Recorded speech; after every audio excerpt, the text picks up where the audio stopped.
to Thirst, written by Nesbo and read by Sean Barrett. Prologue. He stared into the white nothingness, the way he had done for almost 3 years. No one saw him, and he saw no one, apart from each time the door opened and enough steam was sucked out for him to be able to glimpse a naked man for a brief moment before the door closed and everything was shrouded in fog. The baths would be closing soon. He was alone. He wrapped the white toweling bathrobe more tightly around him, got up from the wooden bench and walked out, past the empty swimming pool and into the changing room. No trickling showers, no conversations in Turkish, no bare feet padding across the tiled floor. He looked at himself in the mirror, ran a finger along the scar that was still visible after the last operation. It had taken him time to get used to his new face. His finger carried on down his throat, across his chest, and came to a halt at the start of the tattoo. He removed the padlock from his locker, pulled on his trousers, and put his coat on over the still damp bathrobe. Tied his shoelaces. He made sure he was definitely alone before going over to a locker with a coded padlock, one with a splash of blue paint on it. He turned the lock until it read 0999. Removed the lock and opened the door. Took a moment to admire the big, beautiful revolver that lay inside before taking hold of the red hilt and putting it in his coat pocket. Then he removed the envelope and opened it. A key, an address, and some more detailed information. There was one more thing in the locker, painted black, made of iron. He held it up against the light with one hand, looking at the wrought ironwork with fascination. He would have to clean it, scrub it, but he already felt aroused at the thought of using it. 3 years. 3 years in a white nothingness, in a desert of empty days. Now it was time. Time he drank from the well of life again. Time he returned. Harry woke with a start, stared out at the semi-darkness of the bedroom. It was him again. He was back. He was here. "Nightmare, darling?" The whispered voice by his side was warm and soothing. He turned towards her. Her brown eyes studied his, and the apparition faded and disappeared. "I'm here," Ruckle said. "And here I am," he said. "Who was it this time?" "No one," he lied and touched her cheek. "Go back to sleep." Harry closed his eyes, waited until he was sure she had closed hers before opening his again. He studied her face. He had seen him in a forest this time, moorland, wreathed in white fog that swirled around him. He had raised his hand and pointed something towards Harry. He could just make out the demonic, tattooed face on his naked chest. Then the fog had grown thicker, and he was gone.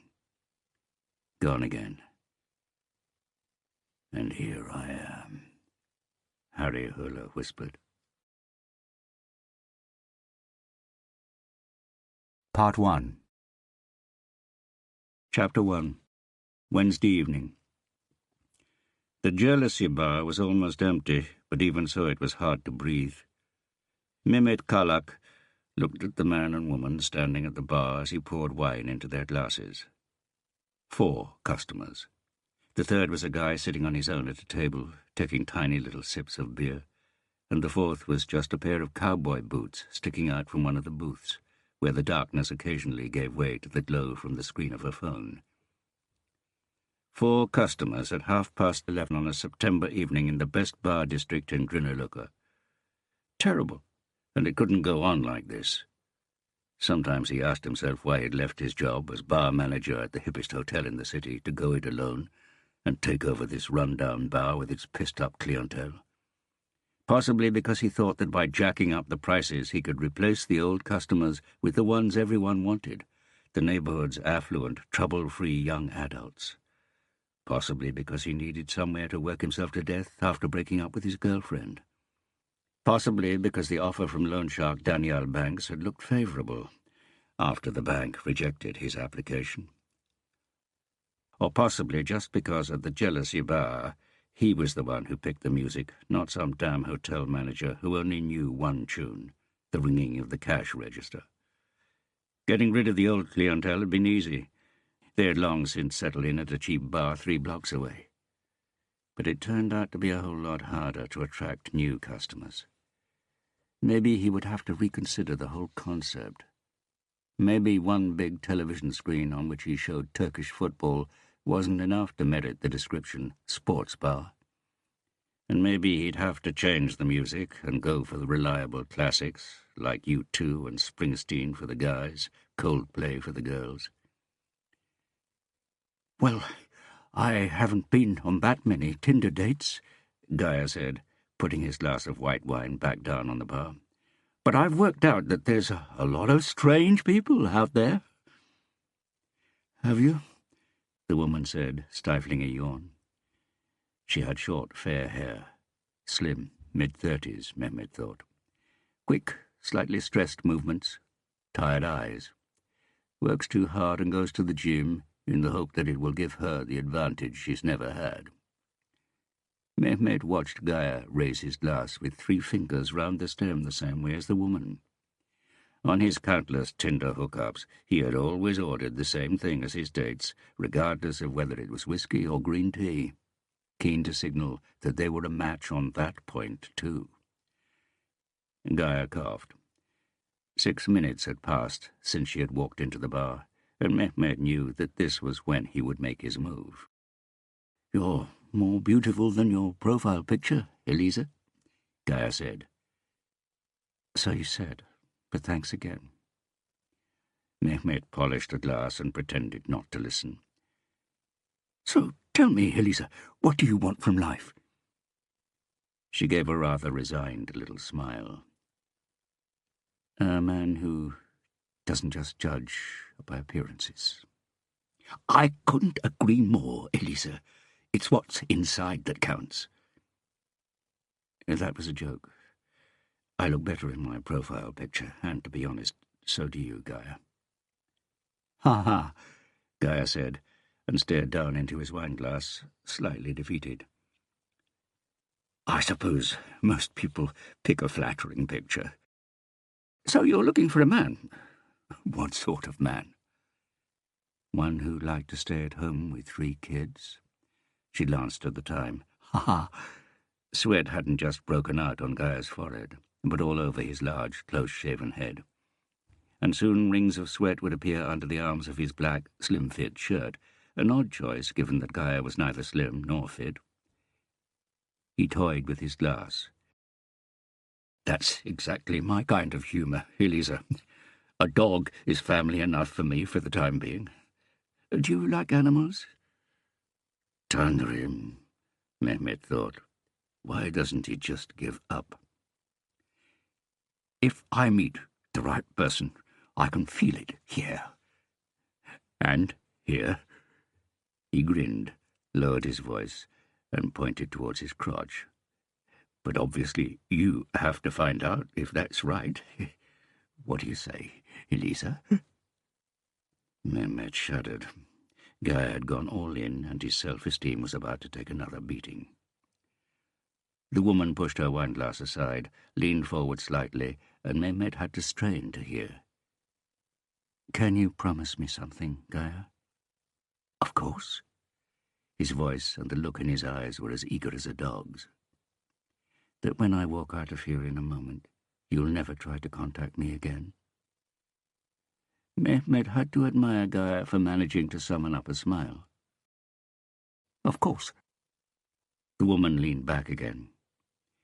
"It's not that you seem like a stalker, Gaia, but I've had a couple of bad experiences.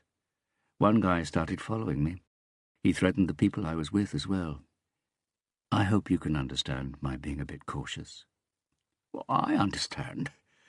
Gaia raised his glass and emptied it. Like I said, there's a lot of strange people out there. But don't worry, you're pretty safe. Statistically speaking, the chances of getting murdered are 4 times greater for a man than a woman. Thanks for the wine, Gaia. If one of the 3 of us, Mehmet hurried to look away when Gaia pointed to him, was going to get murdered tonight, the likelihood of it being you is 1 in 8. Oh, no, hang on. You have to divide that by... She stood up. I hope you figure it out. Have a good life. Gaia stared at her wineglass for a while after she left, nodded in time to fix you, as if to convince Mehmet and anyone else watching that he had already shaken the experience off. She had been nothing more than a 3-minute-long pop song, and just as forgettable. Then he stood up and left. Mehmet looked round. The cowboy boots and the guy who had been dragging out his beer were both gone too. He was alone, and the oxygen was back. He used his mobile phone to change the playlist to his playlist, Bad Company.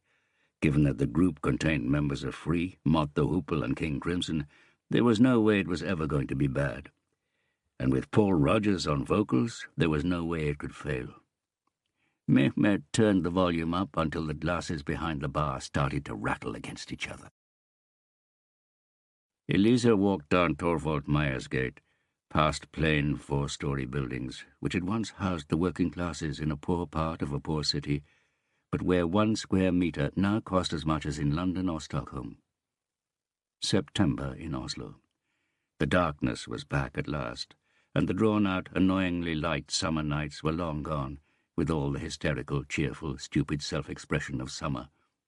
In September, Oslo reverted to its true self, melancholic, reserved, efficient, a solid facade, but not without its dark corners and secrets. Much like her, apparently. She quickened her pace. There was rain in the air, mist, the spray when God sneezed, as one of her dates had put it in an attempt to be poetic. She was going to give up Tinder. Tomorrow. Enough was enough. Enough randy men whose way of looking at her made her feel like a whore when she met them in bars. Enough crazy psychopaths and stalkers who stuck like mud, sucking time, energy, and security from her. Enough pathetic losers who made her feel like she was one of them. They said internet dating was the cool way to meet new people, that it was nothing to be ashamed of anymore, that everyone was doing it. But that wasn't true.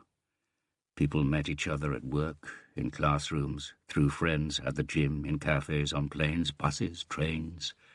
They met each other the way they were supposed to meet each other, when they were relaxed, no pressure, and afterwards they could cling to the romantic illusion of innocence, purity, and quirks of fate.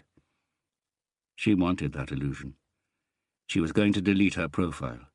She'd told herself that before, but this time it was definitely going to happen, that very night.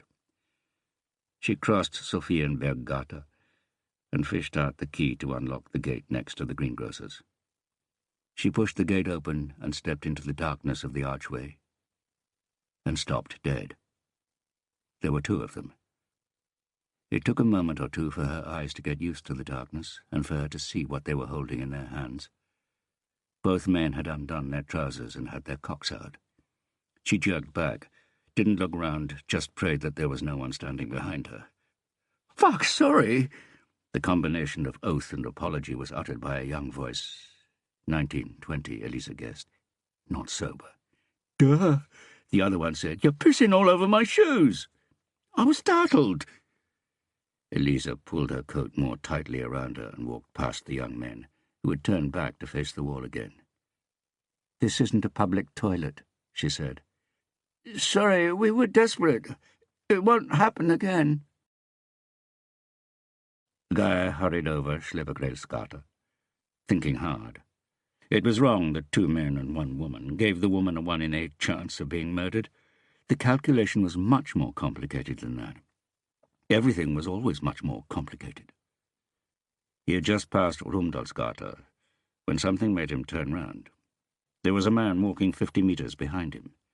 He wasn't sure, but wasn't it the same guy who had been standing on the other side of the street, looking at a window display when Gaia emerged from the jealousy bar.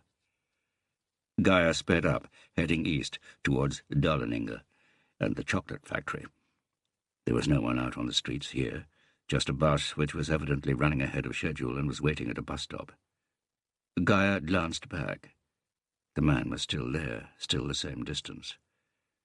Gaia was frightened of dark-skinned people, always had been, but he couldn't see this guy properly. They were on their way out of the white gentrified neighborhood, heading towards an area with far more social housing and immigrants. Gaia could see the door of his own apartment block 100 meters away.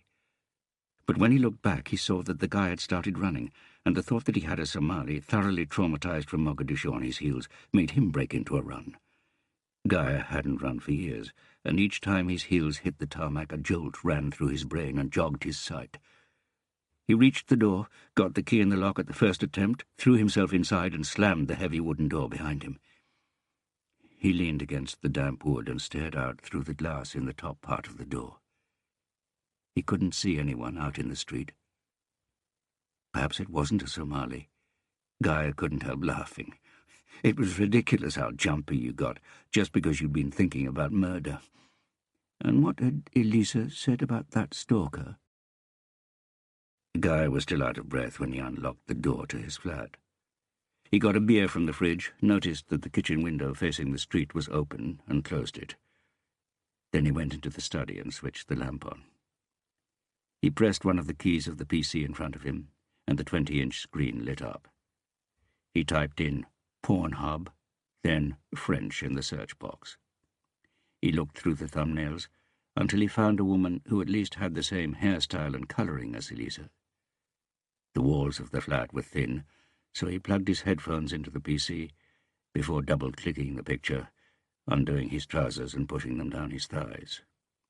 The woman actually resembled Elisa so little that Gaia shut his eyes instead and concentrated on her groaning while he tried to conjure up the image of Elisa's small, tight little mouth, the scornful look in her eyes, her sober but still sexy blouse. There was no way he could ever have had her. Never, except this way. Gaia stopped, opened his eyes, let go of his cock as the hairs on the back of his neck stood up in the cold breeze from behind. From the door he knew he had closed properly. He raised his hand to pull off the headphones, but knew it was already too late.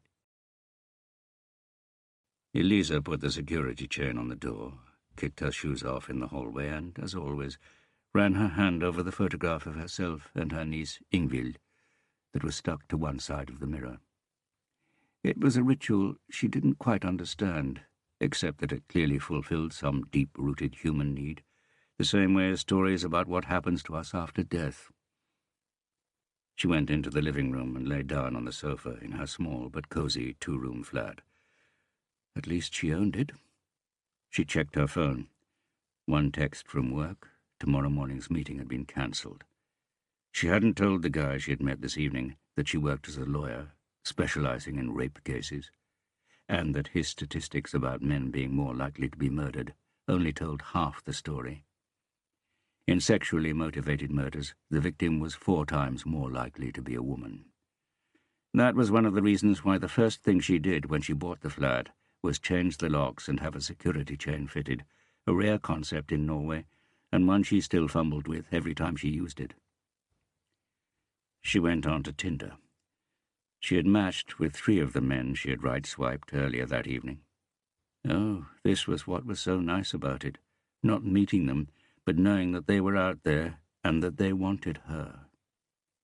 Should she allow herself one last flirtation by message, one last virtual threesome with her last 2 strangers, before deleting her account and the app for good? No. Delete it at once. She went into the menu, clicked the relevant option, and was asked if she was really sure she wanted to delete her account. Elisa looked at her index finger. It was trembling. God, had she become addicted? Addicted to being told that someone who had no real idea of who she was or what she was like, but still someone, wanted her just the way she was. Well, the way she was in her profile picture, anyway. Completely addicted? Or only a bit? Presumably she'd find out if she just deleted her account and promised to go a month without Tinder. 1 month, and if she couldn't manage that, then there was something seriously wrong with her. The trembling finger moved closer to the delete button. But if she was addicted, was that such a bad thing? We all need to feel that we've got someone, that someone's got us. She had read that babies could die if they didn't get a minimum of skin-to-skin contact. She doubted that was true. But, on the other hand, what was the point of living if it was just her doing a job that was eating her up, and with friends she socialized with, mostly out of a sense of duty, if she was honest, because her fear of loneliness worried her more than their tedious moaning about their children and husbands, or the absence of one or other of these. And perhaps the right man for her was on Tinder right now. So okay, one last go. The first picture popped up, and she swiped left, onto the scrap heap, to I Don't Want You. Same thing with the second one, and the third. Her mind started to wander. She had attended a lecture where a psychologist who had been in close contact with some of the worst criminals in the country had said that men killed for sex, money, and power, and women as a result of jealousy and fear. She stopped swiping left. There was something vaguely familiar about the thin face in the picture, even though it was dark and slightly out of focus. That had happened before, seeing as Tinder matched people who were geographically close to each other. And, according to Tinder, this man was less than a kilometre away, so for all she knew, he could be in the same block. The fact that the picture was out of focus meant that he hadn't studied the online advice about Tinder tactics, and that in itself was a plus. The message was a very basic hi. No attempt to stand out. It may not have been particularly imaginative, but it did at least display a certain confidence. Yes, she would definitely have been pleased if a man came up to her at a party and just said hi, with a calm, steady gaze that said, "Shall we take this any further?" She swiped right, to I'm curious about you, and heard the happy bleep from her iPhone that told her she had another match. Gaia was breathing hard through his nose. He pulled his trousers up and slowly spun his chair round. The light from the computer screen was the only one in the room, and illuminated just the torso and hands of the person who was standing behind him. He couldn't see a face, just the white hands holding something out towards him. A black leather strap, with a loop at one end. The figure took a step closer, and Gaia pulled back automatically. "Do you know what the only thing I find more disgusting than you is?" The voice whispered in the darkness as the hands pulled at the leather strap. Gaia swallowed. "The dog," the voice said. "That bloody dog, which you promised you'd do everything to look after, which shits on the kitchen floor because no one can be bothered to take it outside." Gaia coughed. "Kari, please, take it out, and don't touch me when you come to bed." Gaia took the dog leash, and the door slammed behind her. He was left sitting in the darkness, blinking. 9, he thought. 2 men and 1 woman. 1 murder. The chances of the woman being the murder victim is 1 in 9, not 1 in 8. Mehmet drove the old BMW out of the streets of the city centre, up towards Chelsea, towards the villas, fjord views, and fresher air. He turned into his silent sleeping street, discovered that there was a black Audi R8 parked in front of the garage by the house. Mehmet slowed down, briefly considered accelerating and just driving on. He knew that would only be putting it off. On the other hand, that was exactly what he needed, a delay. But Banks would find him again, and perhaps now was the right time. It was dark and quiet, No witnesses. Mehmet pulled up by the pavement, opened the glove compartment, looked at what he had been keeping in there for the past few days, specifically in case this situation arose. Mehmet put it in his jacket pocket and took a deep breath. Then he got out of the car and started to walk towards the house. The door of the Audi opened and Daniel Banks got out. When Mehmet had met him at the Pearl of India restaurant, he knew that the Pakistani first name and English surname were probably just as fake as the signature on the dubious contract they had signed. But the cash in the case he had pushed across the table had been real enough. The gravel in front of the garage crunched beneath Mehmet's shoes. "Nice house," Daniel Banks said, leaning against the R8 with his arms folded. "Wasn't your bank prepared to take it as collateral?" "I'm only renting," Mehmet said. "The basement." "That's bad news for me," Banks said. He was much shorter than Mehmet, but it didn't feel like it as he stood there squeezing the biceps inside his smart jacket. "Because burning it down won't help either of us if you don't get anything from the insurance to repay your debt, will it?" "No, I don't suppose it would." "Bad news for you, too, because that means I'm going to have to use the more painful methods instead. Do you want to know what they are?" "Don't you want to know if I can pay first?" Banks shook his head and pulled something from his pocket. "The installment was due 3 days ago, and I told you punctuality was crucial. And so that all my clients, not just you, know that that sort of thing isn't tolerated. I can't make any exceptions." He held the object up in the light of the lamp on the garage. Mehmet gasped for breath. "I know it isn't very original," Banks said, tilting his head and looking at the pliers. "But it works. But you can choose which finger. Most people prefer the left little finger." Mehmet felt it coming, the anger, and he felt his chest expand as he filled his lungs with air. "I've got a better solution, Banks." "Oh?" "I know it isn't very original," Mehmet said, sticking his right hand in his jacket pocket. Pulled it out, held it out towards Banks, clutching it with both hands. "But it works." Banks stared at him in surprise, nodded slowly. "You're right there," Banks said, taking the bundle of notes Mehmet was holding out to him and pulling the elastic band off. "That covers the repayment and the interest, down to the last krona," Mehmet said. "But feel free to count it."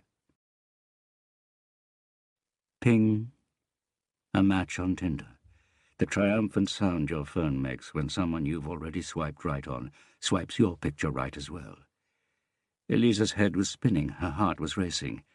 She knew it was the familiar response to the sound of Tinder's matchmaking, increased heart rate as a consequence of excitement, that it released a whole load of happy chemicals that you could become addicted to. But that wasn't why her heart was galloping. It was because the ping hadn't come from her phone, but the ping had rung out at the very moment she'd swiped right on a picture. The picture of a person who, according to Tinder, was less than a kilometre away from her. She stared at the closed bedroom door, swallowed. The sound must have come from one of the neighbouring apartments. There were lots of single people living in the block, lots of potential Tinder users. And everything was quiet now, even on the floor below, where the girls had been having a party when she went out earlier that evening. But there was only one way to get rid of imaginary monsters: by checking. Elisa got up from the sofa and walked the 4 steps over to the bedroom door. Hesitated. A couple of assault cases from work swirled through her head. Then she pulled herself together and opened the door.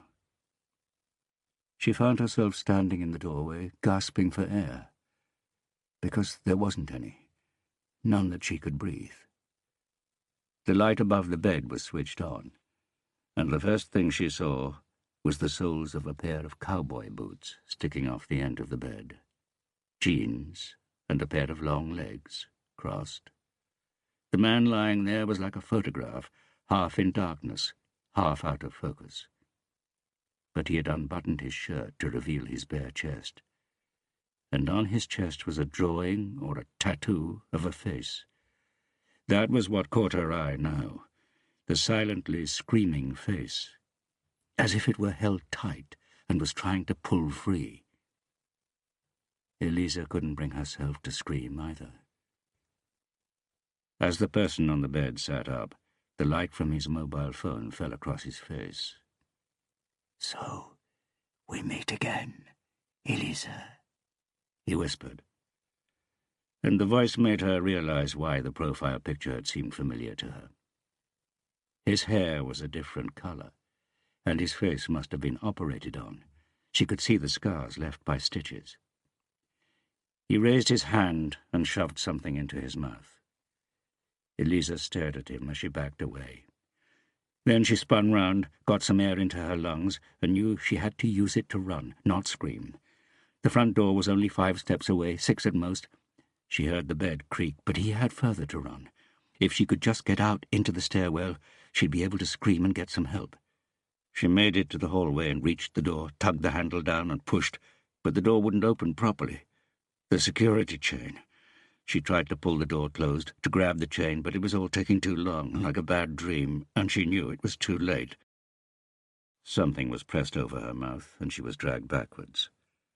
In desperation, she stuck her hand through the opening above the security chain, grabbed hold of the door frame outside, tried to scream, but the huge nicotine-stinking hand was clamped tightly over her mouth. Then she was yanked free and the door slammed shut in front of her. The voice whispered in her ear, "Didn't you like me? You don't look as good as your profile picture either, baby. We just need to get to know each other better. We didn't have a chance for that last time." The voice, and that last solitary stammer. She'd heard it once before. She tried to kick and tear herself free, but he had her in a vice-like grip. He dragged her over to the hall mirror, rested his head on her shoulder. "It wasn't your fault. I was found guilty, Eliza. The evidence was overwhelming. That's not why I'm here. Would you believe me if I said it is a coincidence?" Then he grinned. Eliza stared into his mouth. His teeth looked like they were made of iron, black and rusty, with sharp spikes in both upper and lower jaw, like a bear trap. It creaked gently when he opened his mouth. Was it spring-loaded? She remembered the details of the case now, the photographs from the scene, and knew she would soon be dead. Then he bit. Eliza Hermanson tried to scream into his hand as she saw the blood spraying from her own throat. He raised his head again, looked into the mirror. Her blood was running from his eyebrows, from his hair, and down over his chin. "I'd call that a match, baby," he whispered. Then he bit again. She felt dizzy. He wasn't holding her so tightly now. He didn't need to, because a paralyzing chill, an alien darkness, was moving slowly over her, into her. She pulled one hand free and reached towards the photograph on the side of the mirror. Tried to touch it, but her fingertips couldn't reach. Chapter 2. Thursday morning. The sharp afternoon light reached through the living room windows and out into the hallway. Detective Inspector Katrina Bratt was standing in front of the mirror, silent and thoughtful, looking at the photograph that was stuck to the frame. It showed a woman and a young girl sitting on a rock, hugging each other, both with wet hair and wrapped in big towels, as if they had just gone swimming in a rather too chilly Norwegian summer and were trying to keep warm by clinging to one another. But now there was something separating them, A dark streak of blood had run down the mirror and across the photograph, right between the two smiling faces. Katrina Bratt didn't have children. She may have wished that she had in the past, but not now. Now she was a newly single career woman, and she was happy with that. Wasn't she? She heard a low cough and looked up, met the gaze of a deeply scarred face with a prominent brow and a remarkably high hairline. Truls Berntsen. "What is it, Constable?" she said, saw his face cloud over at her deliberate reminder that he was still a constable after 15 years in the force, and for that, and several other reasons, would never have been allowed to apply to become a detective with Crime Squad if it hadn't been for the fact that Truls Berntsen had been transferred there by his childhood friend, Police Chief Mikael Bellman. Berntsen shrugged. "Nothing much. You're in charge of the investigation." He looked at her with a cold, doggy look that was simultaneously submissive and hostile. "Talk to the neighbours," Bratt said. "Start with the floor below. We're especially interested in anything they heard or saw yesterday and last night. But seeing as Elisa Hermansen lived alone, we also want to know what sort of men she used to hang out with." "So you think it was a man, and that they already knew each other?" Only now did she see the young man, the lad, standing next to Berntsen. An open face, fair hair, handsome. "Anders Villa, this is my first day." His voice was high, and he was smiling with his eyes, which Katrina took to mean that he was confident of charming those around him. His references from his boss at Tromsø police station had looked pretty much like a declaration of love. But, to be fair, he had the CV to match. Top grades from police college 2 years ago, and good results as a detective constable in Tromsø. "Go and make a start, Berntsen," Katrina said. She took his shuffling feet to be a passive protest at being ordered about by a younger, female boss. "Welcome," she said, holding her hand out to Villa. "Sorry we weren't there to say hello on your first day." "The dead take priority over the living," the young man said. Katrina recognized the quote as one of Harry Höhler's, saw that Villa was looking at her hand, and realized that she was still wearing a pair of latex gloves. "I haven't touched anything disgusting," she said. He smiled. "White teeth. 10 bonus points." "I'm allergic to latex," he said. 20 penalty points. "Okay, Villa," Katrina Bratt said, still holding her hand out. "These gloves are powder-free and low in allergens and endotoxins, and if you're going to work in Crime Squad, you're going to be wearing them pretty often. But obviously we could always get a transfer to financial crime, or—" "I'd rather not," he laughed and grasped her hand. She could feel the warmth through the latex. "My name's Katrina Bratt, and I'm lead detective on this case." "I know. You worked in the Harry Höhler group." "The Harry Höhler group? The boiler room?" Katrina nodded. She had never thought of it as the Harry Höhler group, the little gang of 3 detectives who had been thrown together to work on the cop murder cases. But the name was fitting enough. Since then, Harry had withdrawn to lecture at police college. Björn had moved to work in forensics out at Bryn, and she had come to Crime Squad, where she was now a detective inspector. Villa's eyes were shining, and he was still smiling. "Shame Harry Höhler isn't— Shame we haven't got time to talk right now, Villa, but we've got a murder to investigate. Go with Berntsen and listen and learn." Anders Villa gave her a wry smile. "You're saying Constable Berntsen has a lot to teach me?" Bratt raised an eyebrow. Young, self-assured, fearless. All good, but she hoped to God he wasn't another Harry Höhler wannabe. Truls Berntsen pressed the doorbell with his thumb and heard it ring inside the flat, noted that he ought to stop biting his nails, and let go. When he had gone to see Mikael and asked to be transferred to Crime Squad, Mikael had asked why, and Truls had given an honest answer. He wanted to sit a bit higher up the food chain, but without having to wear himself out making an effort. Any other police chief would have thrown Truls out on his ear, but this one couldn't. They had too much dirt on each other. When they were young, they were connected by something approaching friendship, then a sort of symbiotic relationship, like a suckerfish and a shark. But now they were bound together by their sins, and a mutual assurance of silence. That meant Truls Berntsen didn't even have to try to pretend when he presented his request. But he had started to wonder how sensible that request had been. Crime Squad had two categories of job, detectives and analysts, and when the head of Crime Squad, Gunnar Hagen, had told Truls he could choose for himself what he wanted to be, Truls had realized that he was hardly going to be expected to shoulder much responsibility, which in and of itself suited him fine. But he had to admit that it had stung when Detective Inspector Katrina Bratt had shown him round the unit, all the time addressing him as Constable and taking extra care to explain to him how the coffee machine worked. The door opened. 3 young girls were standing there looking at him with horrified expressions on their faces. They had evidently heard what had happened. "Police," he said, holding up his ID. "I've got some questions. Did you hear anything between—" "Questions we wondered if you could help us with," a voice said behind him. The new guy, Villa. Truls saw some of the horror fall away from the girls' faces, and they almost brightened up. "Of course," the one who had opened the door said. "Do you know who did it?"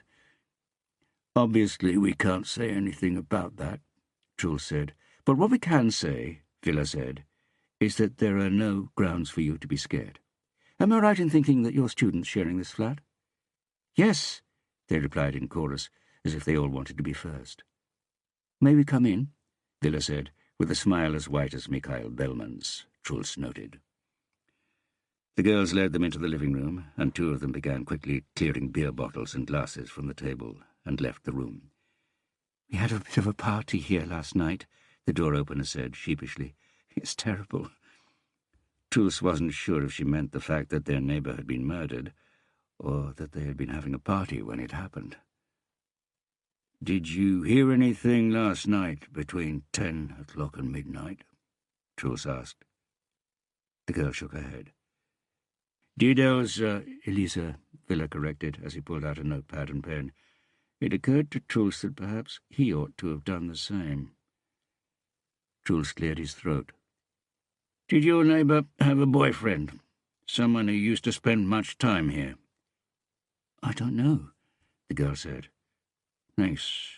That's all," Truls said, turning towards the door as the other 2 girls came back. "Perhaps we should hear what you have to say as well," Villa said. "Your friend says she didn't hear anything yesterday, and that she isn't aware of anyone Elisa Hermannsson saw regularly or even recently. Do either of you 2 have anything to add to that?" The 2 girls looked at each other before turning towards him and shaking their blonde heads at the same time. Truls could see the way all their attention was focused on the young detective. It didn't bother him. He'd had a lot of training in being overlooked. He was used to that little pang in his chest, like the time in high school in Manglerud, when Ulla finally looked at him, but only to ask if he knew where Mikhail was. And, seeing as this was before the days of mobile phones, if he could give Mikhail a message. On one occasion Truls replied that might be difficult, seeing as Mikhail had gone camping with a girlfriend. Not that the bit about camping was true, but because just for once he wanted to see the same pain, his own pain, reflected in her eyes. "When did you last see Elisa?" Villa asked. The 3 girls looked at each other again. "We didn't see her, but—" One of them giggled, then clapped her hand to her mouth when she realized how inappropriate that was. The girl who had opened the door to them cleared her throat. "Enrique rang this morning and said he and Alpha stopped for a pee down in the archway on their way home. They're, like, really stupid," the tallest of them said. "They were just a bit drunk," the 3rd one said. She giggled again. The girl who had opened the door shot the other 2 a pull-yourselves-together look. "Whatever. A woman walked in while they were standing there, and they called to say sorry in case their behaviour made us look bad." "Which was pretty considerate of them," Villa said.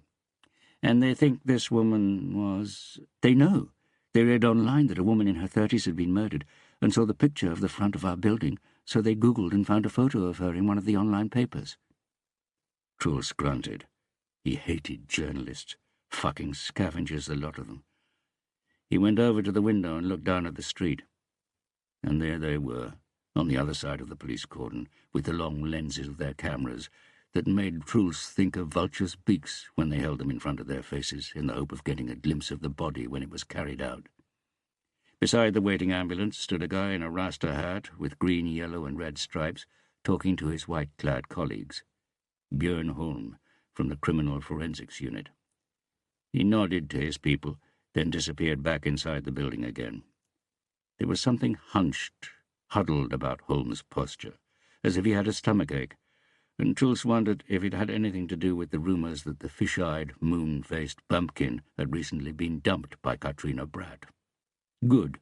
Someone else could experience what it felt like to be ripped to shreds. Villa's high-pitched voice buzzed in the background. "So the names are Enrique and—" "No, no," the girls laughed. "Henrik and Alf." Truls caught Villa's eye and nodded towards the door. "Thanks a lot, girls. That's all," Villa said. "By the way, I'd better get some phone numbers." The girls looked at him with a mixture of fear and delight. "For Henrik and Alf," he added with a wry smile. Katrina was standing in the bedroom behind the forensics medical officer, who was crouched by the bed. Elisa Hermanson was lying on her back on top of the duvet, but the blood on her blouse was distributed in a way that showed she had been standing upright when the blood gushed out. She had probably been standing in front of the mirror in the hallway, where the rug was so drenched in blood that it had stuck to the parquet floor underneath. The trail of blood between the hall and the bedroom, and its limited quantity, indicated that her heart had probably stopped beating out in the hallway. Based on body temperature and rigor mortis, the forensics officer had estimated the time of death at between 2300 hours and 1 o'clock in the morning, and that the cause of death was probably loss of blood after a carotid artery was punctured by one or more of the incisions on the side of her throat, just above the left shoulder. Her trousers and knickers were pulled down to her ankles. "I've scraped and cut her nails, but I can't see any traces of skin with the naked eye," the forensics officer said. "When did you lot start doing forensics work for them?" Katrina asked. "When Björn told us to," she replied. "He asked so nicely." "Really? Any other injuries?"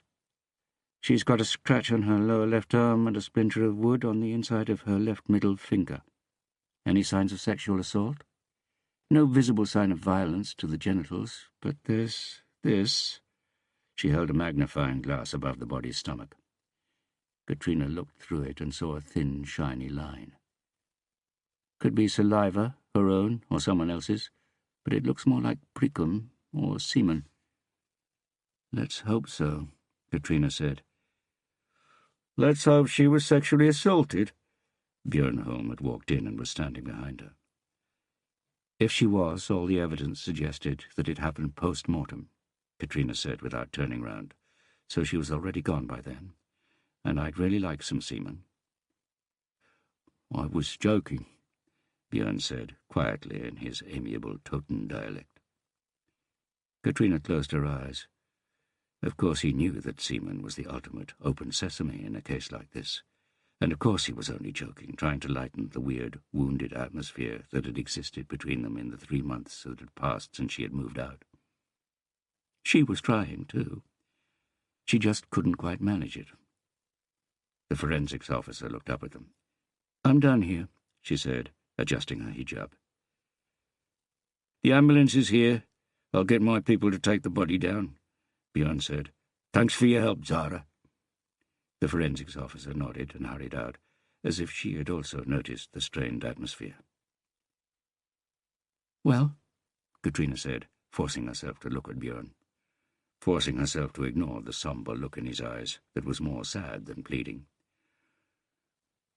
"There's not much to say," he said, scratching the bushy red beard that stuck out below his rasta hat. Katrina waited, hoping that they were still talking about the murder. "She doesn't seem to have been particularly bothered about housework. We found hairs from a whole load of people, mainly men, and it's hardly likely that they were all here last night."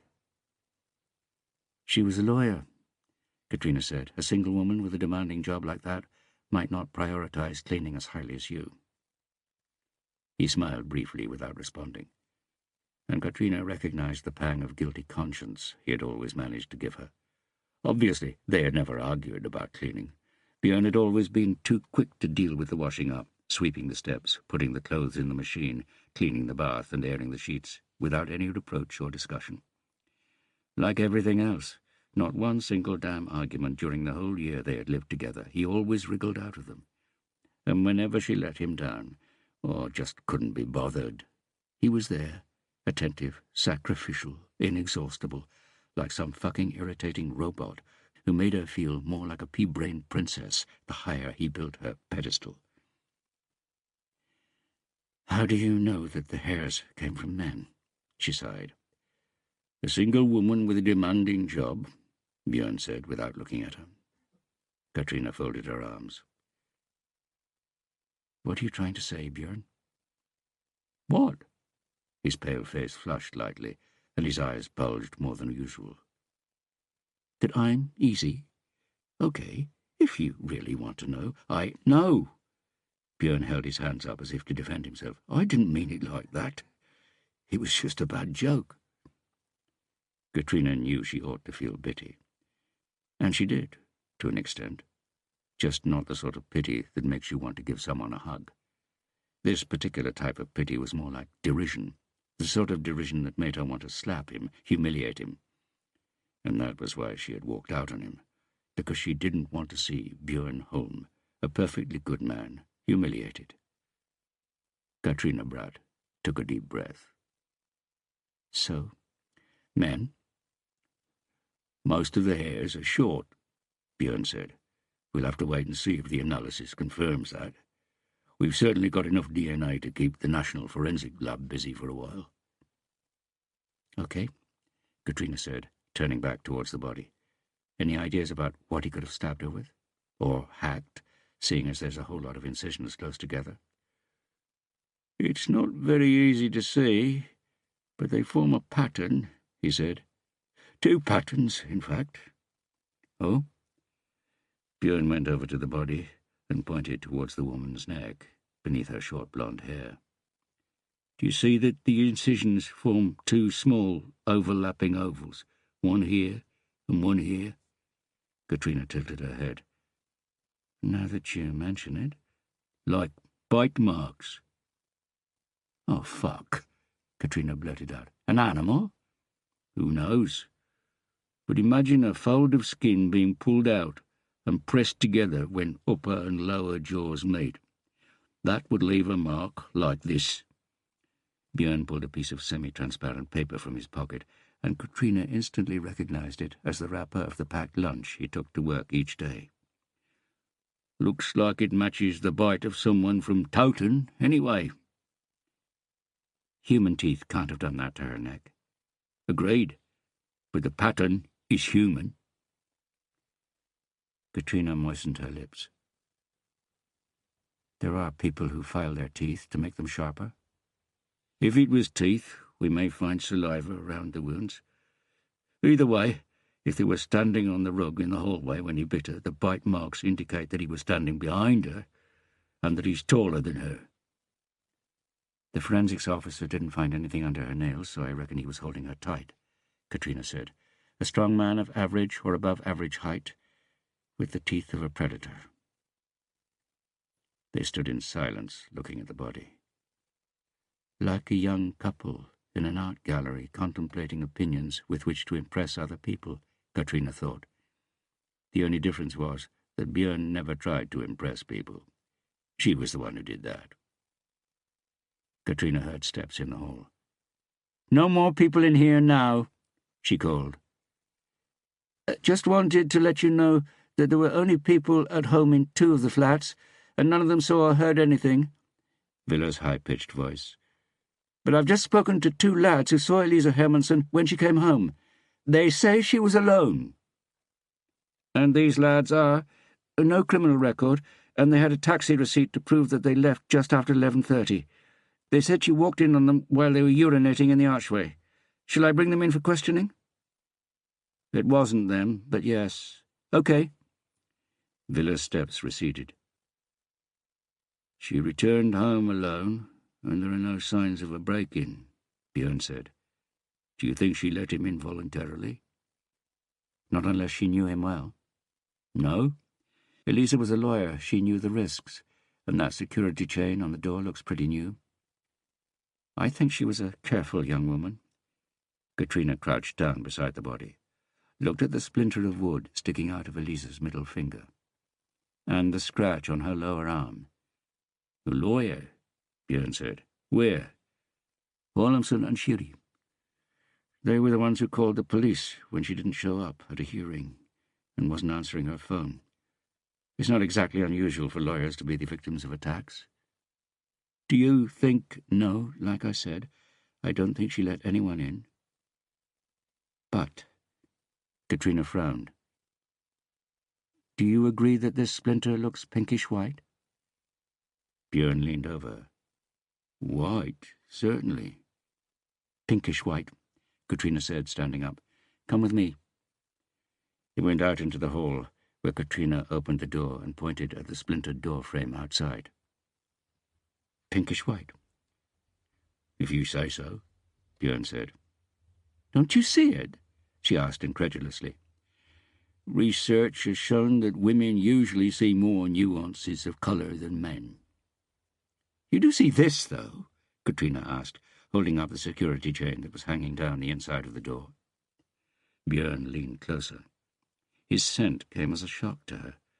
Maybe it was just discomfort at the sudden intimacy. Scraped skin, he said. The scratch on her lower arm. Do you see? He nodded slowly. She scratched herself on the security chain, so it must have been on. So he wasn't trying to push past her. She was fighting to get out. We don't usually use security chains in Norway. We rely on locks. That's the general rule. And if she did let him in, if this strong man was someone she knew, for instance, she wouldn't have fiddled about putting the chain back on after she'd opened the door to let him in, because she would have felt safe. Ergo, she took over. He was already in the flat when she got home. Without her knowing, he said. That's why she put the security chain on. She thought anything dangerous was outside. Katrina shuddered. This was what the expression horrified delight was for. The feeling a homicide detective gets when they suddenly see and understand. Harry would have been pleased with you now, Björn said, and laughed. What? You're blushing. I'm so fucked up, Katrina thought. Chapter 3. Thursday afternoon. Katrina had trouble concentrating during the press conference, where they gave a brief account of the victim's identity, age, where and when she was found, but that was about it. The first press conferences immediately after a murder were almost always a matter of saying as little as possible and simply going through the motions in the name of modern, open democracy. Alongside her sat the head of Crime Squad, Gunnar Hagen. The flashlights reflected off the shiny bald patch above his ring of dark hair as he read out the short sentences they had composed together. Katrina was happy to let Hagen do the talking. Not that she didn't like the spotlight, but that could come later. At the moment she was so new to the role of lead detective that it felt reassuring to let Hagen deal with the talking until she learned the right way to say things, and watch as an accomplished senior police officer used body language and tone of voice rather than actual content to convince the general public that the police were in control. She sat there, looking out over the heads of the 30 or so journalists who had gathered in the parole hall on the 4th floor, at the large painting that covered the whole of the back wall. It showed naked people swimming, most of them skinny young boys. A beautiful, innocent scene from a time before everything became loaded and interpreted in the worst possible way. And she was no different. She assumed the artist was a paedophile. Hagen was repeating his mantra in response to the journalist's questions. We aren't in a position to answer that at present, with simple variations to stop the replies sounding arrogant or directly comical. At this moment in time we can't comment on that. Or a more benevolent, we'll have to come back to that. She heard their scratching pens and keyboards write questions that were obviously more elaborate than the answers. Was the body damaged? Was there any evidence of sexual assault? Do you have a suspect, and if so, is it someone close to her? Speculative questions that could lend a certain tremulous subtext to the reply. No comment, if nothing else. In the doorway at the back of the room she could make out a familiar figure. He had a black patch over one eye, and had put on the police chief's uniform that she knew always hung, freshly pressed, in the cupboard in his office. Mikhail Bellman. He didn't come all the way inside, just stood there as an observer. She noted that Hagen had also spotted him, and he sat up a little straighter in his chair under the gaze of the rather younger police chief. "We'll leave it there," the head of communications said. Katrina saw Bellman indicate that he wanted to talk to her. "When's the next press conference?" asked Mona Dor, VG's crime correspondent. "We'll get when we've got something new," Hagen interrupted the head of communications. When, Katrina noted, not if. It was tiny but important choices of words like that which signalled that the servants of the state were working tirelessly, that the wheels of justice were turning, and that it was only a matter of time before the perpetrator was caught. "Anything new?" Bellman asked as they stood across the floor of the atrium of Police HQ. In the past, his almost girlish prettiness, emphasized by his long eyelashes, neat, slightly too long hair, and tanned skin, with its characteristic white pigmentless marks, could give an impression almost of affectation, of weakness. But the eye patch, which of course could have made him look theatrical, had the opposite effect. It implied strength, a man who wasn't going to let even losing an eye stop him. "Forensics have found something in the bite marks," Katrina said as she followed Bellman through the airlock in front of reception. "Saliva?" "Rust." "Rust?" "Yes. As in—" Bellman pressed the lift button in front of them. "We don't know," Katrina said, stopping beside him. "And you still don't know how the perpetrator got into the flat?" "No. The lock is impossible to pick, and neither the door nor any of the windows have been forced. It's still a possibility that she let him in, but we don't believe that." "Perhaps he had a key." "The Housing Association uses locks where the same key will open both the main entrance to the building and one of the flats, and according to the association's key register, there was only one key to Elisa Hermanson's flat, the one that she had. Bernsen and Viller have spoken to two guys who were by the entrance when she got home, and they're both certain she used her key to get in. She didn't use the entry phone to call someone who was already in the flat to open the front door from there." "I see. But couldn't he just have got a copy of the key?" "In that case, he would have had to get hold of the original key and find a key cutter who had the technical ability to cut that type of key and was unscrupulous enough to make a copy without the written permission of the Housing Association. That probably isn't very likely." "Okay. Well, that wasn't actually what I wanted to talk to you about." The lift door in front of them slid open, and two officers who were on their way out stopped laughing automatically when they caught sight of the police chief. "It's about truth," Bellman said, after gallantly letting Katrina get into the empty lift before him. "Benson, I mean." "Okay," Katrina said, detecting a faint scent of aftershave. She'd always assumed men had given up wet shaving and the dousing with spirits that followed it. Björn had used an electric razor and didn't bother with any added flavourings, and the men she had met since, well, on a couple of occasions she would have preferred heavy perfume to their natural smell. "How's he getting on?" "Bernsen? Fine." They were standing side by side, facing the lift doors, but from the corner of her eye she caught a glimpse of his crooked smile in the silence that followed.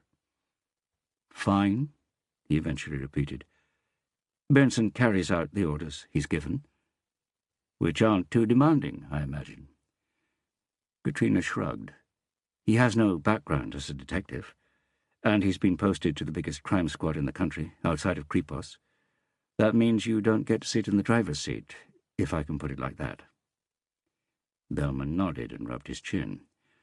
"I really just wanted to know that he's behaving himself, that he isn't... that he's following the rules. As far as I'm aware." The lift slowed down. "What rules are we actually talking about here?" I just want you to keep an eye on him, Brat. Truls Berntsen hasn't had it easy.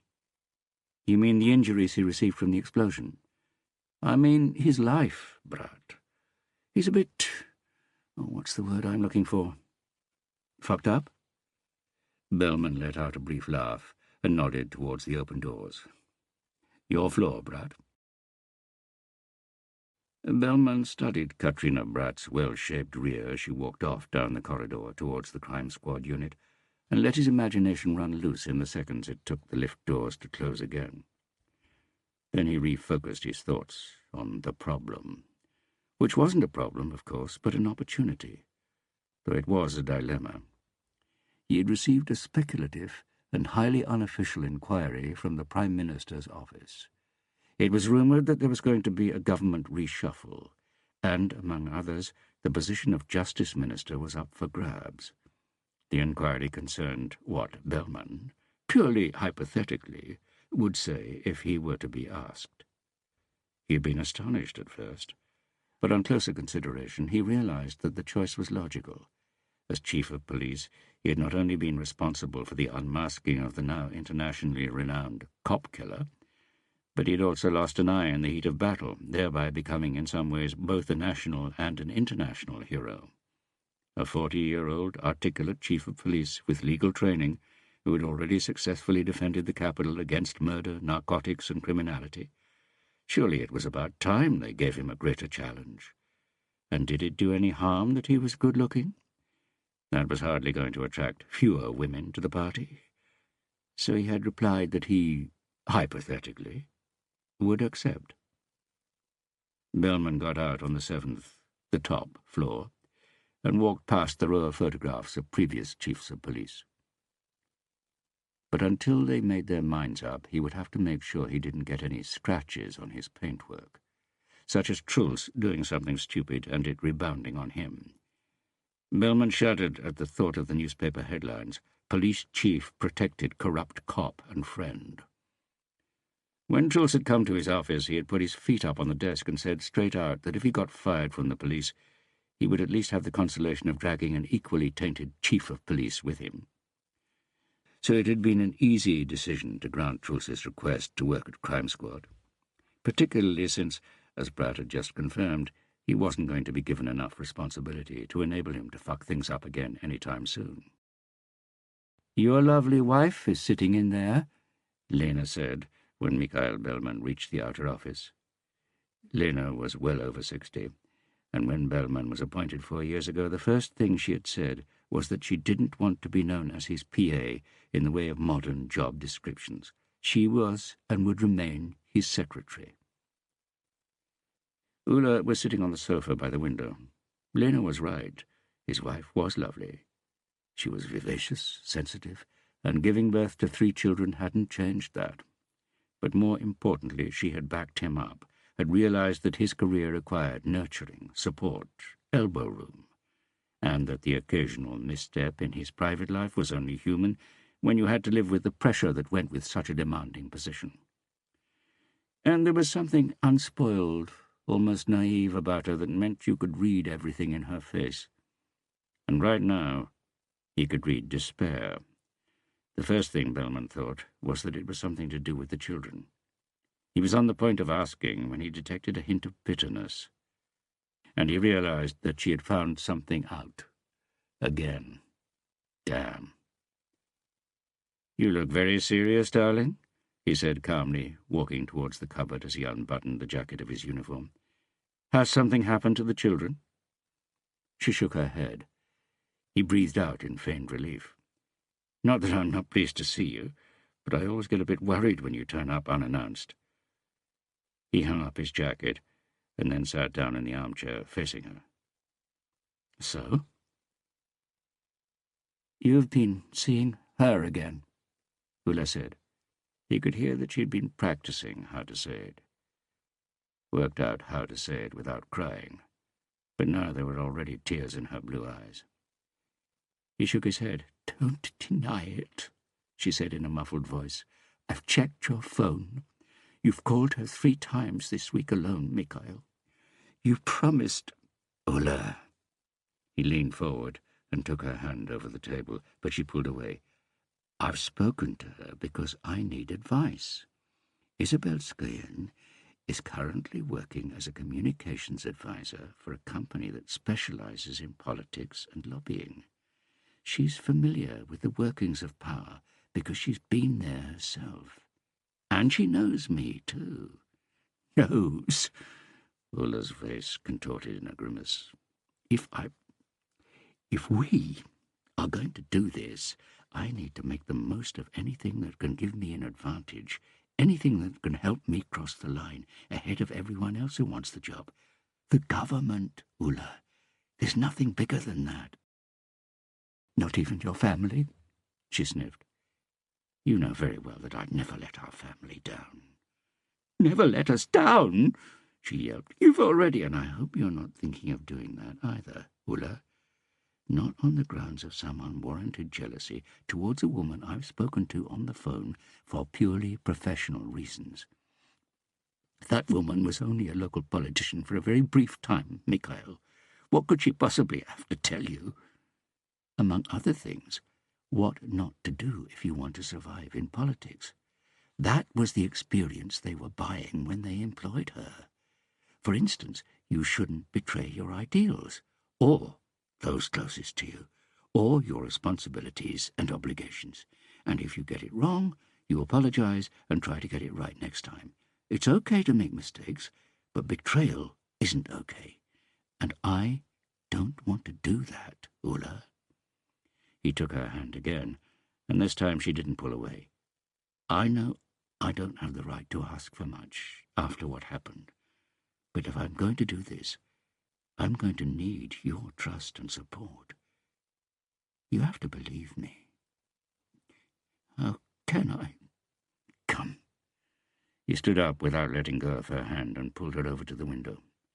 He positioned her so she was facing the city, stood behind her and put his hands on her shoulders. Because police headquarters was at the top of a hill, they could see half of Oslo, which lay bathed in sunshine below them. "Do you want to help make a difference, Ulla? Do you want to help me create a safer future for our children, for our neighbors, for this city, for our country?" He could feel that his words were having an effect on her. Christ, they were having an effect on him, too.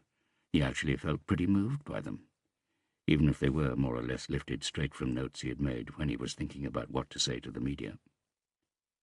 It wouldn't be many more hours before he was officially offered the ministerial post and said yes, and the newspapers, television, radio, all started phoning for a comment. Jules Benson was stopped by a short woman when he and Villa emerged into the atrium after the press conference. "Monador, VG. I've seen you before." She turned away from Truls. "But you seem to be a new arrival at Crime Squad?" "Correct," Villa said. Truls studied Monador from the side.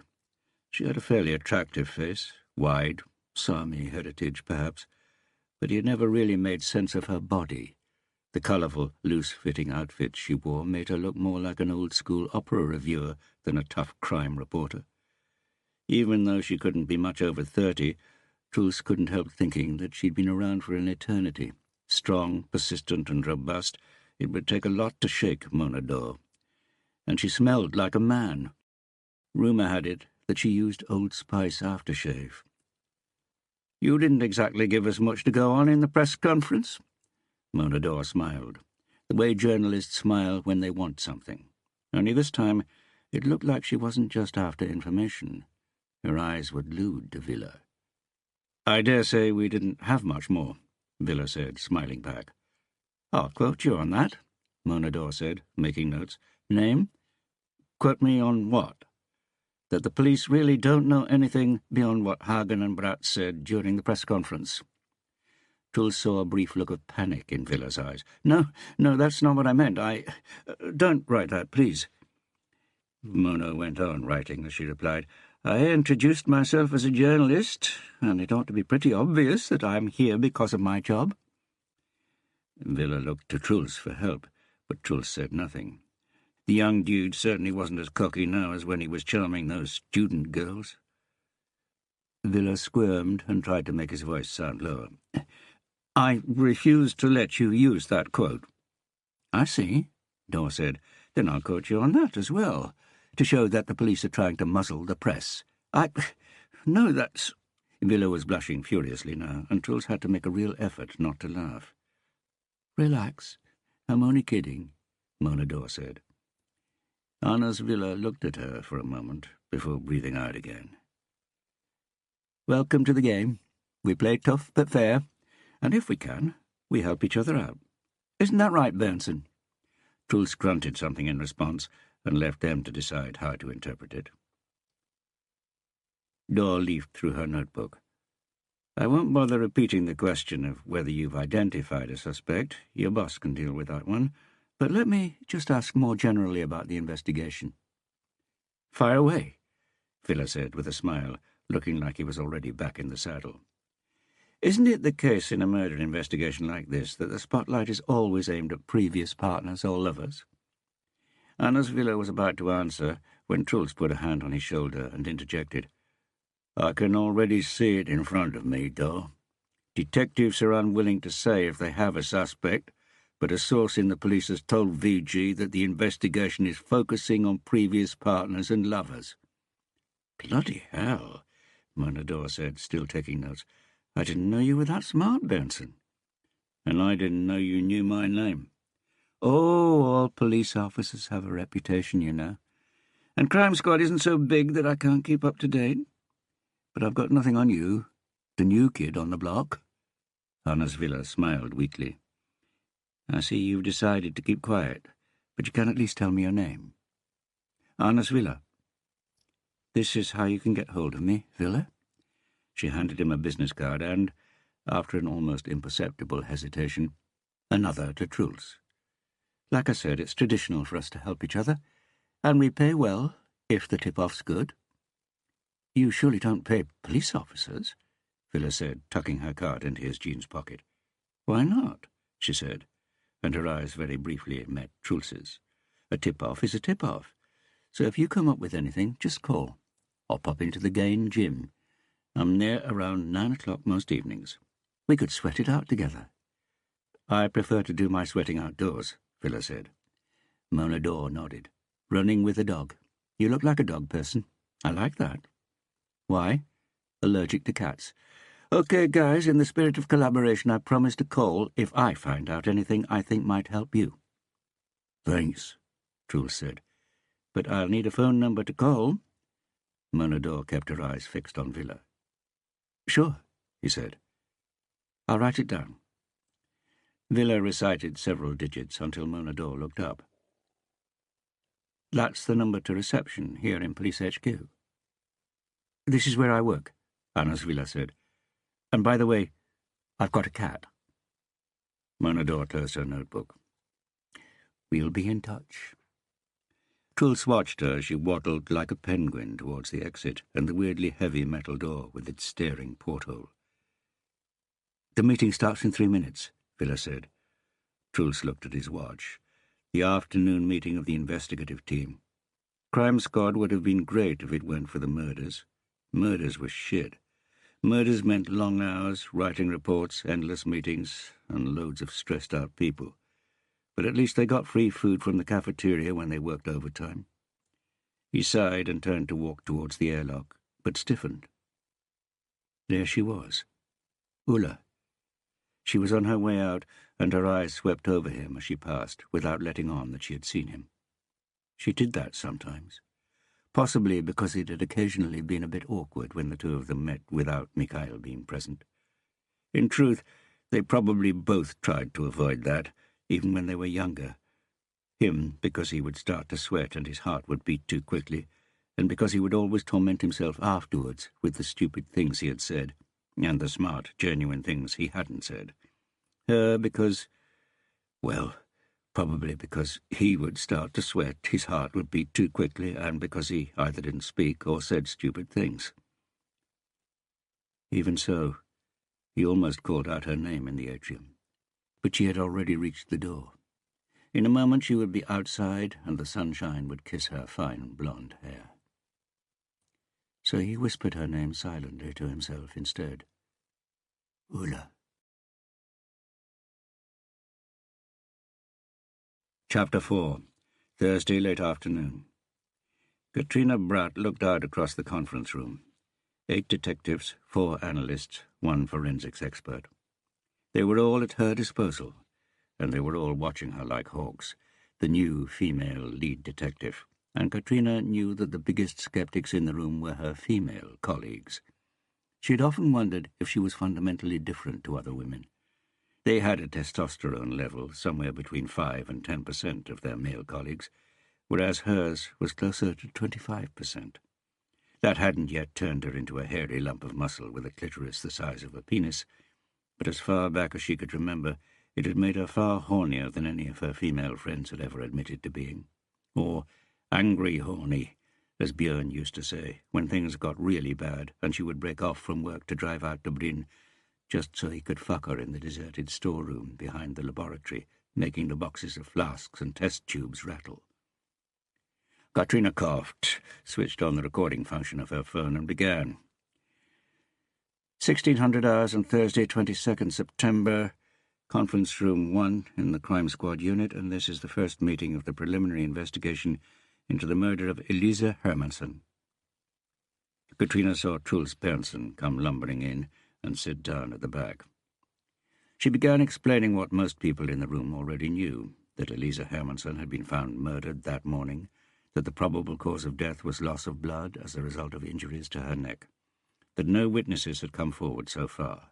They had no suspect and no conclusive physical evidence.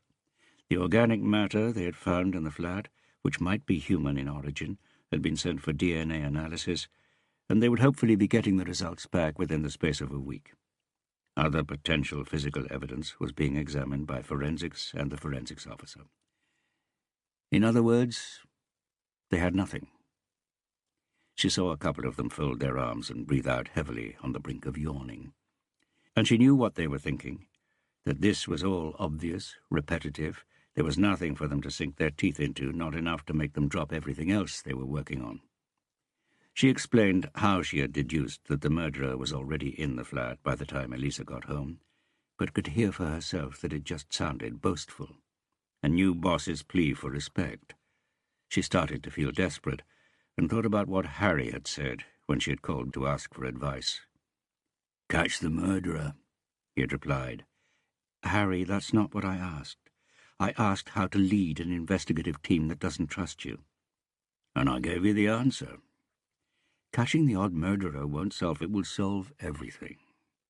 "Everything? So exactly what has it solved for you, Harry? In purely personal terms?" "Nothing. But you asked about leadership." Katrina looked out at the room, came to the end of yet another superfluous sentence, took a deep breath, and noticed a hand drumming gently on the arm of a chair. "Unless Elise Hermansen let this individual into her flat earlier yesterday evening and left him there when she went out, we're looking for someone she knows. So we've been examining her phone and computer. Tord?" Tord Green got to his feet. He had been given the nickname Wader, presumably because he resembled a wading bird, with his unusually long neck, narrow beak-like nose, and a wingspan far greater than his height. His old-fashioned round glasses and curly hair hanging down on both sides of his thin face made him look like something from the 1970s. "We've got into her iPhone and have checked the lists of texts and calls made and received in the last 3 days, Tord said, without taking his eyes from his tablet, as if he wasn't big on eye contact in general. "Nothing but work-related calls, colleagues and clients." "No friends?" This from Magnus Skara, a tactical analyst. "Parents?" "I believe that's what I said," Tord replied, not unfriendly, just precise.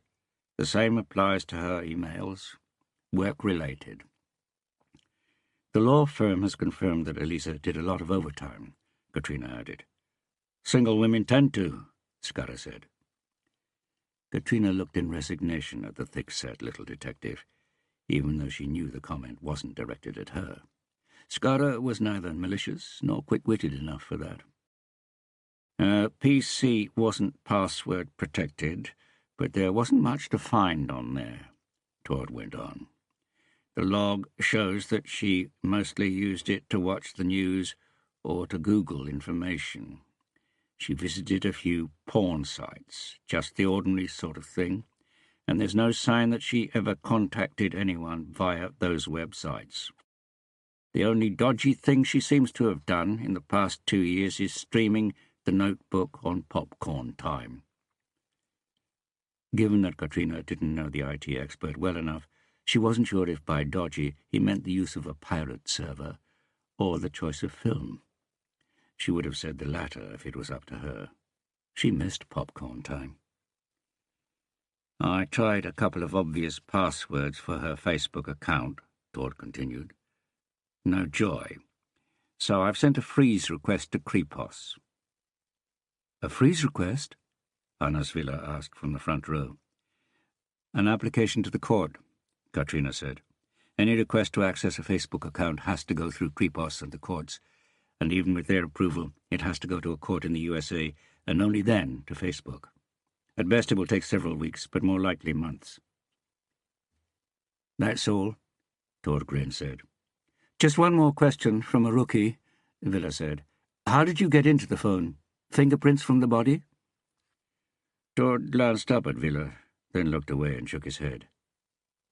How then? Older iPhones have 4-digit codes.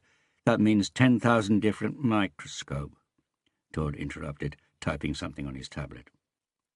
Katrina was familiar with Tord's method, but she waited. Thorgren hadn't trained to become a police officer. He hadn't trained to become much at all, really. A few years in information technology in Denmark, but no qualifications. Even so, he had soon been pulled out of Police HQ's IT department and given a job as an analyst with a particular focus on anything relating to technological evidence, purely because he was so much better than everyone else. Even the toughest glass acquires microscopic indentations where it's touched most often by someone's fingertips, Tord said. I just have to find out where on the screen the deepest indentations are, and that's the code. Well, the 4 digits give 24 possible combinations. The phone locks after 3 failed attempts, though, Anna said, so you'd have to be lucky I got the right code on the second attempt, Tord said with a smile. But Katrina couldn't tell if he was smiling because of what he'd just said, or something on his tablet. Bloody hell, Scudder said. Talk about luck. On the contrary, I was unlucky not to get it on my first attempt. When the number contains the numerals 1 and 9, as in this instance, that usually means a year, and then there are only 2 possible combinations. Enough of that, Katrina said. We've spoken to Elisa's sister, and she says she hadn't had a regular boyfriend for years, and that she probably didn't want one either. Tinder, Villa said. Sorry? Did she have the Tinder app on her phone? Yes, Tord said. The guys who saw Elisa in the archway said she looked a bit dressed up. So she wasn't coming home from the gym or work, and presumably not from seeing a female friend. And if she didn't want a boyfriend... Good, Katrina said. Tord? We did check the app, and there were plenty of matches, to put it mildly. But Tinder is linked to Facebook, so we can't access any further information about people she may have had contact with on there. Tinder people meet in bars, a voice said. Katrina looked up in surprise. It was Truls Persson. If she had her phone with her, it's just a matter of checking the base stations, then going round the bars in the areas she was in. Thanks, Truls, Katrina said. We've already checked the base stations. Stina? One of the analysts sat up in her chair and cleared her throat. According to the printout from Telenor's operations centre, Elisa Hermansson left work at Jonstorget sometime between 6:30 and 7 p.m. She went to an area in the vicinity of Bensebrua. Then her sister told us Elisa used the gym at Mirrens Verkstedt, Katrina interrupted. and they've confirmed that she checked in at 19:32 and left at 21:14. Sorry, Stina. Stina gave her a brief, slightly stiff smile. Then Elisa moved to the area around her home address where she, or at least her phone, remained until she was found. That's to say, its signal was picked up by a few overlapping base stations, which confirms that she went out, but no further than a few hundred meters from her home in Grunaluka. Great, so we get to go on a bar crawl, Katrina said. She was rewarded with a chuckle from Truls, a broad smile from Anna's villa, but otherwise total silence. Could be worse, she thought. Her phone, which was on the table in front of her, began to move. She saw from the screen that it was Björn. It could be something about forensic evidence, in which case it would be good to hear it straight away. But on the other hand, if that was the case, he ought to have called his colleague from forensics, who was attending the meeting, not her. So it could be something personal. She was about to click reject call when she realized that Björn would be well aware that she was in a meeting. He was good at keeping track of that sort of thing. She raised the phone to her ear. We're in the middle of a meeting of the investigative team, Björn. She regretted saying that the moment she felt all eyes on her. I'm at the Forensic Medical Institute, Björn said. We just had the results of the preliminary test on the shiny substance she had on her stomach. There's no human DNA in it. Damn, Katrina blurted out. It had been in the back of her mind the whole time that if the substance was semen, the case could probably be solved within the magical limit of the first 48 hours. All experience indicated that it would be harder after that. But it could suggest that he had intercourse with her after all, Björn said. What makes you think that? It was lubricating gel, probably from a condom. Katrina swore again, and she could tell from the way the others were looking at her that she hadn't yet said anything to prove that this wasn't just a private conversation. So you're saying the perpetrator used a condom? She said loudly and clearly. Him or someone else she met yesterday evening. Okay, thanks. She was keen to end the conversation, but heard Björn say her name before she had time to hang up. Yes, she said. That wasn't actually why I called. She swallowed. Björn, we're in the middle of the murder weapon, he said. I think I might have figured out what it was. Can you keep the group there for another 20 minutes? He was lying in bed in the flat, reading on his phone. He'd been through all the newspapers now. It was disappointing. They'd left out all the details. They'd neglected to report everything that was of artistic value. Either because the lead detective, Katrina Bratt, didn't want to reveal them, or because she simply lacked the capacity to see the beauty in it. But he, the policeman with murder in his eyes, he would have seen it. Maybe, like Bratt, he would have kept it to himself, but at least he would have appreciated it. He looked more closely at the picture of Katrina Bratt in the newspaper. She was beautiful. Wasn't there some sort of regulation about them having to wear uniform for press conferences? If there was, she was breaking it. He liked her, imagined her wearing her police uniform. Very beautiful. Sadly, she wasn't on the agenda. He put the newspaper down, ran his hand across the tattoo. Sometimes it felt like it was real, that it was bursting, that the skin over his chest was stretched tight and about to split. To hell with regulations. He tensed his stomach muscles and used them to get up from the bed. Looked at his reflection in the mirror on the sliding door of the wardrobe. He had got into shape in prison, not in the gym. Lying on benches and mats soaked in other people's sweat was out of the question. No, in his cell. Not to get muscles, but to acquire real strength, stamina, tautness, balance, the capacity to bear pain. His mother had been solidly built, a big backside. She'd let herself go towards the end. Weak. He must have got his body and metabolism from his father, and his strength. He pushed the wardrobe door aside. There was a uniform hanging there. He ran his hand over it.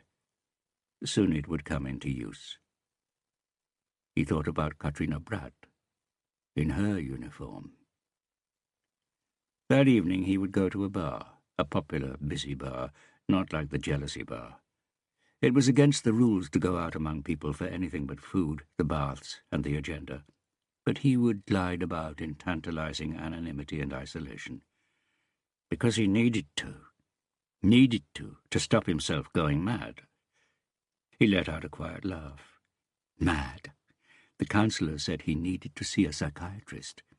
And of course he knew what they meant by that he needed someone who could prescribe medication. He took a pair of freshly polished cowboy boots from the shoe rack and looked for a moment at the woman on the back of the wardrobe. She was hung up on the pegs in the wall behind her, and her eyes stared out between the suits. She smelt faintly of the lavender perfume he had rubbed on her chest. He closed the door again. Mad? They were incompetent idiots, the whole lot of them. He had read the definition of personality disorder in a dictionary, that it was a mental illness that leads to discomfort and difficulties for the individual concerned and those around them. Fine. In his case, that merely applied to those around him.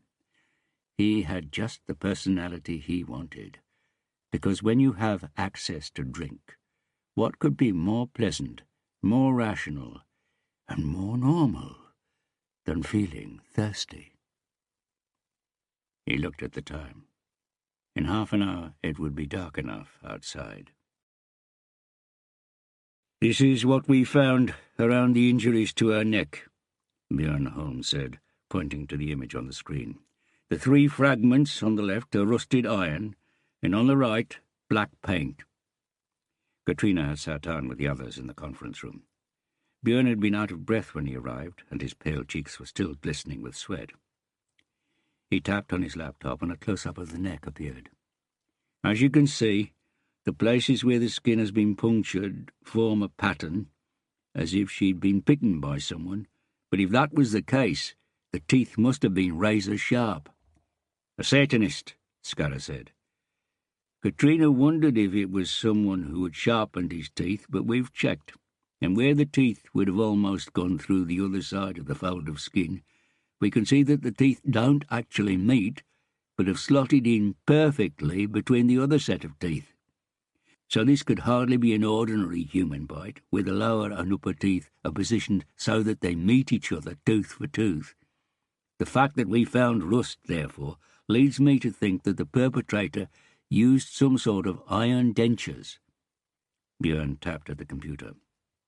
Katrina felt a quiet gasp go through the room.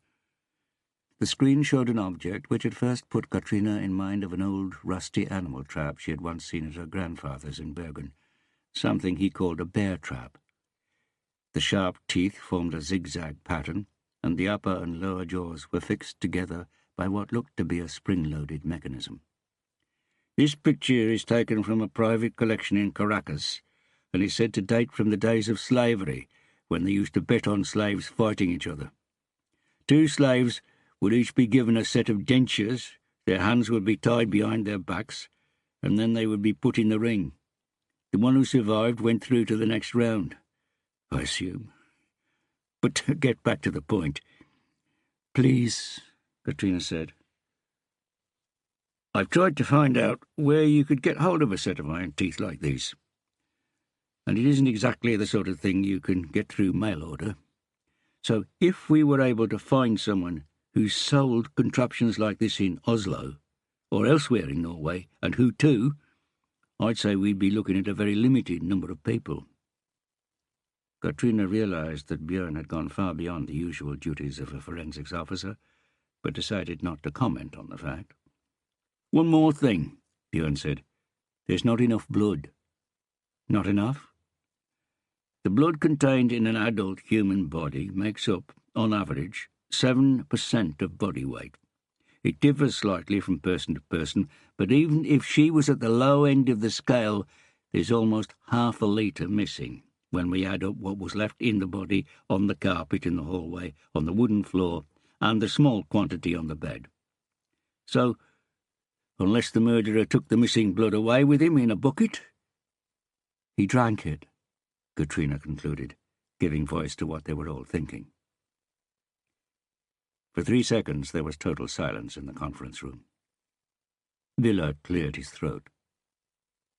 "What about the black paint?" "There's rust on the inside of the flakes of paint, so it came from the same source," Björn said, disconnecting his laptop from the projector. "But the paint isn't that old. I'm going to analyse that tonight." Katrina could see that the others hadn't really absorbed the bit about the paint. They were still thinking about the blood. "Thanks, Björn," Katrina said, standing up and looking at her watch. "Okay, about that bar crawl. It's bedtime, so how about we send the people with kids home while us poor barren souls stay behind and split into teams?" No response, no laughter, not so much as a smile.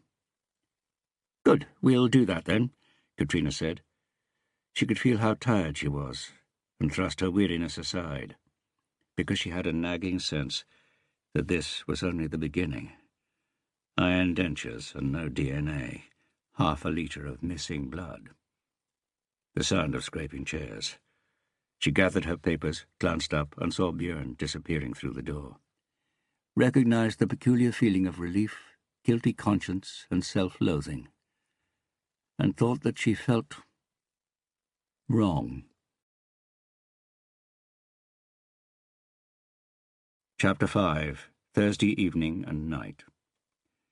Mehmet Kalak looked at the two people in front of him. The woman had an attractive face, an intense look in her eyes, tight hipster clothes, and such a finely proportioned body that it didn't seem unlikely that she might have picked up the handsome young man who had to be 10 years her junior. They were just the sort of clientele he was after, which was why he had given them an extra generous smile when they walked through the door of the Jealousy Bar. "What do you think?" the woman said. She spoke with a Bergen accent. He'd only managed to see the surname on her ID card. Brat. Mehmet lowered his eyes again and looked at the photograph they had put down on the bar in front of him. "Yes," he said. "Yes? Yes, she was here. Yesterday evening." "You're sure?" "She was sitting right where you are standing now." "Here? Alone?" Mehmet could see that she was trying to hide her excitement.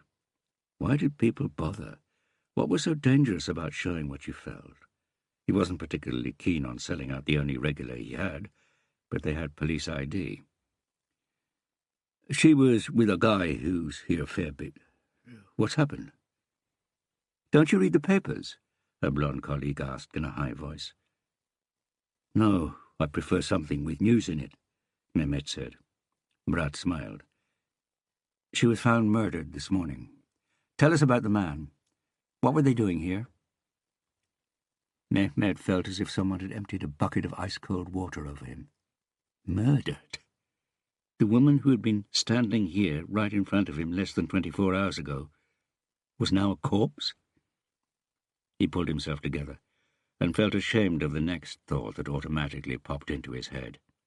If the bar got mentioned in the papers, would that be good or bad for business?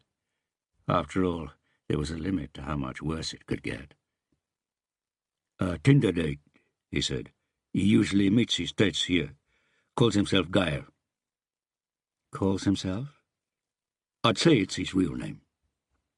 "Does he pay by card?" "Yes." She nodded towards the till. "Do you think you could find the receipt for his payment last night?" "That should be possible, yes." Mehmet smiled sadly. "Did they leave together?" "Definitely not." "Meaning?" "The guy had set his sights too high, as usual. He'd basically been dumped before I'd even had time to pour their drinks. Speaking of which, can I get you something?" "No, thanks," Brad said. "We're on duty." "So she left here alone?" "Yes." "And you didn't see anyone follow her?" Mehmet shook his head, got 2 glasses out, and picked up a bottle of apple juice. "This is on the house. Freshly pressed, local. Come back another night and have a beer. On the house. The first one's free, you know. Same thing applies if you want to bring any police colleagues. Do you like the music?" "Yes," the blonde policeman said. "You two no," Brad said. "Did you hear the woman say anything you think might be of interest to us?" "No." Actually, now you come to mention it, she did say something about someone stalking her. Mehmet looked up from pouring. The music was on low and she was talking loudly. I see. Was anyone else here showing any interest in her? Mehmet shook his head. It was a quiet night. Like tonight, then? Mehmet shrugged. The other two customers who were here had gone by the time Gaia left. So it might not be too difficult to get their card details as well? One of them paid cash, I remember. The other one didn't buy anything. Okay. And where were you between 10 p.m. and 1 o'clock this morning? Me. I was here, then at home. Anyone who can confirm that? Just so we can get it out of the way at the start? Yes. Or no? Yes or no? Mehmet thought hard. Getting a loan shark with previous convictions mixed up in this could mean more trouble. He should hold on to that card in case he needed it later. No, I live alone. Thanks. Brad raised her glass, and Mehmet thought at first she was drinking a toast, until he realized she was gesturing towards the till with it. We'll sample these local apples while you look, okay? Truls had quickly worked his way through his bars and restaurants, had shown the photograph to bartenders and waiters, and moved on as soon as he got the answer he expected. No or don't know. If you don't know, you don't know. And the day had already been more than long enough. Besides, he had one final item on his agenda. Truls typed the last sentence on the keyboard and looked at the brief, but in his opinion, concise report. See attached list of licensed premises visited by the undersigned at the times specified. None of the staff reported having seen Elisa Hermansen on the evening of the murder. He pressed send and stood up. He heard a low buzz and saw a light flash on the desk telephone. He could tell from the number on the screen that it was the duty officer. They dealt with any tip-offs and only forwarded the ones that seemed relevant. Damn! He didn't have time for any more chat right now. He could pretend he hadn't seen it. But on the other hand, if it was a tip-off, he might end up with more to pass on than he had thought. He picked up. Benson? At last! No one's answering. Where is everyone? Out of bars. Haven't you got a murder to what is it? We've got a guy who says he was with Elisa Hermansen last night. Put him through. There was a click, and Truls heard a man who was breathing so hard it could only mean he was frightened. DC Bernson Crime Squad. What's this about? My name is Gaia Soler. I saw the picture of Elisa Hermansen on VG's website. I'm phoning because I had a very short encounter yesterday with a lady who looked a lot like her, and she said her name was Elisa. It took Gaia Soler 5 minutes to give an account of his date at the Jealousy Bar, and how he had gone straight home afterwards and was home before midnight. Truls vaguely remembered that the pissing boys had seen Elisa alive after 11:30. Can anyone confirm when you got home? The log on my computer. And Kari. Kari? My wife. You've got family? Wife and dog. Truls heard him swallow audibly. Why didn't you call earlier? I've only just seen the picture. Truls made a note, swearing silently to himself. This wasn't the murderer, just someone they needed to rule out, but it still meant writing a full report, and now it was going to be 10 o'clock before he managed to get away. Katrina was walking down Markveien. She had sent Anna's villa home from his first day at work.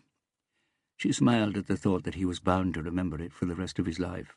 First the office, then straight to the scene of a murder, and a serious one at that, not the sort of boring drug-related murder that people forgot the next day, but what Harry called a could-have-been-me murder, which was the murder of a so-called ordinary person in ordinary circumstances, the sort that led to packed press conferences and guaranteed front pages, because familiarity made it easier for the public to empathize. That was why a terrorist attack in Paris got more media coverage than one in Beirut. And the media was the media. That was why Police Chief Bellman was taking the effort to keep himself informed. He was going to have to deal with questions, not right away, but if the murder of a young, well-educated, hard-working female citizen wasn't cleared up within the next few days, he would have to make a statement. It would take her half an hour to walk from here to her flat in Frogner. But that was fine. She needed to clear her head. And her body. She pulled her phone out of her jacket pocket and opened the Tinder app. She walked on with one eye on the pavement and the other on the phone as she swiped to right and left. They had guessed right. Elisa Hermanson had got home from a Tinder date. The man the bartender had described to them sounded harmless enough, but she knew from experience that some men had the strange idea that a quick shag gave them the right to more. An old-fashioned attitude that the act itself constituted a form of female submission, which could be taken as purely sexual, perhaps. But for all she knew, there might be just as many women out there with equally old-fashioned ideas that men were automatically under some sort of moral obligation the moment they kindly consented to penetrate them. But enough of that. She'd just got a match. "I'm 10 minutes from Knox-on-Sully Plus," she tapped. "Okay, I'll be waiting," came the reply from Ulrich, who from his profile picture and description seemed to be a very straightforward man. Truls Bernsen stopped and looked at Mona Dor, looking at herself. She no longer reminded him of a penguin. Well, she actually reminded him of a penguin that was being tightly squeezed around the middle.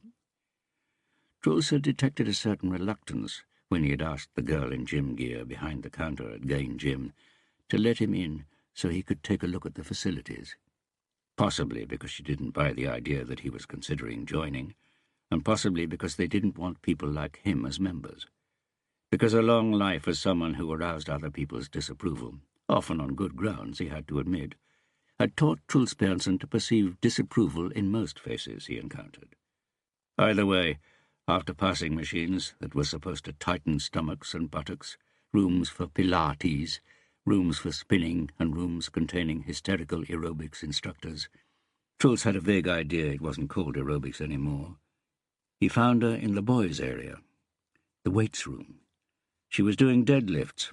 Her squat, splayed legs were still a bit penguiny, but the combination of broad backside and the wide leather belt that was squeezing her waist and making her bulge out both above and below made her look more like a number 8. She let out a hoarse, almost frightening roar as she straightened her back and took the strain, staring at her own red face in the mirror. The weights clanked against each other as they left the floor. The bar didn't bend as much as he'd seen them do on television, but he could see that it was heavy from the 2 grunting packy types that were doing curls to get biceps that were big enough for their pathetic gang tattoos. Christ, how he hated them. Christ, how they hated him. Mona Dor lowered the weights, roared and raised them again. Down, up, 4 times. She stood there trembling afterwards, smiled the way that crazy woman out in Lear did when she'd had an orgasm. If she hadn't been quite so fat and lived quite so far away, maybe something could have come of that. She said she'd dumped him because she was starting to like him, that once a week wasn't enough. At the time he had been relieved, but Truls still found himself thinking about her from time to time. Not the way he thought about Ulla, of course, but she'd been nice, no question.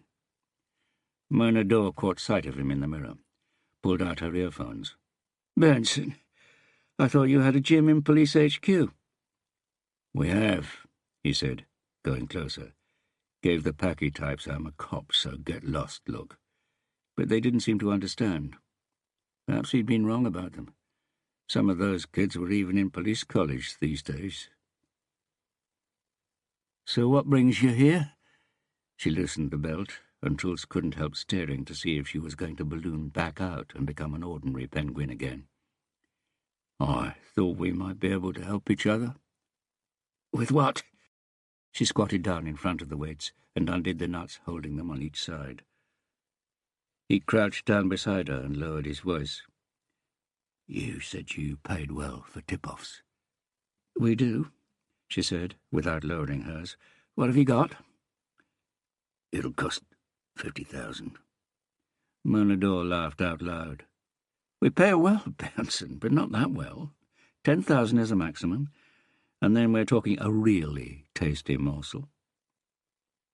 Jules nodded slowly as he moistened his lips. "This isn't a tasty morsel." "What did you say?" Jules raised his voice a bit more. "I said, this isn't a tasty morsel." "What is it, then?" "It's a 3-course meal." "Not going to happen," Katrina cried over the cacophony of voices, and took a sip of her White Russian. "I've got a partner, and he's at home. Where do you live?" "Gyldenlöversgata. But there's nothing to drink. It's a real mess, and clean sheets." Ulrich shrugged. "You change the sheets while I take a shower," she said. "I've come straight from work. Let's just say that all you need to know about my job is that I have to be up early tomorrow, so shall we?" She nodded towards the door. "Okay, but maybe we could finish our drinks first." She looked at the cocktail. The only reason she'd started drinking White Russians was because that's what Jeff Bridges drinks in The Big Lebowski. "That depends," she said. "On what?" "On what effect alcohol has. On you." Ulrich smiled. "You trying to give me performance anxiety, Katrina?" She shivered at the sound of her own name in this stranger's mouth. "Do you get performance anxiety, then, Ulrich?" "No," he grinned. "But do you know what these drinks cost?" Now she smiled. Ulrich was okay. Thin enough. That was the first and really the only thing she looked for in a profile. Weight and height. She could calculate their BMI as quickly as a poker player figured out the odds. 26.5 was okay. Before she met Björn, she'd never have believed she'd accept anyone over 25. "I need to go to the toilet," she said. "Here's my cloakroom ticket, black leather jacket, wait by the door." Katrina stood up and walked across the floor, assuming, seeing as this was his first chance to look at her from behind, that he was checking out what people where she came from usually called her arse, and knew that he would be happy. The back of the bar was more crowded, and she had to push her way through, seeing as "excuse me" didn't have the open sesame effect it had in what she considered to be the more civilized parts of the world. Bergen, for instance. And she must have been getting squeezed harder than she thought between the sweaty bodies, because suddenly she couldn't breathe. She broke free, and the giddy feeling of a lack of oxygen disappeared after a few steps. In the corridor beyond, there was the usual queue for the women's toilet, and no one waiting for the men's. She looked at her watch again. Lead detective. She wanted to get to work first tomorrow. What the hell?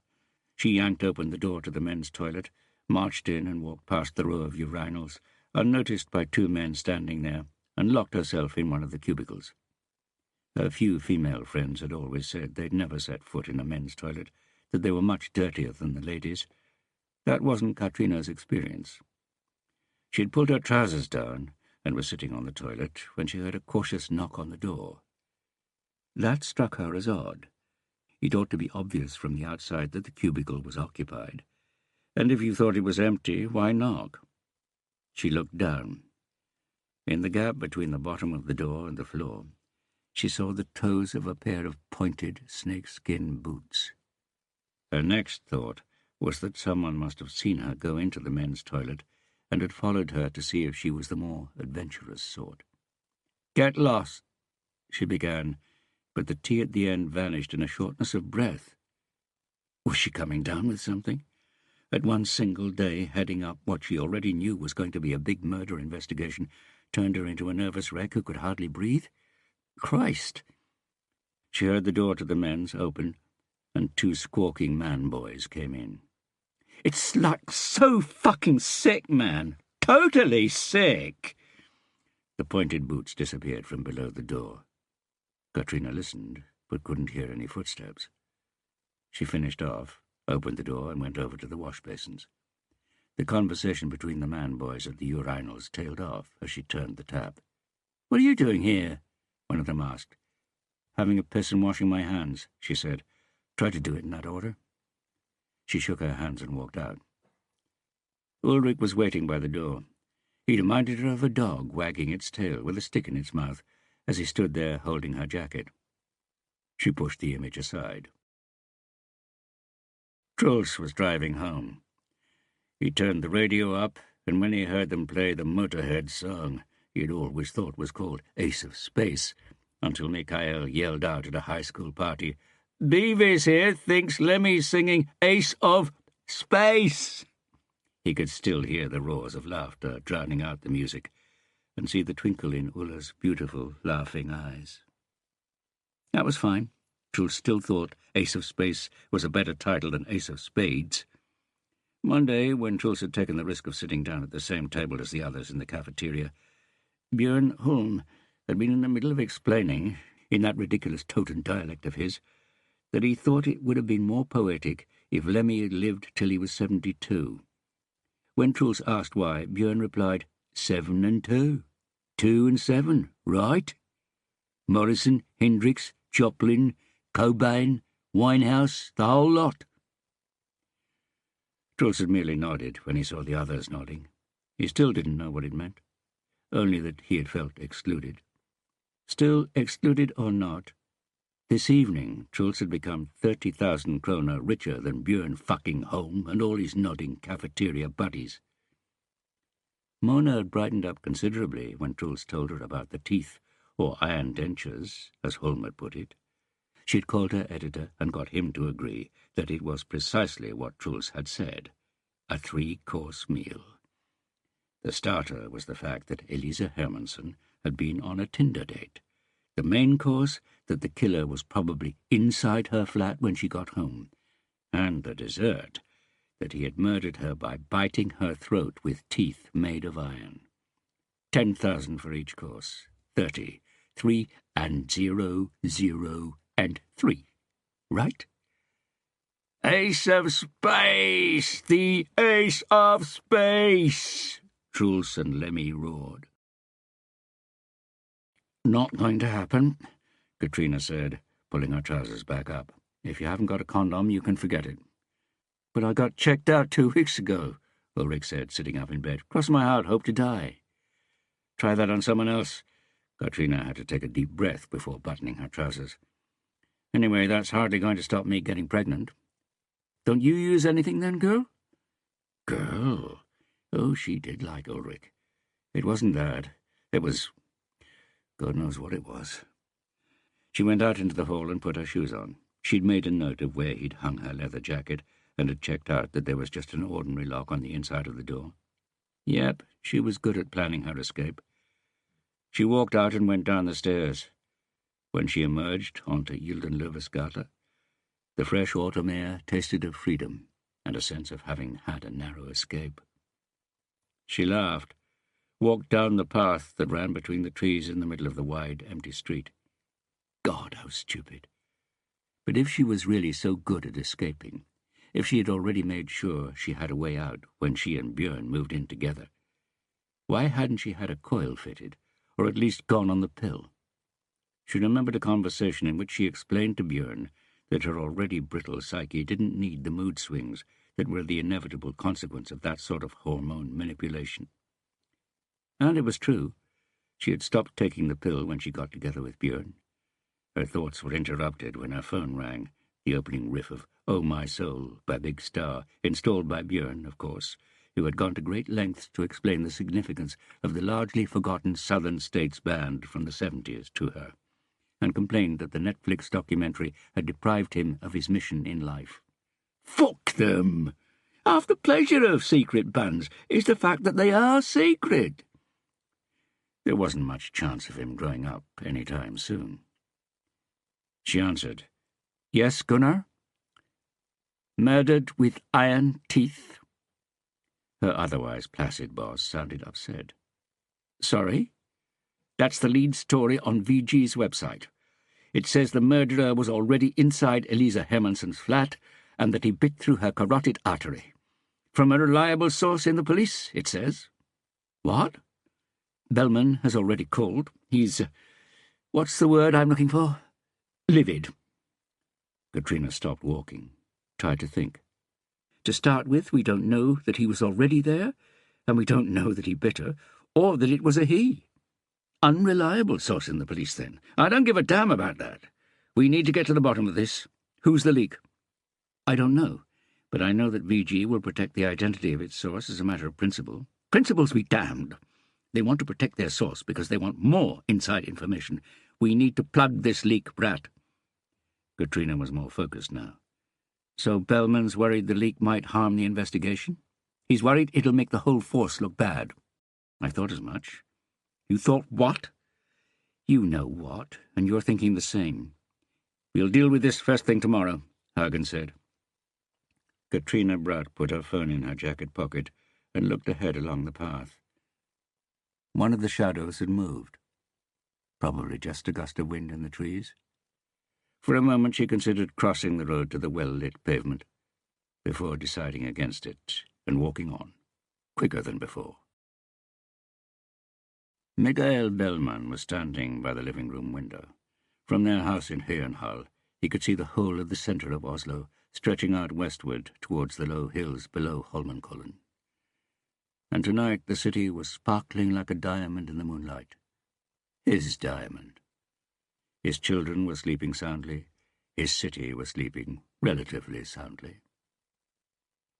"What is it?" Ulla wondered, looking up from her book. "This latest murder. It needs solving." "So do all murders, surely." "This one's a big case now." "It's one single woman. It's not that." "Is it because VG is running so hard with it?" He could hear the trace of derision in her voice, but it didn't bother him. She'd calmed down, she was back in her place, because deep down Ulla knew her place, and she wasn't the sort of person who looked for conflict. What his wife liked more than anything was looking after the family, fussing over the children, and reading her books. So the tacit criticism in her voice didn't really demand an answer. And she would hardly have understood it anyway, that if you want to be remembered as a good king, you have two choices. Either you are a king in good times, with the good fortune to sit on the throne during years of plenty, or you're the king who leads the country out of a time of crisis. And if it isn't a time of crisis, you can pretend, start a war, and show how deep a crisis the country would be in if it didn't go to war, and make out that things are really terrible. It didn't matter if it was only a small war. The important thing was winning it. Mikael Bellman had opted for the latter when he had appeared in the media and in front of the city council, exaggerating the amount of crime committed by migrants from the Baltic states and Romania, and making dire predictions about the future. And he had been granted extra resources to win what was actually a very small war, albeit a big one in the media. And with the latest figures he had provided 12 months later, he had been able, indirectly, to declare himself the triumphant victor. But this new murder case was a war he wasn't in charge of, and, judging from VG's coverage that evening, he knew it was no longer a small war. Because they all danced to the media's tune. He remembered a landslide on Svalbard, which had left 2 people dead and many more homeless. A few months before, there had been a fire in Nedre Eiker, in which 3 people had died and far more been left homeless. The latter story had received the usual modest coverage granted to house fires and road accidents.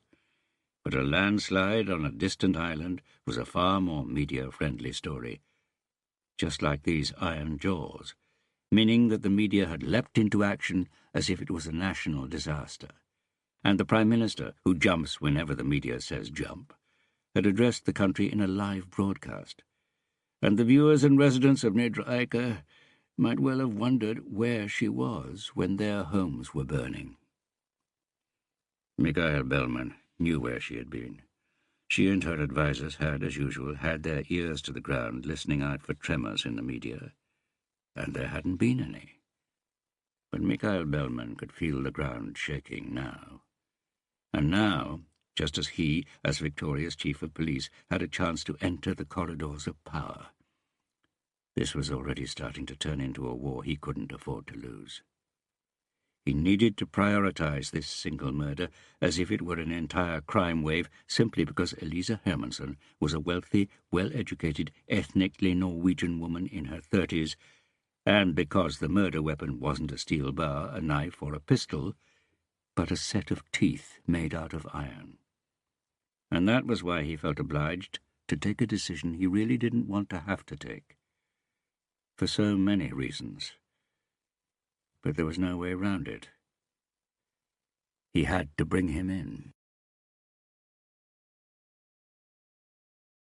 Chapter 6. Friday morning. Harry woke up.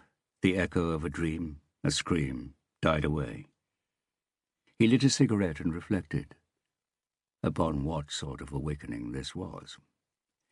There were basically 5 different types.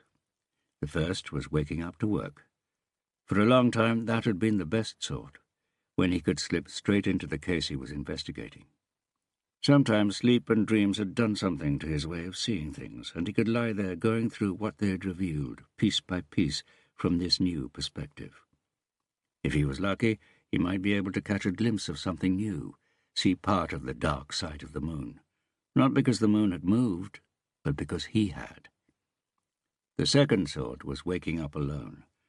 That was characterized by an awareness that he was alone in bed, alone in life, alone in the world, and it could sometimes fill him with a sweet sensation of freedom, and at other times with a melancholy that could perhaps be called loneliness, but which was perhaps just a glimpse of what anyone's life really is, a journey from the attachment of the umbilical cord to a death where we are finally separated from everything and everyone. A brief glimpse at the moment of awakening before all our defense mechanisms and comforting illusions slot into place again, and we can face life in all its unreal glory. Then there was waking up full of angst. That usually happened if he'd been drunk for more than 3 days in a row. There were different gradations of angst, but it was always there, instantly. It was hard to identify a specific external danger or threat. It was more a sense of panic at being awake at all, being alive, being here. But every so often he could sense an internal threat, a fear of never feeling afraid again, of finally and irrevocably going mad. The fourth was similar to waking up full of angst, the "there are other people here" awakening. That set his mind working in 2 directions, one backwards, how the hell did this happen? One forwards, how do I get out of here? Sometimes this fight-or-flight impulse would settle down, but that always came later, and therefore fell outside the frame of waking up. And then there was the 5th, which was a new type of waking up for Harry Höhler. Waking up content. At first he had been surprised that it was possible to wake up happy, and had automatically thought through all the parameters, what this ridiculous happiness actually consisted of, and if it was just an echo of some wonderful, stupid dream. But that night he hadn't had any nice dreams, and the echo of the scream that came from the demon, the face on his retina which belonged to the murderer who got away. Even so, Harry had woken up happy. Hadn't he? Yes. And when this variety of awakening had been repeated, morning after morning, he had begun to get used to the idea that he might actually be a relatively content man who had found happiness somewhere towards the end of his 40s and actually seemed capable of clinging on to this newly conquered territory. The main reason for this lay less than an arm's length away from him and was breathing calmly and evenly. Her hair lay spread out on the pillow, like the rays of a raven-black sun. What is happiness? Harry had read an article about research into happiness, which had shown that if you take the happiness of blood, its serotonin level, as your starting point, then there are relatively few external factors that can either reduce or increase that level. You can lose a foot, you can find out you're infertile, your house can burn down. Your serotonin level sinks at first, But 6 months later, you're pretty much as happy or unhappy as you were to start with. Same thing if you buy a bigger house or a more expensive car. But the researchers had discovered that there were a few things that were important in feeling happiness. One of the most important was a good marriage. And that was just what he had. It sounded so banal that he couldn't help smiling sometimes when he told himself, or, very occasionally, the tiny number of people he called friends, yet still hardly ever saw, "My wife and I are very happy together." Yes, he was in control of his own happiness. If he could have, he would have been more than happy to copy and paste the 3 years that had passed since the wedding, and relive those days over and over again. But obviously that wasn't an option, and perhaps that was the cause of the tiny trace of anxiety he still felt. That time couldn't be stopped, that things happened, that life was like the smoke from a cigarette, moving even in the most airtight of rooms, changing in the most unpredictable ways. And seeing as everything was perfect now, any change could only be for the worse. Yes, that was it. Happiness was like moving on thin ice. It was better to crack the ice and swim in cold water and freeze and struggle to get out than simply to wait until you plunged into it. That was why he had started to program himself to wake up earlier than he had to. Like today, when his lecture on murder investigation didn't start until 11 o'clock. Waking up just to have more time to lie and experience this peculiar happiness for as long as it lasted. He suppressed the image of the man who had got away. That wasn't Harry's responsibility, wasn't Harry's hunting ground, and the man with the demon's face was appearing in his dreams less and less frequently. Harry crept out of bed as quietly as he could, even though her breathing was no longer as regular, and he suspected she might be pretending to still be asleep because she didn't want to spoil things. He pulled on a pair of trousers and went downstairs, put her favourite capsule in the espresso machine, added water, and opened a little glass jar of instant coffee for himself. He bought small jars because fresh, newly opened instant coffee tasted so much better. He switched the kettle on, stuck his bare feet in a pair of shoes, and went outside onto the steps. He breathed in the biting autumn air. The nights had already started to get colder here on Holmenkollveien, up in the hills of Besseru. He looked down towards the city and the fjord, where there were still a few sailing boats standing out as tiny white triangles against the blue water. In 2 months, maybe just a matter of weeks, the first snow would be falling up here. But that was fine. The big house with its brown timber walls was built for winter rather than summer. He lit his second cigarette of the day and walked down the steep gravel drive. He picked his feet up carefully to avoid treading on the untied laces. He could have put on a jacket, or at least a T-shirt, but that was part of the pleasure of having a warm house to come back to, freezing just a little bit. He stopped by the mailbox, took out the copy of Aftenposten. "Good morning, neighbour." Harry hadn't heard the Tesla pull out onto his neighbour's tarmacked drive. The driver's window slid open, and he saw the always immaculately blonde Fru Sivertsen.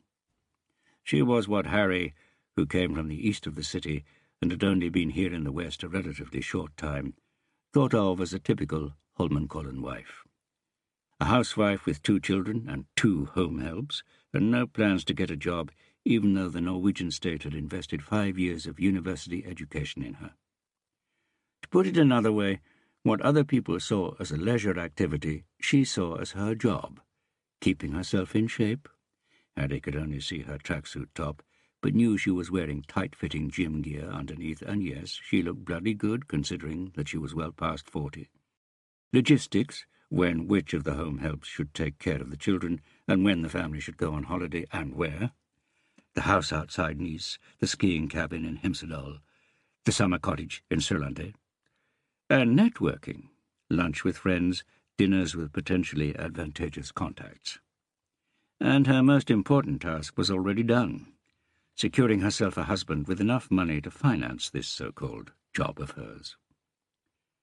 That was where Rakel had failed so miserably.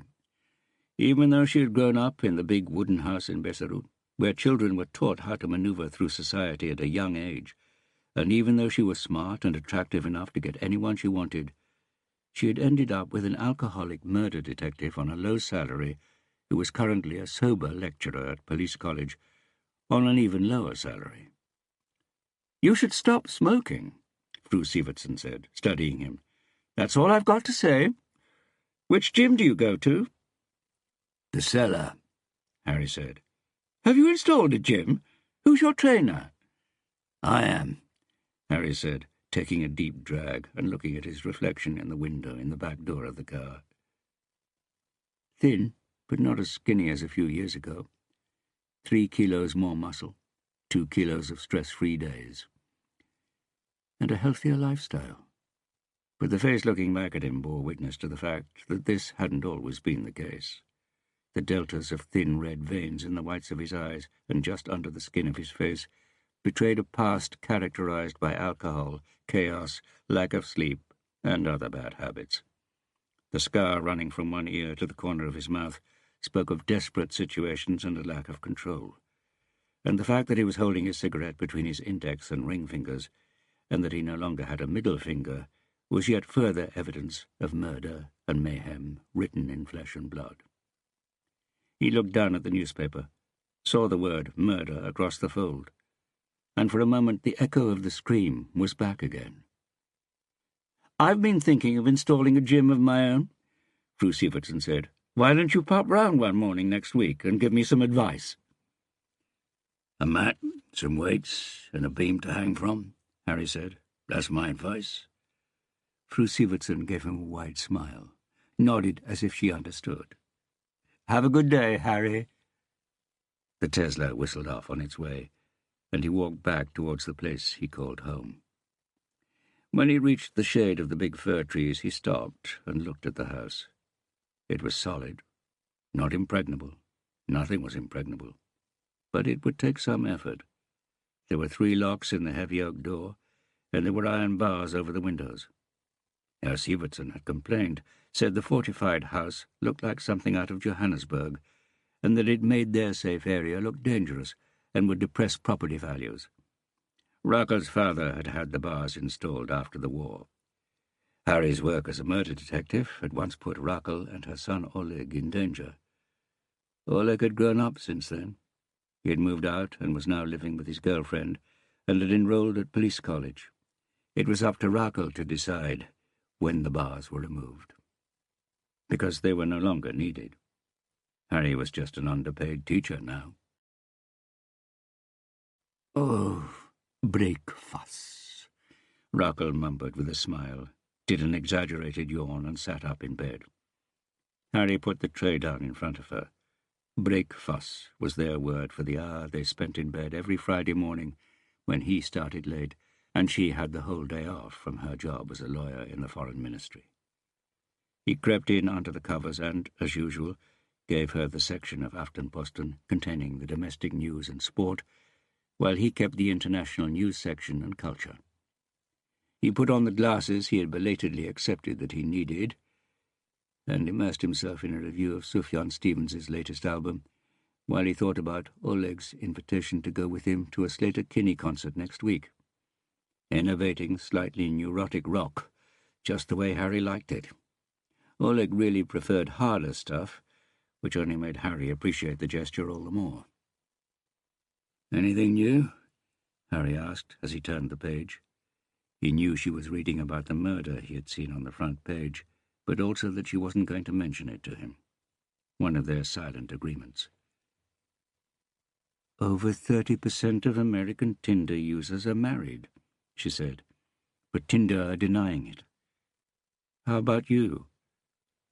"Sounds like the new Father John Misty album's a bit crap. Either that or the reviewers just got old and grumpy. I'd guess the latter. It had good reviews in Mojo and Uncut." "Harry?" "I prefer young and grumpy, then slowly but surely getting more amenable over the years. Like me, don't you think?" Would you be jealous if I was on Tinder? No. No? He noticed her sitting up in bed. Why not? I suppose I'm just unimaginative. I'm stupid, and believe I'm more than enough for you. Being stupid isn't all that stupid, you know. She sighed. Don't you ever get jealous? Harry turned another page. I do get jealous, but Stola Auna has recently given me a number of reasons to try to minimize it, darling. He's actually giving a guest lecture about morbid jealousy to my students today. Harry, he could tell from the tone of her voice that she wasn't going to give up. Don't start with my name, please. You know, it makes me nervous. You've got good reason to be, because I'm thinking about asking if you ever fancy anyone apart from me. You're thinking about it, or you're asking now? I'm asking now. Okay. His eyes settled on a picture of Police Chief Mikhail Bellman and his wife at a film premiere. Bellman suited the black eye patch he had started to wear, and Harry knew that Bellman knew it. The young police chief had declared that the media and crime films such as the one in question created a false picture of Oslo, and that during his time as chief of police the city was safer than ever. The statistical risk of someone killing themselves was far greater than them being killed by someone else. Well, Rackle said, and he felt her move closer. Do you fancy other women? Yes, Harry said, stifling a yawn. All the time? She asked. He looked up from the paper, stared in front of him with a frown. He considered the question. No, not all the time. He resumed reading. The new Munch Museum and Public Library was starting to take shape next to the Opera House.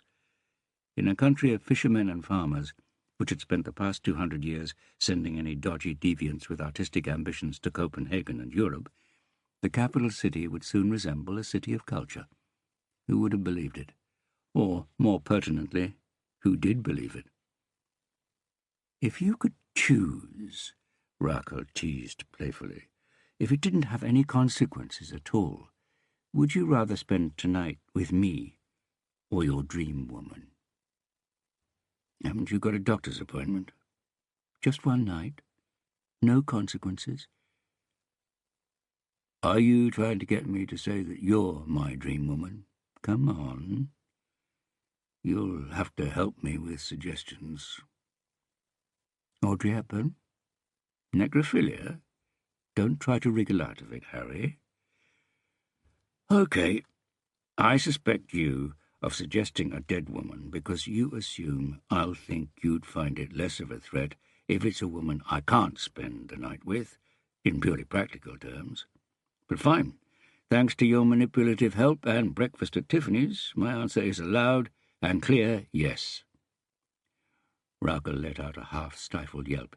In that case, why don't you just do it? Why not have a fling? To start with, I don't even know if my dream woman would say yes, and I'm no good at dealing with rejection. And secondly, because the bit about no consequences doesn't apply. Really? Harry focused on the newspaper again.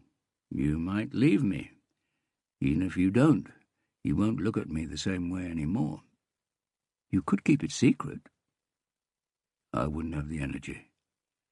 The former Councillor for Social Affairs, Isabel Skrein, had criticised the current City Council for not having a contingency plan in advance of the so-called tropical storm that was forecast to hit the west coast early next week with a force the country had never before experienced.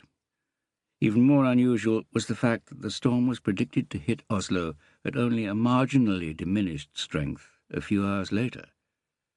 Skrein claimed that the council leader's response, "We don't live in the tropics, so we don't set money aside for tropical storms," betrayed an arrogance and irresponsibility bordering on lunacy. Evidently he believes that climate change is something that only affects other countries, Skrein had said, beside a photograph of her in a characteristic pose, which told Harry she was planning to make a political comeback. When you say You wouldn't have the energy to keep an affair secret. Do you mean couldn't keep up the pretense? Raquel asked. I mean, couldn't be bothered. Keeping secrets is exhausting, and I'd feel guilty. He turned the page. No more pages. Having a guilty conscience is exhausting. Exhausting for you, sure. What about me? Haven't you thought about how hard it would be for me? Harry glanced at the crossword before putting the newspaper down on the duvet and turning towards her. If you don't know about the affair, then surely you won't feel anything at all, darling. Raquel took hold of his chin and held it, while her other hand fiddled with his eyebrows. But what if I found out, or you found out, that I'd slept with another man? Wouldn't that upset you? He felt a sudden flash of pain as she plucked a straggly grey hair from one eyebrow. Of course, he said, hence the guilty conscience if it was the other way round. She let go of his chin. Darn it, Harry, you talk as if you were trying to figure out a murder case. Don't you feel anything? Darn it! Harry gave a crooked smile and peered at her over his glasses. Do people still say, darn it? Just answer, Oh, tarnation! Harry laughed. I feel that I'm trying to answer your questions as honestly as I can. But in order to do that, I need to think about them and be realistic. If I were to follow my initial emotional instinct, I'd have said what I thought you wanted to hear. So here's a warning. I'm not honest. I'm a slippery sod.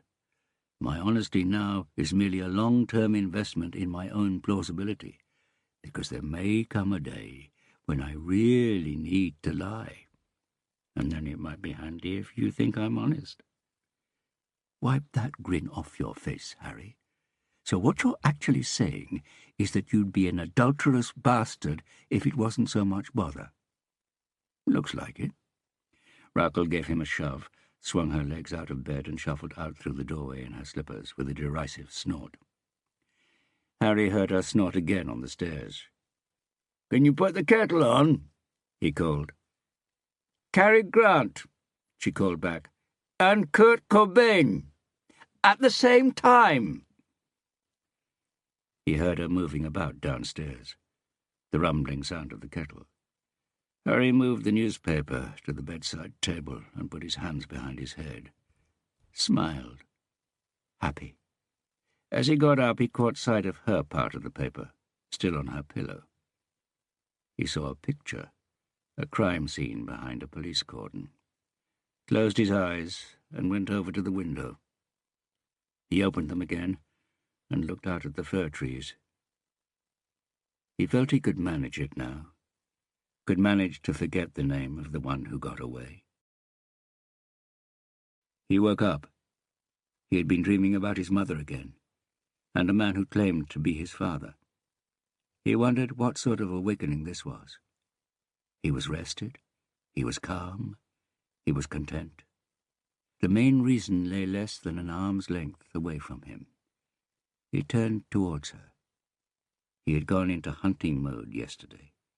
That hadn't been the intention, but when he saw her, the policewoman, in the bar, it was as if fate had grabbed the wheel for a moment. Oslo was a small city. People were always bumping into each other. But all the same, he hadn't run amok, though. He had learned the art of self-control. He studied the lines on her face, her hair, the arm lying at a slightly unnatural angle. She was cold, and she wasn't breathing. The smell of lavender was almost gone, but that was okay. She had done her job. He threw the covers back and went over to the wardrobe and took the uniform out. He brushed it down. He could already feel the blood pumping faster through his body. It was going to be another good day. Chapter 7. Friday morning. Harry Höller was walking down the corridor in Police College with Ståle Olner. At 192 centimetres tall, Harry was some 20 centimetres taller than his friend, who was 20 years older than him and a good deal fatter. "I'm surprised that you can't solve such an obvious case," Arna said, checking that his spotted bow tie was in the right place. "There's no mystery. You became a teacher because your parents were. Or, to be more accurate, because your father was. Even post-mortem, you're still trying to get his approval, which you never got as a police officer, and never actually wanted as a police officer, seeing as your rebellion against your father was about not being the same as him, whom you saw as a feeble individual because he hadn't been able to save your mother's life.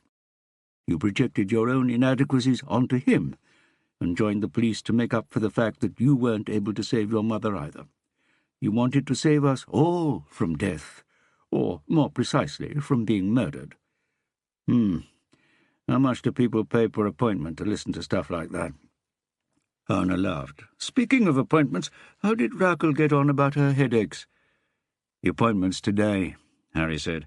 "Her dad suffered from migraines, and they only started later in life. Heredity.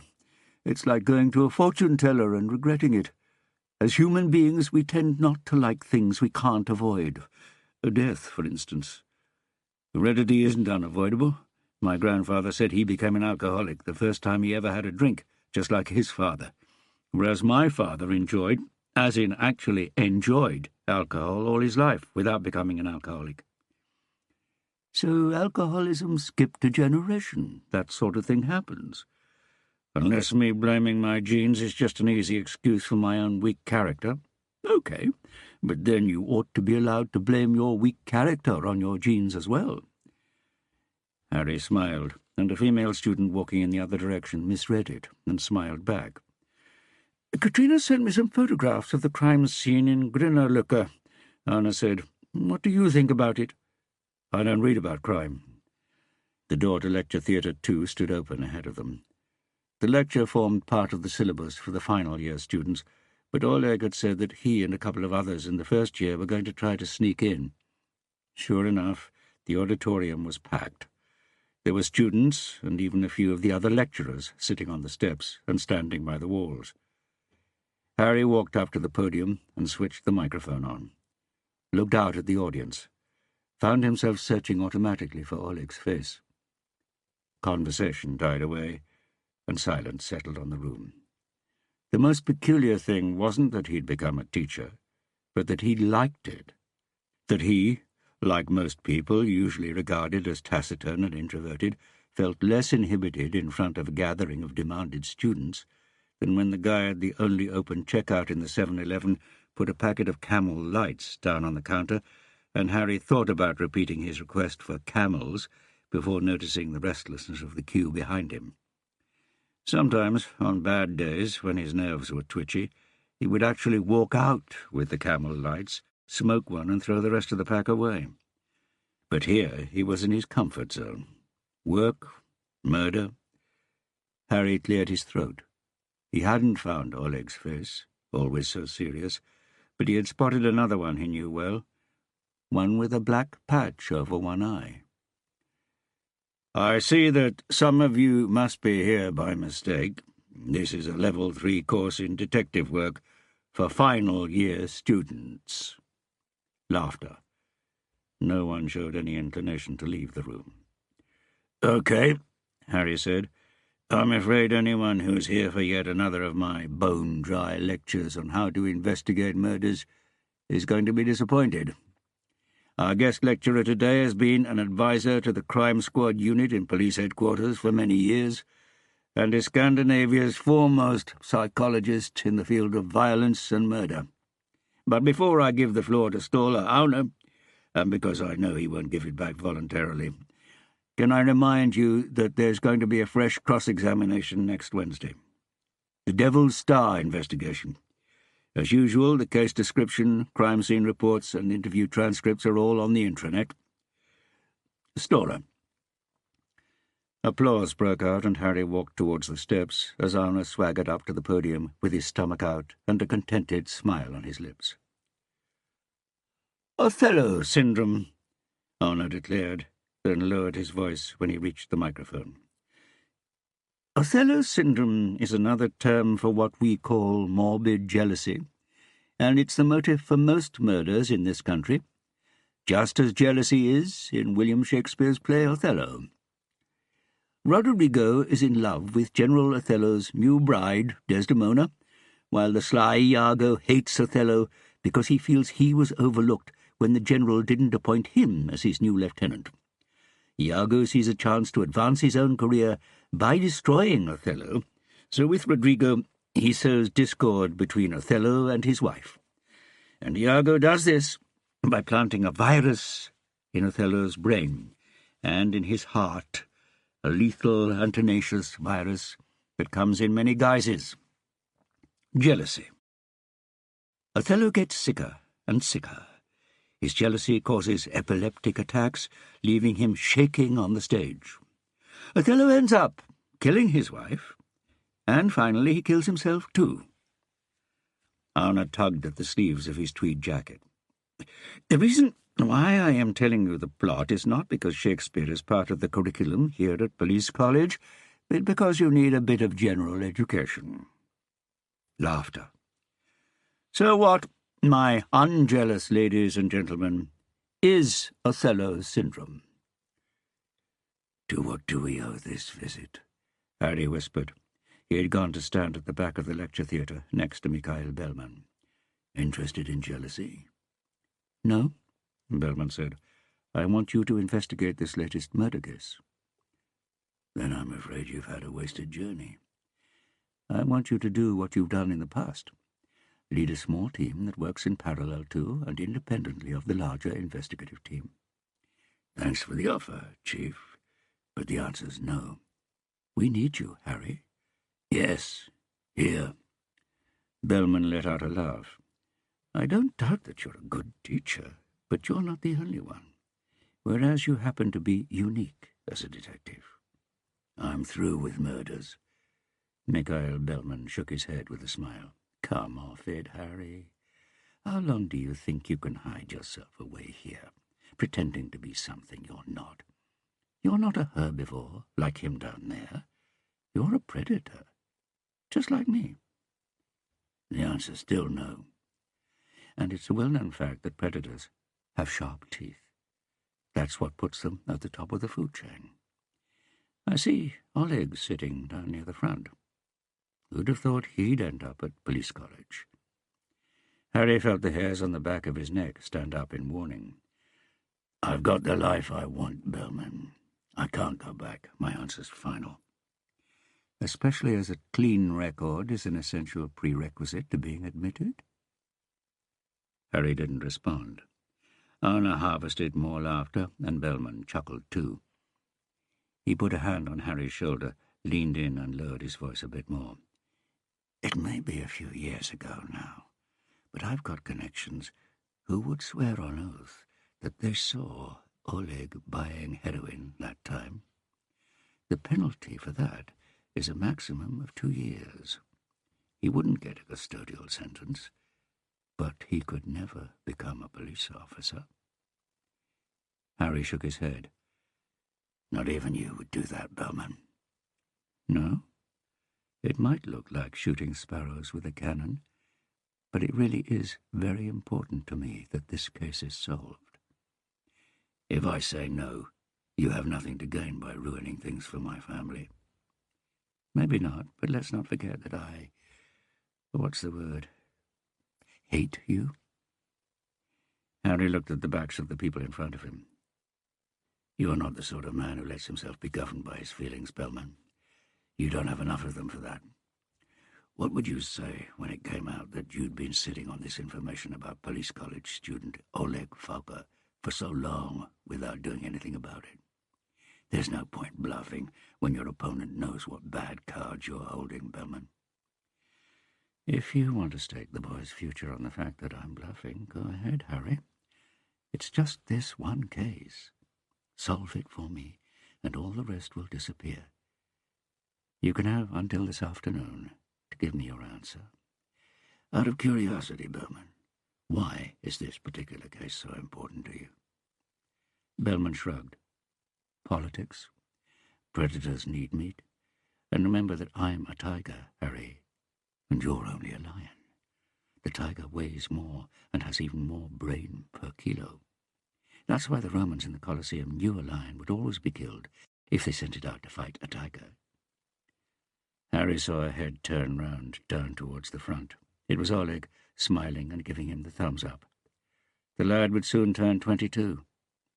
He had his mother's eyes and mouth, but his straight black hair came from the Russian father no one remembered any longer. Harry returned the thumbs up and tried to smile. When he turned back to Bellman, he was gone. "It's mostly men who are afflicted with Othello syndrome," Stola Arna's voice rang out. "While male murderers with Othello syndrome have a tendency to use their hands, female Othellos use knives or blunt instruments." Harry listened to the thin ice on top of the black water beneath him.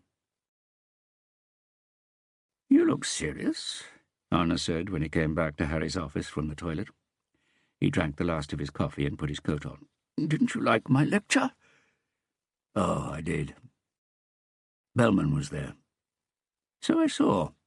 What did he want?" "He tried to blackmail me into investigating this latest murder." "And what did you say?" "No." Arna nodded. "Good. It eats away at your soul, having as much close contact with evil as you and I have had. It may not look like it to other people, but it's already destroyed parts of us, and it's high time our nearest and dearest got the same attention that the sociopaths have had. Our shift is over, Harry." "Are you saying you're throwing in the towel?" "Yes." "I see what you're saying in general terms, but are you sure there isn't something more specific?" Arna shrugged. "Only that I've worked too much and spent too little time at home. And when I work on a murder case, I'm not at home, even when I am there. Well, you know all about that, Harry. And Aurora, she's—" Arna filled his cheeks with air and blew it out. "Her teachers say it's a bit better now. Children sometimes shut themselves off at that age, and they try things out. The fact that they have a scar on their wrist doesn't necessarily mean that they're engaged in systematic self-harm. It could just be natural curiosity. But it's always upsetting when a father realizes he can no longer get through to his child.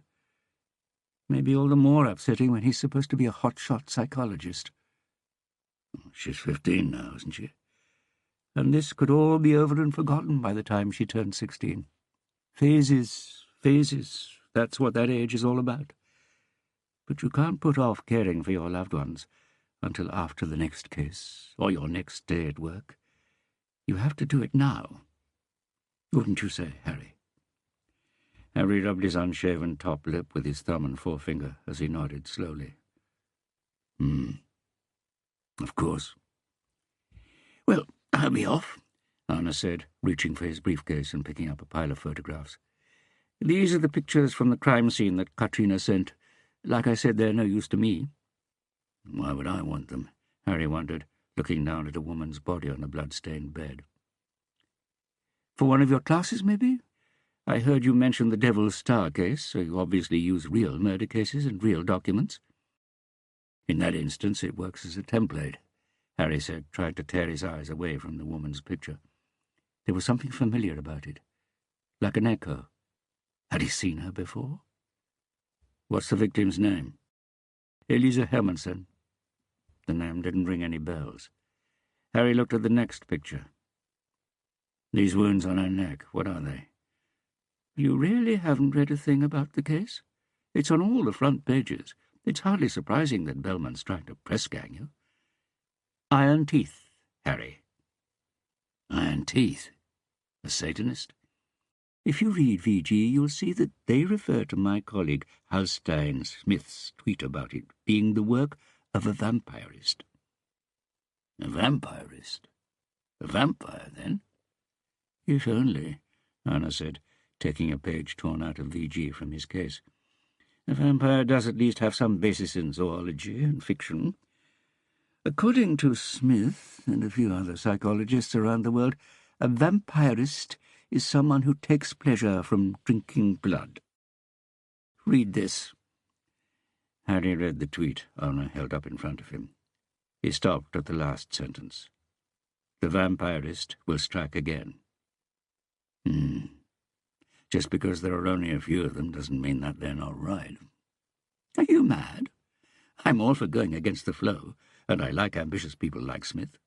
He made a big mistake when he was a student and landed himself with his nickname, the Monkey, and I'm afraid that means he still doesn't have much credibility among other psychologists. But he was actually a very promising psychologist until he got into this business with vampirism. His articles weren't bad either, but obviously he couldn't get them published in any peer-reviewed journals. Now he's got something printed at last, in VG. So why don't you believe in vampirism? Harry said. You yourself have said that if you can think of any form of deviancy, there'll be someone out there who's got it. Oh yes, it's all out there, or will be. Our sexuality is all about what we're capable of thinking and feeling, and that's pretty much unlimited. Dendrophilia means being sexually excited by trees. Kakorophilia means finding failure sexually arousing. But before you can define something as a philia or an ism, it has to have reached a degree of prevalence and have a certain number of common denominators. Smith and his group of mythomaniac psychologists have invented their own ism. They're wrong. There isn't a group of so-called vampirists who follow any predictable pattern of behavior for them or anyone else to analyze. Arna buttoned up his coat and walked towards the door. Whereas the fact that you suffer from a fear of intimacy and are incapable of giving your best friend a hug before he leaves is decent material for a psychological theory. Give Raquel my love and tell her I'll magic those headaches away. Harry? What? Yes, of course. I'll tell her. Hope things work out okay with Aurora. Harry was left staring into space after Arna had gone. The previous evening he had walked into the living room while Raquel was watching a film. He had glanced at the screen and asked if it was a James Gray film. It was a perfectly neutral picture of a street with no actors in it, without any specific cars or camera angles. 2 seconds of a film Harry had never seen. Okay, a picture can never be completely neutral, but Harry still had no idea what made him think of that particular director, apart from the fact that he had watched a James Gray film a few months ago. That could be all it was, an automatic and trivial connection.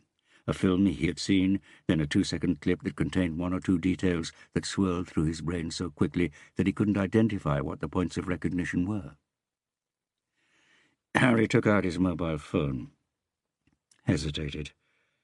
Then he pulled up Katrina Bratt's number. It had been over 6 months since the last time they were in touch, when she had sent him a text on his birthday. He had replied with, "Thanks," no capital letter or full stop. He knew she knew that didn't mean he didn't care, just that he didn't care about long text messages. His call went unanswered. When he rang our internal number at Crime Squad, Magnus Skara picked up. "So, Harry Hurler himself." The sarcasm was so heavy that Harry was left in no doubt. Harry hadn't had many fans at Crime Squad, and Skara certainly hadn't been one of them. "No, I haven't seen Bratt today, which is pretty odd for a new lead detective because we've got a hell of a lot to do here." Can you tell her I better call back, Huller? We've got enough to think about." Harry hung up, drummed his fingers on the desk and looked at the pile of essays at one end of it, and at the sheaf of photographs at the other. He thought about Bellman's analogy about predators. A lion? Okay, why not? He'd read that lions that hunt alone have a success rate of only 15% or so, and that when lions kill large prey, they don't have the strength to rip their throats open, so they have to suffocate them.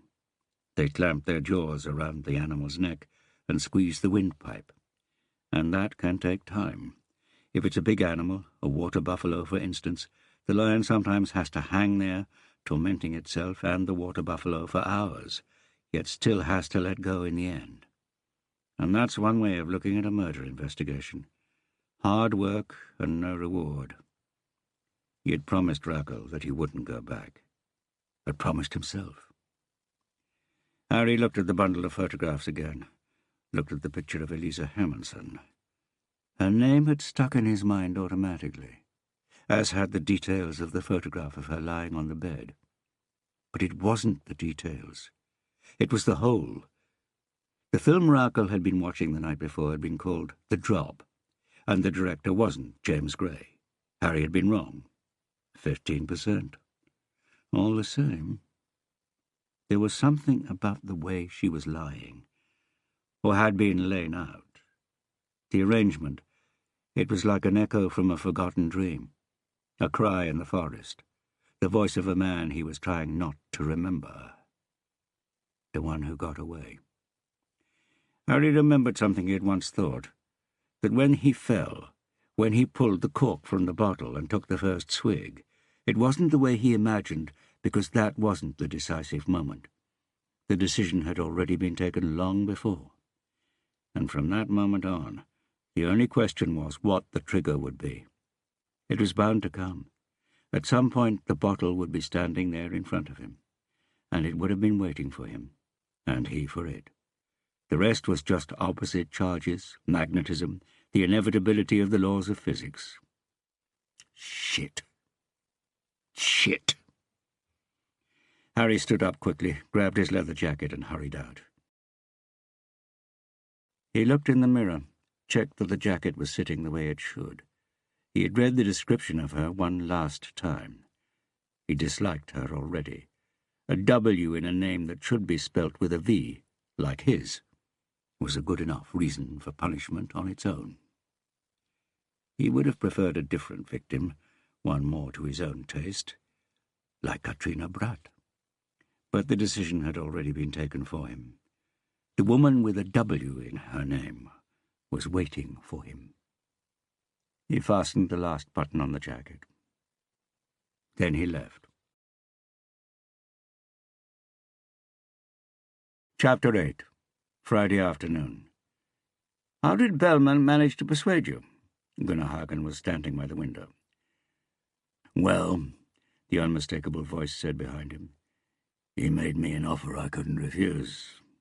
There was a bit more gravel to it now than when he had last heard it, but it had the same depth and calmness. Hagen had heard one of his female colleagues say that the only beautiful thing about Harry Höhler was his voice. And what was the offer? 50% extra for overtime and double pension contributions. The head of Crime Squad smiled briefly. And you don't have any conditions? Just that I'm allowed to pick the members of my group myself. I only want 3. Gunnar Hagen turned round. Harry was slouched in the chair in front of Hagen's desk, with his long legs stretched out in front of him. His thin face had gained some more lines, and his thick, short, blonde hair had started to turn grey at the temples. But he was no longer as thin as the last time Hagen had seen him. The whites around his intense blue irises may not have been clear, but they weren't marbled with red, the way they had been when things had been at their worst. Are you still dry, Harry? As a Norwegian oil well, boss. You do know that Norwegian oil wells aren't dry, don't you? They've just been shut down until the price of oil rises again. That was the image I was trying to convey, yes. Hagen shook his head. And there was me thinking that you'd get more mature with age. Disappointing, isn't it? We don't get wiser, just older. Still nothing from Katrina. Hagen looked at his phone. Not a thing. Should we try calling her again? Halstein? The call came from the living room. The kids want you to be the hawk again. Halstein Smith let out a resigned but happy sigh and put his book, Francesca Twin's Miscellany of Sex, down on the kitchen table. It was interesting enough to read that biting off a woman's eyelashes is regarded as an act of passion in the Trobriand Islands of Papua New Guinea, but he hadn't found anything he could use in his PhD, and making his kids happier was certainly more fun. It didn't matter that he was still tired from the last game, because birthdays only came round once a year. Well, 4 times a year when you had 4 children. 6 if they insisted on their parents having birthday parties too. 12 if you celebrate half birthdays as well. He was on his way to the living room, where he could already hear the children cooing like doves, when the doorbell rang. The woman standing outside on the step stared openly at Halstein Smith's head when he opened the door. "I managed to eat something with nuts in the day before yesterday," he said, scratching the irritating outbreak of livid red hives on his forehead. He looked at her and realized that she wasn't staring at the hives. "Oh, that," he said, taking off his hat. "It's supposed to be a hawk's head." "Looks more like a chicken," the woman said. "It is actually an Easter chicken, so we call it a chicken hawk. My name is Katrina Bratt. I'm from Crime Squad, Oslo Police." Smith tilted his head. "Of course. I saw you on the news last night. Is this about what I said on Twitter? The phone hasn't stopped ringing. It wasn't my intention to cause such a fuss. Can I come in?" "Of course, but I hope you don't mind slightly, boisterous children." Smith explained to the children that they were going to have to come up with their own hawk for a while, then led the policewoman into the kitchen. "You look like you could do with some coffee," Smith said, pouring a cup without waiting for an answer. "It ended up being a late night," the woman said. "I overslept, so I've come straight from bed. And I managed to leave my mobile at home, so I was wondering if I could borrow yours to call the office." Smith passed her his mobile and watched as she gazed helplessly at the ancient Ericsson. "The kids call it a stupid phone. Do you want me to show you?" "I think I remember," Katrina said. "Tell me, what do you make of this picture?" As she tapped at the phone, Smith studied the photograph she had handed him. "Iron dentures," he said. "From Turkey?" "No, Caracas." "Right. There are similar sets of iron teeth in the Museum of Archaeology in Istanbul. They are supposed to have been used by soldiers in Alexander the Great's army, but historians doubt that and think instead that the upper classes used them in some sort of sadomasochistic games." Smith scratched his hives. "So he used something like this?" "We're not sure. We're just working from the bite marks on the victim, some rust and a few flakes of black paint." "Aha!" Smith exclaimed. "Then we need to go to Japan." "We do?" Brad put the phone to her ear. "You might have seen Japanese women with their teeth dyed black? No? Well, it's a tradition known as ohagoro. It means the darkness after the sun has gone down, and first appeared during the Heian period, around the year AD 800, and, shall I go on?" Brad gestured impatiently. "It's said that in the Middle Ages there was a shogun in the north who made his soldiers use iron teeth that were painted black. They were mostly to scare people, but could also be used in close combat. If the fighting got so crowded that the soldiers couldn't use weapons or punch and kick their adversaries, they could use the teeth to bite through their enemies' throats." The detective indicated that her call had been answered. "Hi, Gunnar, this is Katrina. I just wanted to let you know that I've come straight from home to talk to Professor Smith. Yes, the one who sent the tweet. And that I left my phone at home, so if anyone's been trying to get hold of me—" She listened. "Harry? You're kidding." She listened for a few more seconds. "He just walked in and said he'd do it? Well, let's talk about it later." She handed the phone back to Smith. "So tell me, what's vampirism?" "For that," Smith said, "I think we should go for a walk." Katrina walked alongside Halstein Smith down the gravel track that led from the house to the barn. He was explaining that his wife had inherited the farm and almost a hectare of land, and that only 2 generations ago there were cows and horses grazing here in Greeny, just a few kilometres from the centre of Oslo. Even so, a smaller plot containing a boathouse on Nesøya that had also formed part of the inheritance was worth more. At least, if you were to believe the offers they had received from their filthy rich neighbours. "Nesøya's really too far away to be practical, but we don't want to sell for the time being. We've only got a cheap aluminium boat with a 25-horsepower engine, but I love it. Don't tell my wife, but I prefer the sea to this bit of farmland." "I come from the coast too," Katrina said. "Bergen, right. I love the dialect. I spent a year working in a psychiatric ward in Sandviken. Beautiful, but so much rain." Katrina nodded slowly. "Yes, I've got drenched in Sandviken before." They reached the barn. Smith pulled out a key and undid the padlock. "Big lock for a barn," Katrina said. "The last one was too small," Smith said, and Katrina could hear the bitterness in his voice. She stepped through the doorway and let out a small yelp when she put her foot on something that moved. She looked down and saw a rectangular metal plate, 1 metre by 1.5, set into the cement floor. It felt like it was on springs as it swayed and knocked against the cement edge before settling again. 58 kilos, Smith said. "What?" He nodded to his left, towards a large arrow that was quivering between 50 and 60 on a half-moon-shaped dial, and she realized she was standing on an old-fashioned cattle scales. She squinted. 57.68. Smith laughed. "A long way below slaughter weight, anyway. I have to admit that I try to jump across the scales every morning. I don't like the idea that every day could be my last." They carried on past a row of stalls and stopped in front of the door to an office. Smith unlocked it. The room contained a desk with a PC, a window looking out across the field, a drawing of a vampire with big, thin bat's wings, a long neck and square face. The bookcase behind the desk was half full with files and a dozen or so books. "What you see before you is everything that has ever been published on vampirism," Smith said, running his hand over the books. "So it's pretty easy to get an overview. But to answer your question, let's start with Vandenberg and Kelly from 1964. Smith pulled out one of the books, opened it, and read, "Vampirism is defined as the act of drawing blood from an object, usually a love object, and receiving resultant sexual excitement and pleasure."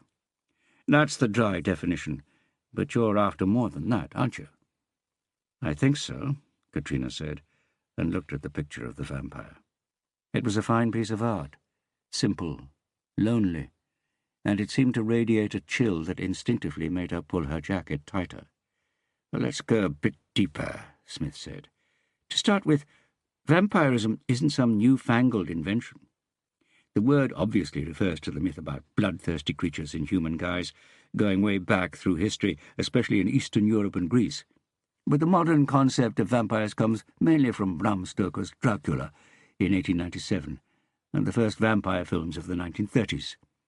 Some researchers mistakenly believe that vampirists, ordinary but sick individuals, are largely inspired by these myths. They forget that vampirism had already been mentioned in this." Smith pulled out an old book with a half-disintegrated brown cover. Richard von Krafft-Ebing's Psychopathia Sexualis, from 1887. In other words, before the myth became widely known. Smith put it back carefully and pulled out another book. "My own research is based on the idea that vampirism is related to such conditions as necrophagia, necrophilia, and sadism, just as the author of this book, Bourguignon, also thought." Smith opened it. "This is from 1983. Vampirism is a rare compulsive disorder with an irresistible urge for blood ingestion, a ritual necessary to bring mental relief. Like other compulsions, its meaning is not understood by the participant." So a vampirist just does what vampirists do? They simply can't act differently? That's an oversimplification, but yes. Can any of these books help us to put together a profile of a murderer who extracts blood from his victims? "No," Smith said, replacing Bourguignon's book. "One's been written, but it's not on the shelf." "Why not?" "Because it's never been published." Katrina looked at Smith. "Yours?" "Mine," Smith said, with a sad smile. "What happened?" Smith shrugged. The time wasn't right for that sort of radical psychology. After all, I was flying in the face of this. He pointed at one of the spines on the shelf. Herschel Prince and his article in the British Journal of Psychiatry, 1985. And you don't get away with that unpunished. I was dismissed because my results were based on case studies rather than empirical evidence. But of course that was impossible when there are so few cases of real vampirism, and the few that are recorded have been diagnosed as schizophrenia because there hasn't been enough research. I tried, but even newspapers that are more than happy to publish articles about B-list American celebrities thought vampirism was frivolous, sensationalist. And when I had finally collected enough research evidence, that's when the break-in happened. Smith gestured towards the empty shelves. Taking my computer was one thing, but they took all my patient notes too. My entire archive of clients, the whole lot. And now certain malicious colleagues are claiming that I was saved by the bell, and that if my material had been published, I would only have exposed myself to more ridicule, because it would have become obvious that vampirists don't exist. Katrina ran her finger across the frame of the picture of the vampire. Who would break in here to steal medical records? God knows. I assumed it was a colleague. I waited for someone to step forward with my theories and results, but it never happened. Maybe they were after your patients. Smith laughed. I wish them luck with that. They're so crazy, no one else wants them, believe me. They're only useful as research objects, not as a way of making a living. If my wife hadn't been doing so well with her yoga school, we wouldn't have been able to keep hold of the farm and boathouse. Speaking of which, there's a birthday party going on up at the house that needs a hawk. They walked back outside, and as Smith locked the door to the office, Katrina noticed a small surveillance camera fixed to the wall above the stalls. You know the police don't investigate ordinary break-ins anymore, she said, even if you've got security camera footage. I know, Smith sighed. That's for my own peace of mind. If they come back for any of my new material, I want to know which of my colleagues I'm dealing with. I've got a camera outside by the gate as well. Katrina couldn't help laughing. I thought academics were bookish, cosy types, not common thieves. Oh, I'm afraid we do just as many stupid things as less intelligent people, Smith said, shaking his head sadly. Myself included, I have to admit. Really? Nothing interesting. Just a mistake my colleagues rewarded with a nickname. And it was a long time ago. Maybe it was a long time ago, but Katrina still saw the flash of pain dart across his face. On the steps in front of the farmhouse, Katrina handed him a card. If the media call, I'd be very grateful if you don't mention the fact that we've had this conversation. People will only get frightened if they think the police believe there's a vampire on the loose. Oh, the media won't call, Smith said, looking at her card. Really? But VG printed what you wrote on Twitter. They didn't bother to interview me. Presumably someone remembered that I've cried wolf before. Cried wolf? There was a murder back in the 90s where I'm pretty certain a vampirist was involved, and another case 3 years ago. I don't know if you remember it. I don't think so. No, that one didn't get many headlines either, which was lucky, I suppose. So this would be the third time you've cried wolf. Smith nodded slowly and looked at her. Yes, this is the third time. So the list of my failings is pretty long. Halstein, called a woman's voice from inside the house. Are you coming? Just a moment, darling. Sound the hawk alarm. Caw, caw, caw. As Katrina walked towards the gate, she heard the sound of voices getting louder behind her. Hysteria in advance of a massacre of doves. Chapter 9. Friday afternoon. At 3 p.m., Katrina had a meeting with Krimteknisk. At 4 p.m. with the forensics officer, both equally depressing. Then at 5 p.m. with Bellman in the police chief's office. I'm pleased you've responded positively to us bringing in Harry Höhler, Brat. Why wouldn't I?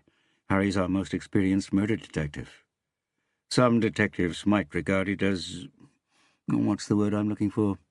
Challenging to have such a big name from the past looking over their shoulder. Not a problem. I always play with my cards on the table, sir. Katrina gave a brief smile. Good. Anyway, Harry's going to be leading his own small independent team, so you needn't worry about him taking over. Just a bit of healthy competition. Billman put his fingertips together. She noticed that one of the white patches formed a band around his wedding ring. And naturally, I'll be cheering on the female participant. I hope we can count on a quick result, Brad. I see, Katrina Bratt said, and glanced at her watch. "I see what?" She heard the irritation in his voice.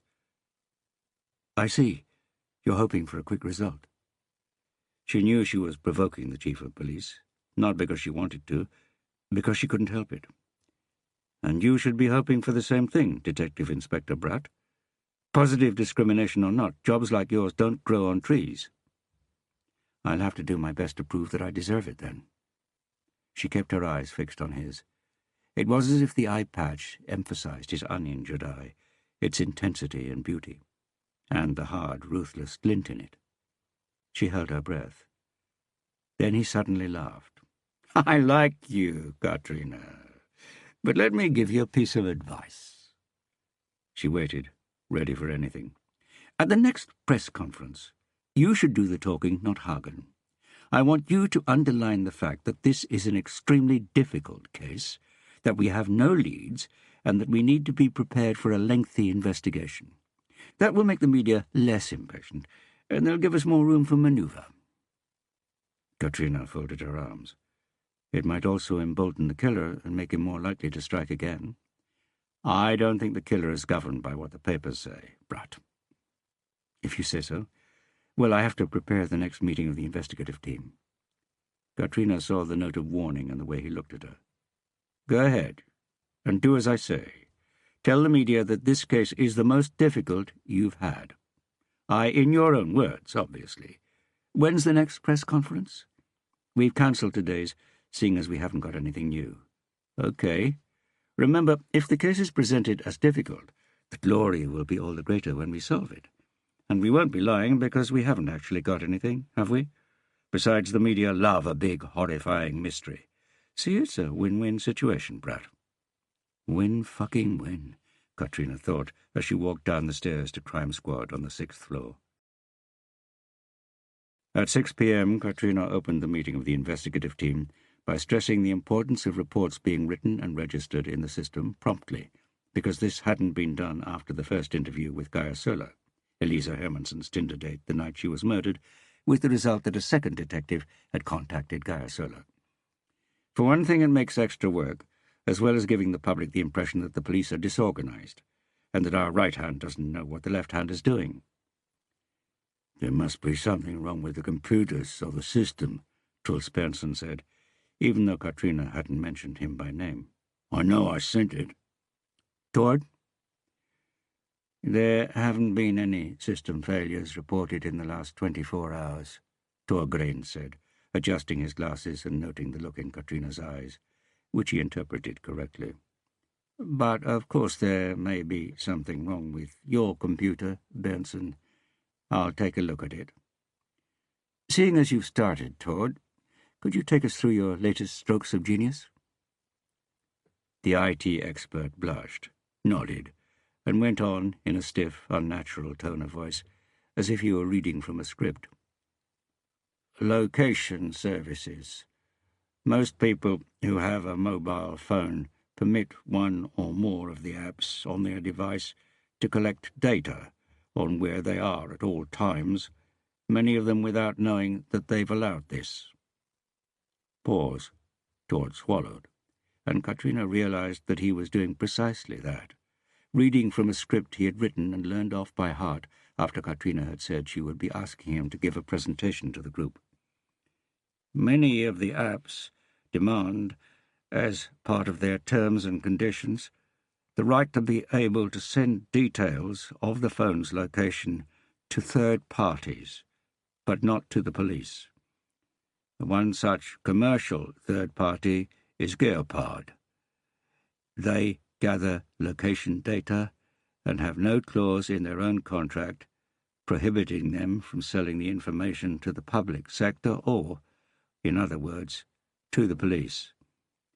When people who have served prison sentences for sexual offences are released, we gather contact details, address, mobile number, email address, because we routinely want to be able to get hold of these individuals in the event of further offences similar to those for which they were convicted. Because it used to be generally assumed that sex offenders are the most likely to reoffend. New research has shown this to be completely wrong. Rape actually has one of the lowest reoffending rates. BBC Radio 4 recently reported that the chance of offenders being rearrested is 60% in the USA and 50% in the UK, and often for the same offence, but not for rape.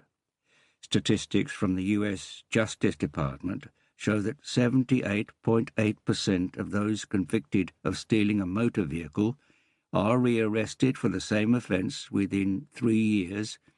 For those convicted of trading in stolen goods, the figure is 77.4%, and so on. But the same thing only applies to 2.5% of convicted rapists. Tor paused again. Katrina presumed he had noticed that the group had limited patience for this sort of discursive presentation. He cleared his throat. Anyway, when we send our batch of contact data to Geopard, they can map the movements of these people's phones, assuming they use location tracking apps, at any given time and at any given place. On Wednesday evening, for instance. "How, precisely?" Magnus Scarra called. "Down to a few square meters," Katrina said. "But the GPS is only two-dimensional, so we can't see elevation. In other words, we don't know what floor the phone is on." "Is this actually legal?" wondered Gina, one of the analysts. "I mean, privacy legislation is struggling to keep up with technology," Katrina interrupted. "I've spoken to our legal department, and they say it's a grey area, but that it isn't covered by existing legislation. And as we know, if something isn't illegal, then—" She held her hands out, but no one in the room was willing to finish the sentence for her. "Go on, Tor." "Once we received authorization from our lawyers and financial authorization from Gunnar Hagen, we bought a set of location data. The maps from the night of the murder give us GPS positions for 91% of people who have previously been convicted of sex offences." Tor stopped and seemed to think. Katrina realised that he had reached the end of his script. She didn't understand why a gasp of delight hadn't gone round the room. "Don't you understand how much work this has saved us? If we used the old method to write off this many potential suspects from a case—" She heard a low cough. Wolf, the oldest of the detectives, should have been pensioned off by now. "Seeing as you said right off, presumably that means the map didn't show a match for Elisa Hermansson's address." "Correct," Katrina said. She put her hands on her hips. "And it means that we only have to check the alibis of 9%. "But the location of your phone doesn't exactly give you an alibi," Scarra said, and looked round for support. "You know what I mean," Katrina said with a sigh. What was it with this lot? They were here to solve a murder, not suck all the energy out of each other. "Krimteknisk," she said, and sat down at the front so she wouldn't have to look at them for a while. "Not much," Björn Holm said, getting to his feet. "The lab's examined the paint left in the wound. It's pretty specific stuff. We think it's made of iron filings in a vinegar solution with added vegetable-based tannic acid from tea. We've looked into it, and it could stem from an old Japanese tradition of dyeing teeth black." "Oh, Haguro," Katrina said. "The darkness after the sun's gone down."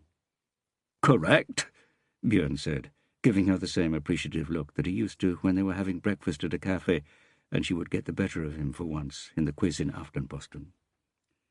"Thanks," Katrina said, and Björn sat down. "Then there's the elephant in the room, what VG is calling a source, and we call a leak." The already quiet room grew even more so. "One thing is the damage that's already been done now the murderer knows what we know and can plan accordingly.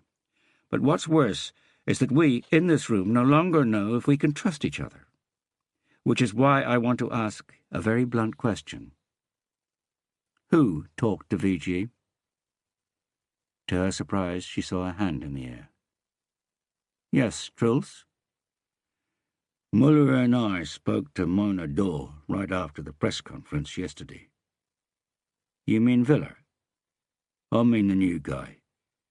Neither of us said anything, but she gave you her card, didn't she, Muller?" All eyes turned to look at Villa, whose face was glowing bright red beneath his blonde fringe. "Yes, but we all know that Mona Dore is VG's crime reporter," Katrina said. "You don't need a business card to call the paper and get hold of her." "Was it you, Villa?" Magnus Skara asked. "Look, all rookies are allowed a certain number of fuck-ups." "I haven't talked to VG," Villa said, with desperation in his voice. "Bernson just said that you did," Skara replied. "Are you saying that Bernson's lying?" "No, but out with it." "Look, she said she was allergic to cats, and I said I've got a cat." "See, you did talk. What else?" "You could be the leak, Skara." The calm, deep voice came from the very back of the room, and everyone turned round. No one had heard him come in. The tall man was more lying than sitting in a chair against the back wall. "Speaking of cats," Skara said, "look what it's just dragged in. I haven't talked to VG Hurler. You, or anyone else in here, could have unconsciously given away a bit too much information to a witness you were talking to, and they could have called the paper and said that they got it directly from the cops. Hence, a source in the police. Happens all the time." "Sorry, but no one believes that, Hurler," Skara snorted. "You should," Harry said, "because no one here is going to admit to talking to VG, and if you end up thinking you've got a mole, your investigation isn't going to go anywhere." "What's he doing here?" Skara wondered, turning to Katrina.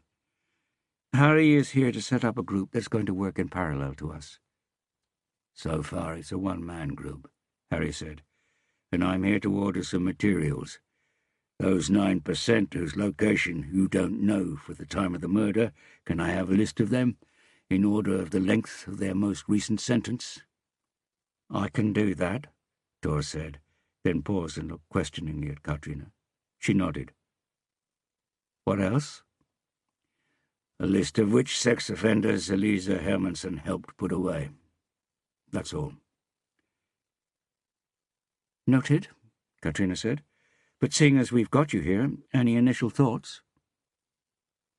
"Well," Harry looked round, "I know the forensics officer has found lubricant which probably comes from the murderer, but we can't rule out the possibility of revenge as the main motive, and anything sexual as a bonus.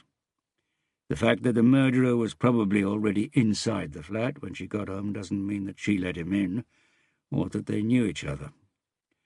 I don't think I'd have restricted the investigation at such an early stage, but I'm assuming that you've already thought of that yourselves." Katrina gave a crooked smile. "Good to have you back, Harry. Possibly the best, possibly the worst, but certainly the most mythologized murder detective in the Oslo police managed to perform a perfectly acceptable bow from his almost prone position."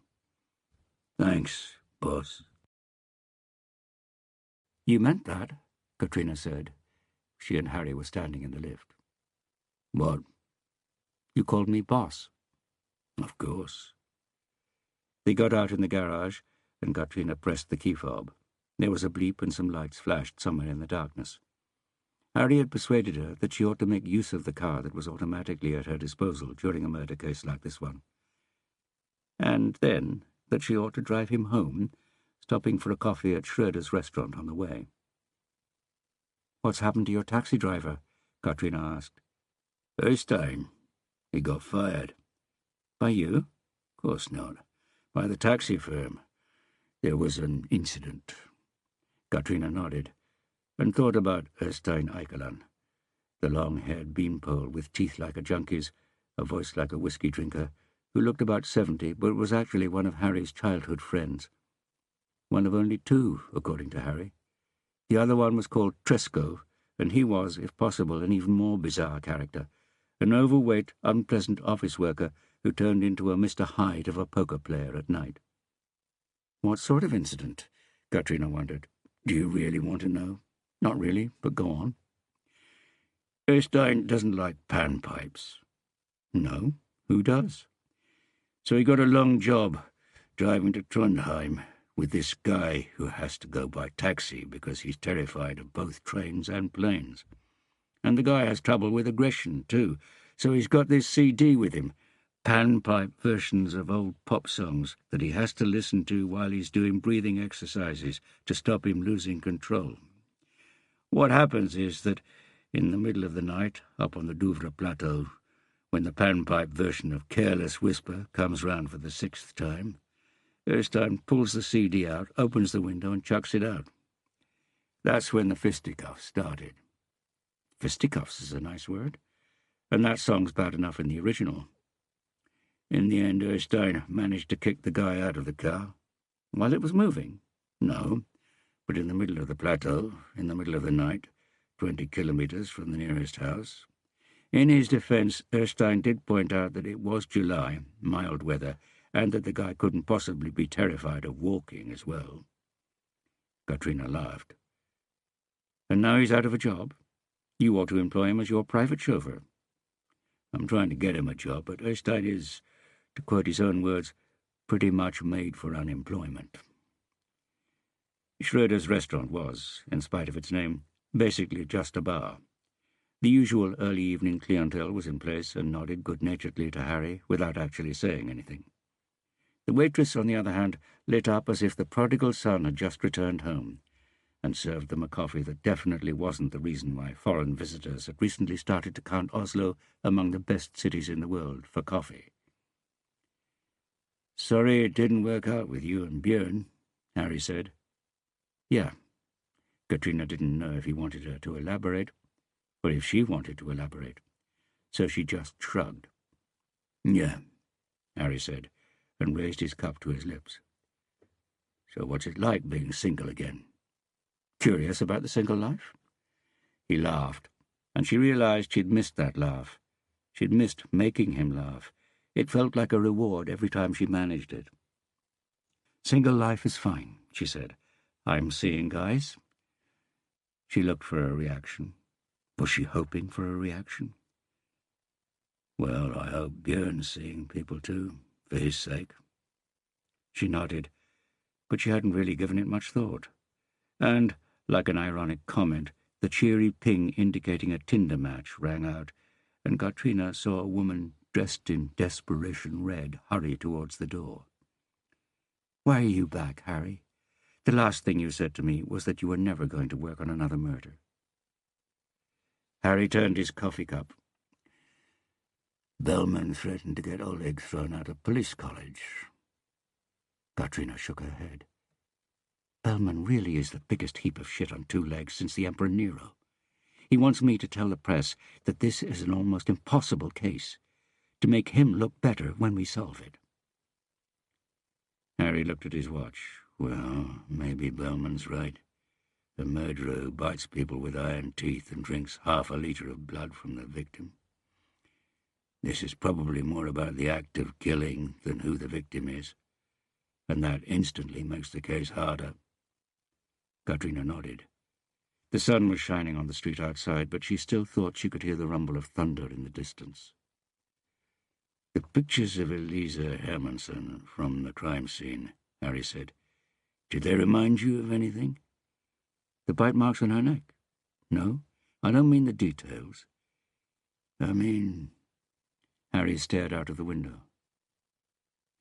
"As a whole, like when you hear music you've never heard before, by a group you don't know, but you still know who wrote the track, because there's something there, something you can't put your finger on." Katrina looked at his profile. His brush of short hair was sticking up, as messily as before, but not quite as thick.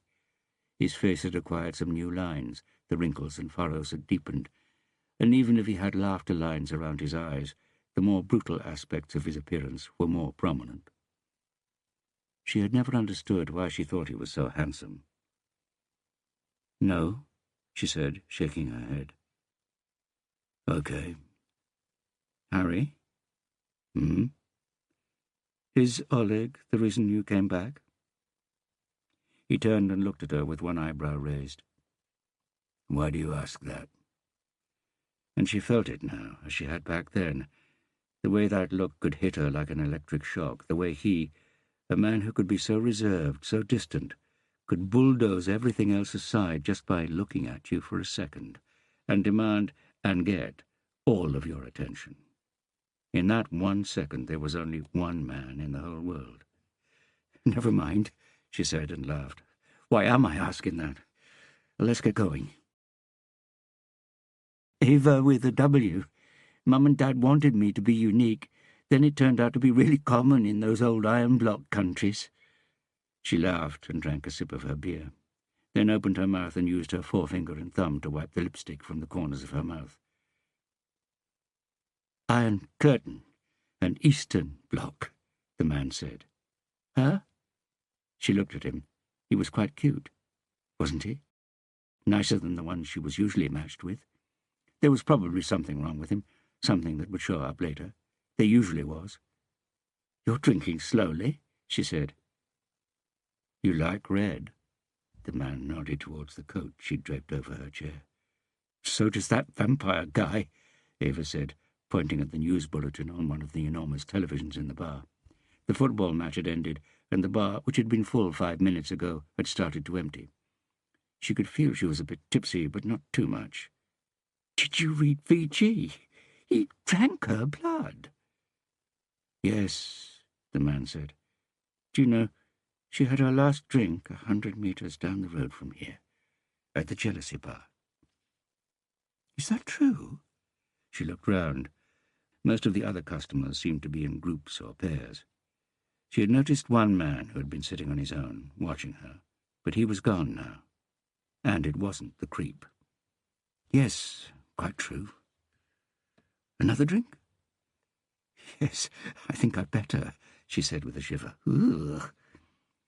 She gestured to the bartender, but he shook his head. The minute hand had just passed the magic boundary. Looks like it'll have to be another day, the man said. Just when you've managed to terrify me, Ava said. You'll have to walk me home now. Of course, the man said. Diane, you said. Come on, she said, and buttoned her red coat over her red blouse. She tottered slightly on the pavement outside and felt him discreetly holding her up. I had one of those stalkers, she said. I call him the creep. I met him one time and we had quite a nice time. But when I didn't want to take it any further, he got jealous. He started to show up in different places when I was out meeting other people. That must have been unpleasant. Yes, but it's quite funny as well, being able to bewitch someone so that all they can think about is you. The man let her put her hand through his arm and listened politely as she talked about other men she had bewitched. I looked stunning, you see, so at first I wasn't really surprised when he showed up. I just assumed he'd been following me, but then I realized he couldn't possibly have known where I'd be. And you know what? She stopped abruptly and swayed. No? Sometimes I had a feeling that he'd been inside my flat. You know, your brain registers how people smell and recognizes them even when you're not consciously aware of it. Sure. What if he's this vampire? Well, that would be quite a coincidence. Is this where you live? She looked up in surprise at the building in front of her. It is. Goodness, that was quick. As they say, time flies when you're in good company, Eva. Well, this is where I say, can't you come up for a bit? I think I've got a bottle tucked away in the cupboard. I think we've both had enough, just to make sure he isn't there. Please. That's really not very likely. Look, the light's on in the kitchen, she said, pointing at one of the first-floor windows. I'm sure I switched it off before I left. Are you? The man said, stifling a yawn. Don't you believe me? Look, I'm sorry, but I really do need to get home and go to bed. She stared at him coldly. What's happened to all the real gentlemen? He smiled tentatively. Maybe they all went home to bed? Ha! You're married. You succumbed to temptation, and now you regret it. Is that it? The man looked at her thoughtfully, as if he felt sorry for her. Yes, he said. That's it. Sleep well. She unlocked the front door, went up the stairs to the first floor, listened. She couldn't hear anything. She didn't know if she'd turned the kitchen light off. It was just something she'd said to get him to come up with her. But now that she'd said it, it was as if she'd talked it up. Maybe the creep really was in there. She heard shuffling footsteps behind the door to the basement, heard the lock turn, and a man in a security guard's uniform came out.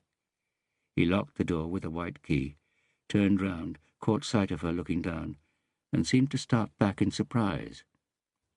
He let out a laugh. I didn't hear you. Sorry. Is there a problem? There have been a few break-ins in basement storerooms recently, so the Housing Association have ordered extra patrols. So you work for us? Eva tilted her head a little. He wasn't bad-looking, and he wasn't as young as most other security guards either. In that case, could I maybe ask you to check my flat?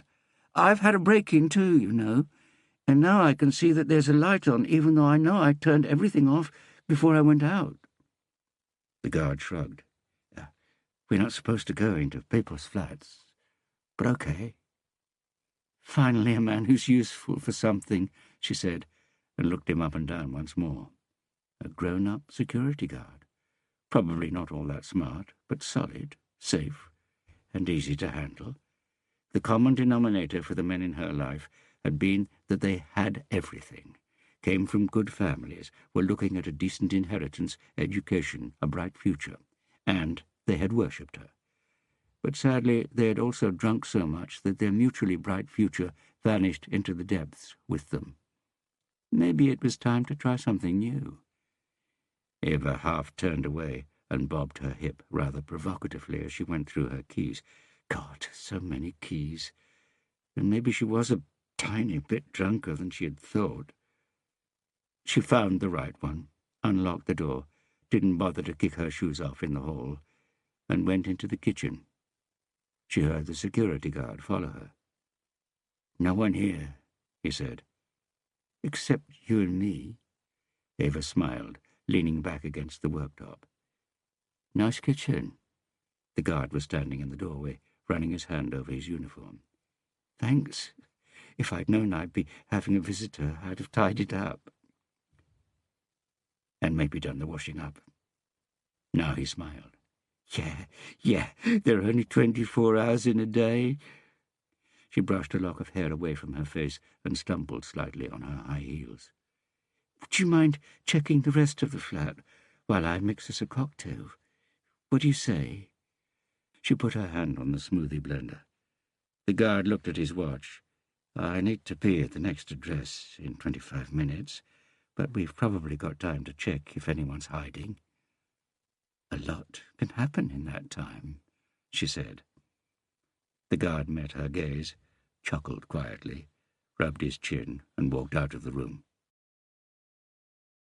He headed towards what he assumed was the bedroom door, and was struck by how thin the walls were.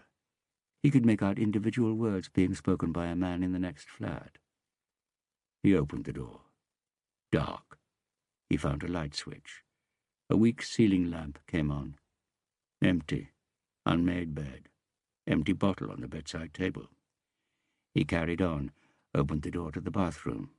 Dirty tiles. A mouldy shower curtain pulled in front of the bath. Looks like it's safe, he called back towards the kitchen. Sit yourself down in the living room, she called back. Okay, but I have to leave in 20 minutes. He went into the living room and sat down on the sagging sofa. Heard the chink of glasses in the kitchen, then her shrill voice. Would you like a drink?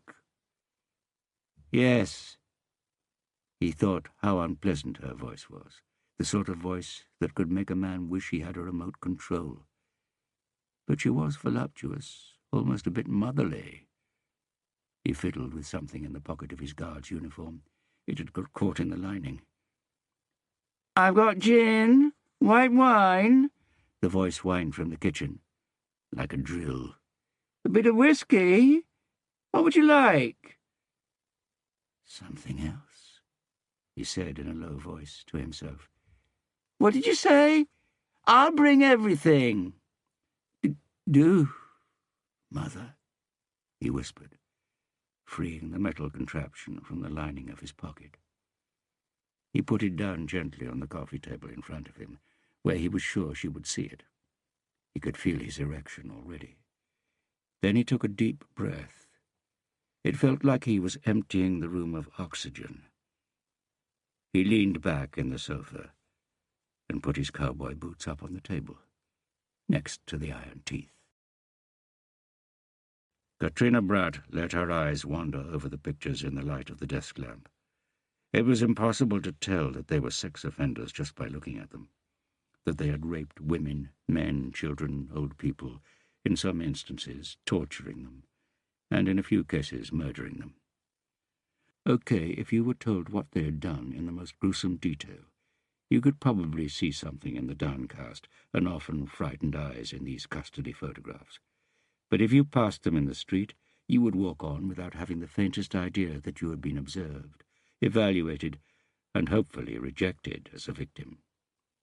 She recognized some of the men from her time in sexual offences, but not others. There were a lot of new ones. A new perpetrator was born every day, an innocent little bundle of humanity, the child's cries drowned out by its mother's screams, linked to life by an umbilical cord, a gift to make its parents weep with joy, a child who in later life would slice open the crotch of a bound woman while he masturbated, his hoarse groans drowned out by the woman's screams. Half the investigative team had started to contact these offenders, those with the most brutal records first. They were gathering and checking alibis, but hadn't yet managed to place a single one in the vicinity of the crime scene. The other half were busy interviewing former boyfriends, friends, colleagues, and relatives. The murder statistics for Norway were very clear. In 80% of cases, the murderer knew the victim, and in over 90% if the victim was a woman killed in her own home. Even so, Katrina didn't expect to find him in that statistic, because Harry was right. This wasn't that sort of murder. The identity of the victim was less important than the act itself. They had also been through the list of offenders that Elisa's clients had testified against, but Katrina didn't think the perpetrator, as Harry had suggested, was killing two birds with one stone, sweet revenge and sexual gratification. Gratification, though. She tried to imagine the murderer lying with one arm round the victim after the hideous act, with a cigarette in his mouth, smiling as he whispered, "That was wonderful."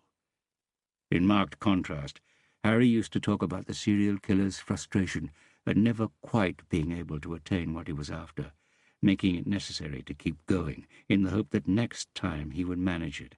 Everything would be perfect. He would be delivered and born again to the sound of a screaming woman before he severed the umbilical cord to the rest of humanity. She looked at the picture of Elisa Hermanson on her bed again, tried to see what Harry could have seen, or heard. Music, wasn't that what he said? She gave up and buried her face in her hands. What was it that had made her think she had the right mentality for a job like this?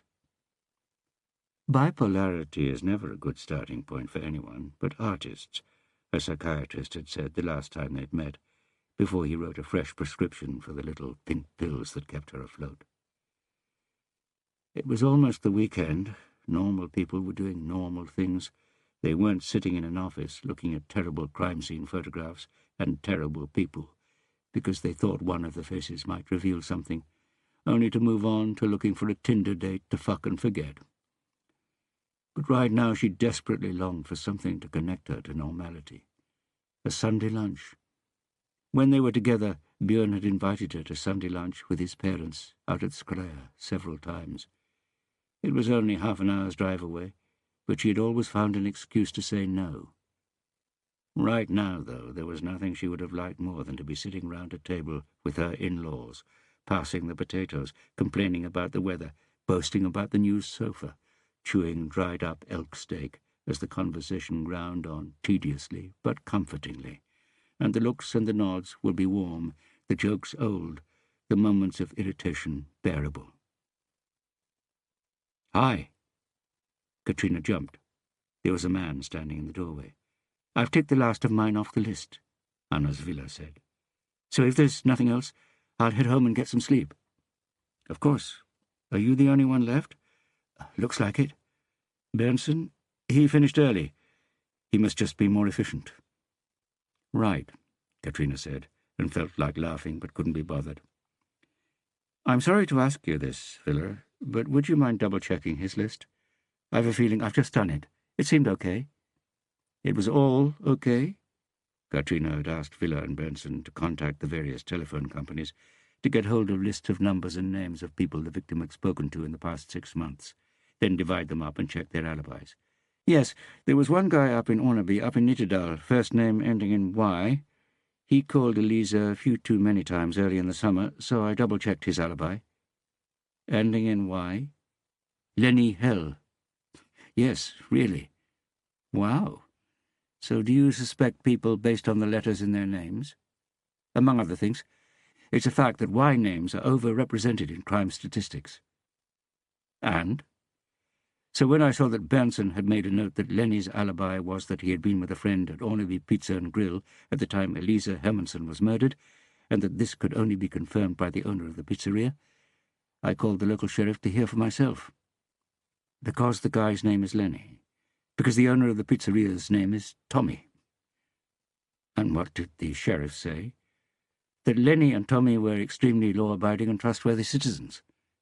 "So you were wrong." "That remains to be seen. The sheriff's name is Jimmy." Katrina laughed out loud, realized that she needed that. Anna's Villa smiled back. Maybe she needed that smile too. Everyone tries to make a good first impression, but she had a feeling that if she hadn't asked, Villa wouldn't have told her he was doing Benson's work as well. And that showed that Villa, like her, didn't trust Truls Benson. There was one thought that Katrina had been trying to ignore since it first appeared, but now she changed her mind. "Come in and close the door behind you." Villa did as she asked. "There's something else I'm sorry to have to ask you to do, Villa. The Leak 2 VG, you're the one who's going to be working most closely with Benson. Can you keep my eyes and ears open?" Katrina sighed. "Something like that. This stays between us, and if you do discover something, you only talk to me about it. Understood?" "Understood." Villa left, and Katrina waited a few moments before picking up her phone from the desk. Looked up Björn. She had added a photograph of him that popped up in conjunction with his number. He was smiling. Björn Holm was no oil painting. His face was pale, slightly puffy, his red hair eclipsed by a shining white moon. But it was Björn, the antidote to all these other pictures. What had she really been so scared of? If Harry Höller could manage to live with someone else, why couldn't she? Her forefinger was getting close to the call button beside the number when the warning popped into her head again. The warning from Harry Höller and Halstein Smith. The next one. She put the phone down and concentrated on the pictures again. The next one. What if the murderer was already thinking about the next one?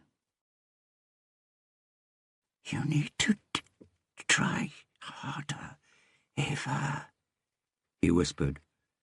He hated it when they didn't make an effort, when they didn't clean their flats, when they didn't look after their bodies, when they didn't manage to keep hold of the man whose child they had given birth to, when they didn't give the child any supper and locked it in the wardrobe and said it needed to be really quiet and then it would get chocolate afterwards, while they received visits from men who were given supper and all the chocolate and all the things they played with, shrieking with joy, the way the mother never played with the child. Oh, no. So the child would have to play with the mother instead, and others like the mother. And he had played hard, up until the day when they had taken him away and locked him in another wardrobe at Ysingvaen 33, Ila Prison and Detention Centre. The statute said that it was a facility for male prisoners from all around the country who had specific intervention requirements. One of the flakhead psychiatrists there had told him that both the rapes and his stammer were the consequence of psychological trauma while he was growing up. Idiot! He had inherited the stammer from a father he had never met, the stammer and a filthy suit, and he had dreamt of raping women for as long as he could remember. And then he had done what these women never managed. He had tried harder. He had almost stopped stammering. He had raped the female prison dentist, and he had escaped from Ila. And he had gone on playing, harder than ever. The fact that the police were after him only gave an edge to the game, right up to the day when he had stood face to face with that policeman and had seen the determination and hatred in his eyes, and had realized that this man was capable of catching him, was capable of sending him back to the darkness of his childhood in the closed wardrobe, where he tried to hold his breath so as not to have to breathe in the stench of sweat and tobacco from his father's thick, greasy woolen suit that was hanging up in front of him, and which his mother said she was keeping in case his father showed up again one day. He knew he couldn't handle being locked up again, so he had hidden. He had hidden from the policeman with murder in his eyes, had sat still for 3 years, 3 years without playing, until that too had started to become a wardrobe. Then he had been presented with this opportunity, a chance to play safely. It shouldn't be too safe, obviously.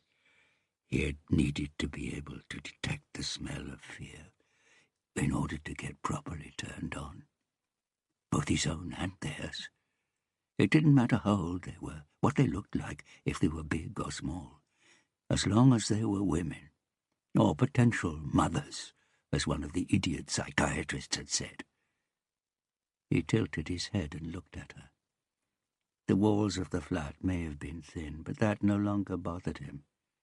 Only now, when she was so close and in this light, did he notice that Eva, with a W, had little pimples around her open mouth.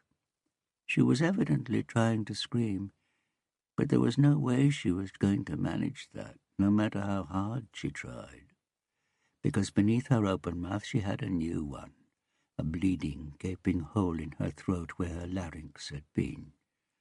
He was holding her tightly against the living room wall, and there was a gurgling sound as pink bubbles of blood burst where her severed airway protruded. Her neck muscles tensed and relaxed as she tried desperately to get air, and because her lungs were still working, she would live a few more seconds. But that wasn't what fascinated him most right now. It was the fact that he had managed to put a conclusive stop to her insufferable chatter by biting through her vocal cords with his iron teeth. And as the light in her eyes dimmed, he tried to find something in them that betrayed a fear of dying, a desire to live another second. But he found nothing. She ought to have tried harder.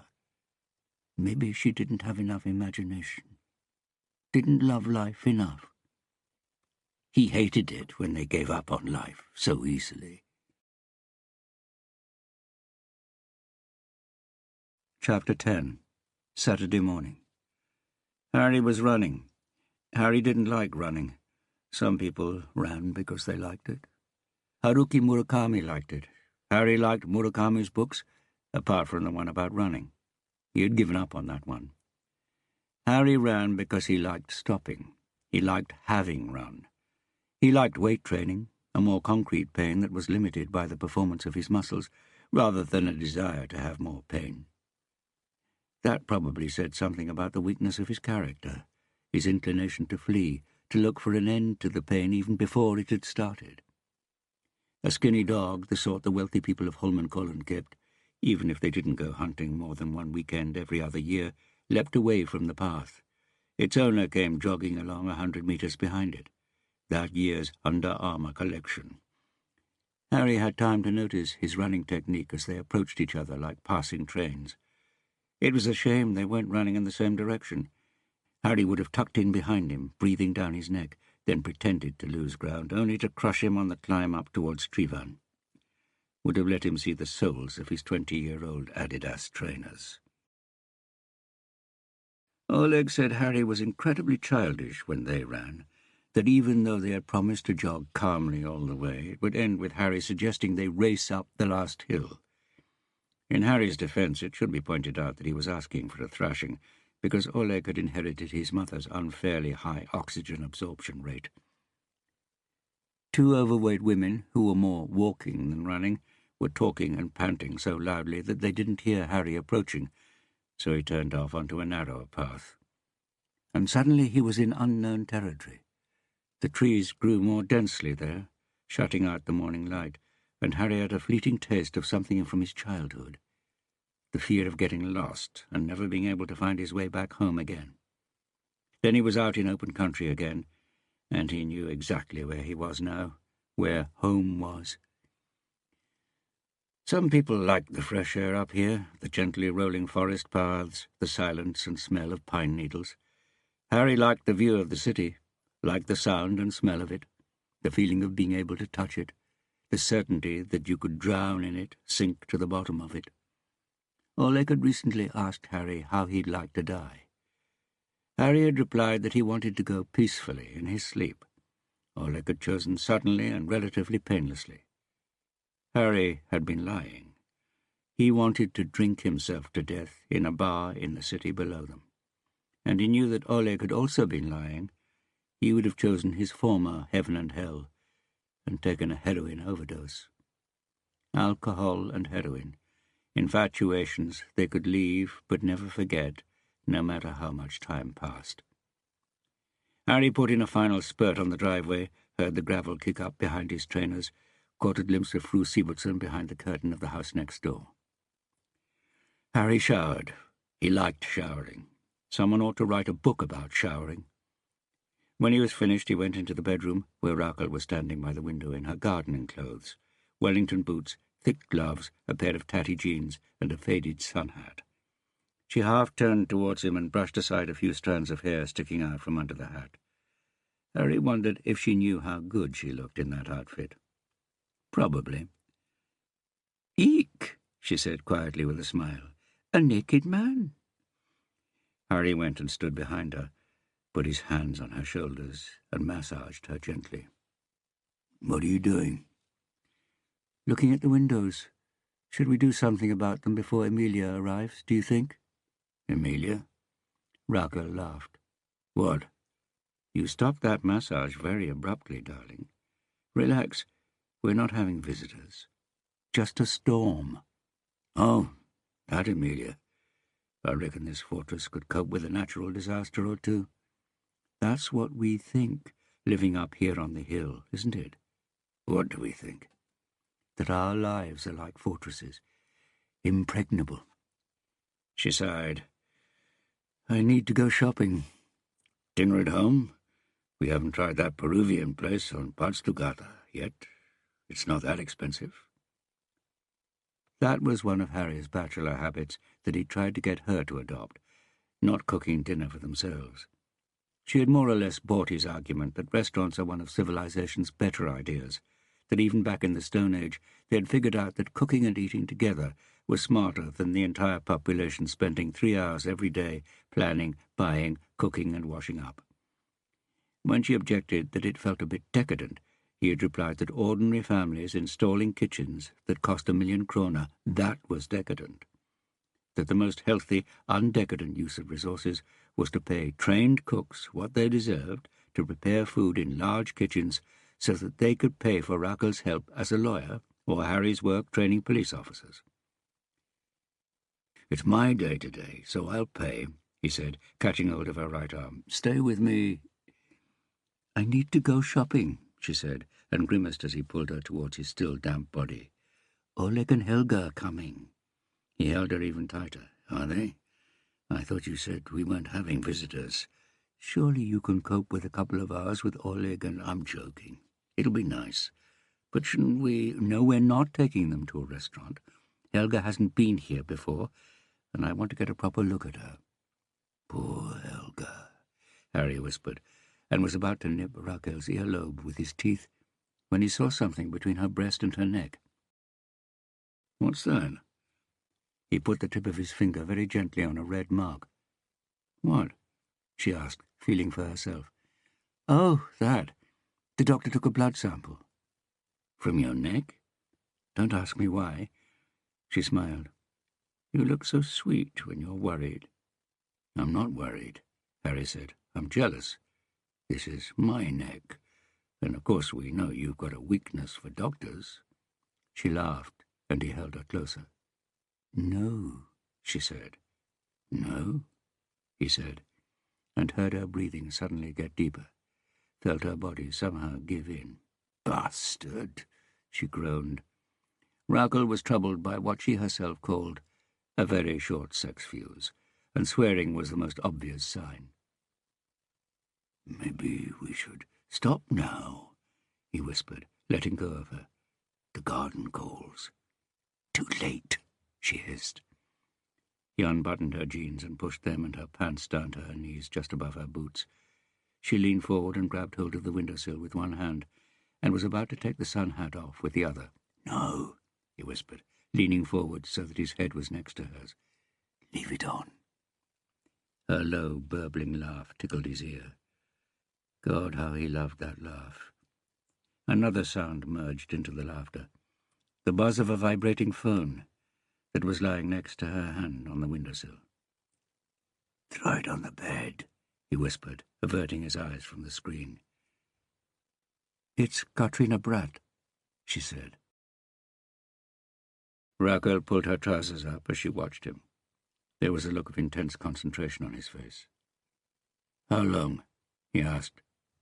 "I see." She saw him disappear from her at the sound of the other woman's voice on the phone. She wanted to reach out to him, but it was too late. He was already gone. The thin, naked body with muscles that twined like roots beneath his pale skin, it was still there, right in front of her. The blue eyes, their color almost washed out after years of alcohol abuse, were still fixed on her. But he was no longer seeing her. His gaze was focused somewhere inside himself. He had told her why he had had to take the case the previous evening. She hadn't protested, because if Oleg was thrown out of police college, he might lose his footing again. And if it came to a choice between losing Harry or Oleg, she would rather lose Harry. She'd had several years training at losing Harry. She knew she could survive without him. She didn't know if she could survive without her son.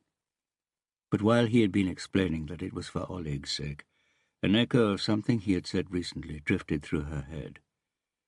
"There may come a day when I really need to lie, and then it might be handy if you think I'm honest." "I'll come now," Harry said. "What's the address?" Harry ended the call and started to get dressed, quickly, efficiently, each movement carefully measured, like a machine that's finally doing what it's built for. Raquel studied him, memorizing everything, the way you memorize a lover you're not going to be seeing for a while.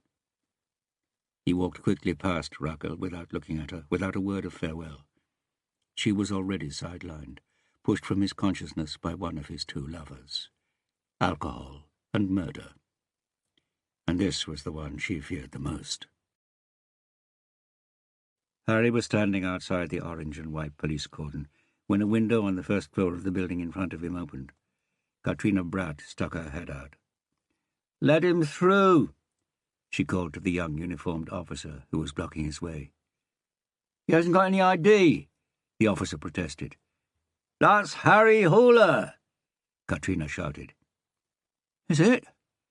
The policeman quickly looked him up and down before raising the cordon tape. "I thought it was a myth," he said. Harry went up the steps to the open door of the flat. Inside, he followed the path between the crime scene investigators' little white flags, marking where they had found something.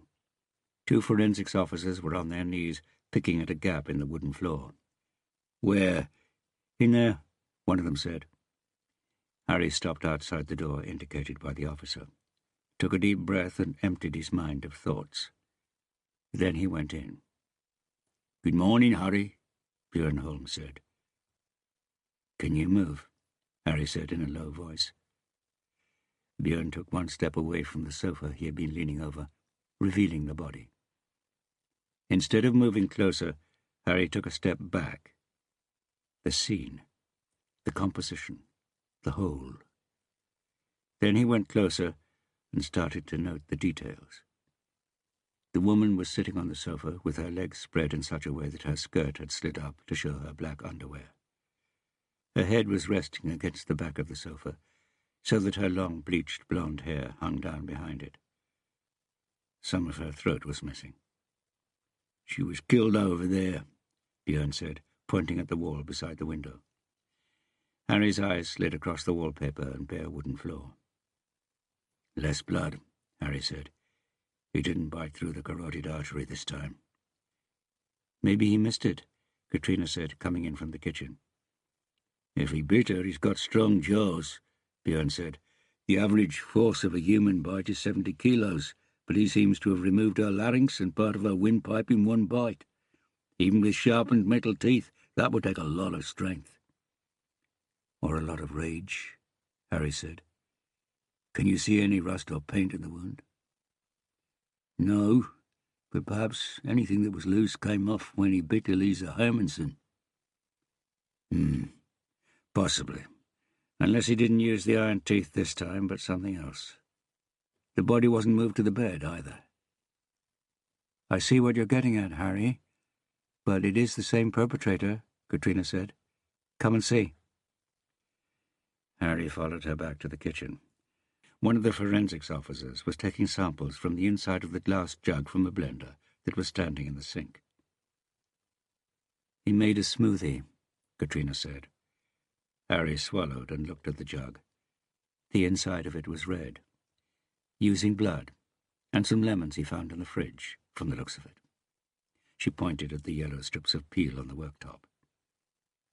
Harry felt nausea rising, and thought that it was like your first drink, the one that made you sick.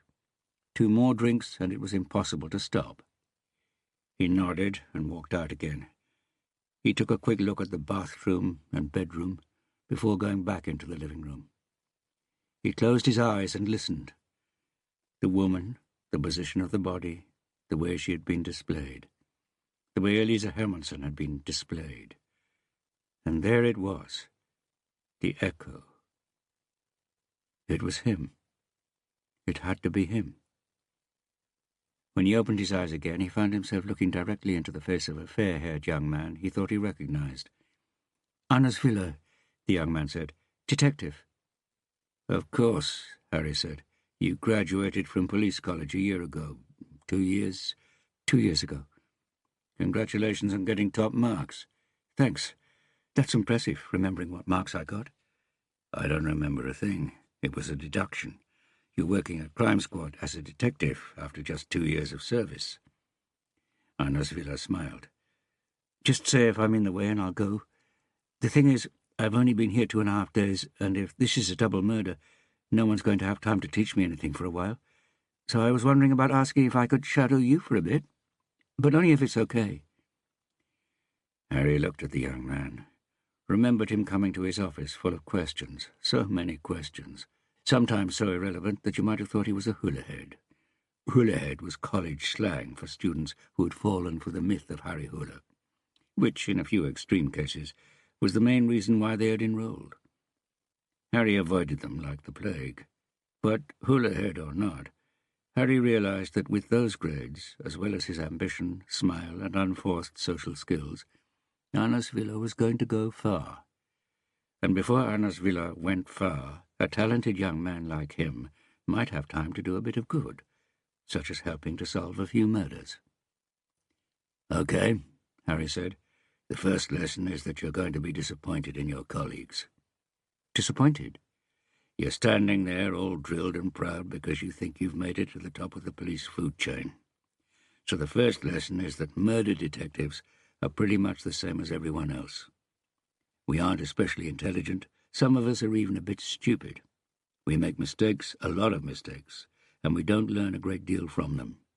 When we get tired, sometimes we choose to sleep instead of carrying on with the hunt, even though we know that the solution could be just around the next corner. So if you think we're going to open your eyes, inspire you, and show you a whole new world of ingenious investigative skills, you're going to be disappointed. I know all that already. Really? I've spent 2 days working with Truls Benson. I just want to know how you work. You took my course in murder investigation. And I know you don't work like that. What were you thinking? Thinking? Yes, when you stood there with your eyes closed. I don't think that was part of the course. Harry saw that Björn had straightened up, that Katrina was standing in the doorway with her arms folded, nodding in agreement. Okay, Harry said. Everyone has their own method. Mine is to try to get in touch with the thoughts that go through your brain the first time you enter a crime scene. All the apparently insignificant connections the brain makes automatically when we absorb impressions the first time we visit a place. Thoughts that we forget so quickly because we don't have time to attach meaning to them before our attention is grabbed by something else, like a dream that vanishes when you wake up and start to take in all the other things around you. 9 times out of 10, those thoughts are useless, but you always hope that the 10th one might mean something. What about now? Villa said. Do any of the thoughts mean anything? Harry paused, saw the absorbed look on Katrina's face. I don't know, but I can't help thinking that the murderer has a thing about cleanliness. Cleanliness? He moved his last victim from the place where he killed her to the bed. Serial killers usually do things in roughly the same way, so why did he leave this woman in the living room? The only difference between this bedroom and Elisa Hermansson's is that here the bedclothes are dirty. I inspected Hermansson's flat yesterday when forensics picked up the sheets. It smelt of lavender. So he committed necrophilia with this woman in the living room because he can't deal with dirty sheets?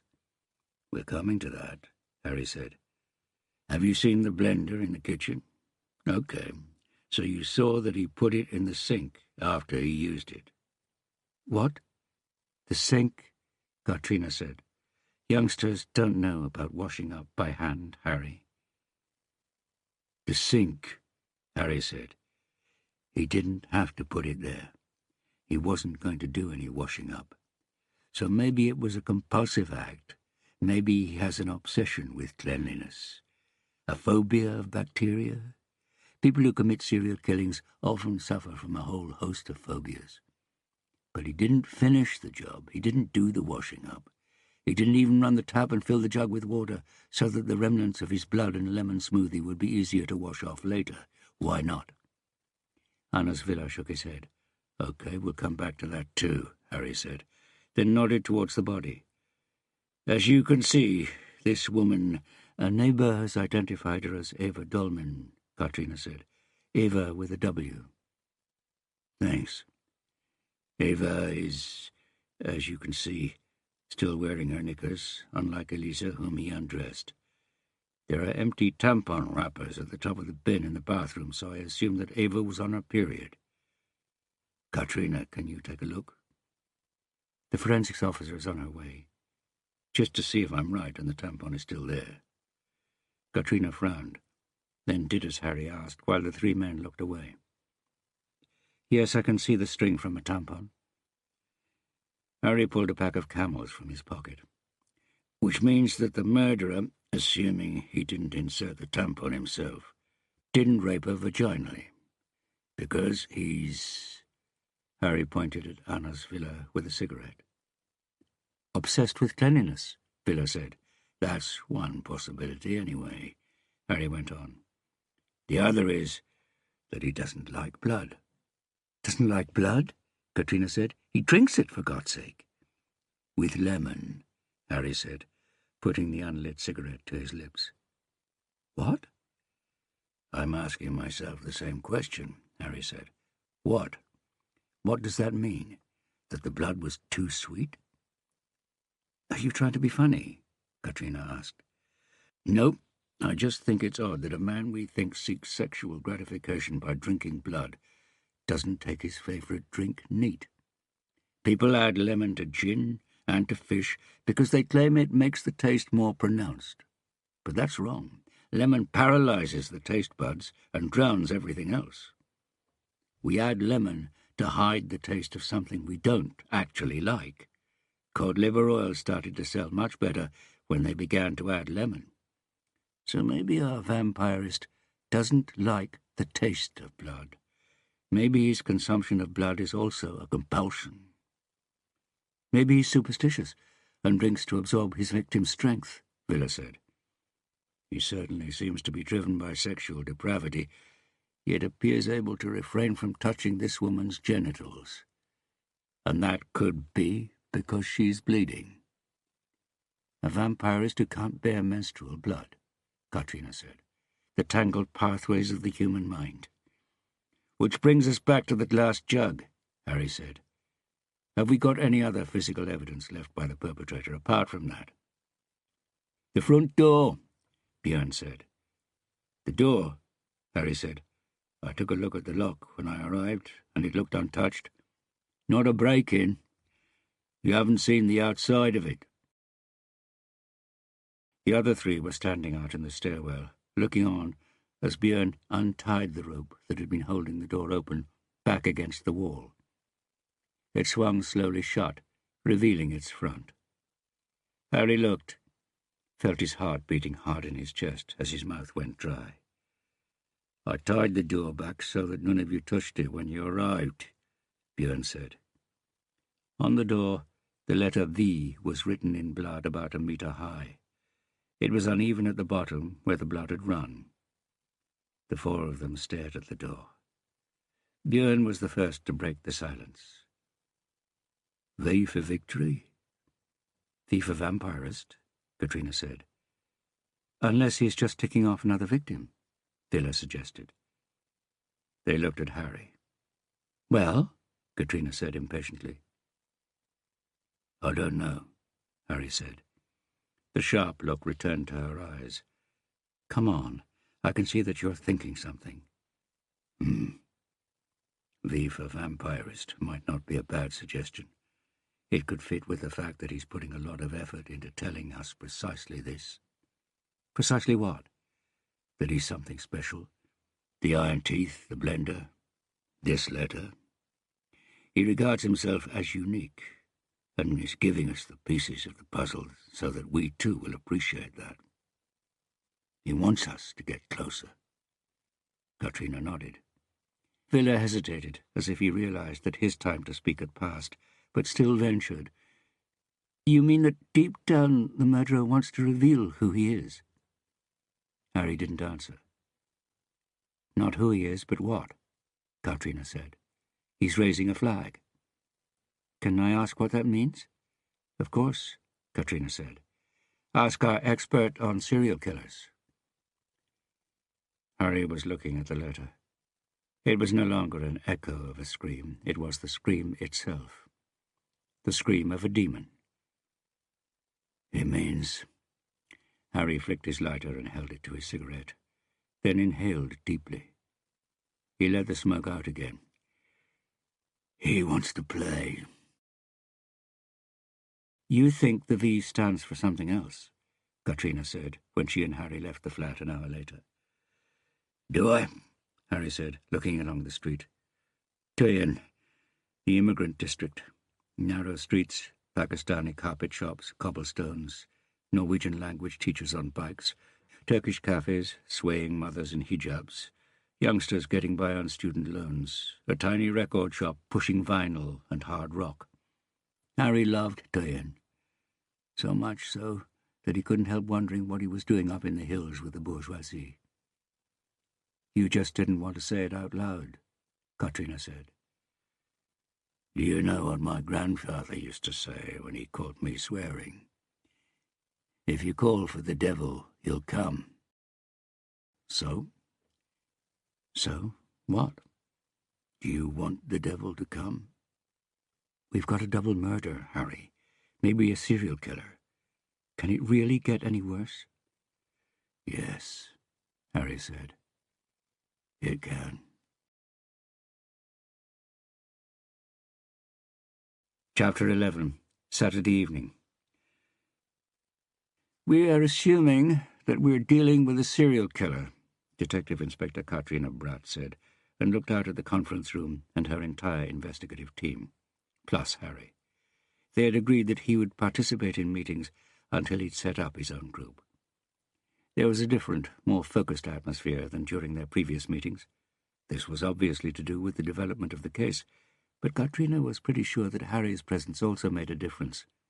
He may well have been Crime Squad's drunk, arrogant enfant terrible, someone who had directly or indirectly caused the deaths of other officers and whose working methods were highly questionable. But he still made them sit up and pay attention, because he still had the same dour, almost frightening charisma, and his achievements were beyond question. Off the top of her head, she could only think of one person he had failed to catch.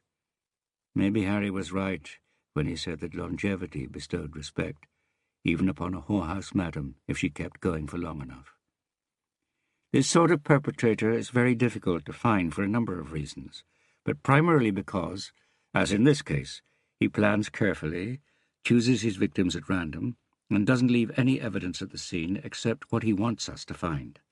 That's why the folders in front of you, containing the analysis from forensics, the forensics medical officer, and our own tactical analysts, is so thin.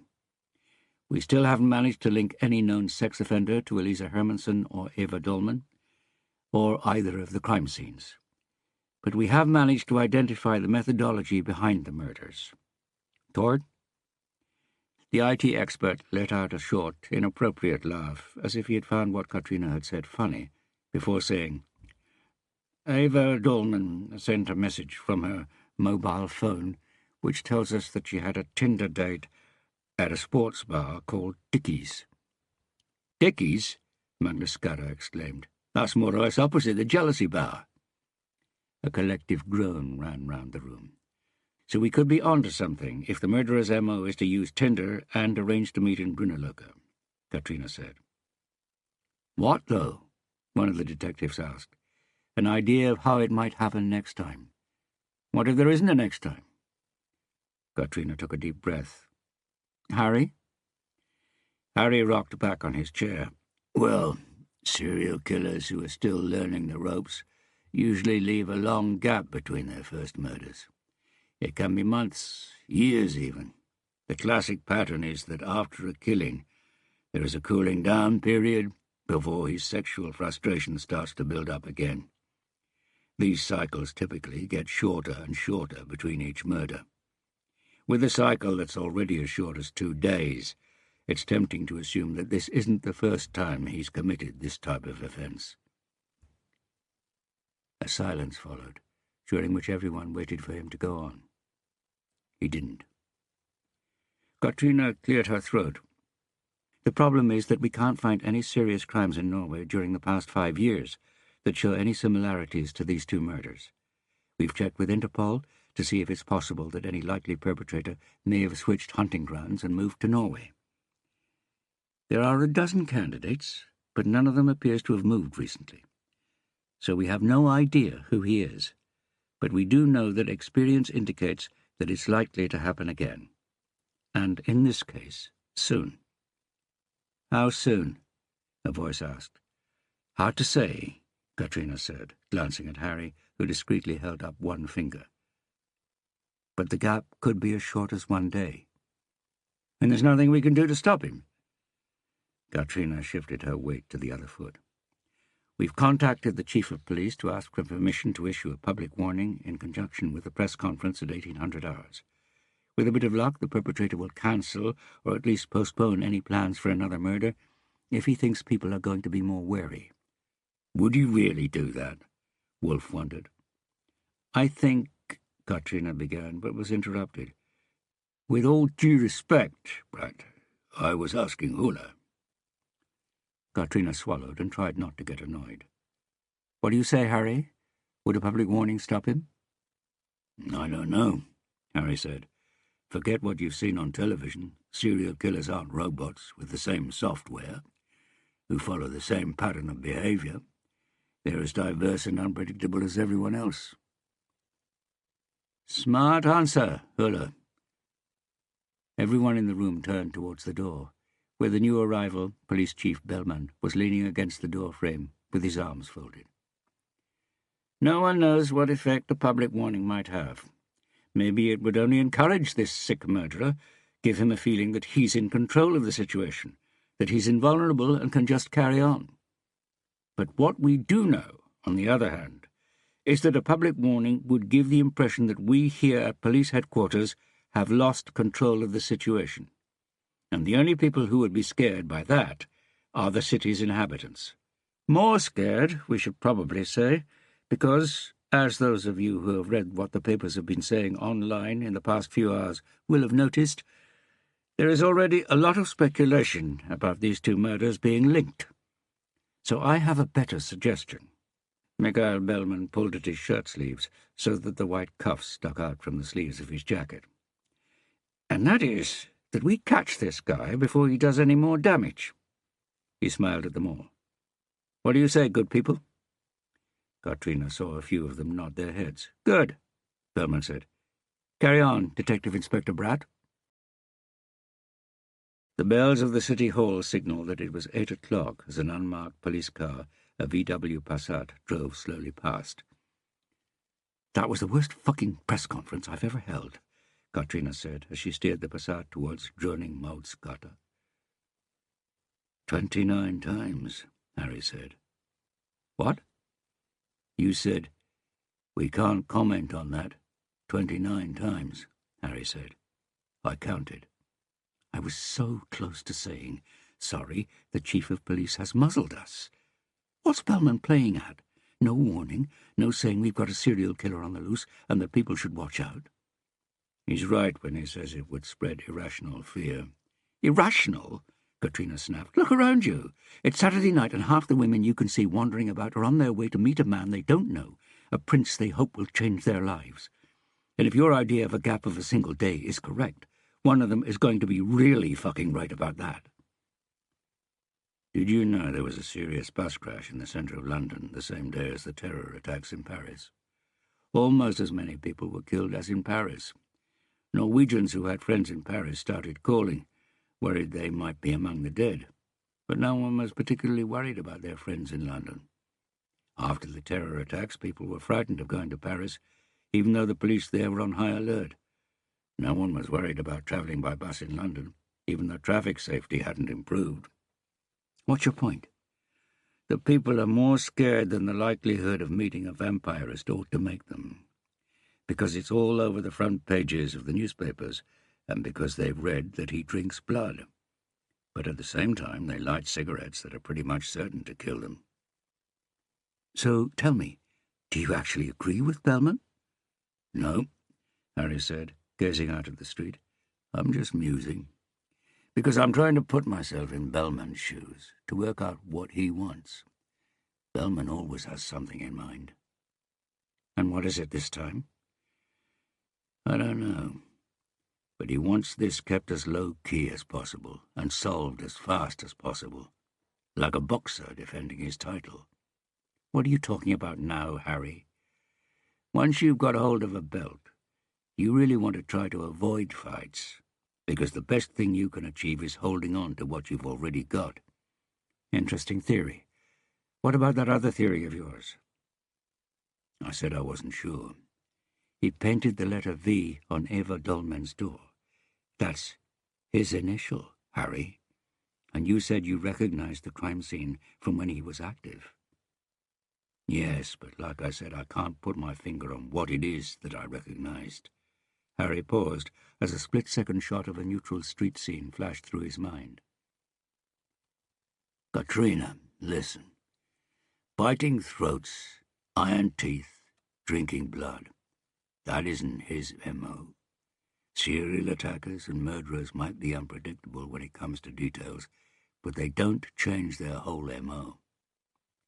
He's got a lot of different M.O.s, Harry. He likes pain, and he likes their fear. Not blood. You said the killer put lemon in the blood because he didn't like it. Katrina, it wouldn't even help us to know that it is him. How long have you and Interpol been looking for him now? Getting on for 4 years. That's why I think it would be counterproductive to tell the others about my suspicions and risk the investigation narrowing down to focus on just one person. Or else you want to catch him yourself? What? He's the reason you're back, isn't he, Harry? You got his scent right from the start. Oleg was just an excuse. We're dropping this conversation now, Katrina. Because Bellman would never have gone public about Oleg's past. The fact that he hadn't done anything before now would bounce back and hit him. Harry turned the radio up. Heard this one? Aurora Oxness. It's pretty. You hate synth pop, Harry. I like it more than this conversation. Katrina sighed. They pulled up at a red light. She leaned forward towards the windscreen. Look, it's a full moon. It's a full moon, Mona Dore said, looking out of the kitchen window at the rolling fields. The moonlight made it look like they were shimmering, as if they were covered with fresh snow.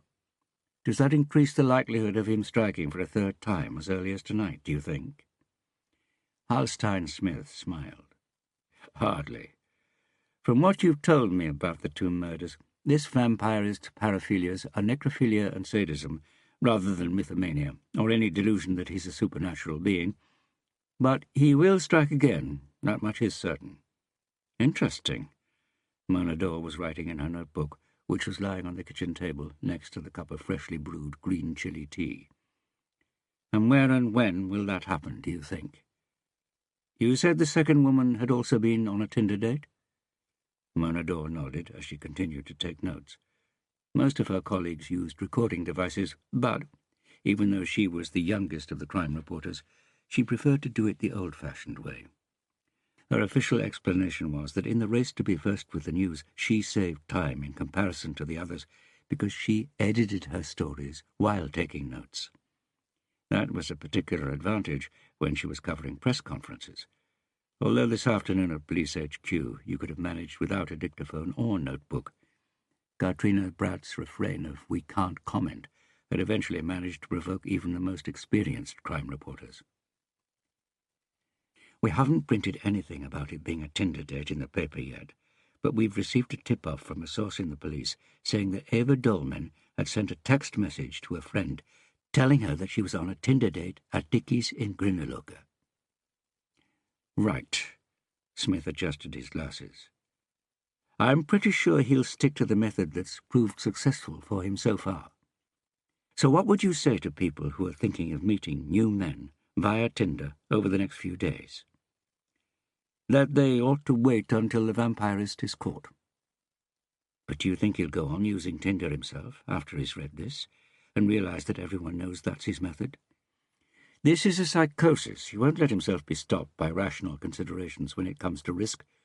This isn't a classic serial killer, calmly planning what he does, a cold-blooded psychopath who doesn't leave any evidence, who hides in corners, spinning his web and taking his time between murders. Our source says the detectives leading the investigation believe he is a classic serial killer. This is a different sort of madness. The murder is less important to him than the biting, the blood. That's what's driving him. And all he wants is to carry on. He's on a roll now. His psychosis is fully developed. The hope is that he, unlike the classic serial killer, actually wants to be identified and caught because he's so out of control, so indifferent to being found. The classic serial killer and the vampirist are both natural disasters in the sense that they are perfectly ordinary people who happen to be mentally ill. But while the serial killer is a storm that can rage and you don't know when it's over, the vampirist is like a landslide. It's over after a very short time. But in that time, he could have wiped out an entire community. Okay. Okay, Mona said, scribbling away. Wipe out an entire community. Well, thanks very much. I've got all I need. Don't mention it. I'm actually surprised that you came out here for so little. Mona Dore opened her iPad. We had to come anyway, to get a picture, so I came along as well. Will? I was thinking of taking a picture out on the field, the photographer said, having sat quietly and listened to the interview. You, the open landscape, and the light of the moon? Mona knew exactly what the photographer was thinking, of course. Man alone, outside in the dark, full moon, vampire. She nodded almost imperceptibly to him. Sometimes it was best not to tell the subject of a photograph what your ideas were, because then you only ran the risk of them objecting. Any chance my wife can be in the picture too? Smith wondered, looking rather taken aback. VG, this is a pretty big deal for us. Mona Dore couldn't help smiling. Sweet. For a moment an idea flashed through her head of them taking a picture of the psychologist biting his wife's neck to illustrate the case. But that would obviously be taking it too far. Too much slapstick for a serious murder story. My editor would probably prefer to have you on your own, she said. I understand. I just had to ask. I'll stay here and write, then maybe we can get it up on the website before we leave. Have you got Wi-Fi? She got the password, Freudundgammen, and was already halfway through by the time she saw the camera flash out on the field. The unofficial explanation of why she avoided recordings was that they were incontrovertible evidence of what had really been said. Not that Mona Dore ever consciously wrote anything that contradicted what she believed her interview had meant, but it gave her the freedom to emphasize certain points, translating quotes into a tabloid form that the readers would understand and would click to read. Psychologist. Vampirist can wipe out whole cities. She glanced at the time. Truls Berntsen had said he'd call at 10 o'clock if anything new had cropped up. I don't like science fiction films, said the man sitting opposite Penelope Rusk. The most irritating thing is the sound as the spaceship passes the camera. He pursed his lips and made a quick whooshing sound. There's no air in space. There's no sound. Just complete silence. We're being lied to. Amen, Penelope said, and raised her glass of mineral water. I like Alejandro González Iñárritu, the man said, raising his own glass of water. I prefer Beautiful and Babel to Birdman and The Revenant. I'm afraid he's getting a bit mainstream now. Penelope felt a little shiver of pleasure, not so much because he had just mentioned both her favourite films, but because he had included Iñárritu's rarely used middle name, and he had already mentioned her favourite author, Cormac McCarthy, and city, Florence. The door opened. They had been the only customers in the neglected little restaurant he had suggested, but now another couple walked in. He turned round, not towards the door to look, but away from it, and she got a couple of seconds in which to study him unobserved. She had already noted that he was slim, about the same height as her, well-mannered, nicely dressed. But was he attractive? It was hard to say. He certainly wasn't ugly, but there was something slippery about him, and something made her doubt he was as young as the 40 years he claimed to be. His skin looked tight around his eyes and neck, as if he'd had a facelift. I didn't know this restaurant was here, she said. Very quiet. Too quiet? He smiled. It's nice. Next time we can go to this place I know that serves Kyrian beer and black rice, he said, if you like that. She very nearly squealed. This was fantastic. How could he know that she loved black rice? Most of her friends didn't know it even existed. Roa had hated it. He said it tasted of health food shops and snobbery. And, to be fair, those were both fair accusations. Black rice contained more antioxidants than blueberries and was served alongside the forbidden sushi that was reserved for the emperor and his family. I love it, she said. What else do you like? My job, he said. Which is? I'm a visual artist. How exciting! What installations? Roar, my ex, he was a visual artist too. Perhaps you know him. I doubt it. I operate outside conventional artistic circles, and I'm self-taught, so to speak. But if you can make a living as an artist, it's odd that I haven't heard of you. Oslo's so small. I do other things to survive. Such as? Caretaker. But you exhibit. It's mostly private installations for a professional clientele where the press aren't invited. Wow! It sounds great that you're able to be exclusive. I told Roar that he ought to try that. What do you use in your installations? He wiped his glass with a napkin. Models. Models as in living people? He smiled. Both. Tell me about yourself, Penelope. What do you like? She put a finger under her chin. Yes, what did she like? Right now, she had a sense that he had covered everything. I like people, she said, and honesty, and my family, the children, and being held tight, he said, glancing over at the couple who were sitting 2 tables away from them. Sorry? You like being held tight and playing rough games. He leaned across the table. I can see it in you, Penelope, and that's fine. I like that too. This place is starting to get a bit crowded, so shall we go back to yours? It took Penelope a moment to realize that it wasn't a joke. She looked down and saw that he had put his hands so close to hers that their fingertips were almost touching. She swallowed. What was it about her that meant she always ended up with nutters? It was her friends who had suggested that the best way to get over Roar was to meet other men. And she had tried, but they were either bumbling, socially inadequate IT nerds, where she had to do all the talking, or men like this one, who were only after a quick shag. I think I'll go home alone, she said, and looked around for the waiter. I'm happy to settle up.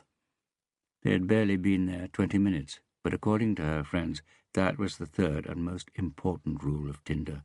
Don't play games, leave if you don't click. I can manage 2 bottles of mineral water. The man smiled and tugged gently at his pale blue shirt collar. Run, Cinderella. In that case, thank you. Penelope picked up her bag and hurried out. The sharp autumn air felt good against her warm cheeks. She crossed Buxtehude. Because it was Saturday night, the streets were full of happy people, and there was a queue at the taxi rank, which was just as well. The price of taxis in Oslo was so high that she avoided them unless it was pouring with rain. She passed Sorgen Frigata, where she had once dreamt that she and Roar would someday live in one of the lovely buildings. They had agreed that the flat didn't need to be more than 70 or 80 square meters in size, as long as it had been recently renovated, the bathroom at least. They knew that it would be incredibly expensive, but both her and Roar's parents had promised to help out financially, and by help out, they obviously meant paying for the whole flat. She was, after all, a recently qualified designer on the hunt for a job, and the art market hadn't yet discovered Roar's immense talent, except that bitch of a gallery owner who had set her trap for him. After Roar moved out, Penelope had been convinced that he would see through the woman, realize she was a wrinkled puma who just wanted a young trophy boyfriend to play with for a while. But that hadn't happened. On the contrary, they had just announced their engagement in the form of a hideous art installation made of candy floss. At the metro station in Majorstuen, Penelope took the first train heading west. She got off at Husita, known as the eastern edge of the west side of the city, a cluster of apartment blocks and relatively cheap flats where she and Roar had rented the cheapest they could find. The bathroom was disgusting. Roar had tried to console her by giving her a copy of Patti Smith's Just Kids, an autobiographical account of 2 ambitious artists living on hope, air, and love in New York in the early 1970s, and who obviously end up making a success of things. Okay, they lost each other along the way, but... She walked from the station towards the building rising up in front of her, which looked like it had a halo. Penelope realized that there was a full moon tonight. That must be what was glowing behind the building. 4. She had slept with 4 men since Roar left her, 11 months and 13 days ago. 2 of them had been better than Roar, 2 worse. But she didn't love Roar for the sex, but because he was Roar, the bastard. She found herself quickening her pace as she passed the little clump of trees on the left-hand side of the road. The streets of Hofstetter grew empty early each evening, but Penelope was a tall, fit young woman, and until now it hadn't even occurred to her that it might be dangerous to walk here after dark. Perhaps it was because of that murderer who was in all the papers. No, it wasn't that. It was because someone had been inside her flat. It was 3 months ago now, and at first she had dared to hope that Roar had come back. She realized someone had been there when she found mud in the hallway that didn't match her shoes. And when she found some more in the bedroom, in front of the chest of drawers, she had counted her knickers in the idiotic hope that Roar had taken a pair. But no, that didn't seem to be the case. Then she realized what was missing. The engagement ring in its box, the one Roar had bought her in London. Could it just have been a run-of-the-mill burglary after all? No, it was Roar. He had snuck in and taken it, and had given it to that bitch of a gallery owner. Naturally, Penelope had been furious and had called Roar and confronted him with it. But he swore he hadn't been back and claimed to have lost the keys to the flat during the move, because otherwise he would have posted them to her. A lie, of course, like everything else, but she had still gone to the effort of getting the locks changed, both the front door and the door to her flat on the 4th floor. Penelope took the keys out of her handbag. They were next to the pepper spray she had bought. Unlocked the front door, heard the low hiss of the hydraulics as it swung behind her, saw that the lift was on the 6th floor, and started to walk up the stairs. She passed the Amundsen's door, stopped, felt that she was out of breath. Funny, she was in good shape. These stairs had never tired her out before. Something was wrong. What? She stared up at the door to her flat. It was an old building, built for the working classes of Western Oslo, now long gone, and they had been sparing with the lighting. There was just one large metal-framed light on each floor, jutting out from high up on the wall above the stairs. She held her breath and listened. She hadn't heard a sound since she came into the building. Not since the hiss of the hydraulics. Not a sound. That was what was wrong. She hadn't heard the door close. Penelope didn't have time to turn round, didn't have time to put her hand in her bag, didn't have time to do anything before an arm swung round her, locking her arms and pressing her chest so hard that she couldn't breathe. Her bag fell onto the stairs and was the only thing she managed to hit as she kicked out wildly around her. She screamed soundlessly into the hand that was clamped over her mouth. It smelt of soap. There, Penelope," a voice whispered in her ear. "In space, no one can hear you scream, you know." He made the whooshing sound. She heard a noise from down near the front door, and for a moment hoped someone was coming, before realizing that it was her bag, her keys and the pepper spray, sailing through the railings and hitting the floor downstairs. "What is it?" Raquel asked, without turning round or stopping chopping the onion for the salad. She had seen from the reflection in the window above the kitchen worktop that Harry had stopped laying the table and had gone over to the living-room window. "I thought I heard something," he said. "Probably Oleg and Helga." "No, it was something else. It was something else." Raquel sighed. "Harry, you've only just got home, and already you're climbing the walls. Look at what it's doing to you." "Just this one case, then it's over." Harry walked over to the worktop and kissed the back of her neck. "How are you feeling?" "Fine," she lied. Her body ached, her head ached, her heart ached. "You're lying," he said. Am I a good liar?" He smiled and massaged her neck. "If I ever disappeared," she said, "would you look for someone new?" "Look for? That sounds tiring. It was bad enough trying to persuade you." "Someone younger. Someone you could have kids with. I wouldn't be jealous, you know." "You're not that good a liar, darling." She smiled and let go of the knife, leaned her head forward and felt his warm, dry fingers massage the aches away, giving her a break from the pain. "I love you," she said. "Hmm? I love you, especially if you make me a cup of tea." "Aye, aye, boss." Harry let go, and Raquel stood there waiting, hoping. But no, the pain came back again, punching her like a fist. Harry stood with both hands on the kitchen worktop, staring at the kettle, waiting for the low rumble, which would get louder and louder until the whole thing shook, like a scream. He could hear screams, silent screams that filled his head, filled the room, filled his body. He shifted his weight, screams that wanted to get out, that had to get out. Was he going mad? He looked up at the glass of the window. All he could see in the darkness was his own reflection. There he was. He was out there. He was waiting for them. He was singing, "Come out and play." Harry closed his eyes. No, he wasn't waiting for them. He was waiting for him, for Harry. Come out and play. He could feel that she was different from the others. Penelope Rask wanted to live.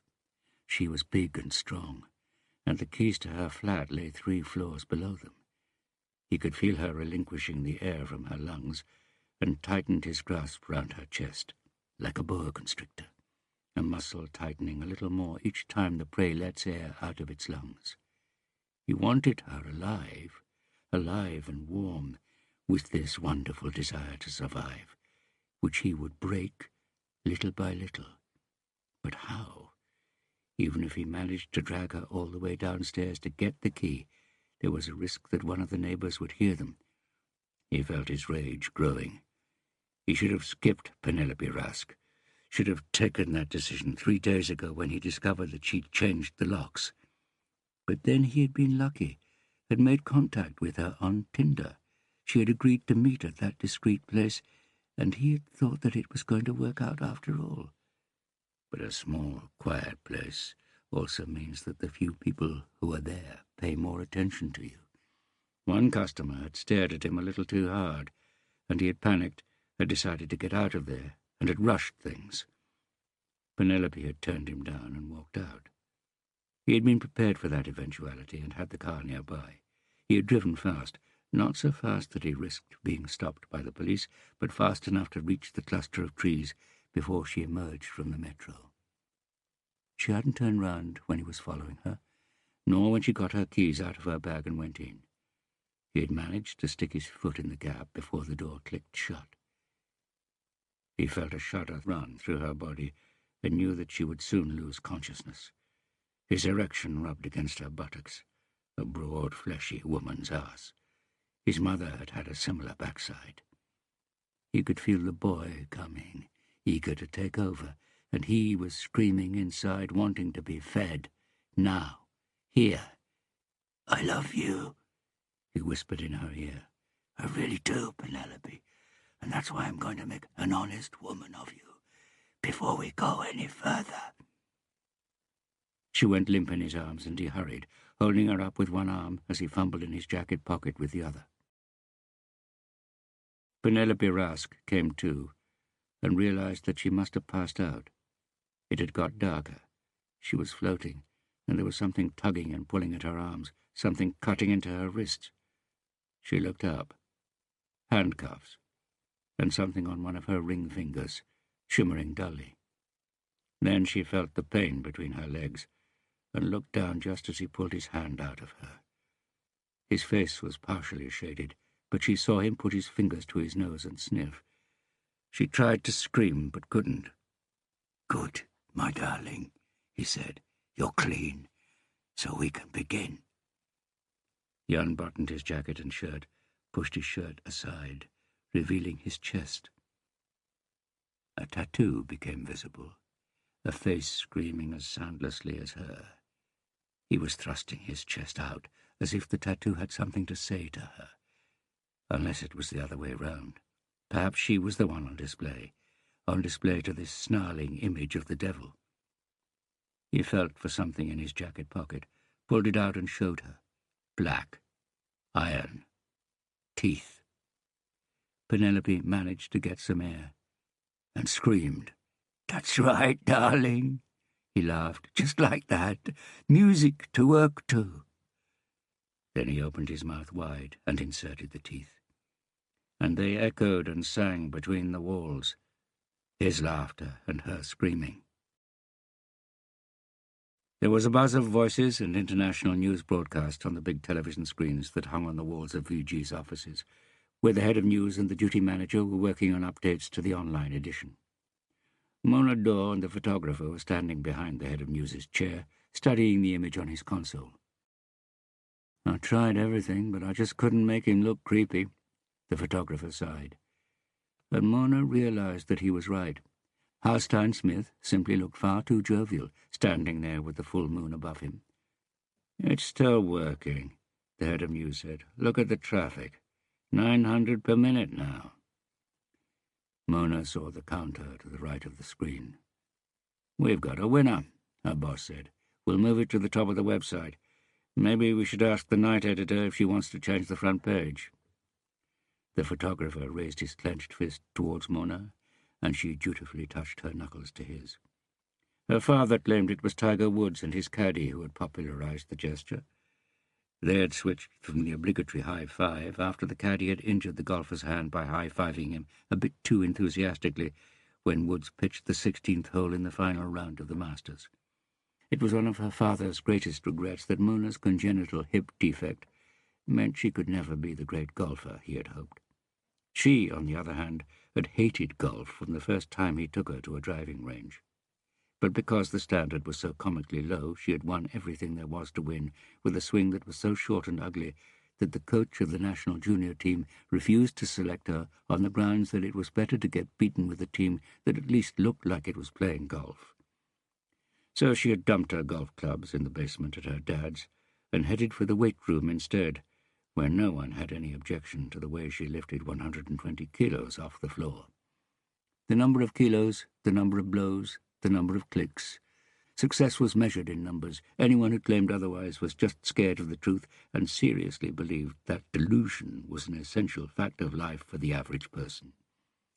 But right now, she was more interested in the comments section, because something had struck her when Smith said the vampirist didn't care about the risks, that it was possible he might read VG, that he might post some sort of comment online.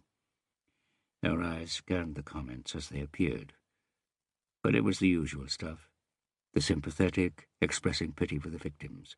The self-appointed guardians of truth, explaining how a particular political party bore responsibility for a society that had produced a particular type of undesirable person, in this instance a vampirist.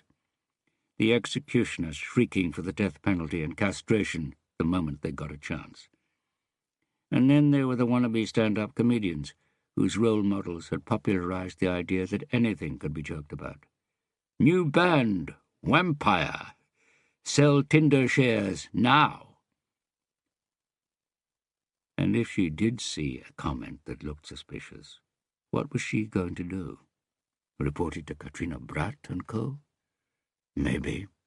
She owed Truls Bernsen that much. Or she could call the blonde one, Villa, make him indebted to her. Even if you're not on Tinder, you still swipe left and right. She yawned, walked over to her desk and picked up her bag. "I'm going to the gym," she said. "Now? It's practically the middle of the night. Call me if anything happens." "Your shift ended an hour ago, Dore. Other people can. This is my story, so you call me, okay?" She heard someone laugh as the door closed behind her. Maybe they were laughing at her walk, maybe at her provocative, clever girl can do it all herself attitude. She didn't care. She did have a funny walk, and she could do it all herself. Lift, airlock, swing doors. Then she was outside the building, its glass facade lit up by the moonlight. Mona breathed in. Something big was going on. She just knew it. And she knew that she was going to be part of it. Truls Berntsen had parked the car beside the steep, winding road. The brick buildings below him lay silent in the darkness. Oslo's abandoned industrial district, railway tracks with grass growing between the sleepers. And further away the architect's new toy building blocks, Barcode, the playground of the new business world, in marked contrast to the sombre seriousness of the working life of the past, where minimalism was a matter of cost-saving practicality, not an aesthetic ideal. Truls looked up at the house, bathed in moonlight, up on the crest of the hill. There were lights in the windows, and he knew that Ulla was in there. Maybe she was sitting in her usual place, on the sofa with her legs tucked beneath her, reading a book. If he took his binoculars in among the trees further up the hill, he'd find out. And if she was doing that, he'd see her brush her blonde hair behind one ear, as if she were listening out for something. In case the children woke up. In case Mikael wanted something. Or perhaps just listening out for predators, like a gazelle at a watering hole. There was a buzz and a crackle, and voices relaying short messages before disappearing again. The sounds of the city conveyed through a police radio soothed him more than music. Truls looked at the glove compartment he'd just opened. The binoculars were tucked behind his service pistol. He had promised himself that he was going to stop, that it was time, that he didn't need this any more. Not now he'd found out there were other fish in the sea. Okay, monkfish, sculpins and weavers. Truls heard himself grunt. It was his laugh that had earned him the nickname Beavis. That and his heavy lower jaw. And there she was, up there, imprisoned in that oversized, overpriced house with a terrace that Truls had helped construct, and where he had buried the corpse of a drug dealer in wet cement. A corpse that only Truls knew about, and which had never given him so much as one sleepless night. A scraping sound on the radio, the voice from emergency control. "Have we got any cars near Hofstetter?" "Car 31, in Skreien." "Hofstetter Veien 44, doorway B. We got a pretty hysterical resident saying there's a madman in the stairwell assaulting a woman there, but that they daren't intervene because he smashed the light on the stairs and it's pitch black." "Assaulting with a weapon?" "They don't know. They say they saw him bite her before it went dark. The caller's name was Amundsen." Truls reacted instantly and pressed the speak button on the radio. "Detective Constable Truls Berntsen here. I'm closer, I'll take it." He'd already started the engine and revved it hard as he pulled out onto the road, hearing a car coming round the bend behind him blow its horn angrily. "Copy," emergency control said. "And where are you, Berntsen?" "Just round the corner," I said. 31, I want you as backup, so wait if you get there first. Suspect that the assailant is armed. Repeat, armed." Saturday night, almost no traffic. If he drove through the Opera Tunnel at full speed, cutting straight through the centre beneath the fjord, he wouldn't be more than 7 or 8 minutes behind car 31. Those minutes could, of course, be critical, both for the victim and for the perpetrator to get away, but Detective Constable Truls Berntsen could also be the officer who arrested the vampirist, and who knew what VG would be willing to pay for a report from the first man on the scene. He blew the car's horn repeatedly, and the Volvo swerved out of his way. Dual carriageway now, 3 lanes, foot on the floor. His heart was pounding against his ribs. A speed camera in the tunnel flashed. Police officer on duty, a license to tell everyone in this whole damn city to fuck off. On duty. His blood was pulsing through his veins. Brilliant, as if he was about to get a hard-on. "Ace of space!" Truls roared. "Ace of space!" "Yes, we're car 31. We've been waiting." The man and woman were standing behind the patrol car, parked in front of doorway B. "Slow lorry that wouldn't let me pass," Truls said, checking that his pistol was loaded and the cartridge full. "Heard anything?" It's all quiet in there. No one's entered or left. Let's go. Truls pointed to the male officer. You come with me and bring a torch. He nodded to the woman. You stay here. The two men walked up to the entrance. Truls peered through the window at the darkened stairwell. He pressed the button beside the name Amundsen. Yes, a voice whispered. Police, have you heard anything since you called? No, but he could still be out there. Okay, open the door. The lock clicked, and Truls pulled the door open. You go first with the torch. Truls heard the officer swallow. I thought you said back up, not up front. Just be grateful you're not here on your own, Truls whispered. Come on. Rakel looked at Harry. 2 murders, a new serial killer. His type of hunt. He was sitting there eating, making out that he was following the conversation around the table, was polite towards Helga, listened with apparent interest to Oleg. Perhaps she was wrong. Perhaps he really was interested. Perhaps he wasn't completely enchained by it after all. Perhaps he had changed. Gun licenses are pointless when people will soon be able to buy a 3D printer and make their own pistols, Oleg said. I thought 3D printers could only make things out of plastic, Harry said. Home printers, yes, but plastic is durable enough if you just want a weapon and you're only going to use it once to murder someone. Oleg leaned across the dining table. You don't even need an original pistol as the template. You just borrow one for 5 minutes, dismantle it, take wax copies of the pieces, then use those to make a 3D model that you feed into the computer that controls the printer. Once the murder has been committed, you just melt the whole plastic pistol down. And if anyone did work out that was the murder weapon, it wouldn't be registered to anyone. But the pistol could still be traced back to the printer that produced it. Forensics can already do that with inkjet printers. Rakel looked at Helga, who was looking rather lost.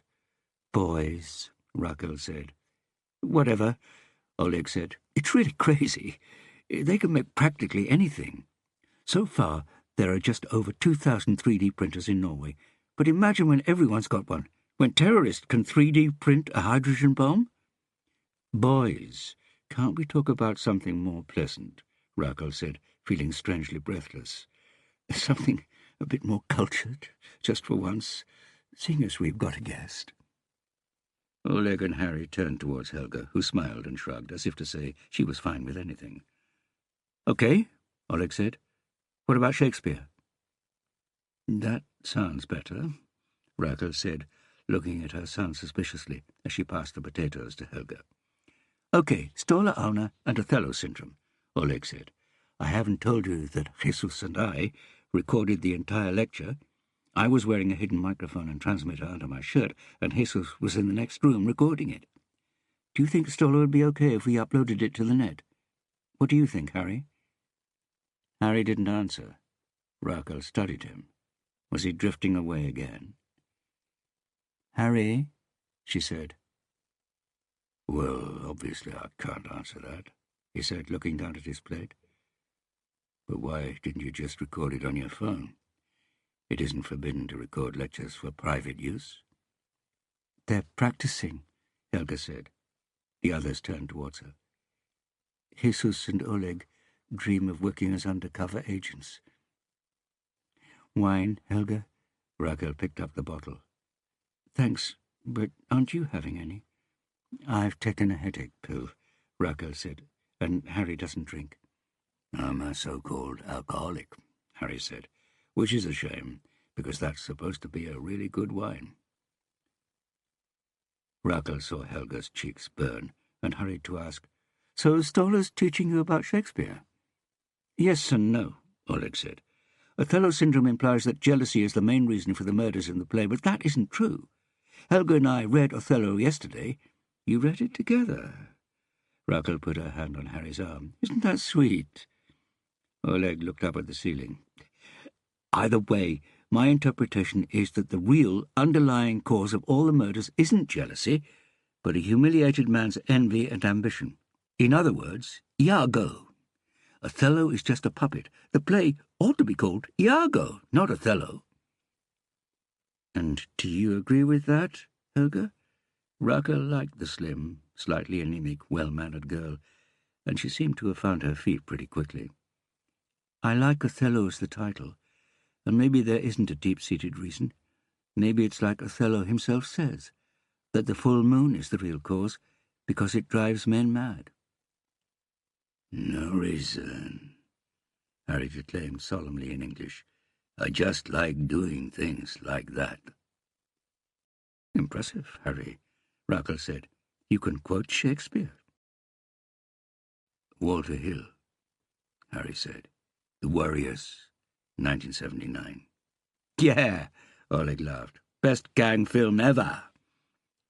Rackle and Helga laughed. Harry raised his glass of water and looked across the table at Rackle, smiled.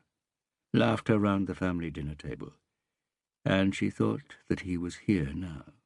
He was with them. She tried to hold on to his gaze, hold on to him. But imperceptibly, as the sea turns from green to blue, it happened.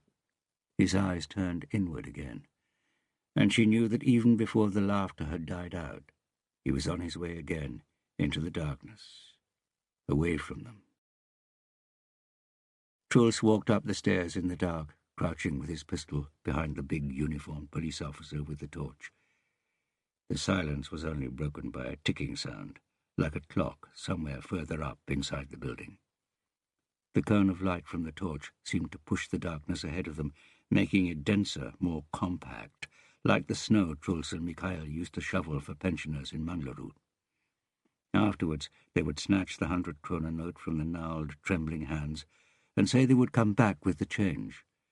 If they ever did wait for them, they were waiting still. Something crunched beneath their feet. Truls grabbed the back of the policeman's jacket, and he stopped and pointed the torch at the floor. Splinters of glass sparkled, and between them Truls could see the indistinct footprints in what he was fairly sure was blood. The heel and front of the sole were clearly divided, but he thought the print was too big to be a woman's. The prints were pointing down the stairs, and he was sure he would have seen them if there had been any further down. The ticking sound had got louder. Truls gestured to the policeman to go on. He looked at the stairs, saw that the bloody prints were getting clearer, looked up the stairs, stopped and raised his pistol. Let the policeman carry on. Truls had seen something that had fallen through the light, something that sparkled, something red. It wasn't ticking that they had heard. It was the sound of blood dripping and hitting the stairs. "Shine the torch upward," he said.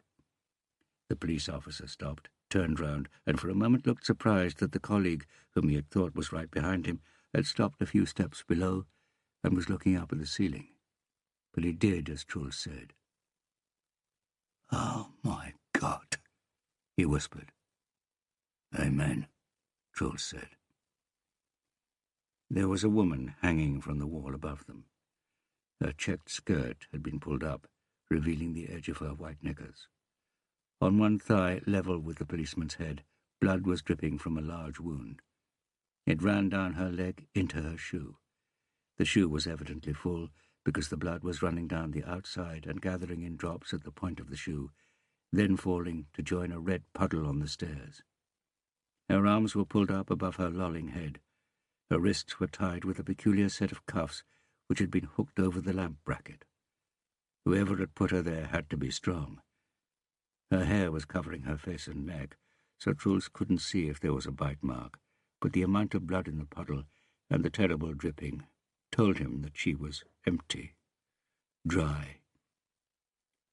Truls looked hard at her, memorized every detail. She looked like a painting. He would use that expression when he spoke to Mona Dor. Like a painting hung on the wall. A door opened slightly on the landing above them. A pale face peered out. "Has he gone?" "Looks like it. Amundsen?" "Yes."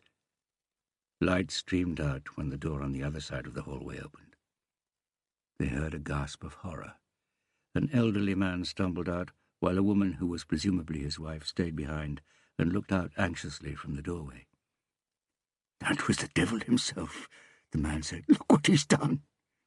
"Please don't come any closer," Truls said. "This is a murder scene. Does anyone know where the perpetrator went?" "If we'd known he was gone, we'd have come out to see if there was anything we could do," the old man said. "But we did see a man from the living room window. He left the building and headed off towards the metro. We don't know if it was him, though, because he was walking so calmly." "How long ago was this?" "Quarter of an hour at most." "What did he look like?" "Now you're asking." He turned to his wife for help. "Ordinary," she said. "Yes," the man agreed. "Neither tall nor short, neither fair nor dark hair. A suit. Grey," his wife added. Truls nodded to the policeman, who understood the signal and began talking into the radio that was clipped to the top pocket of his jacket. "Request assistance to Hofsitterwein 44. Suspect observed heading on foot towards the metro 15 minutes ago. Approximately 1.75 m, possibly ethnic Norwegian, grey suit." Fru Amundsen had come out from behind the door. She seemed even less steady on her feet than her husband, and her slippers dragged on the floor as she pointed a trembling finger at the woman on the wall. She reminded Truls of one of those pensioners they used to clear snow for. He raised his voice. "I said don't come any closer." But," the woman began. "Inside. Murder scenes mustn't be contaminated before forensics gets here. We'll ring on the door if we have any questions." But she's not dead." Truls turned round.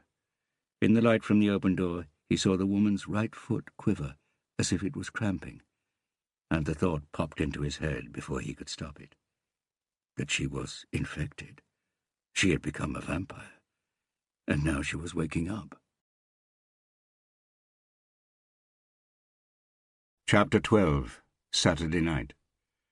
There was a loud noise of metal on metal as the bar carrying the weights hit the cradle above the narrow bench. Some people would think it a terrible sound, but for Mona Daw it was like bells chiming. And she wasn't bothering anyone else either. She was on her own at Gay and Jim. They'd switched to 24-hour opening 6 months ago, presumably inspired by gyms in New York and Los Angeles, but Mona still hadn't seen anyone else exercising there after midnight. Norwegians simply didn't work enough hours for it to be a problem finding time for the gym during the day. She was the exception. She wanted to be the exception, a mutant, because it was like evolution. It was the exceptions who drove the world forward, who perfected things. Her phone rang, and she got up from the bench. It was Nora. Mona put her earphone in and took the call. "You're at the gym, bitch," her friend groaned. "I haven't been here long. You're lying. I can see that you've been there for 2 hours. Mona, Nora, and a few of their other friends from college could find each other using the GPS on their mobiles. They'd activated a service that allowed them to voluntarily track the other's phones. It was both sociable and reassuring, but Mona couldn't help thinking that it felt a bit claustrophobic at times. Professional sisterhood was all well and good, but they didn't have to follow each other about like 14-year-olds going to the toilet together. It was high time they realized that the world was full of career opportunities for intelligent young women, and that the only thing holding them back was their own lack of courage and ambition to make a difference, not just get the other's validation of their own smartness.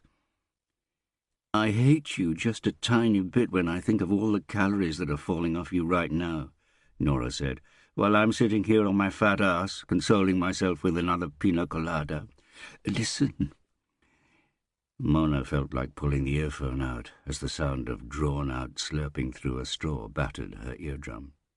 Nora believed that a pina colada was the only antidote to premature autumn depression. "Did you actually want to talk about anything, Nora?" "I'm in the middle of—" "Yep," Nora said. "Work." Nora and Mona had been at the College of Journalism together. A few years ago, the college had had stricter entrance requirements than any other higher education establishment in Norway, and it had seemed as if every other clever little boy or girl's dream was to get their own newspaper column or a job on television. That had certainly been the case for Nora and Mona. Cancer research and running the country were for people who weren't quite as bright.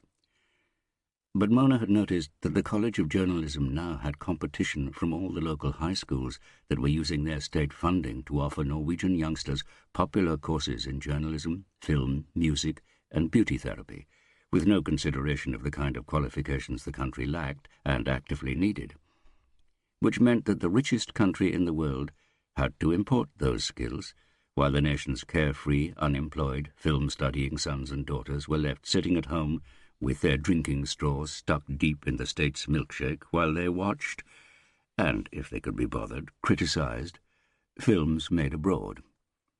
Another reason for the falling entrance requirements was, of course, that the boys and girls had discovered the blog market, and no longer needed to work hard for the grades with which to achieve the same level of attention offered by the more traditional route of television and the newspapers.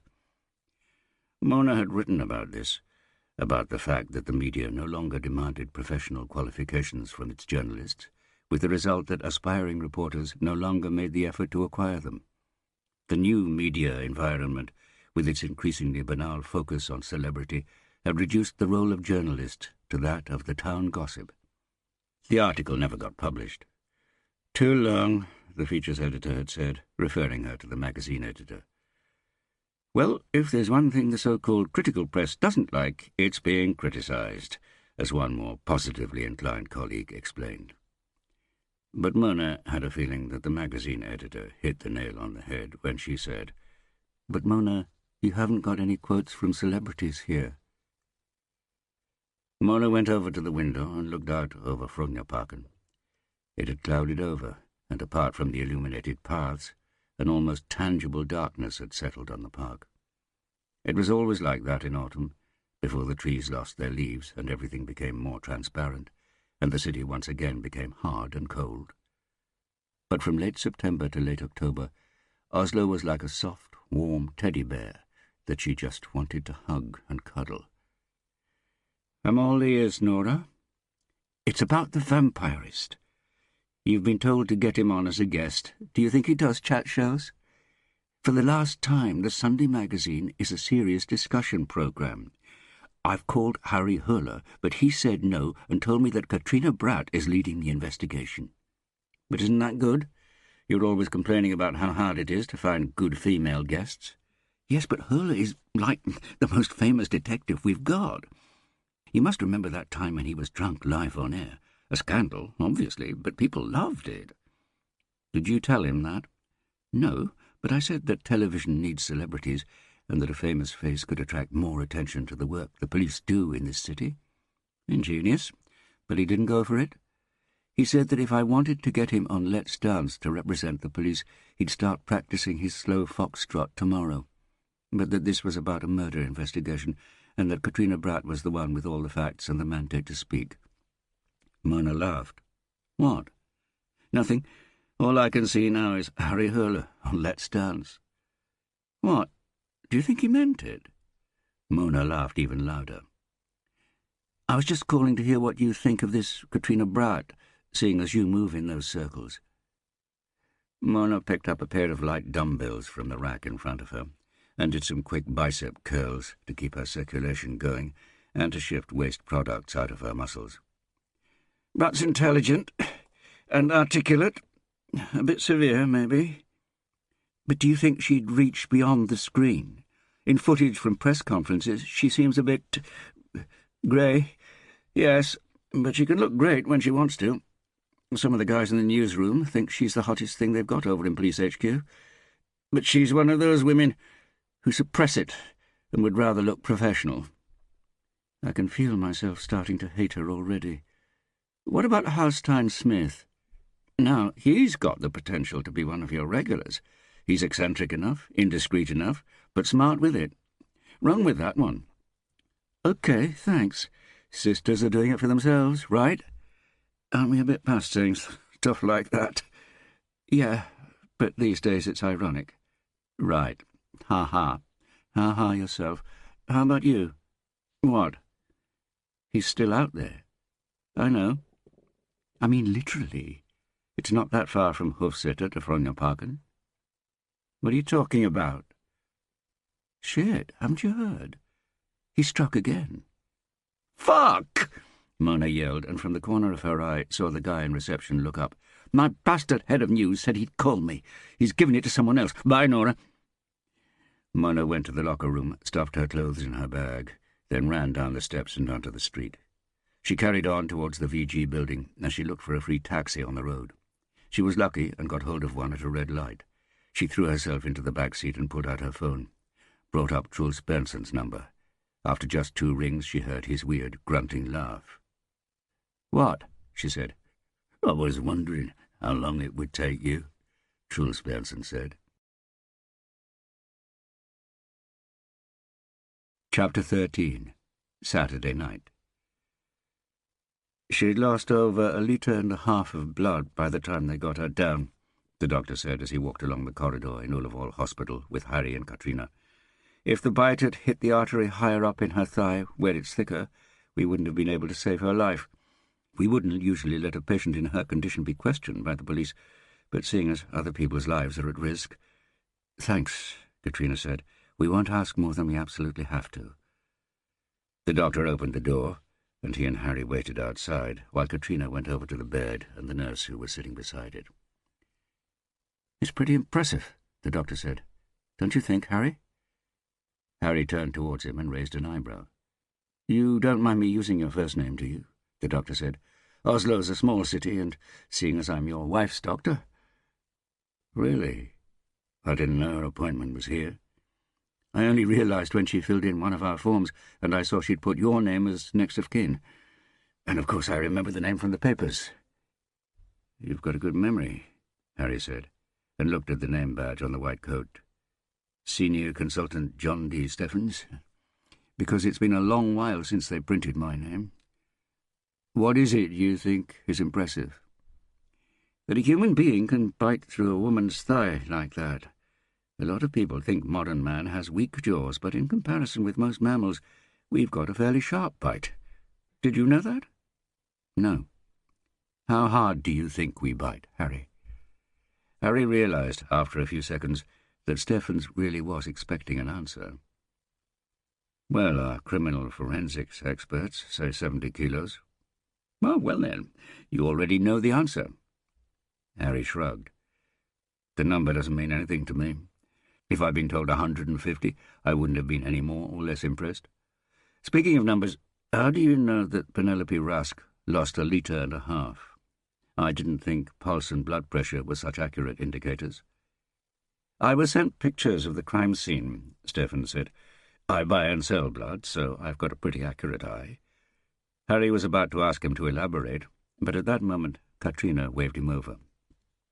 Harry went in and stood beside Katrina. Penelope Rask's face was as white as the pillowcase that framed it. Her eyes were open, but her gaze was clouded. "We won't trouble you for long, Penelope," Katrina said. "We've spoken to the policeman who talked to you at the scene, so we know that you met the assailant in the city just before, that he attacked you in the stairwell, and that he used metal teeth to bite you. But can you tell us anything about who he is? Did he give you any other name apart from Vidar? Did he say where he lives, where he works?" "Vidar Hansen. I didn't ask where he lives," she said. Her voice made Harry think of fragile porcelain. "He said he's an artist, but works as a caretaker." "Did you believe him?" "I don't know. He could well have been a guard. Someone who has access to keys anyway, because he'd been inside my flat." "Oh?" With what looked like a great effort, she pulled her left hand out from under the covers and held it up. "The engagement ring I got from Roar. He took it from the drawer in my bedroom." Katrina stared skeptically at the matte gold ring. "You mean he put it on you in the stairwell?" Penelope nodded and closed her eyes tightly again. "And the last thing he said—" "Yes?" "Was that he wasn't like other men, that he'd come back and marry me." She let out a sob. Harry could see that Katrina was shaken, but still focused. "What does he look like, Penelope?" Penelope opened her mouth, then closed it again, stared at them in despair. "I don't remember. I must have forgotten. How can—" She bit her bottom lip and tears welled up in her eyes. "It's okay," Katrina said. "It's not unusual in your situation. You'll be able to remember more later. Do you remember what he was wearing?" "A suit and a shirt. He unbuttoned it. He had—" She stopped. "Yes?" "A tattoo on his chest." Harry saw Katrina gasp. "What sort of tattoo, Penelope?" he said. "A face. Like a demon that's trying to get out?" Penelope nodded. A single tear ran down her cheek, as if she didn't have enough liquid inside her for two, Harry thought. "It was as if he—" Penelope sobbed again. "As if he wanted to show it to me." Harry closed his eyes. "She needs to rest," the nurse said. Katrina nodded and put her hand on Penelope's milk-white arm. "Thank you, Penelope. You've been a great help." Harry and Katrina were on their way out when the nurse called them back. They returned to the bed. "I do remember one more thing," Penelope whispered. "He looked like he'd had his face operated on. And I can't help wondering—" "What?" Katrina said, leaning in to hear the barely audible voice. "Why didn't he kill me?" Katrina looked at Harry for help. He took a deep breath and nodded to her, and leaned closer to Penelope. "Because he couldn't," he said.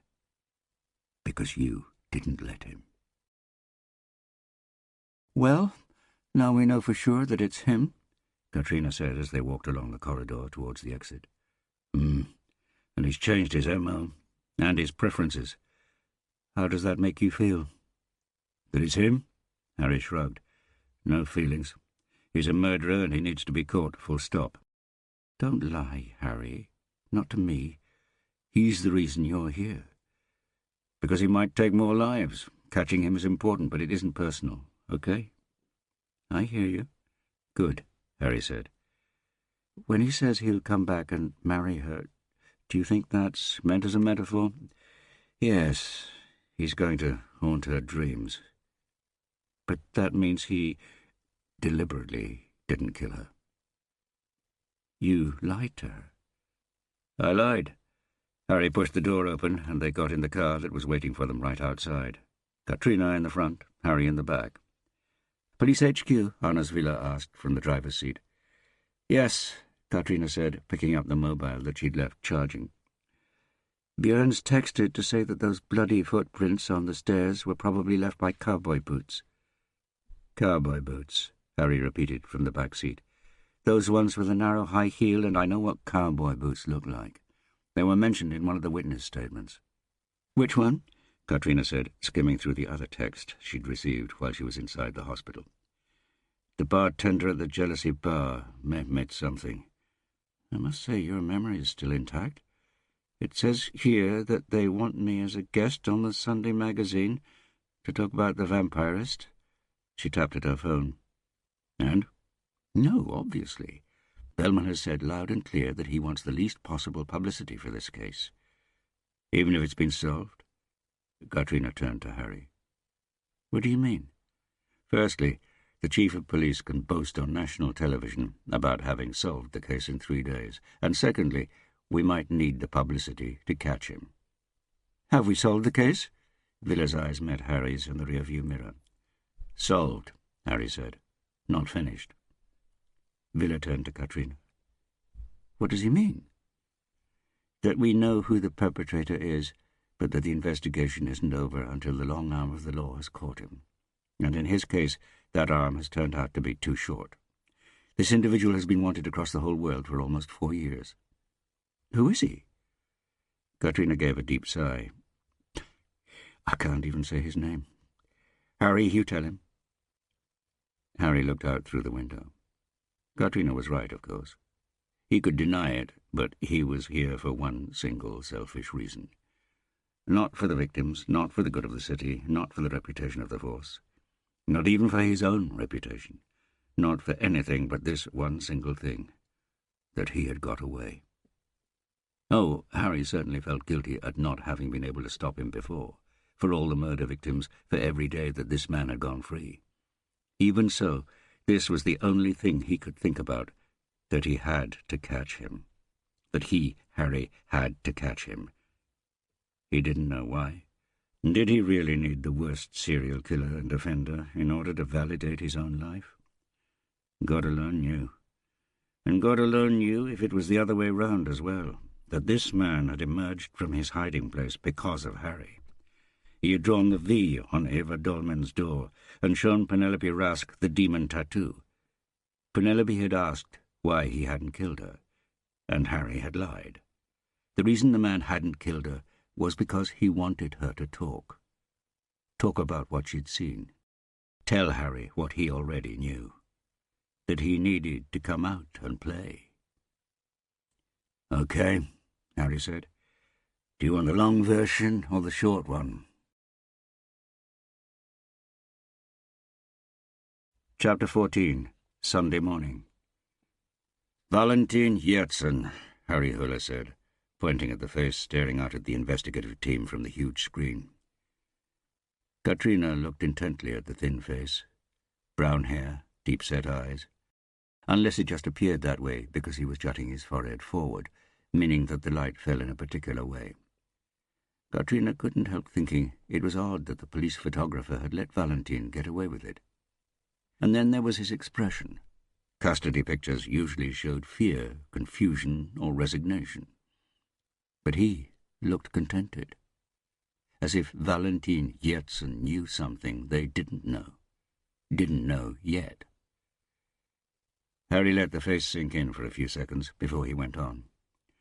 At the age of 16, he was charged with molesting a 9-year-old girl he'd lured onto a rowing boat.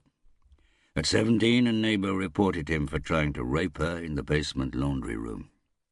When Valentin Yertsin was 26 and serving time for assaulting a minor, he had an appointment to see the dentist at Ila prison. He used one of the dentist's own drills to force her to take off her nylon stockings and put them over her head. First he raped her in the dentist's chair, then he set fire to the stockings. Harry tapped at the computer and the image changed. A muffled groan ran through the group, and Katrina saw that even some of the most experienced detectives looked down at their laps. "I'm not showing this for fun, but so that you know what sort of individual we're dealing with. He let the dentist live, just like Penelope Rask, and I don't think that's workplace negligence. I think Valentin Yertsin is playing a game with us." Harry clicked again, and the same picture of Valentin appeared, this time taken from Interpol's website. Valentin escaped from Ila almost 4 years ago in a quite spectacular fashion. He beat another prisoner, Judas Johansson, until he was unrecognizable, then had a copy of the demon's face he has tattooed on his own chest, tattooed onto the chest of the corpse, and hid the body in the library where he worked, so that Judas was reported missing when he didn't report for inspection. On the night that Valentin himself escaped, he dressed the corpse in his own clothes and laid it on the floor of his cell. The prison guards who discovered the unrecognizable body and naturally assumed that it was Valentin weren't particularly surprised. Like any inmate convicted of paedophilia, Valentin Yertsin was hated by the other prisoners. No one thought to check fingerprints or conduct a DNA test on the body. And so for a long time we assumed that Valentin Yertsin was history, until he showed up again in connection with another murder. Obviously, we don't know exactly how many people he killed or assaulted, but it's definitely more than he's been suspected or found guilty of. We do know that his last victim, before he disappeared for good, was his former landlady, Yaya Jakobsen, Another click. This picture is from the commune where she had gone into hiding from Valentine. Unless I'm mistaken, it was you, Benson, who was first on the scene, where we found her strangled beneath a pile of children's surfboards with, as you can see, pictures of sharks on them. A grunt of laughter from the back of the conference room. Correct.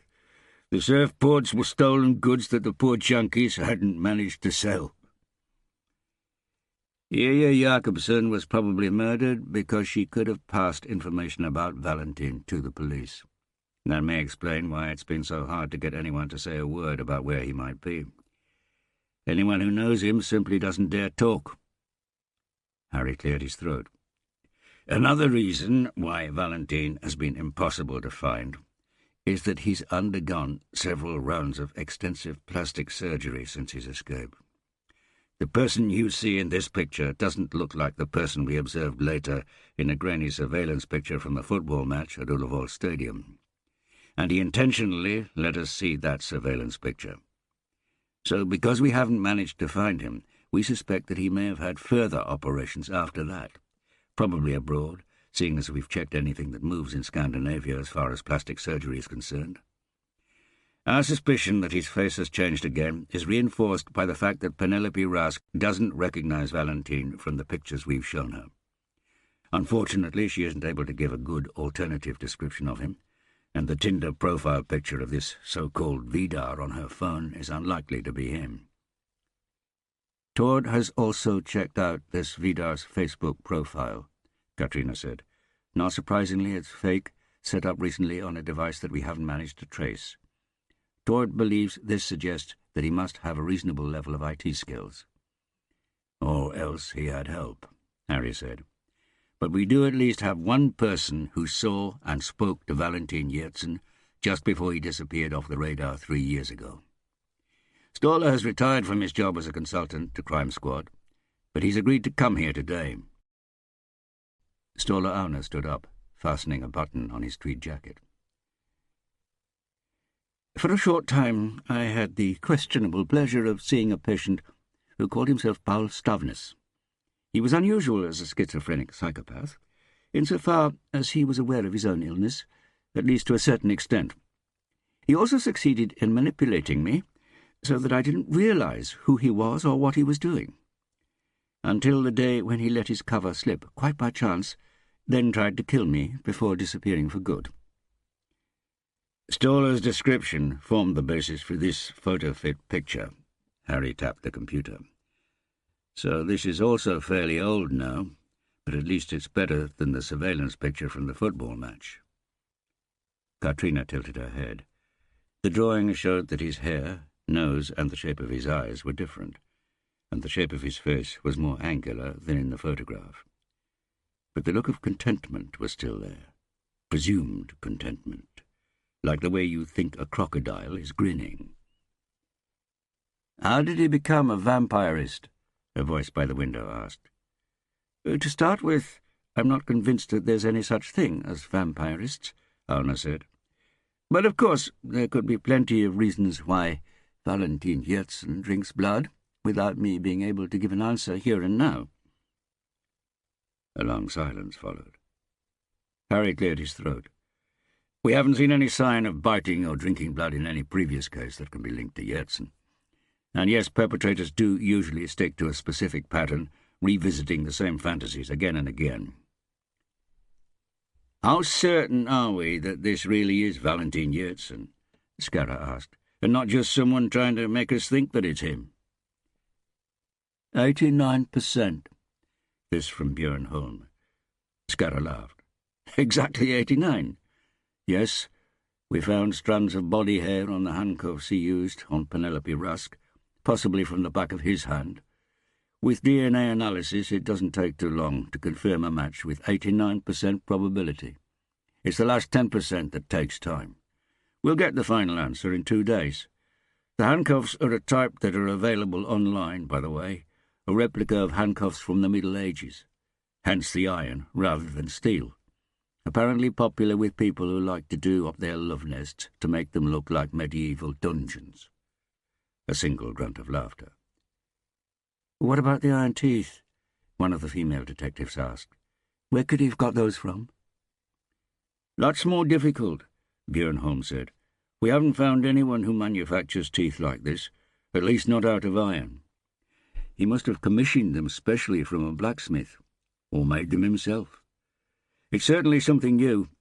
We haven't seen anyone use a weapon like this before." "New behaviour," Anna said, undoing his jacket to free his stomach. "Fundamental changes of behaviour hardly ever happen. Human beings are notorious. They insist on making the same mistakes over and over again, even after they've received new information. That's my opinion, anyway, and it's becoming so contentious among psychologists that it's even been given its own name, Auner's thesis. When we see individuals change their behaviour, it usually relates to a change in their surroundings, something the individual is adapting to, while the individual's underlying motivation for that behaviour remains the same. It's by no means unique for a sex offender to discover new fantasies and pleasures, but that's because his taste gradually develops, not because the individual undergoes a fundamental change. When I was a teenager, my father said that when I was older I would start to appreciate Beethoven. At the time I hated Beethoven and was convinced he was wrong. Even at a young age, Valentin Yersin had a wide-ranging appetite when it came to sexuality. He raped both young and old women, possibly boys, no adult men that we know of, but that could be for practical reasons, seeing as they are more likely to be able to defend themselves. Paedophilia, necrophilia, sadism, all this was on Valentin Yersin's menu. The Oslo police have been able to link him to more sexually motivated crimes than anyone apart from Svein Finne, the fiancé. The fact that he's now acquiring a taste for blood merely means that he scores highly on what we call openness and is willing to try new experiences.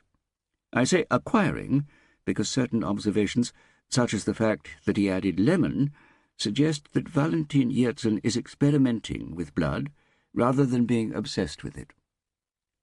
"Not obsessed," Scarra called. "He's up to a victim a day now. While we're sitting here, he's probably out on the hunt again. Wouldn't you say, Professor?" He pronounced the title without trying to conceal his sarcasm. Arno threw his short arms out. "Once again, I don't know. We don't know. No one knows." "Valentin Yersin," Mikhail Bellman said. "Are we completely sure about that, Brat? If so, give me 10 minutes to think it over. Yes, I can see that it's urgent." Bellman ended the call and put his mobile down on the glass table. Isabel had just told him that it was made of mouth-blown glass from Klassikon, more than 50,000 krona, that she would rather have a few quality pieces than fill her new apartment with rubbish.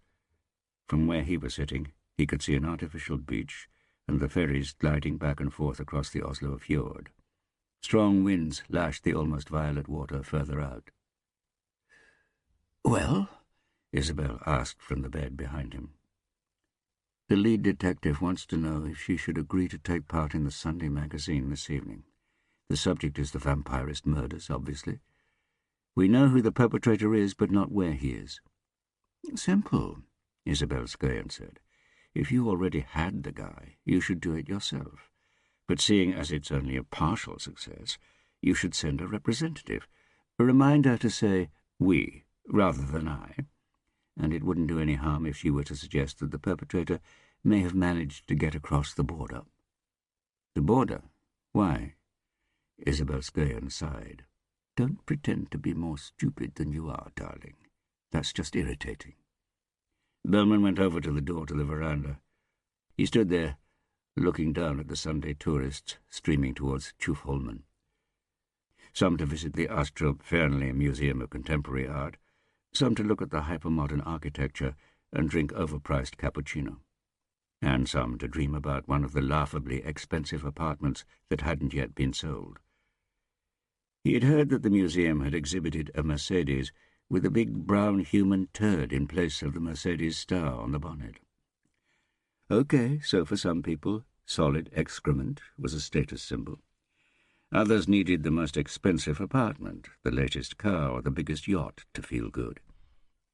And then you had people, like Isabel and he himself, who wanted absolutely everything. Power, but without any suffocating obligations. Admiration and respect, but enough anonymity to be able to move freely. Family, to provide a stable framework and help their genes survive, but also free access to sex outside the four walls of the home. The apartment and the car. And solid shit. "So," Mikhail Bellman said, "you're thinking that if Valentin Yertsin goes missing for a while, the public will automatically think that he's left the country instead of the Oslo police being unable to catch him. But if we do catch him, we've been smart. And if he commits another murder, anything we've said will be forgotten anyway." He turned towards her. He had no idea why she had chosen to put her big double bed in the living room when she had a perfectly adequate bedroom, particularly as it was possible for the neighbours to see in, although he had a suspicion that that was why. Isabel Skern was a big woman. Her long, powerful limbs were spread out under the gold-coloured silk sheet that lay draped over her sensuous body. The sight alone made him feel ready to go again.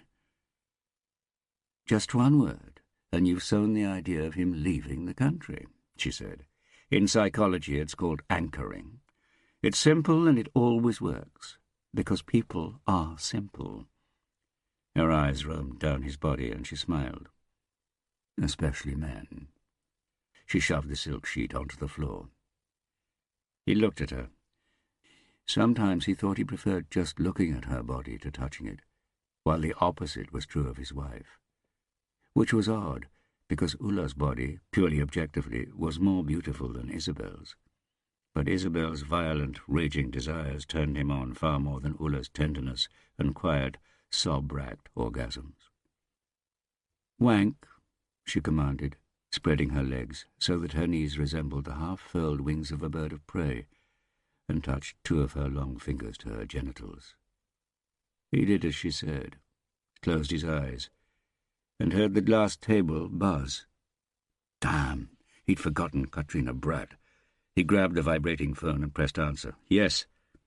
The female voice at the other end said something, but Mikhail couldn't hear anything because one of the ferries blew its horn at the same time. "The answer's yes," he shouted impatiently. "You're to go on the Sunday magazine. I'm busy at the moment, but I'll call you with instructions later." "It's me." Mikhail Bellman stiffened. "Darling, is that you? I thought it was Katrina Bratt. Where are you?" "Where? At work, of course." And in the far too long pause that followed, he realized that she had obviously also heard the sound of the ferry, and that was why she had asked. He breathed hard through his mouth as he looked down at his drooping erection. "Dinner won't be ready before 5:30, she said. "Okay," he said. "What steak?" she said, and hung up. Harry and Anna's villa got out of the car in front of Using Van 33. Harry lit a cigarette and looked up at the red brick building surrounded by a tall fence. They had driven from Police HQ in sunshine and shimmering autumn colours, but on the way up here the clouds had gathered and were now skimming the hills like a cement-coloured ceiling, draining the colour from the landscape. "So this is Ila Prison," Villa said. Harry nodded and sucked hard on the cigarette. "Why is he called the fiancé?" "Because he got his rape victims pregnant and made them promise to give birth to the baby." "Or else?" "Or else he'd come back and perform a caesarean section himself." Harry took one last drag, rubbed the cigarette out against the packet and tucked the butt inside. "Let's get this done." "The regulations don't allow us to keep him tied up, but we'll be watching you on the surveillance camera," said the guard who had buzzed them in and led them to the end of the long corridor, lined with grey-painted steel doors on both sides. "One of our rules is never to get within 1 metre of him." "Christ," Villa said. "Does he attack you?" "No," the guard said, inserting a key into the lock of the last door. "Sveinfinner hasn't had a single black mark against his name in the 20 years he's been here." "But?" The prison guard shrugged and turned the key. "I think you'll see what I mean." He opened the door, stepped aside, and Villa and Harry walked into the cell. The man on the bed was sitting in shadow. "Villa?" Harry said. "Villa." The voice from the shadow sounded like crushed rock. Harry gestured towards the only chair in the room. "Okay if I sit down?" "If you think you've got time for that. I heard you've got your hands full." Harry sat down. Villa stood behind him, just inside the door. Is it him?" "Is it who?" "You know who I mean." "I'll answer that if you give me an honest answer. Have you missed it?" "Missed what's fine?" "Having a playmate who's up to your level, like you had with me." The man in the shadows leaned forward into the light from the window near the top of the wall, and Harry heard Villa's breathing speed up behind him. The bars laid strips of shadow across a pock-marked face with leathery, red-brown skin. It was covered with wrinkles so deep and close together that they looked as if they had been carved by a knife, right down to the bone. He had a red handkerchief tied round his forehead like a Native American, and his thick, wet lips were framed by a moustache. His tiny pupils sat within brown irises, and the whites of his eyes looked yellow, but he had the muscular, sinewy body of a 20-year-old.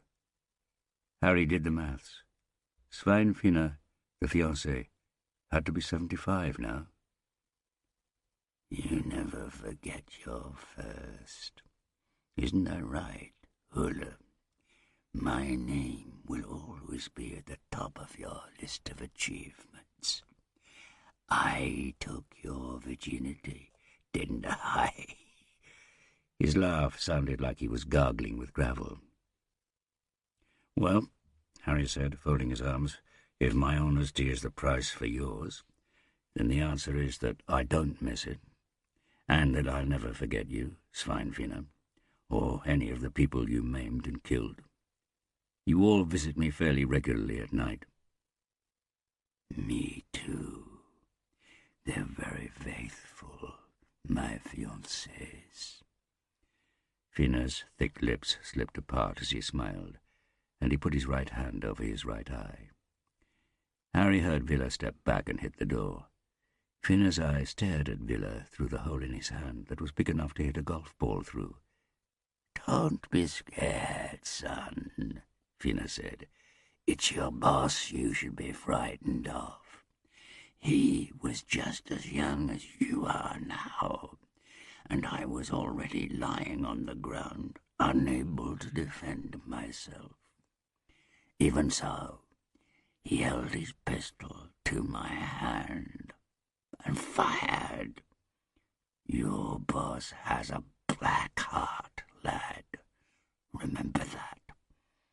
And now he's thirsty again, just like him out there. And your thirst is like a fire. That's why you have to quench it.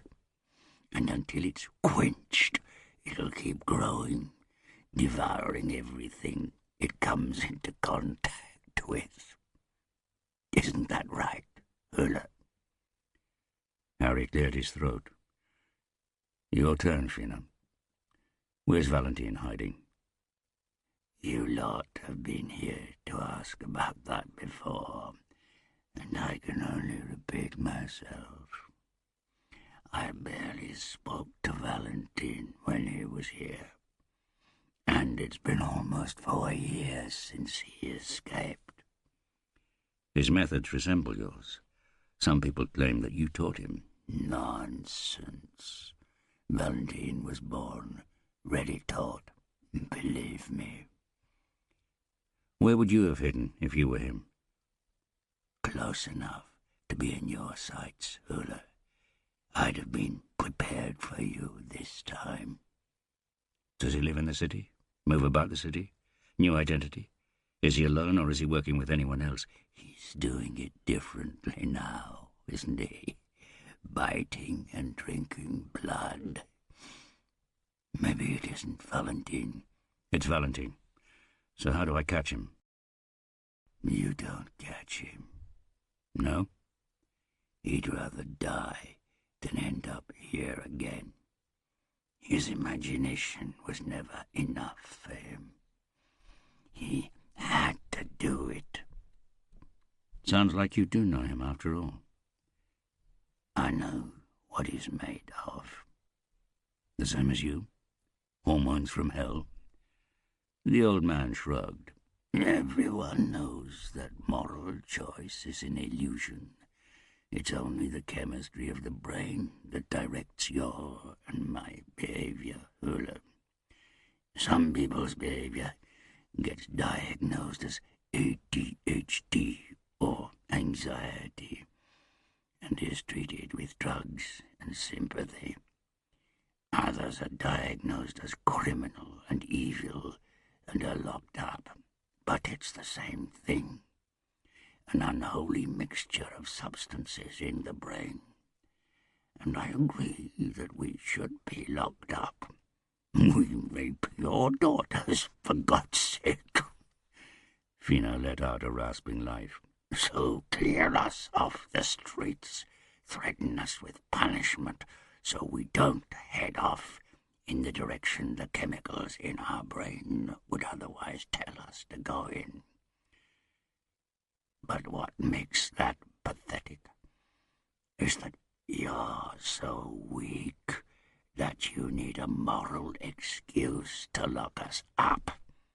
You create a history of lies about free will and some sort of divine punishment that fits into a system of divine justice based on some unchanging, universal morality.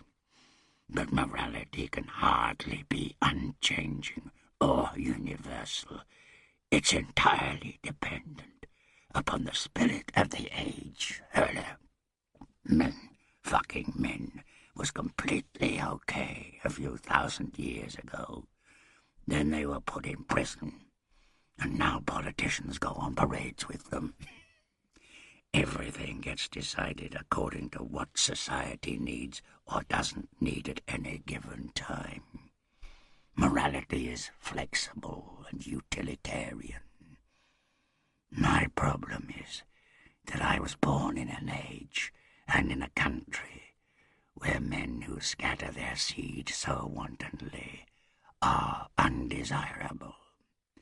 But after a pandemic, when the species needs to get back on its feet again, Svein, the fiancé, Fina, would have been a pillar of the community and a savior of humanity.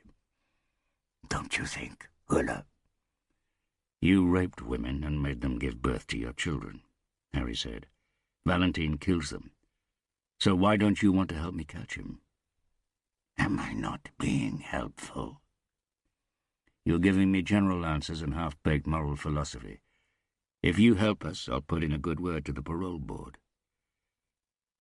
Harry heard Villa shuffle his feet. Really? Fina stroked his moustache.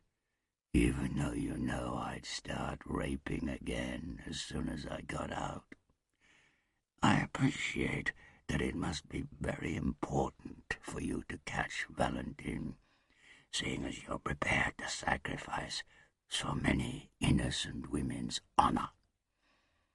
But I don't suppose you have a choice. He tapped his temple with one finger. Chemistry. Harry didn't respond. Well then, Fina said. To start with, I'll have served my sentence on the first Saturday of March next year, so it's too late to get a reduction that makes much difference. And I was taken outside a couple of weeks ago, and you know what? I wanted to get back here. So thanks, but no thanks. Tell me how you're doing instead, Hula. I heard that you got married and have a bastard son, yes? Do you live in a safe place? Was that all you had to say, Fina? Yes, but I shall follow your collective progress with interest. Me and Valentine? You and your family. Hope to see you in the welcoming committee when I'm released. Fina's laugh turned into a wet cough. Harry stood and gestured to Villa to bang on the door. "Thanks for sparing some of your precious time, Fina." Fina raised his right hand in front of his face and waved. See you again, Erla. Nice to be able to talk about future plans. Harry saw his grin flit back and forth behind the hole in his hand. Chapter 15. Sunday evening. Rakel was sitting at the kitchen table. The pain, drowned out by the noise and distraction of urgent jobs, became harder to ignore whenever she stopped. She scratched her arm. The rash had barely been noticeable yesterday evening. When the doctor asked if she was urinating regularly, she had answered yes automatically. But now that she was more aware of it, she realized that she had hardly peed at all in the past couple of days. And then there was her breathing, as if she was out of shape, and she definitely wasn't. There was a clatter of keys at the front door, and Rakel stood up. The door opened, and Harry came in. He looked pale and tired. "Just popped in to change clothes," he said, stroked her cheek, and carried on towards the stairs. "How's it going?" she asked, as she watched him disappear upstairs to their bedroom. "Good," he called. "We know who it is." "Time to come home, then?" she said half-heartedly. "What?" She heard footsteps on the floor and knew he'd taken his trousers off, like a little boy or a drunk man. "If you and your great big brain have solved the case—" "That's just it." He appeared in the doorway at the top of the stairs. He was wearing a thin woolen sweater and leaning against the doorframe as he pulled on a pair of thin woolen socks. She had teased him about that, saying that only old men insisted on wearing wool all year round. He had replied that the best survival strategy was always to copy old men, because they, after all, were the winners, the survivors. "I didn't solve anything. He chose to reveal himself." Harry straightened up, patted his pockets. "Keys," he said, and vanished into the bedroom again. "I met Dr. Steffens at Ullaval," he called. "He said he's treating you." "Really? Darling, I think you should try to get a few hours' sleep. Your keys are still in the door down here." "All you said was that they'd examined you." "What's the difference?" Harry came out, ran down the stairs and hugged her. "Examined is past tense," he whispered in her ear. "Treating is present tense. And as far as I know, treatment is what happens after an examination comes up with something." Rakel laughed. "I came up with the headaches myself, and that's what needs treating, Harry, and the treatment's called paracetamol." He held her out in front of him and looked at her intently. "You wouldn't hide anything from me, would you? So you've got time for this sort of nonsense, have you?" Rakel leaned into him, forced the pain away, bit him on the ear and pushed him towards the door. "Go and get the job finished, then come straight home to Mummy. If not, I'll 3D print myself a home-loving man made out of white plastic." Harry smiled and walked over to the door, pulled his keys out of the lock, stopped and looked at them. "What is it?" Rakel said. "He had the key to Elisa Hermansson's flat," Harry said, slamming the passenger door behind him. "And presumably also to Eva Dolman's." "Really?" Villa said, taking the handbrake off and rolling down the drive. "We definitely checked every key cutter in the city, and none of them has made any new keys to any of the buildings." "That's because he made them himself, out of white plastic." "White plastic?" "Using an ordinary 3D printer costing 15,000 kroner, which you could keep on your desk. All he needed was access to the original key for a few seconds. He could have taken a photograph of it or made a wax impression of it and used that to produce a 3D data file. So when Elisa Hermansson came home, he had already locked himself inside her flat. That's why she put the security chain on. She thought she was alone. And how do you think he got hold of the keys? None of the buildings the victims lived in used a security company. They each had their own caretaker. And they've all got alibis, and they all swear they haven't lent any keys to anyone. I know. I don't know how it happened, just that it did happen. Harry didn't have to look at his young colleague to see how sceptical he was. There were hundreds of other explanations as to why Elisa Hermanson's safety chain had been on. Harry's deduction didn't rule out a single one of them. Tresco, Harry's poker-playing friend, claimed that probability theory and how to play your cards according to the rulebook was the easiest thing in the world, but that what separated smart players from the not-so-smart was the ability to understand how their opponent was thinking, and that meant dealing with so much information that it felt like listening for a whispered answer in a howling storm.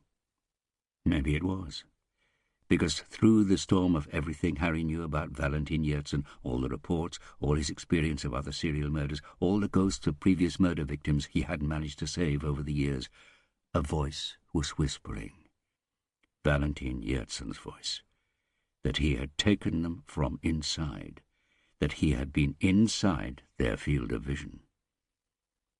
Harry pulled out his phone. Katrina answered on the second ring. "I'm sitting in makeup," she said. "I think Valentin has a 3D printer, and that could lead us to him." "How?" "Shops selling electronic equipment register their customers' names and addresses if the price is above a certain amount. There have only been a couple of thousand 3D printers sold in Norway. If everyone in the team drops what they're doing, we might be able to get a good overview within a day, and have checked 95% of the buyers within 2. Which would mean we were left with a list of 20 buyers. Fake names or aliases, we'd find out if we couldn't see them in the population register at the stated address, or called people to find they denied buying a 3D printer. Most shops selling electronic equipment have security cameras, so we can check anyone suspicious using the time of the purchase. There's no reason why he wouldn't have gone to the shop closest to where he lives, so that would give us an area to search. And by releasing the security camera images, we can get the public to point us in the right direction." "How did you come up with the idea of the 3D printer, Harry?" "I was talking to Oleg about printers and guns and—" "Drop everything else, Harry, to focus on something that occurred to you when you were talking to Oleg." "Yep." "This is precisely the sort of alternative angle you're supposed to be exploring with your guerrilla team, Harry, which still only consists of me, and I need your resources." Harry heard Katrina burst into laughter. "If you weren't Harry Hurler, I'd already have hung up." "Good job I am, then. Listen, we've been trying to find Valentin Yertsin for 4 years without succeeding. This is the only new lead we've got." "Let me think about it after the program. It's going out live, and my head's full of things I need to remember to say and not say, and my stomach's full of butterflies, if I'm honest." "Any tips for a television debutante?" "Lean back and be relaxed, genial and witty." He heard her chuckle. "The way you used to be." "I was none of those. Oh, yeah. Be sober." Harry put his phone in his jacket pocket. They were getting close to the place where Slemdalsveien crossed Rasmus Vinneren's Vej in Vinneren. And the lights turned red. They stopped, and Harry couldn't help looking. He could never help it. He glanced at the platform on the other side of the metro track, the place where, half a lifetime ago, he'd lost control of his police car during a chase, sailed across the track and hit the concrete. The officer who had been sitting in the passenger seat died. How drunk had he been? Harry was never made to take a breath test, and the official report said he'd been in the passenger seat rather than driving. Anything for the good of the force. "Did you do it to save lives?" "What?" Harry asked. "Working at Crime Squad," Phyllis said. "Or did you do it to catch murderers?" Are you thinking about what the fiancé said? "I remember your lectures. I thought you were a murder detective simply because you loved the job." "Really?" Harry shrugged as the lights turned green. They carried on towards Majorstuen and the evening darkness that seemed to be rolling towards them from the cauldron of Oslo. "Let me out at the bar," Harry said, "the one the first victim went to." Katrina was in the wings, looking at the little desert island in the middle of the circle of light. The island was a black platform holding 3 chairs and a table. In one of these chairs sat the presenter of the Sunday magazine, who was about to bring her on as the first guest. Katrina tried not to think about the sea of eyes, not think about how hard her heart was beating, nor think about the fact that Valentine was out there right now, and that there was nothing they could do about that, even though they knew full well that it was him. Instead, she kept repeating to herself what Bellman had told her, to be credible and reassuring when she said the case had been solved, but that the perpetrator was still at large, and that there was a possibility he had fled the country. Katrina looked at the director, who was standing between the cameras and the island, wearing headphones and clutching a clipboard, shouting that there were 10 seconds to go before they began the broadcast. Then she started counting down. And suddenly a silly thing that had happened earlier in the day popped into her head. Possibly because she was exhausted and nervous, possibly because the brain takes refuge in silly things when it ought to be concentrating on things that are overwhelming and terrifying. She had called in to see Björn at Krimteknisk to ask him to fast-track analysis of the evidence they had found in the stairwell, so that she could use it on television to make herself more convincing. Naturally, there hadn't been many other people there on a Sunday. Those who were there were all working on the vampirist murders. Perhaps this emptiness was the reason the situation had made such a strong impression on Katrina. When she walked straight into Björn's office, as usual, a woman had been standing by his chair, almost leaning over him, and one of them must have said something funny, because both she and Björn were laughing. When they turned towards Katrina, she had realized that the woman was the recently appointed head of Krimteknisk, something or other Lien. Katrina remembered Björn mentioning her appointment, and remembered thinking she was far too young and inexperienced, and that he should have got the job. Or rather, Björn should have taken the job, because he had actually been offered it. But his response had been classic Björn Holm. Why lose a pretty decent criminal forensics expert to get a pretty bad boss? Looked at that way, Fru or Fröken Lien had been a good choice, because Katrina had never heard of anyone called Lien who had excelled in any case. When Katrina had presented her request for quicker results, Björn had calmly replied that that was up to his boss. She was the one who decided what was a priority. And something or other Lien had given her an ambiguous smile and said she'd check with the other forensics officers and see when they might have the work finished. So Katrina had raised her voice and said that checking wasn't good enough, that the vampirist murders were the priority just now, that anyone with any experience could understand that, and that it would look bad on television if she was forced to say that she couldn't answer because the new head of Krimteknisk didn't think it was important enough. And Berna Lien, yes, that was her name, and she did look a bit like Bernadette in The Big Bang Theory, short, with glasses and breasts that were too big for her, had replied, "And if I prioritize this, do you promise not to tell anyone that I don't think the child abuse case in Akka or the honor killings in Stovna are important enough?" Katrina hadn't realized that the pleading note in her voice was fake, until Lien went on in her normal, serious voice. "Naturally, I agree with you that it's extremely urgent, if it can prevent more murders, Brat. And it's that, and not the fact that you're appearing on television, that weighs most heavily. I'll get back to you within 20 minutes, okay?" Katrina had merely nodded and walked away. She went straight to police HQ, locked herself in the toilet, and wiped off the makeup she had put on before heading off to Krimteknisk.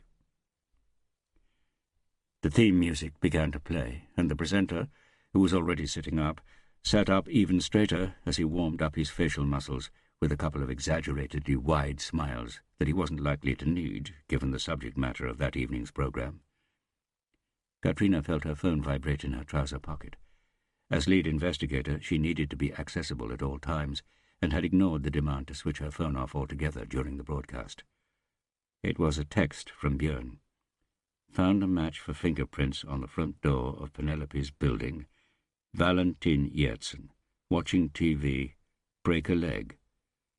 Katrina nodded to the girl beside her, who was telling her again that she should walk towards the presenter as soon as she heard her name and which chair she should sit in.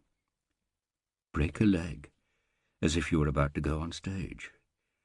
But Katrina realized that she was smiling inside anyway. Harry stopped inside the door of the Jealousy Bar and realized that the sound of a noisy crowd wasn't real. because unless there were people hiding in the booths along one wall, he was the only customer. Then he caught sight of the football match on the television behind the bar. Harry sat down on one of the bar stools and watched. Besiktas Galatasaray, the bartender smiled. Turkish teams, Harry said. Yes, the bartender said. Interested? No, really? That's fine. It's all crazy anyway. In Turkey, if you support the visitors and they win, you have to rush home at once so you don't get shot. Religious differences or class? The bartender stopped polishing glasses and looked at Harry. It's about winning. Harry shrugged. Of course. My name's Harry Hurler. I used to be a detective with Crime Squad. I've been brought back into Elisa Hermanson. Precisely. I read in your witness statement that you had a customer who was wearing cowboy boots at the same time Elisa and her date were here. That's right. Can you tell me anything else about him? No, really. Because, as I remember it, he came in just after Elisa Hermanson and sat in that booth over there. Did you get a look at him? Yes, but not long enough or carefully enough to give much of a description. Look, you can't see into the booths from here, and he didn't order anything before he was suddenly gone again. That happens fairly often. Presumably they think the place is a bit too quiet. That's the way with bars. You need a crowd to attract a crowd. But I didn't see when he left, so I haven't really thought about it. Anyway, she was murdered inside her flat, wasn't she? She was. You think he might have followed her home? It's a possibility, at least. Harry looked at the bartender. Mehmed, isn't it? That's right. There was something about the guy that Harry liked instinctively, which made him decide to come straight out and say what he was thinking. If I don't like the look of a bar, I turn at the door, and if I go in, I order something. I don't just sit in a booth. He might have followed her here, then, once he'd read the situation and realized she was likely to be going home without the guy soon. He may have gone to her flat and waited for her there. Seriously? Sick man. And poor girl. Speaking of poor sods, here comes her date from that night. Mehmet inclined his head towards the door, and Harry turned round. The Galatasaray fans had drowned out the entrance of a bald, rather overweight man in a padded gilet and black shirt. He sat down at the bar and nodded to the bartender with a stiff expression on his face. A large one. Guy Sulla? Harry asked. Preferably not, the man said with a hollow laugh, without changing his expression. Journalist? Police. I'd like to know if either of you recognize this man. Harry put a copy of the photo-fit picture of Valentin Yersin down on the bar. He's probably had extensive plastic surgery since this was produced, so use your imagination. Mehmet and Sulla studied the picture. They both shook their heads. You know what? Forget the beer, Sulla said. I just remembered I need to get home. As you can see, I've already poured it, Mehmet said. The dog needs walking. Give it to our police officer. He looks thirsty. One last question, Sulla. In your witness statement, you said she told you about a stalker who had been following her and threatening men she was with. Did you get the impression that was true? True? It wasn't just something she was saying to keep you away. Ah, right. You tell me. Presumably she had her own methods of getting rid of frogs. Guy Sulla's attempt at a smile turned into a grimace. Like me? And do you think she'd had to kiss a lot of frogs? Tinder can be disappointing, but you never give up hope, do you? This stalker, did you get the impression he was just a passing nutter, or someone she'd had a relationship with? No. Guy pulled the zip of his gilet all the way up to his chin, even though it was mild outside. I'm going now. A man she'd had a relationship with, the bartender said, giving him his change. I thought these murders were just about drinking blood and sex. Maybe, Harry said, but it's usually about jealousy. And if it isn't, then it might be about what you said. Blood and sex. About winning. Harry looked down into the glass. Beer had always made him feel bloated and tired. He used to like the first few sips, but after that it just tasted dull. Talking of winning, looks like Galatasaray are going to lose. So would you mind turning over to the Sunday magazine on NRK1 instead? What if I'm a Beşiktaş fan? Harry nodded to the corner of the top shelf in front of the mirror. Then you probably wouldn't have a Galatasaray banner up there next to that bottle of Jim Beam, Mehmet. The bartender looked at Harry. Then he grinned, shook his head, and pressed the remote. We can't say with 100% certainty that the man who attacked the woman in Hofstetter yesterday is the same person who killed Elisa Hermansen and Eva Dolmen, Katrina said, and it struck her how quiet the studio was, as if everything around them was listening. But what I can say is that we have physical evidence and witness statements linking a specific individual to the attack, and because this person is already a wanted man, an escaped prisoner who was convicted of sex offences, we've decided to go public with his name. And this is the first time you've done that, here on the Sunday magazine? That's right. His real name is Valentin Yertsen, but he's probably using a different name. She saw that the presenter looked a bit disappointed, because she'd said the name so quickly without any build-up. He would clearly have liked to have had time to do a verbal drum roll beforehand. And this is an artist's impression that shows what he looked like 3 years ago, she said. He's probably had extensive plastic surgery since then, but it does at least give an idea. Katrina held up the picture towards the rows of seats containing the audience of some 50 or so people who, according to the director, were there to give the programme more edge. Katrina waited, saw the red light of the camera in front of her come on, and let the picture sink in with the people watching at home in their living rooms. The presenter was gazing at her with a look of satisfaction. We would ask anyone with any information to call our hotline, she said. This picture, his name and known aliases, as well as our phone number, can all be found on the Oslo Police District website. And, of course, it's urgent, the presenter said, addressing the camera, because there's a risk that he might strike again as early as this evening. He turned to Katrina. At this very moment, even. That's a possibility, isn't it? Katrina saw that he wanted her help to implant the image of a vampire drinking fresh blood right now. We don't want to rule anything out, she said. That was the phrase Bellman had drummed into her, word for word. He had explained that, unlike we can't rule anything out, we don't want to, gave the impression that the Oslo police had a good enough overview of the situation to be able to rule things out, but nonetheless chose not to.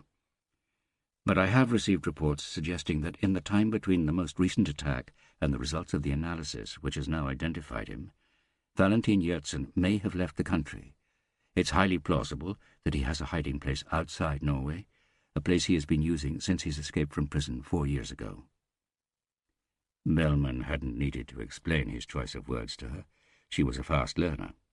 I have received reports, prompted thoughts of surveillance, secret informants, and thorough police work, and the fact that she was talking about a timescale when there would have been plenty of options for flights, trains, and ferries didn't necessarily mean that she was lying. The claim that it was plausible that he had been out of the country was defensible, as long as it wasn't directly improbable. It also had the advantage of discreetly nudging responsibility for the fact that Valentin Yertsen hadn't been caught in the past 4 years onto outside Norway. So how do you go about catching a vampirist? The presenter said, turning towards the second chair. We've brought in Halstein Smith, a professor of psychology and author of a series of articles about vampirism. Can you answer that for us, Professor Smith? Katrina looked at Smith, who had sat down on the third chair off-camera. He was wearing large glasses and a fancy, colourful jacket that looked as if it was homemade. It was in stark contrast to the somberness of Katrina's black leather trousers, fitted black jacket, and glossy, slicked-back hair. She knew she looked good, and that there would be comments and invitations on their website when she checked later that evening. But she didn't care. Bellman hadn't said anything about how to dress. She just hoped that Leon bitch was watching. Smith said, smiling dumbly. Katrina could see that the presenter was worried that the psychologist had frozen and was about to jump in. "To start with, I'm not a professor. I'm still working on my PhD. But if I pass, I'll let you know." Laughter. "And the articles I've written haven't been published in professional journals, just in dubious magazines dedicated to the more obscure corners of psychology. One of them was called Psycho, after the film. That probably marks the low point of my academic career." More laughter.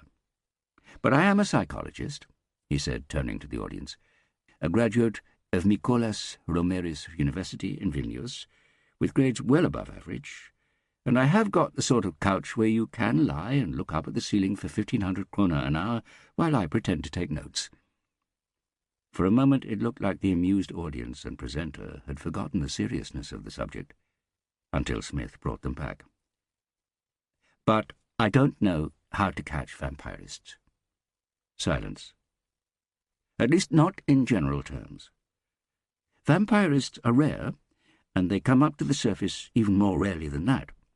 Let me just point out, to start with, that we need to differentiate between two types of vampirist. One is relatively harmless, people who feel attracted by the myth of the immortal, blood-sucking demigod upon which modern vampire stories, such as Dracula, are based. This type of vampirism has clear erotic undertones, and even drew comment from dear old Sigmund Freud himself. They rarely kill anyone. Then there are people who suffer from what we call clinical vampirism, or Renfield's syndrome, which means that they are obsessed with drinking blood. Most of the articles on this subject have been published in journals of forensic psychiatry because they generally deal with extremely violent crimes. But vampirism as a phenomenon has never been acknowledged within established psychology. It gets rejected as sensationalist, an arena for charlatans. In fact, it isn't even mentioned in psychiatric reference books. Those of us researching vampirism have been accused of inventing a type of human being that doesn't exist. And for the past 3 days I have wished that they were right. Unfortunately, they are wrong. Vampires don't exist, but vampirists do." "How does someone become a vampirist, Herr Smith?" "Obviously there's no simple answer to that. But the classic case would start with an incident in childhood in which the subject sees themselves, or someone else, bleed heavily, or with them drinking blood, and finding this exciting. That was the case with vampirist and serial killer John George Haig, for instance, when he was beaten with a hairbrush as punishment by his fanatically religious mother and licked up the blood afterwards. Later, in puberty, blood becomes a source of sexual excitement. Then the nascent vampirist starts experimenting with blood, often by so-called auto-vampirism, cutting themselves and drinking their own blood. Then, at some point, they take the decisive step and drink someone else's blood. It's also common that after they have drunk a person's blood, they kill them. By this point, they are full-blown vampirists. And rape, where does that come into it? Elisa Hermanson was sexually assaulted, after all. Well, the experience of power and control speaks very strongly to the adult vampirist. John George Haig was, for instance, very interested in sex, and said he felt forced to drink his victim's blood. He used to use a glass, by the way, but I'm fairly certain that for our vampirist here in Oslo, the blood is more important than the sexual assault. Detective Inspector Brad? Yes. Do you agree? Does it seem as if blood is more important than sex for this vampirist? I have no comment to make about that. Katrina saw the presenter take a quick decision and turn back to Smith. Presumably he thought there were richer pickings there. Herr Smith, do vampirists believe that they're vampires? In other words, that they're immortal as long as they avoid sunlight, that they can convert others by biting them, and so on? Not the clinical vampirist with Renfield's syndrome. It's actually rather unfortunate that the syndrome is named after Renfield, who of course was Count Dracula's servant in Bram Stoker's novel. It should be called Knoll's syndrome, after the psychiatrist who first identified it.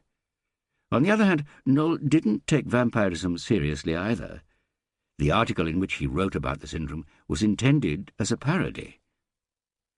Is it out of the question that this individual might not actually be sick, but taking a drug that makes them thirst for human blood, in the same way that MDPV, so-called bath salts, made its users attack other people and eat them in Miami and New York in 2012?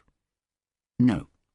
When people who take NDPV become cannibalistic, they are extremely psychotic, unable to think rationally or plan. The police can catch them red-handed, pardon the pun, because they make no attempt to hide. Now the typical vampirist is so driven by a thirst for blood that escape isn't the first thing they think of, but in this case the planning is so thorough that he, or she, hasn't left any evidence behind, if we're to believe VG. She? I was just trying to be politically correct.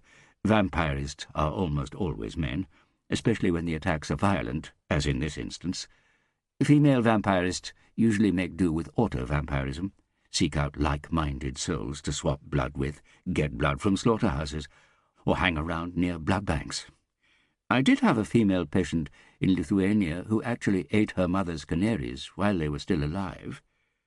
Katrina noticed the first yawn of the evening in the audience, and a solitary laugh that quickly fell silent.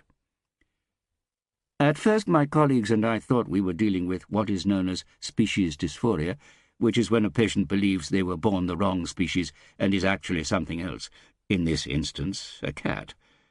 That was until we realized we were looking at a case of vampirism. Unfortunately, psychology today didn't agree. So if you want to read the article about the case, you'll have to go to holstein.psychologist.com. Detective Inspector Bratt, can we say that this is a serial killer? Katrina thought for a couple of seconds. No. But VG is saying that Harry Huller, who of course isn't exactly unknown as a specialist in serial murders, has been brought onto the case. Doesn't that suggest that we sometimes consult firemen even when there isn't a fire? Smith was the only person who laughed. Good answer. Psychiatrists and psychologists would starve to death if we only saw patients when there was actually something wrong with them. That got a lot of laughs, and the presenter smiled gratefully at Smith. Katrina had the feeling that Smith was the more likely out of the pair of them to be asked back. Serial killer or not, do you both consider that the vampirist is going to strike again? Or will he wait until the next full moon? I don't want to speculate about that, Katrina said, and caught a glimpse of irritation in the presenter's eyes. What the hell? Did he really expect her to join in with his tabloid parlour games? I'm not going to speculate either, Holstein Smith said. I don't need to, because I know. A paraphile, what we rather imprecisely call a sexually perverted person, who doesn't get treatment, very rarely stops of his own accord. And a vampirist never does. But I think the fact that the most recent attempted murder took place at a full moon is a complete coincidence, and was enjoyed more by you in the media than the vampirist. It didn't look like the presenter felt put out by Smith's barb. He asked with a serious frown, Herr Smith, would you say we should be critical of the police for not warning the public earlier that a vampirist was on the loose, like you yourself did in VG? Smith grimaced and looked up at one of the spotlights. That becomes a question about what one ought to have known, doesn't it? Like I said, vampirism is tucked away in one of the less familiar corners of psychology, rarely troubled by the light. So no, I'd say it was unfortunate, but they shouldn't be criticized for it. But now the police do know. So what should they do? Find out more about the subject. And finally, how many vampirists have you met? Smith puffed his cheeks out and exhaled. Genuine ones? Yes. 2. How do you personally react to blood? It makes me feel queasy. Yet you still research and write about it. Smith smiled wryly. Perhaps that's why. We're all a bit crazy. Does that apply to you as well, Detective Inspector Bratt?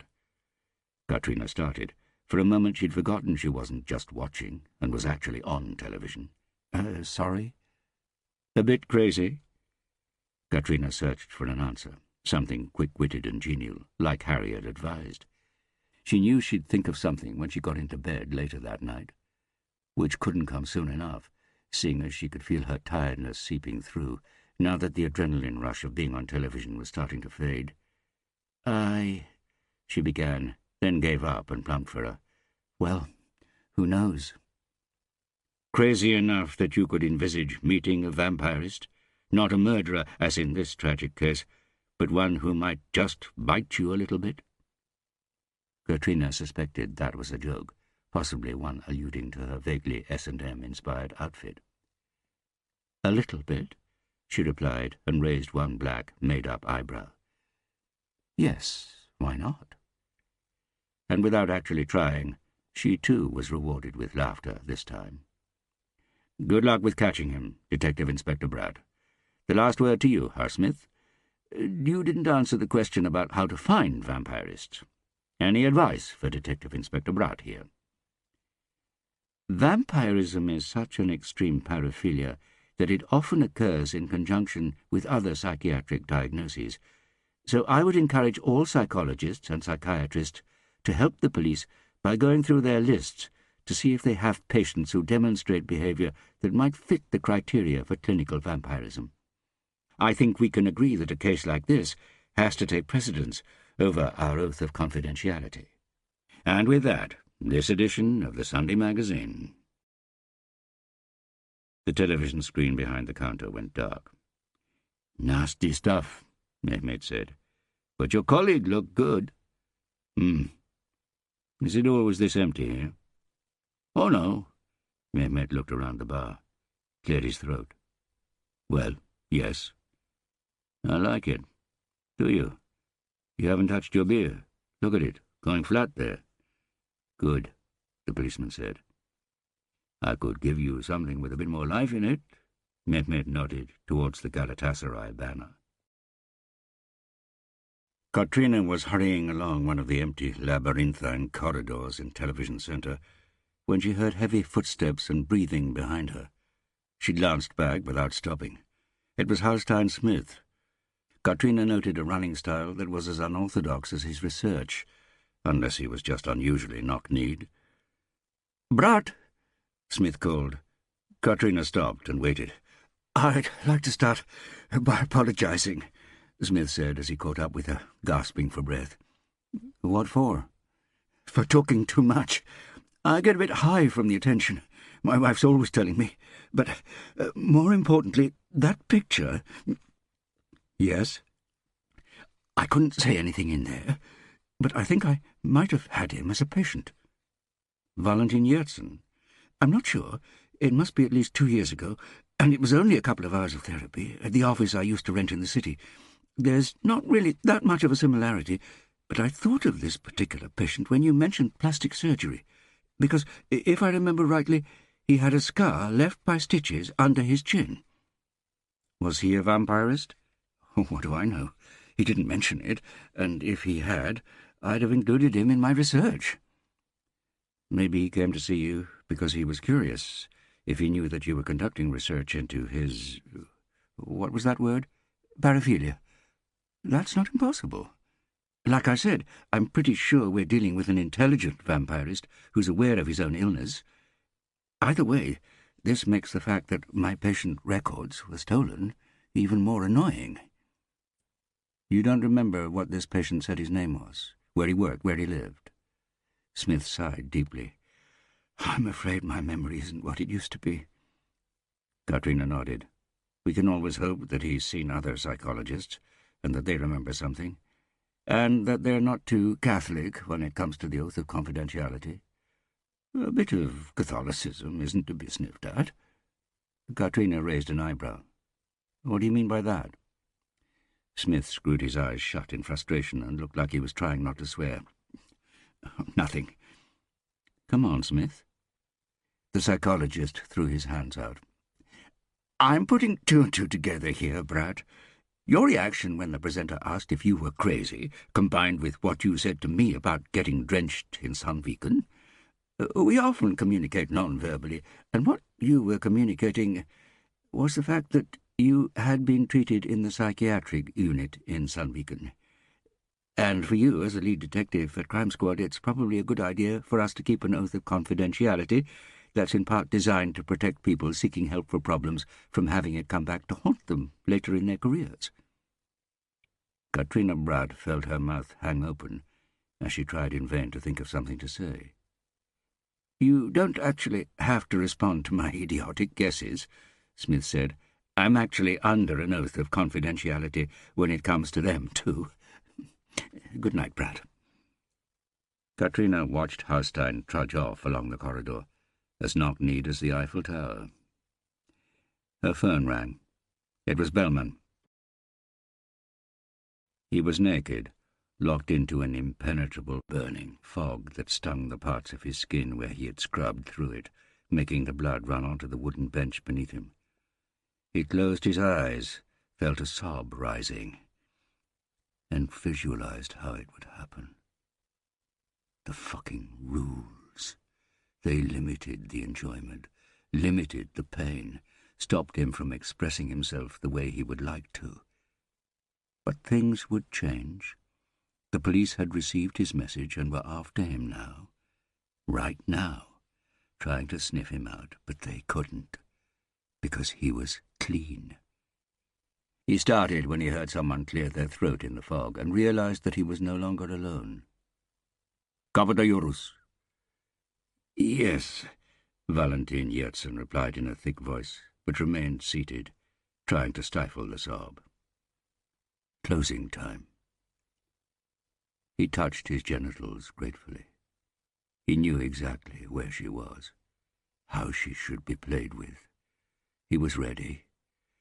Valentin breathed moist air into his lungs. And there was Harry Hurler, thinking he was the hunter. Valentin Yertsin stood up suddenly and walked towards the door. Chapter 16. Sunday night. Aurora got out of bed and crept into the hall, went past her mum and dad's bedroom and the stairs that led down to the living room. She couldn't help listening to the rumbling, silent darkness down there as she crept into the bathroom and turned the light on. She locked the door, pulled her pajamas down and sat on the toilet. Waited, but nothing happened. She had been so desperate to pee that she couldn't sleep, so why couldn't she go now? Was it because she didn't really need to, and had just persuaded herself that she did because she couldn't sleep? And because it was so quiet and safe in here. She had locked the door. When she was a child, her parents had told her she wasn't allowed to do that unless they had guests, said they needed to be able to get in if anything happened to her. Aurora closed her eyes, listened. What if they had guests? Because it had been a sound that had woken her, she remembered that now. The sound of creaking shoes. No, boots. Long pointed boots that creaked and bent as he crept forward. Stopped and waited outside the bathroom door, waiting for her. Aurora felt that she couldn't breathe, and looked automatically at the bottom of the door. But it was hidden by the threshold, so she couldn't see if anything outside was casting a shadow. Anyway, it was pitch black out there. The first time she saw him, she had been sitting on the swing in the garden. He'd asked for a glass of water, and had almost followed Aurora into the house, then vanished when they'd heard her mum's car coming. The second time had been in the ladies' toilet during the handball tournament. Aurora listened. She knew he was there, in the darkness outside the door. He had told her he would come back, if she said anything. So she had stopped talking. That was the safest option. And she knew why she couldn't pee now, because then he'd know she was sitting here. She closed her eyes and listened as hard as she could. No, nothing. And she could breathe again. He had gone. Aurora pulled her pajamas up, unlocked the door and hurried out. She ran past the top of the stairs to the door of her mum and dad's room. She cautiously pushed it open and peered in. A strip of moonlight coming through a gap in the curtains lay across her dad's face. She couldn't see if he was breathing, but his face was so white, just like her grandmother's when Aurora had seen her in the coffin. She crept closer to the bed. Her mum's breathing reminded Aurora of the rubber pump they used to blow up the inflatable mattresses at the cottage. She went over to her dad and put her ear as close to his mouth as she dared, and felt her heart skip with joy when she felt his warm breath on her skin. When she was lying in bed again, it was as if it had never happened, as if it was all just a nightmare she could escape by closing her eyes and falling asleep. Raquel opened her eyes. She had been having a nightmare, but that wasn't what had woken her. Someone had opened the front door downstairs. She looked at the space beside her. Harry wasn't there. Presumably he had just got home. She heard his footsteps on the stairs and listened automatically for their familiar sound. But no, these sounded different, and they didn't sound like Oleg's either, if he had decided to drop in for some reason. She stared at the closed bedroom door. The footsteps came closer. The door opened. A huge, dark silhouette filled the opening. And Raquel remembered what she had been dreaming about. It was a full moon, and he had chained himself to the bed, and the sheet had been torn to shreds. He had been twisting in agony, tugging at the chain, howling at the night sky as if he'd been hurt, before finally tearing off his own skin. And from beneath it his other self emerged, a werewolf with claws and teeth, with hunting and death in his crazed, ice-blue eyes. "Harry," she whispered. "Did I wake you?" His deep, calm voice was the same as always. "I was dreaming about you." He slipped into the room without turning the light on as he undid his belt and pulled his T-shirt over his head. "About me? That's a waste of a dream. I'm already yours." "Where have you been?" "At a bar." The unfamiliar rhythm of his steps. "Have you been drinking?" He slid into bed beside her. "Yes, I've been drinking. And you've gone to bed early." She held her breath. "What have you been drinking, Harry? And how much?" "Turkish coffee. 2 cups. "Harry!" She hit him with the pillow. "Sorry," he laughed. "Did you know that Turkish coffee isn't supposed to boil? And that Istanbul has 3 big football clubs that have hated each other like the plague for 100 years, but everyone's forgotten why. Apart from the fact that it's probably very human to hate someone because they hate you." She curled up next to him and put her arm around his chest. "All this is news to me, Harry. I know you like getting regular updates about how the world actually works. I don't know how I'd survive without." "You didn't say why you've gone to bed so early." "You didn't ask." "I'm asking now." "I was so tired. And I've got an early appointment at Ullevål before work tomorrow." "You haven't mentioned that." "No, I only heard today. Dr. Steffens called in person." "Sure it's an appointment and not just an excuse?" Raquel laughed quietly, turning away from him and pushed back into his embrace. "Sure you're not just pretending to be jealous to make me happy?" He bit her gently on the back of her neck. Raquel closed her eyes and hoped that her headache would soon be drowned out by lust, wonderful, pain-relieving lust. But it didn't come, and perhaps Harry could feel it, because he lay there quietly, just holding her. His breathing was deep and even, but she knew he wasn't asleep. He was somewhere else, with his other love. Mona Dore was running on the treadmill. Because of her damaged hip, her running style looked like a crab's, so she never used the treadmill until she was completely sure she was alone.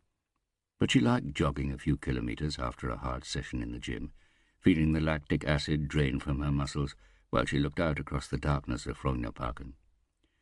The Ruby News, a power pop group from the 70s who had written a song for one of her favourite films, The Revenge of the Nerds, were singing bittersweet pop songs through the earphones that were connected to her phone, until they were interrupted by a call. She realized that she had been half expecting it. It wasn't that she wanted him to strike again. She didn't want anything. She merely reported what happened. That was what she told herself, anyway. The screen said, "Unknown number," so it wasn't the newsroom. She hesitated. A lot of weird types popped up during big murder cases like this one. But curiosity got the better of her, and she clicked answer. "Good evening, Mona." A man's voice. "I think we're alone now." Mona looked round instinctively.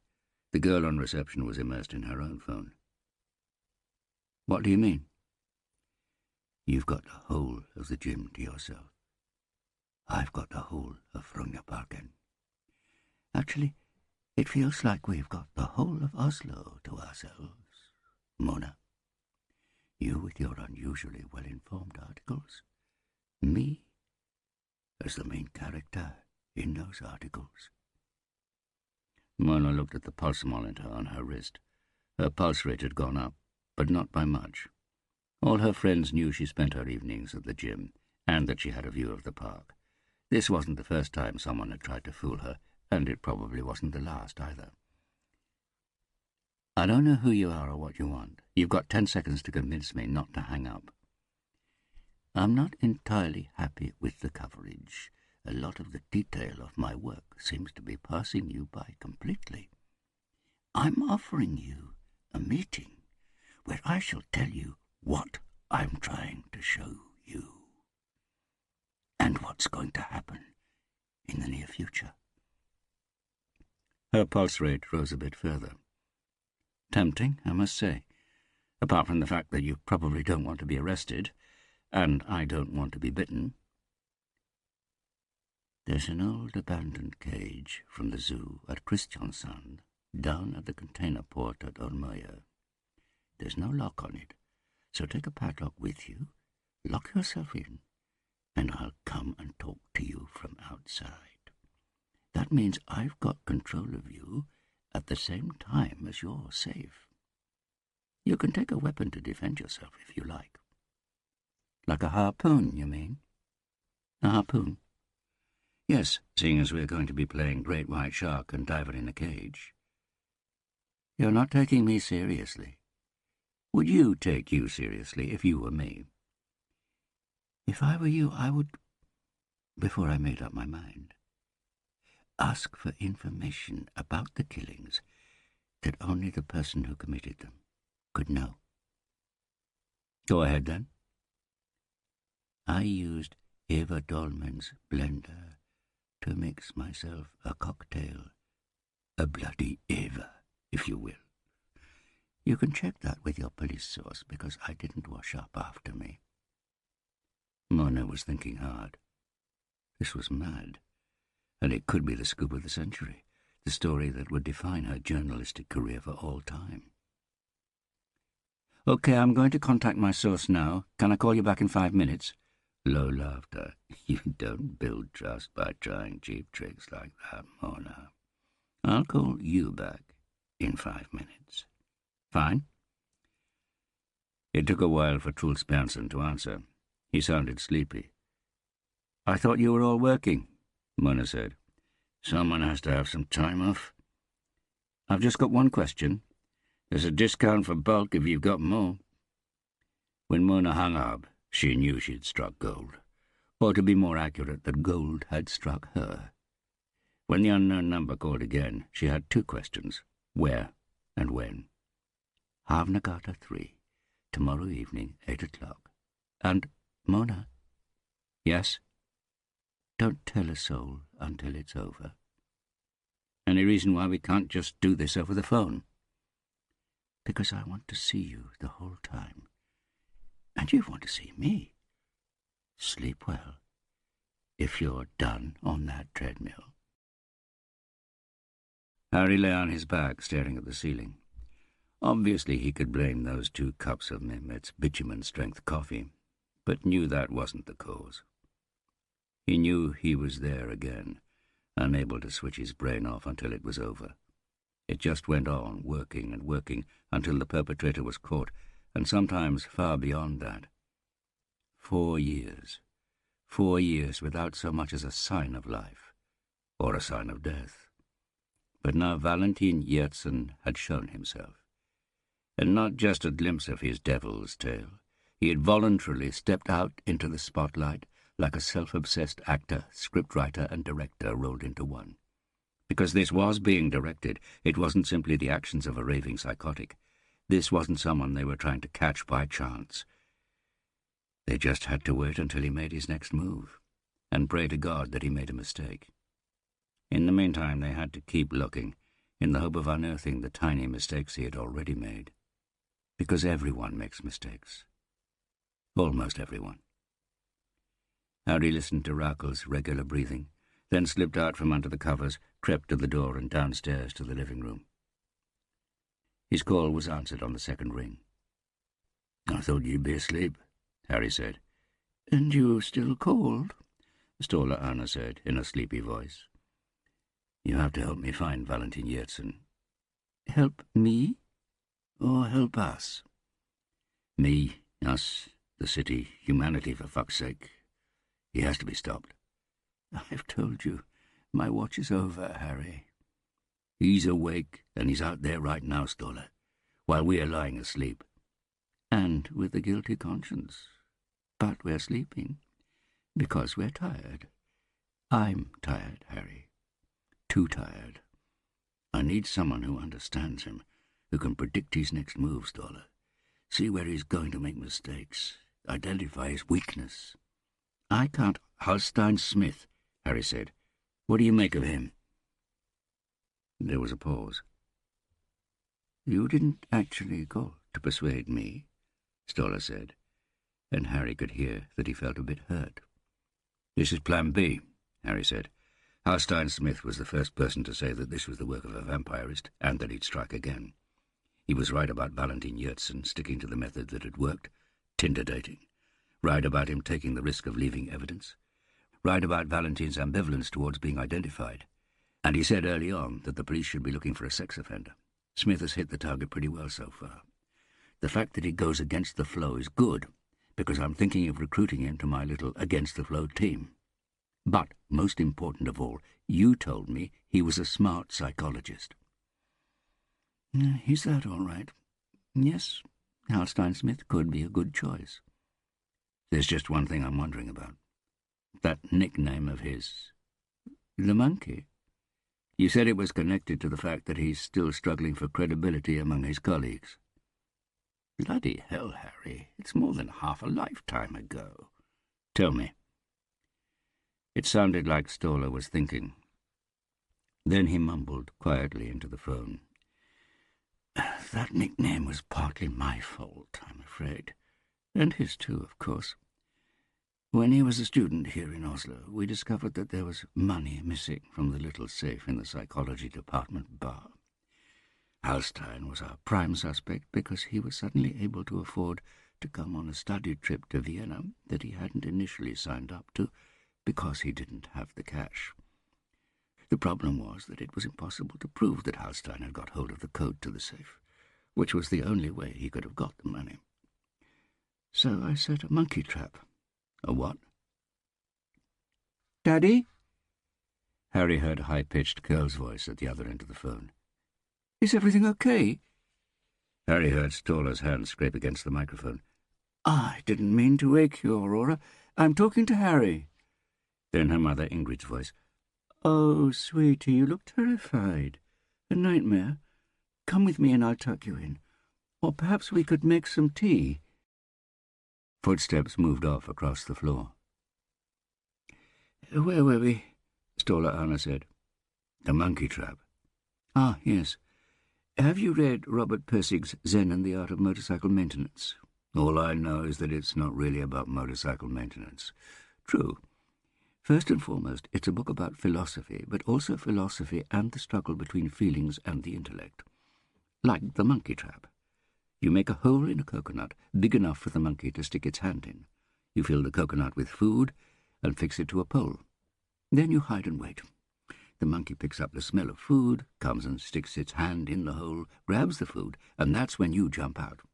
The monkey wants to get away, but realizes that it can't get its hand out without letting go of the food. The interesting thing is that even though the monkey ought to be intelligent enough to realize that if it gets caught, it's unlikely to be able to enjoy the food, it still refuses to let go. Instinct, starvation, desire are stronger than the intellect. And that's the monkey's downfall, every time. So I and the manager of the bar arranged a psychology quiz and invited everyone in the department. It was a large gathering with a lot at stake, a lot of tension.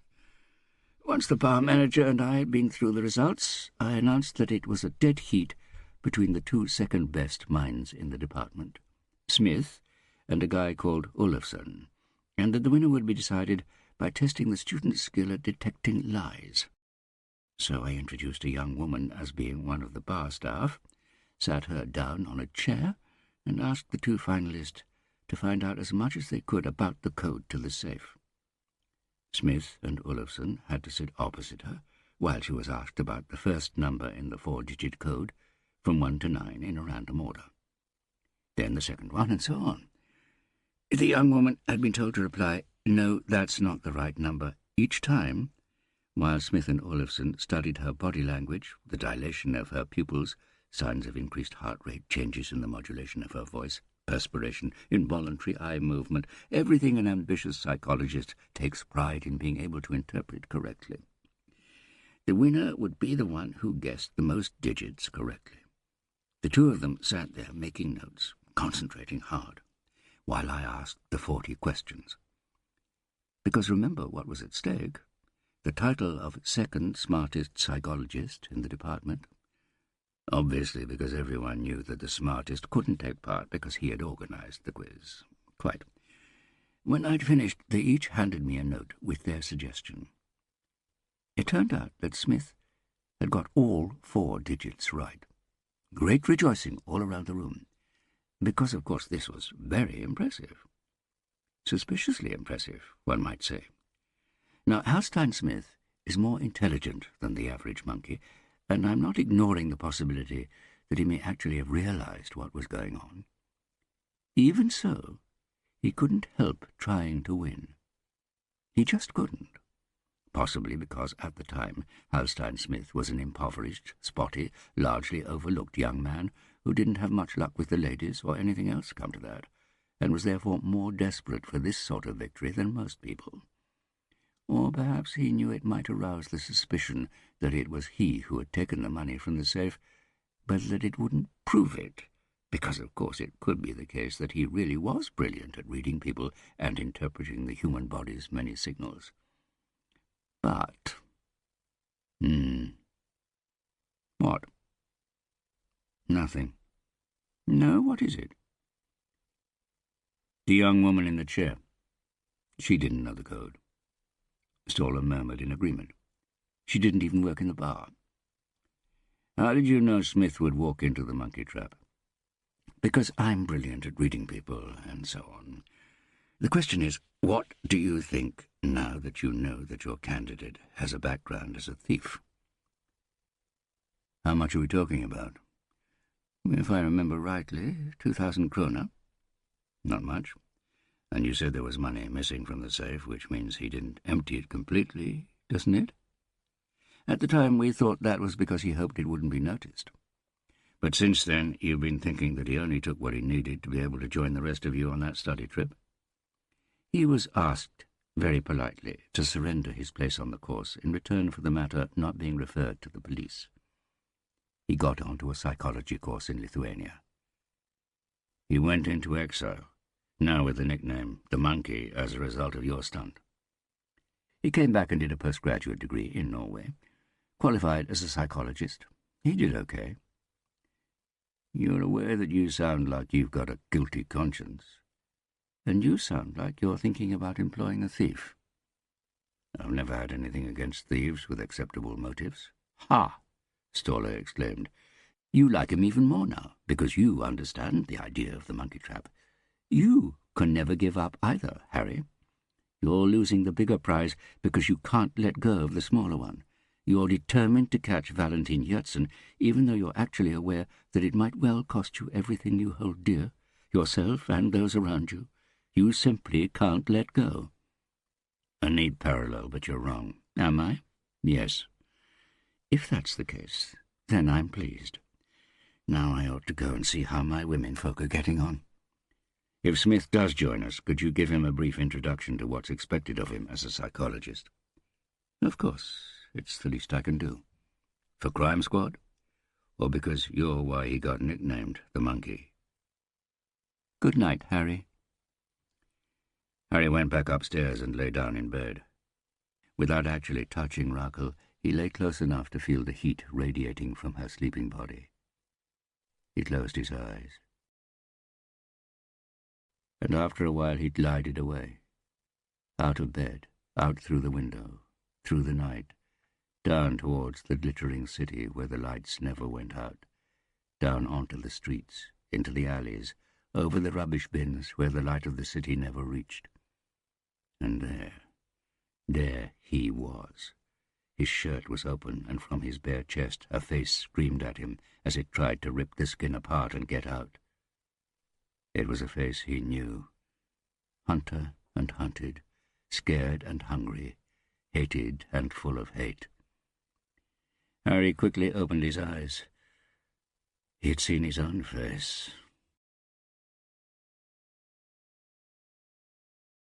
Chapter 17. Monday morning. Katrina looked out at the investigative team's collection of pale faces. Some of them had worked through the night, and those who hadn't probably hadn't got much sleep either. They had already been through the list of Valentin Yersin's known contacts, most of them criminal, some of them in prison, some of them dead, it turned out. Then Thorgren had briefed them about the call lists provided by Telenor, which showed the names of everyone the three victims had been in contact with by phone in the hours and days before they were attacked. So far, there hadn't been anything to link them in the numbers, or any suspicious-looking calls or texts. In fact, the only thing that was suspicious at all was an unanswered call from an unregistered number made to Eva Dolmen's phone 2 days before her murder. It had come from a pay-as-you-go mobile which couldn't be traced, which could mean that it was switched off, had been destroyed, had had its SIM card removed, or that the balance on the card had simply run out. Anna's Wille had presented the current state of the investigation into the sale of 3D printers, saying that there were just too many of them, and the percentage that weren't registered to names and addresses in the stores that sold them was too great for there to be any point carrying on with that line of inquiry. Katrina had looked at Harry, who had shaken his head at the result, before nodding to her that he agreed with the conclusion. Björn Holm had explained that now that the forensic evidence from the last crime scene pointed towards a suspect, Krimteknisk would concentrate on securing further evidence that could tie Valentin Yersin to the 3 crime scenes and victims. Katrina was ready to allocate the day's work when Magnus Skara stuck his hand up and said, before she had given him permission to speak, "Why did you decide to go public with the news that Valentin Yersin is the suspect?" "Why? To get tip-offs about where he might be, of course." "And now we're going to get hundreds, thousands of them, based on a pencil sketch of a face that could easily have belonged to 2 of my uncles. And we'll have to check every single one of them, because imagine if it later emerged that the police had received a tip-off about Yersin's new identity and where he was living before he bit and killed victims number 4 and 5. Skara looked round as if to gather support. Or, Katrina realized, because he was already speaking on behalf of several of them. "That's always the dilemma, Skara, but that's what we decided." Skara nodded towards one of the female analysts, who picked up the baton and ran with it. "Skara's right, Katrina. What we could really do with right now is some time to get on with our work in peace. We've asked the public for information about Valentin Yersin before, and it didn't get us anywhere. It just took the focus away from things which might have been able to get us somewhere. And now he knows that we know. We may have frightened him off. He's got a hideaway where he's managed to stay out of sight for 3 years, and now we risk him sneaking back into his hole." "Just saying." Skara folded his arms with a triumphant look on his face. "Risk. The voice came from the back of the room, followed by a snort of laughter. "Surely the ones at risk are the women you want to use as bait, while we keep quiet about the fact that we know who it is, Scarra. And if we don't catch the bastard, we might as well chase him back to his hole, in my opinion." Scarra shook his head with a smile. "You'll learn, Bernson, when you've been in the unit for a bit longer, that men like Valentin Yertzen don't stop. He'll just do what he's doing somewhere else. You heard what our boss," he pronounced our boss with exaggerated slowness, "said on television last night, that Valentin might have already left the country. But if you're hoping that he's sitting at home with his popcorn and knitting, a little more experience will make you realise you're wrong." Truls Bernson looked down at his palms and muttered something Katrina couldn't hear. "We can't hear you, Bernson," Scarra called, without turning to look at him. "I said that those pictures that were shown the other day of the Jakobsen woman under that pile of surfboards didn't reveal everything," Truls Bernson responded in a loud, clear voice. "When I got there, she was still breathing, but she couldn't talk because he'd used pliers to rip her tongue out of her mouth and stuff it you know where. Do you know how much more comes out if you rip someone's tongue out instead of cutting it off, Scarra? Either way, it sounded like she was begging me to shoot her. And if I'd had a pistol, I'm pretty fucking sure I'd have considered it. But she died soon after that, so that was okay. Just thought I'd mention it while we're talking about experience." In the silence that followed, as Truls took a deep breath, Katrina found herself thinking that one day she might end up liking Constable Bernson. That thought was immediately punctured by Truls Bernson's concluding remarks. "And as far as I know, our responsibility is Norway, Scarra. If Valentin fucks wogs and coons in other countries, they can deal with it. Better than him helping himself to our girls." "And that's where we stop," Katrina said firmly. The looks of surprise revealed that they were at least awake again now. "We'll gather for the afternoon meeting at 1600 hours. Then there's a press conference at 1800 hours. I want people to be able to reach me over the phone, so keep your reports as short and concise as possible. And just so we're all still aware, everything is urgent. The fact that he didn't strike again yesterday doesn't mean that he won't today. After all, even God took a breather on Sunday." The conference room emptied quickly. Katrina gathered her papers, shut her laptop, and got ready to leave. "I want Villa and Björn," Harry said. He was still seated, hands behind his head, legs stretched out in front of him. "No problem with Villa, but you'll have to ask the new head of Krimteknisk about Björn. Something Lien." "I've asked Björn, and he says he's going to talk to her." "Yes, I'm sure he is," Katrina found herself saying. "Have you spoken to Villa?" "Yes, he got quite excited." "And the last person?" "Halstein Smith." "Really? Why not?" "An eccentric with a nut allergy and no experience of police work?" Harry leaned back in his chair, dug in his trouser pocket and pulled out a crumpled pack of Camels.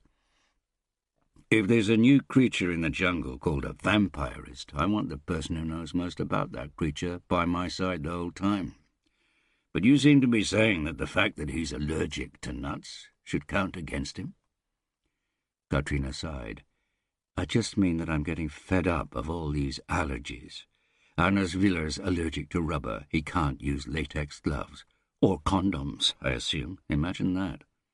"I'd rather not," Harry said, looking down into the packet and sticking a sad, broken little cigarette between his lips. "Why don't you just keep your cigarettes in your jacket pocket like other people, Harry?" Harry shrugged. "Broken cigarettes taste better. By the way, I'm assuming that because the boiler room hasn't officially been designated an office, the smoking ban doesn't apply there." "Sorry," Halstein Smith said over the phone. "Thanks for asking, though." He hung up, put his phone in his pocket, and looked at his wife, May, who was sitting on the other side of the kitchen table. "Is something wrong?" she asked with a worried expression. "That was the police. They asked if I wanted to join a small group working to catch this vampirist." And I've got a deadline for my PhD. I haven't got time. and I'm not interested in that sort of manhunt. We have quite enough hawks and doves at home." "And you told them that?" "Yes, apart from the bit about hawks and doves." "And what did they say?" It was a man, Harry." Halstein Smith laughed. "He said he understood, and that police investigations are boring and full of painstaking work, and not at all like they're depicted on television." "Well then," May said, and raised her cup to her lips. "Well then," Halstein said, and did the same. Harry's and Anna's villa's footsteps echoed, drowning out the gentle sound of water dripping from the brick roof of the tunnel. "Where are we?" Villa asked. He was carrying the screen and keyboard of a desktop computer of older vintage. "Under the park, somewhere between Police HQ and Bod's prison," Harry said. "We call it the Culvert." "And there's a secret office here?" "Not secret, just vacant." "Who'd want an office here, underground?" "No one. That's why it's vacant." Harry stopped in front of a metal door, inserted a key in the lock and turned it. Pulled the handle. "Still locked?" Villa asked. "Swollen." Harry braced one foot on the wall next to the door and yanked it open. They were hit by a warm, damp smell of brick cellar. Harry breathed it in happily. Back in the boiler room. He switched the lights on inside. After a few moments' hesitation, fluorescent lights on the ceiling began to flicker. Once the lights had settled down, they looked around the square room with its grey-blue linoleum floor. No windows, just bare concrete walls. Harry glanced over at Villa, wondered if the sight of their workplace might dampen the spontaneous joy the young detective had shown when Harry invited him to join his team of guerrillas. It didn't look like it. "Rock and roll," Anna's Villa said, and grinned. "We're first, so you get to choose." Harry nodded towards the desks. On one of them stood a scorched brown coffee machine, a water container, and 4 white mugs with names written on them by hand. Villa had just installed the computer, and Harry had started up the coffee machine when the door was tugged open. "Well, it's warmer than I remember," Björnholm laughed. "Here's Halstein." A man with big glasses, messy hair, and a checked jacket appeared behind Björnholm. "Smith," Harry said, holding his hand out. "I'm pleased you changed your mind." Halstein Smith took Harry's hand. "I've got a weakness for counterintuitive psychology," he said, "if that's what it was. If not, you're the worst telephone salesman I've ever encountered. But it's the first time I've called the salesman back to accept an offer." "No point pushing anyone. We only want people who are motivated to be here," Harry said. "Do you like your coffee strong?" "No, preferably a bit... I'll take it however you all do." "Good. Looks like this is yours." Harry handed Smith one of the white mugs. Smith adjusted his glasses and read the handwritten name on the side. "Lev Vygotsky." "And this is for our forensics expert," Harry said, passing Björnholm one of the other mugs. "Still Hank Williams," Björn read cheerfully. "Does that mean it hasn't been washed for 3 years?" "Indelible marker," Harry said. "Here's yours, Villa." "Popeye Doyle? Who's that?" "Best cop ever. Look him up." Björn turned the 4th mug round. "So why doesn't it say Valentin Yurtsin on your mug, Harry?" "Forgetfulness, probably." Harry took the jug from the coffee maker and filled all 4 mugs. Björn noticed the bemused expressions on the others' faces. "It's a tradition that we have our heroes on our mugs, and Harry the name of the main suspect, Yin and Yang." "It doesn't really matter," Smith said. "But just for the record, Lev Vygotsky isn't my favourite psychologist. He was admittedly a pioneer, but—" "You've got Alna Stoller's mug," Harry said, putting the last chair in place, so that all 4 formed a circle in the middle of the floor. "OK, we're free. We're our own bosses, and we don't report to anyone. But we keep Katrina Bratt informed and vice versa. Sit down. Let's start with each of us saying honestly what we think of this case, base it on facts and experience, or gut feeling. One single stupid detail or nothing at all. None of what you say will ever be used against you later. And it's okay to go way off beam." Who wants to start? The four of them sat down. Obviously, I'm not making the decisions, Smith said. But I think... Well, you start, Harry. Smith wrapped his hands around him as if he was freezing, even though they were sitting next door to the boiler that heated the whole prison. Maybe tell us why you think it isn't Valentin Yersin. Harry looked at Smith, took a sip from his mug, swallowed. Okay, I'll start. I don't think it isn't Valentin Yersin, even if the thought has occurred to me. A killer carries out 2 murders without leaving any evidence. That takes planning and a cool head.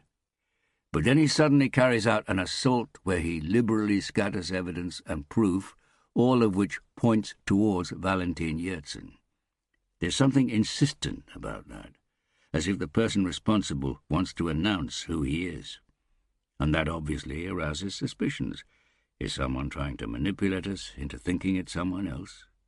If so, Valentin Yersin is the perfect scapegoat. Harry looked at the others, noted Anna's Villa's concentrated, wide-eyed expression, Björnholm looking almost sleepy, and Halstein Smith looking friendly, inviting, as if in a setting like this he had automatically slipped into his role as psychologist. Valentin Yersin is a plausible culprit, given his past, Harry went on, and he is also one the murderer knows we're unlikely to find, seeing as we've already tried for so long without any result.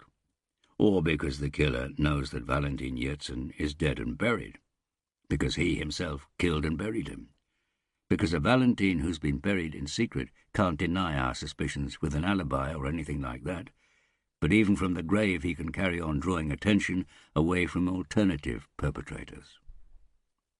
Fingerprints, Björnholm said. The tattoo of the demon face. The DNA on the handcuffs. Right. Harry took another sip. The perpetrator could have planted the fingerprints by cutting off one of Valentin's fingers and taking it with him to Hofstetter. The tattoo could be a copy that can be washed off. The hairs on the handcuffs could come from Valentin Yersin's corpse, and the handcuffs left there on purpose. The silence in the boiler room was only broken by a last rattle from the coffee machine. Bloody hell! Anna's Villa laughed. That could have gone straight into my top 10 of paranoid patients' conspiracy theories, Smith said. That's meant as a compliment. And that's why we're here, Harry said, leaning forward on his chair. We're supposed to think differently, look at possibilities that Katrina's investigative team don't touch. Because they've created a scenario of what happened, and the bigger the group is, the harder it is to break free from prevailing ideas and assumptions. They work a bit like a religion because you automatically think that so many other people around you can't be wrong. Well, Harry raised his unnamed mug. They can. And they are. All the time. Amen, Smith said. So let's move on to the next bad theory, Harry said. Villa. Anna's Villa looked down into his mug, took a deep breath, and began. Smith, you described on television how a vampirist develops from one phase to the next. Here in Scandinavia, young people are monitored so closely that if they showed such extreme tendencies, it would be picked up by the health service before they reached the final phase. The vampirist isn't Norwegian. He's from some other country. That's my theory. He looked up. Thanks, Harry said. I can add that in the recorded criminal history of serial killers, there isn't a single blood-drinking Scandinavian. The Atlas murder in Stockholm, 1932, Smith said. I don't know about that one. That's probably because the vampirist was never found, and it was never ascertained that he was a serial killer. Interesting. And the victim was a woman, as in this case.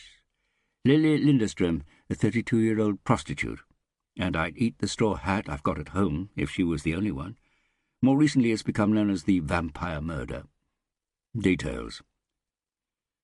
Smith blinked a couple of times, his eyes almost closed, and he began to speak as if he were reciting from memory, word for word. 4th of May, Walpurgis Eve, St. Eriksplan 11, one-room flat. Lily had received a man there. She'd been down to see her friend on the first floor and asked to borrow a condom. When the police broke into Lily's flat, they found her dead, lying on an ottoman. No fingerprints or other clues. It was obvious that the murderer had cleaned up after him. Even Lily's clothes were neatly folded. In the kitchen sink they found a sauce ladle, covered in blood. Björn exchanged a glance with Harry before Smith went on. None of the names in her address book, which admittedly only contained a load of first names, led the police to any suspects. They never came close to finding the vampirist. But if it was a vampirist, surely he would have struck again, Villa said. Yes, Smith said, and who's to say he didn't? And cleaned up after himself even better. Smith's right, Harry said. The number of people who go missing each year is greater than the number of recorded murders. But might Villa have a point in that a vampirist in the making would be identified at an early stage? What I described on television was the typical development, Smith said. There are people who discover their inner vampirist later in life, just like it can take time for ordinary people to discover their true sexual orientation. One of the most famous vampirists in history, Peter Kürten, the so-called vampire of Düsseldorf, was 45 years old the first time he drank the blood of an animal, a swan he killed outside the city in December 1929. Less than 2 years later, he had killed 9 people and tried to kill another 7. So you don't think it's strange that Valentin Yertsin's otherwise pretty horrifying track record has never included blood drinking or cannibalism? No. Okay. What are your thoughts, Björn? Björn Holmes straightened up on his chair and rubbed his eyes. The same as you, Harry. Which is? That Eva Dolman's murder is a copy of the killing in Stockholm. The sofa, the fact that the place had been tidied up, that the blender he used to drink the blood from was left in the sink. Does that sound plausible, Smith? Harry asked. A copycat? If so, it would be something new. Paradox not intended. There have certainly been vampirists who have regarded themselves as the reincarnation of Count Dracula, but the notion that a vampirist would take it upon himself to recreate the Atlas murder seems a little unlikely. A more plausible explanation would be that there are certain personality traits that are typical of vampirists. Harry thinks our vampirist seems to be obsessed with cleanliness, Villa said. I understand that, Smith said. The vampirist John George Haig was obsessed with clean hands and wore gloves all year round. He hated dirt and only drank his victims' blood from freshly washed glasses. How about you, Smith? Harry said. Who do you think our vampirist is? Smith put 2 fingers between his lips and moved them up and down, making a flapping sound as he breathed in and out. I think that, like a lot of vampirists, he's an intelligent person who has tortured animals and possibly people since he was young, that he comes from a well-adapted family where he was the only one who didn't fit in. He'll soon want blood again, but I think he gets sexual satisfaction not only from drinking blood but from seeing blood, that he is seeking the perfect orgasm he thinks a combination of rape and blood can give him. Peter Kürten, the swan killer from Düsseldorf, said that the number of times he stabbed his victims with a knife depended on how much blood came out, which in turn determined how quickly he reached orgasm. A gloomy silence settled on the room. And where and how do we find a person like that? Harry asked. Maybe Katrina was right last night on television, Björn said. Perhaps Valentin has fled the country. Taken a trip to Red Square, maybe. Moscow? Smith said in surprise. Copenhagen, Harry said.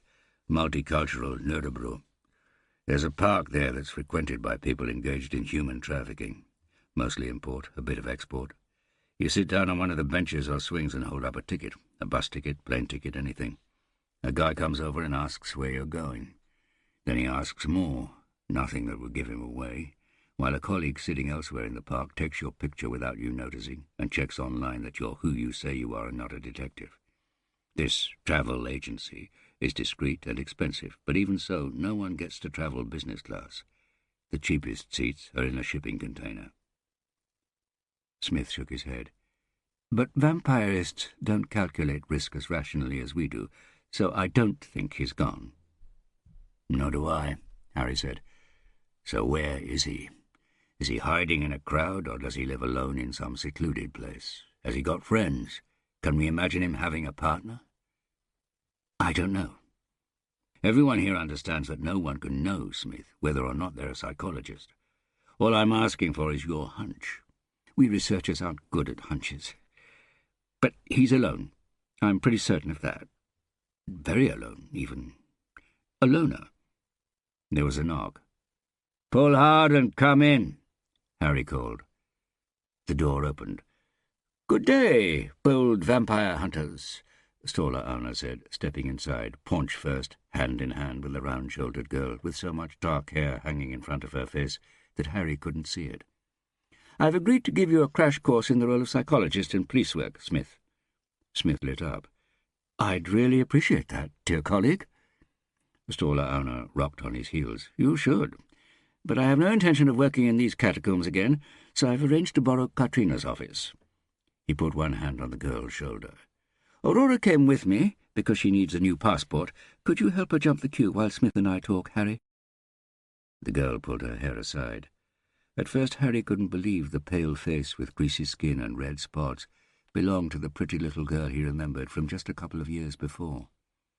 Looking at her dark clothes and heavy makeup, he guessed she was now a goth, or what Oleg called an emo. But there was no defiance or rebellion in her eyes, nor the weariness of youth, or any sign of joy at seeing Harry again, her favourite not-uncle, as she used to call him. There was nothing there. Actually, there was something there, something he couldn't put his finger on. "Queue jumping it shall be. That's how corrupt we are here," Harry said, and got a little smile from Aurora. "Let's go up to the passport department." The four of them left the boiler room. Harry and Aurora walked silently along the culvert, while Stola Auna and Halstein Smith chatted away 2 steps behind them.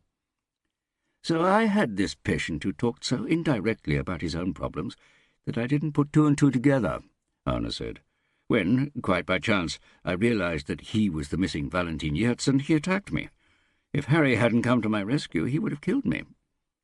Harry noticed Aurora tense at this. "He got away, but while he was threatening me, I got a clearer picture of him. He held a knife to my throat as he tried to force me to make a diagnosis. He called himself Damaged Goods, and said that if I didn't answer, he'd drain me of blood while his own cock swelled." "Interesting. Could you see if he did actually get an erection?" "No, but I could feel it, as well as the jagged edge of the hunting knife. I remember hoping that my double chin might save me." Stola chuckled. Harry heard a stifled gasp from Aurora and half turned to give Auna a pointed look. "Oh, sorry, sweetheart," her father exclaimed. "What did you talk about?" Smith wondered. "A lot," he said, lowering his voice. He was interested in the voices in the background of Pink Floyd's Dark Side of the Moon. "Now I remember. I don't think he said his name was Paul. But all my patient records have been stolen, sadly." "Harry, Smith says—" "I heard."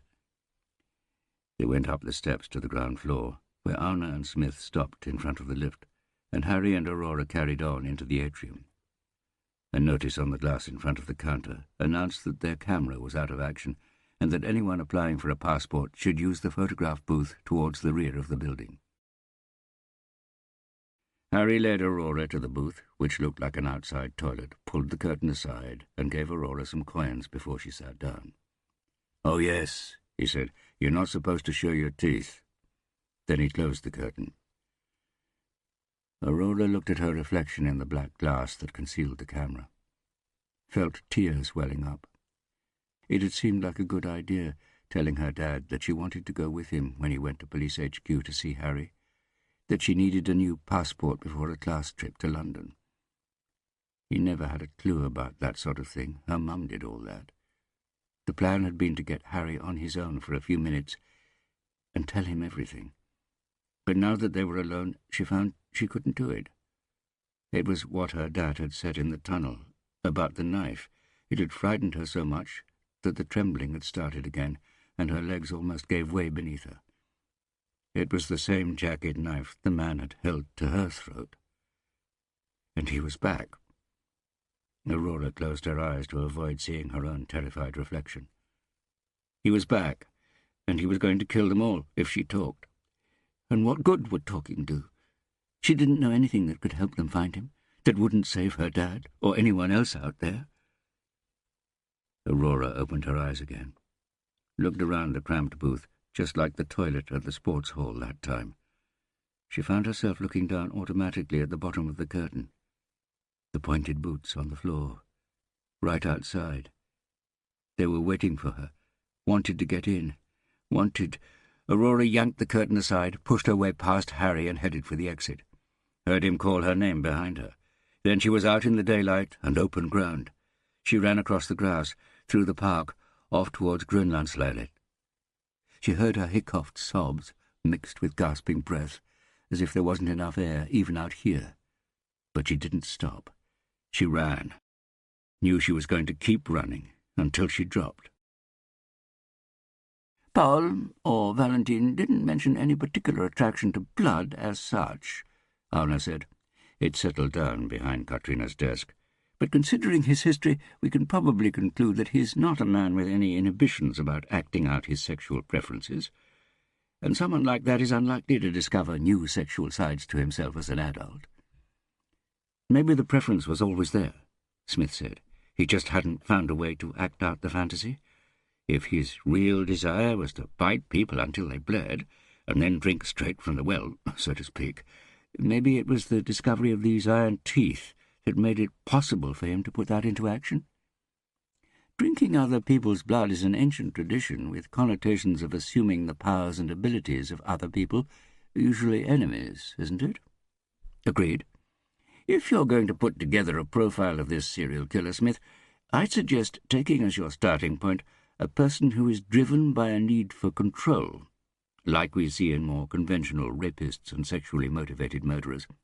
Or, to be more accurate, regaining control, reclaiming a power that was taken from him at some point. Restitution. Thanks, Smith said. Restitution. I agree. I'll definitely include that aspect. What does restitution mean? Katrina asked, who was sitting on the windowsill after being granted leave to stay by the two psychologists.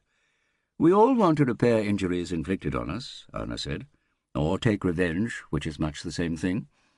I, for instance, decided to become the genius psychologist I am because I was so bad at playing football that no one ever wanted me on their team.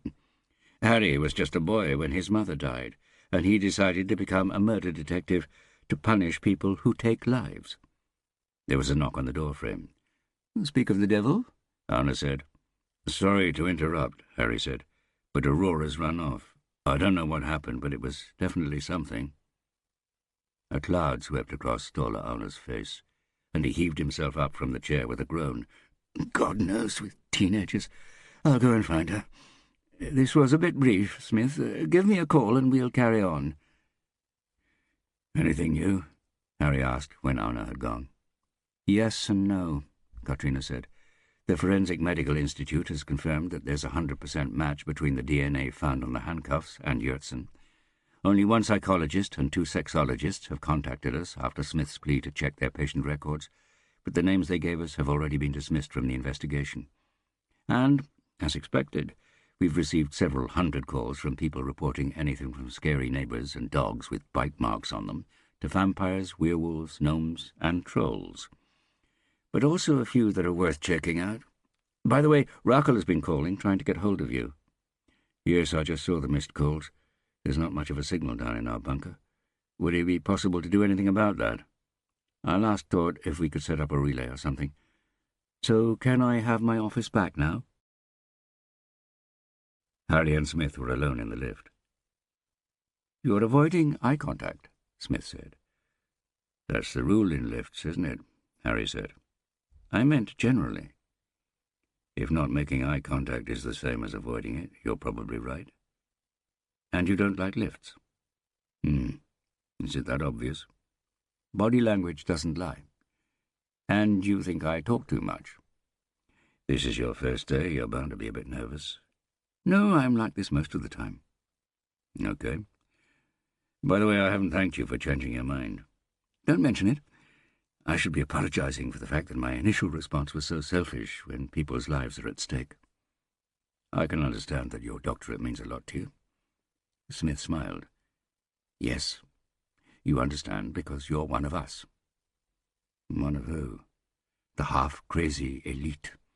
Maybe you've heard of the Goldman dilemma from the 1980s.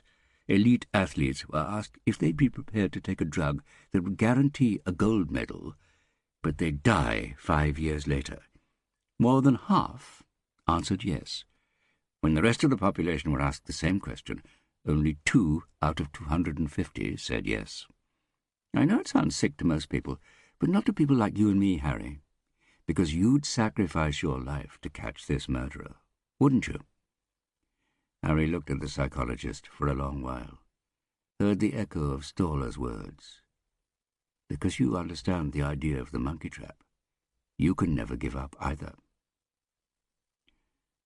Anything else you're wondering about, Smith? Yes. Has she put on weight? Who? Stoller's daughter.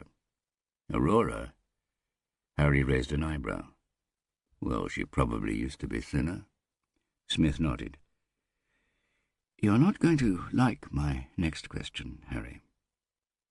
We'll see. Do you think Stoller Auna might have an incestuous relationship with his daughter? Harry stared at Smith. He had picked him because he wanted people who were prepared to think original thoughts, and as long as Smith came up with the goods, Harry was prepared to tolerate almost anything. Almost anything. Okay, Harry said in a low voice. You've got 20 seconds to explain yourself. Use them wisely. I'm just saying that 18... Okay. Self-harming behaviour. She was wearing a long-sleeved T-shirt that hid the scars on her lower arms, which she kept scratching the whole time. Hygiene. When you stood close to her, you could tell that her personal hygiene wasn't great. Eating. Extreme eating or dieting is typical in abuse victims. Mental state. She seemed depressed generally, maybe suffering from angst. I realize that the clothes and makeup can be misleading, but body language and facial expressions don't lie. Intimacy. I could see in your body language that you were open to the idea of a hug in the boiler room, but she pretended not to notice. That was why she'd pulled her hair in front of her face before she came in. You know each other well, you've hugged each other before, so she predicted what would happen. Abuse victims avoid intimacy and bodily contact. Is my time up? The lift stopped with a jolt. Harry took a step forward so that he towered over Smith and pressed the button to keep the lift doors closed. Let's assume for a moment that you're right, Smith. Harry lowered his voice to a whisper. What the hell has that got to do with Stoller? Apart from the fact that back in the day he got you kicked off your psychology degree in Oslo and landed you with the nickname The Monkey. Harry saw tears of pain in Smith's eyes, as if he'd been slapped. Smith blinked and swallowed. Oh, you're probably right, Harry. I'm just seeing something I subconsciously want to see, because I'm still angry. It was a hunch, and like I said, I'm not good at them. Harry nodded slowly. And you know that. So this wasn't your first hunch. What did you see? Harstein Smith straightened up. I saw a father holding his daughter's hand when she's, 16, 17 years old? And my first thought is that it's sweet that they're still doing that I hope my daughters and I will still be holding hands well into their teenage years. But you can look at it from the other side, that the father is exerting power and control by holding on to her, keeping her in her place. And what makes you think that? Because she runs off the moment she gets the chance. I've worked on cases where there are suspicions of incest, Harry, and running away from home is precisely one of the things we look at. The symptoms I mentioned can mean 1,000 other things, but if there's one chance in 1,000 that she's being abused at home, it would be a dereliction of my professional duty not to share my thoughts, don't you think? I understand that you're a friend of the family, but that's also the reason I'm sharing these thoughts with you. You're the only person who can talk to her. Harry let go of the button, the door slid open, and Halstein Smith slipped out. Harry waited until the door started to close again, stuck one foot between them, and was going after Smith down the stairs towards the culvert, when his phone buzzed in his pocket. He answered. "Hello, Harry." Isabel Skirn's masculine voice, simultaneously chirping and teasing, was unmistakable. "You're back in the saddle, I hear." "I don't know about that. We did ride together for a while, Harry. It was fun. Could have been more fun." "I thought it was as much fun as it could have been." "Well, water under the bridge, Harry. I'm calling to ask for a favour. Our communications bureau is doing some work for Mikhail, and you might have seen that Dagbladet has just published an article online which is pretty hard on Mikhail." "No." They write, quote, "The city is now paying the price for the fact that the Oslo police, under Mikhail Bellman, has failed to do what we have the police for, to catch people like Valentin Yertsin. It is a scandal, a sign of professional bankruptcy, that Yertsin has played cat and mouse with the police for 4 years, and now he's tired of being the mouse, so he's playing at being the cat instead." What do you think? Could have been better written. What we want is for someone to come forward and explain how unreasonable this criticism of Mikhail is. Someone who can remind people of the clear-up rate for serious crime under Bellman. Someone who's been personally responsible for many murder investigations. Someone who is held in high esteem. And because you're now a lecturer at police college, you can't be accused of sycophancy either. You're perfect, Harry. What do you say? Obviously, I want to help you and Bellman. You do? That's great. The best way I can, which is by catching Valentin Yertsin. Something I'm pretty busy with right now, so if you'll excuse me, Skern. I know you're all working hard, Harry, but that could take time. And why is it so urgent to polish Bellman's reputation right now? Let me save us both some time. I will never stand in front of a microphone and say anything dictated by a PR agent. If we hang up now, we can say that we had a civilized conversation which didn't end with me being forced to tell you to go to hell. Isabel Skern laughed loudly. You haven't changed, Harry.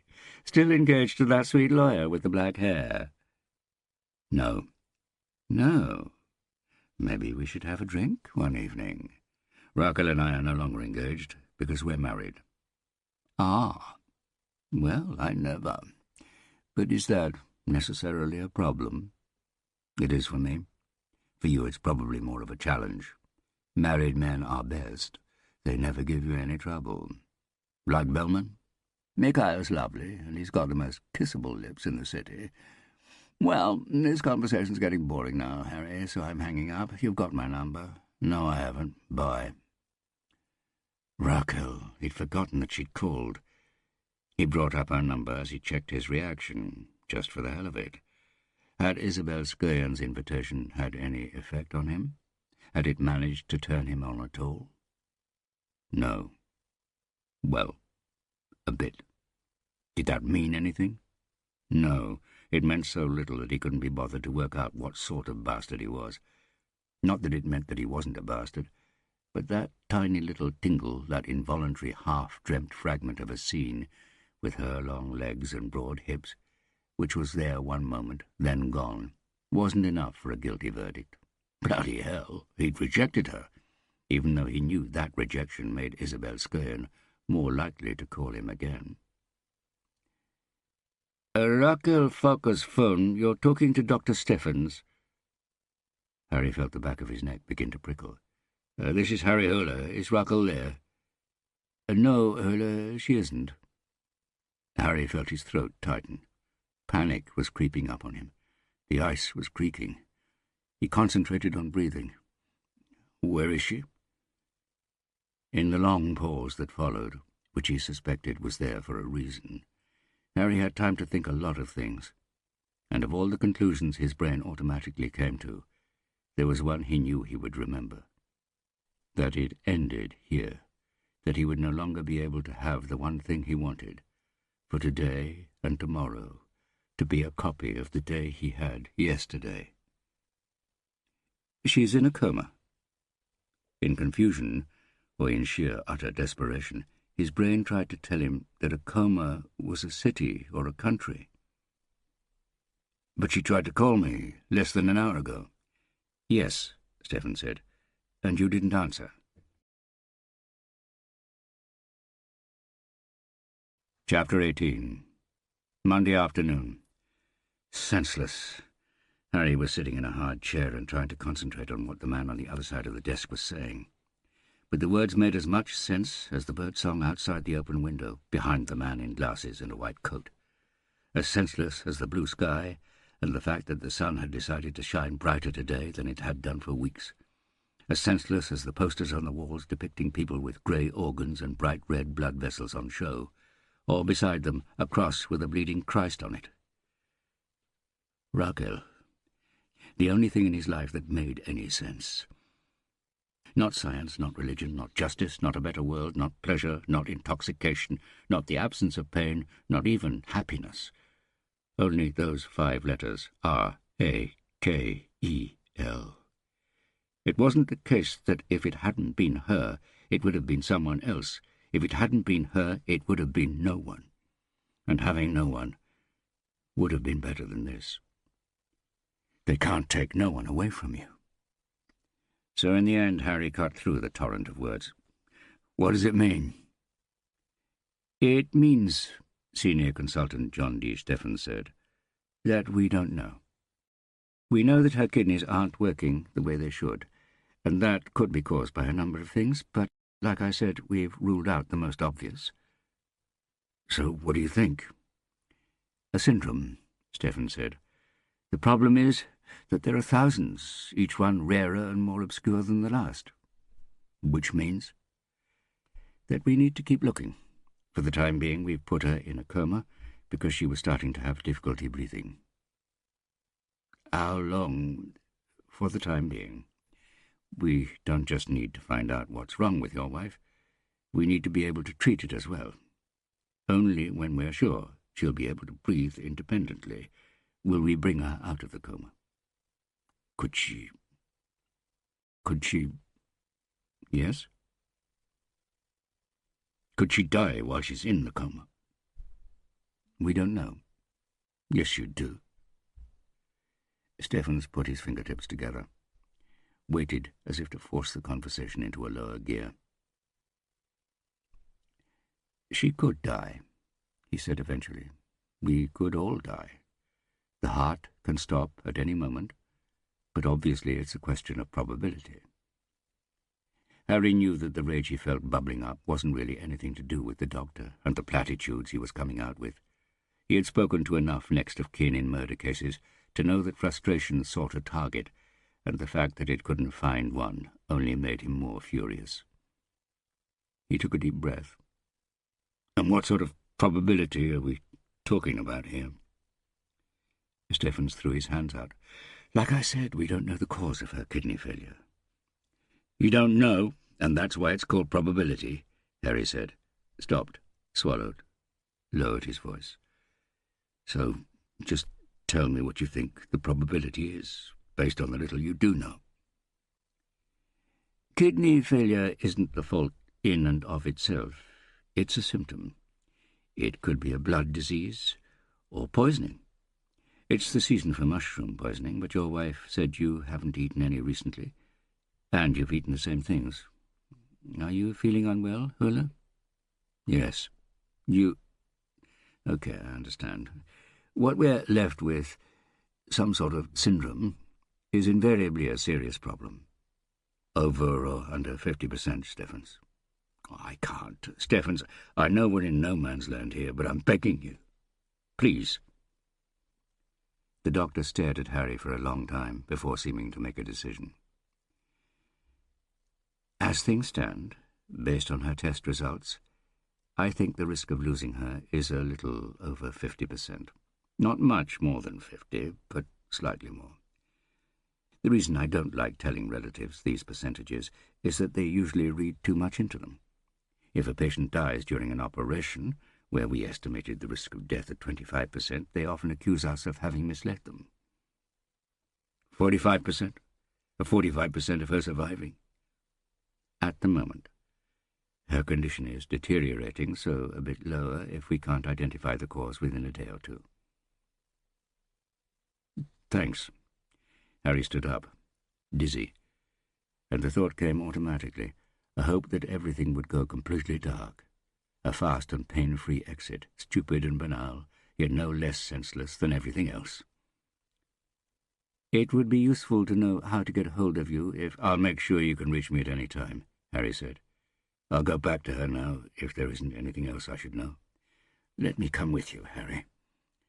They headed back to room 301.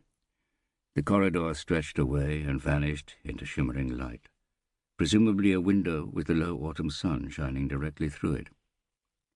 They passed nurses in ghostly white and patients in dressing gowns, slowly moving towards the light with their living dead shuffle.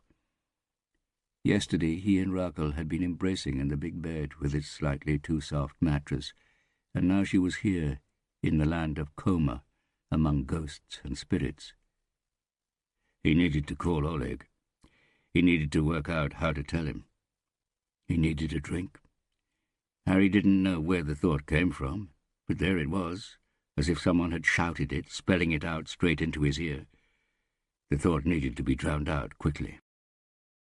"Why were you Penelope Rusk's doctor?" he said in a loud voice. "She wasn't a patient here." "Because she needed a blood transfusion," Stefan said. "And I'm a hematologist and bank manager. But I also do shifts in A&E. Bank manager?" Stefans looked at Harry, and perhaps he realized that Harry's mind needed distracting, a brief pause from everything he found himself in the middle of. "The local branch of the blood bank. I should probably be called bath manager, because we took over the old rheumatic baths that used to be in the basement beneath this building. We call it the blood bath. Don't try to tell me that hematologists haven't got a sense of humour." So that's what you meant about buying and selling blood." "Sorry?" "You said that was why you were able to use pictures from the crime scene in Penelope Rusk's stairwell to calculate how much blood she'd lost. By eye. You've got a good memory. How is she doing?" "Oh, Penelope Rusk is recovering physically, but she's going to need psychological help. Coming face to face with a vampire, vampirist, it's an omen, you know." "An omen?" "Oh, yes. He was predicted and described in the Old Testament." "The vampirist?" Stefan smiled thinly. "Proverbs 30:14. A sort whose teeth are swords, and whose jaws are set with knives, who devour the poor from the earth, and the needy out of house and home. Here we are." Stefans held the door open, and Harry walked in, into the night. On the other side of the closed curtain the sun was shining, but in here the only light was a shimmering green line jumping across a black screen, over and over again. Harry gazed down at her face. She looked so peaceful, and so far away, floating in a dark space where he couldn't reach her. He sat down on the chair beside the bed, waited until he heard the door close behind him. Then he took hold of her hand and pressed his face to the covers. "No further away now, darling," he whispered. "No further." Truls Berntsen had moved the screens in the open plan office so that the corner he shared with Anna's villa was completely hidden from view, which is why he was annoyed that the only person who could see him, Villa, was so damn curious about everything, and especially who he was talking to on the phone. But right now the snooper was out at some tattoo and piercing parlour because they'd had a tip-off saying they were importing vampire accessories, among them denture-like metal objects with pointed canine teeth, and Truls was planning to make the most of the break. He'd downloaded the final episode of the second season of The Shield and had turned the volume so low that only he could hear it. For that reason, he definitely wasn't at all pleased when his phone started to flash and buzz like a vibrator on the desk in front of him as it played the start of Britney Spears' I'm Not a Girl, which Truls, for reasons that weren't entirely clear, was very fond of. The words about her not being a woman yet prompted vague thoughts of a girl who was under the age of consent, and Truls hoped that wasn't why he had it as his ringtone. Or was it? Britney Spears in that school uniform? Was it perverse to wank off to that? Okay, in that case he was a perv. But what worried Truls more was that the number on the screen was vaguely familiar. The City Treasurer's Department? Internal investigations? Some questionable old contact he'd done a burner job for? Someone he owed money or a favour? It wasn't Mona Dawes' number, anyway. Most likely it was a work call, and probably one that meant he was going to have to do something. Either way, he concluded that this was unlikely to be a call he had anything to win by answering. He put the phone in the drawer and concentrated on Vic Mackey and his colleagues on the strike team. He loved Vic. The Shield really was the only cop series that showed how people in the force actually thought. Then all of a sudden he realized why the number had seemed familiar. He yanked the drawer open and grabbed the phone. "Detective Constable Bernson?" 2 seconds passed before he heard anything at the other end, and he thought she had hung up. But then the voice was there, right by his ear, soft and tantalizing. "Hello, Truls. This is Ulla." "Ulla Bellman?" "Oh, hi, Ulla. Is that you?" Truls hoped he sounded convincing. "How can I help you?" She let out a little laugh. "I don't know about help. I saw you in the atrium of Police HQ the other day and realized how long it had been since we last had a proper chat. You know, like we used to." We never had a proper chat, Truls thought. Could we meet up sometime? "Yeah, sure." Truls tried to stifle his grunting laughter. "Great. How about tomorrow? Mum's got the kids then. We could go for a drink or a bite to eat." Truls could hardly believe his ears. Ulla wanted to meet him. To interrogate him about Mikhail again? No, she must know they didn't see much of each other these days. Besides, a drink or a bite to eat? "That would be great. Is there something on your mind?" "I just thought it would be nice to meet up. I don't really have much contact with too many people from the old days." "No, of course," Truls said. "So, where?" Ulla laughed. "I haven't been out for years. I don't know what there is in Manglerud these days. You do still live there, don't you?" "Yes, Olsen's is still there, down in Bryn." "Is it? Right then. Let's say there. 8 o'clock?" Truls nodded dumbly, then remembered to say, "Yes." "And Truls?" "Yes?" "Don't mention it to Mikhail, please." Truls coughed. "No?" "No. See you tomorrow at 8, then." He stared at the phone after she'd hung up. Had that really happened, or was it just an echo of the daydreams he had cooked up when he was 16, 17? Truls felt a happiness so intense that his chest felt like it was going to burst.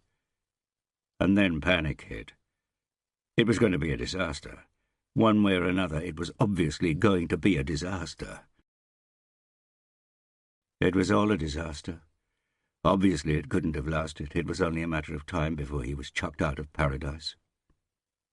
"Beer," he said, looking up at the young freckled girl who was standing at his table. She wasn't wearing any makeup. Her hair was pulled up in a simple ponytail, and she'd rolled up the sleeves of her white blouse like she was ready for a fight. She wrote on her pad, as if she were expecting a longer order, which made Harry think she was new, seeing as they were at Schroeder's, where 9 out of 10 orders stopped there. She'd hate the job for the first few weeks, the coarse jokes from the male customers, the ill-concealed jealousy from the most alcoholic of the women. Poor tips, no music to sway her hips to as she moved round the bar, no nice guys to be seen by, just argumentative old drunks to chuck out at closing time. She'd wonder if it was worth the boost it gave her student loan, which meant she could afford to live in a shared student house in such a relatively central location. But Harry knew that if she got through the first month, without giving up and handing in her notice, things would gradually change. She'd start to laugh at the senseless humour in the comments, learn to give as good as she got in the same tacky way. When the women realized she wasn't threatening their territory, they'd start to confide in her.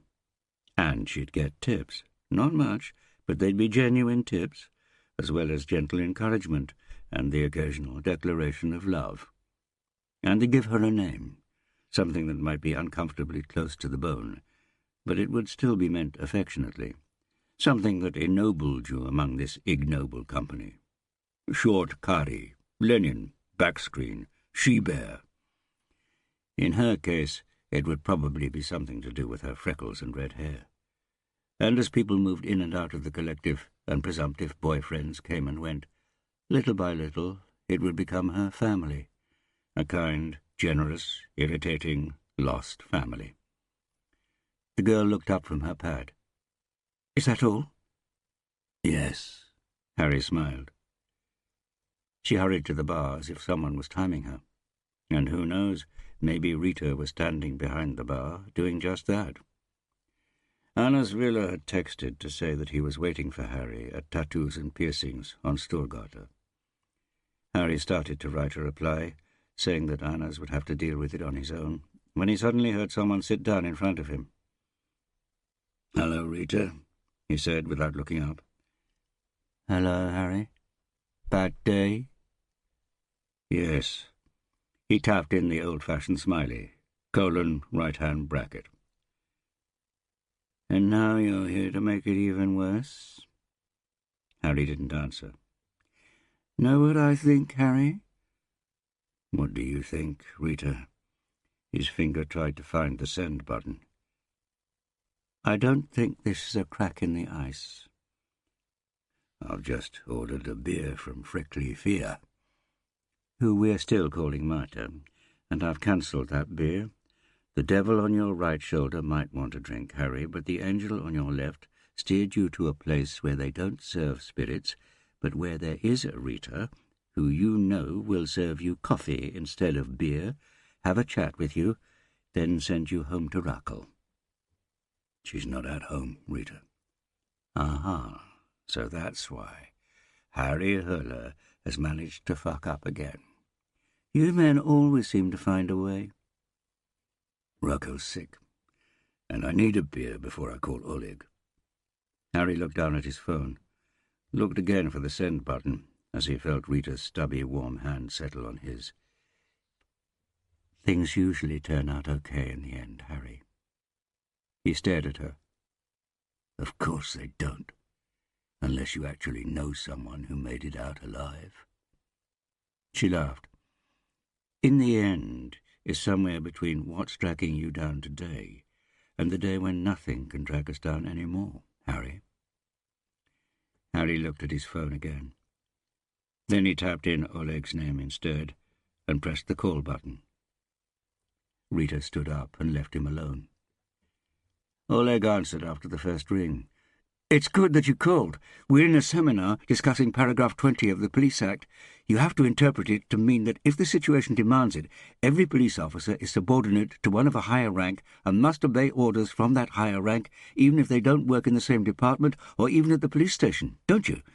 Paragraph 20 says that the ranking officer decides if the situation is precarious and requires that. Come on, tell me I'm right. I've just bet these two idiots here a drink." Harry could hear laughter in the background.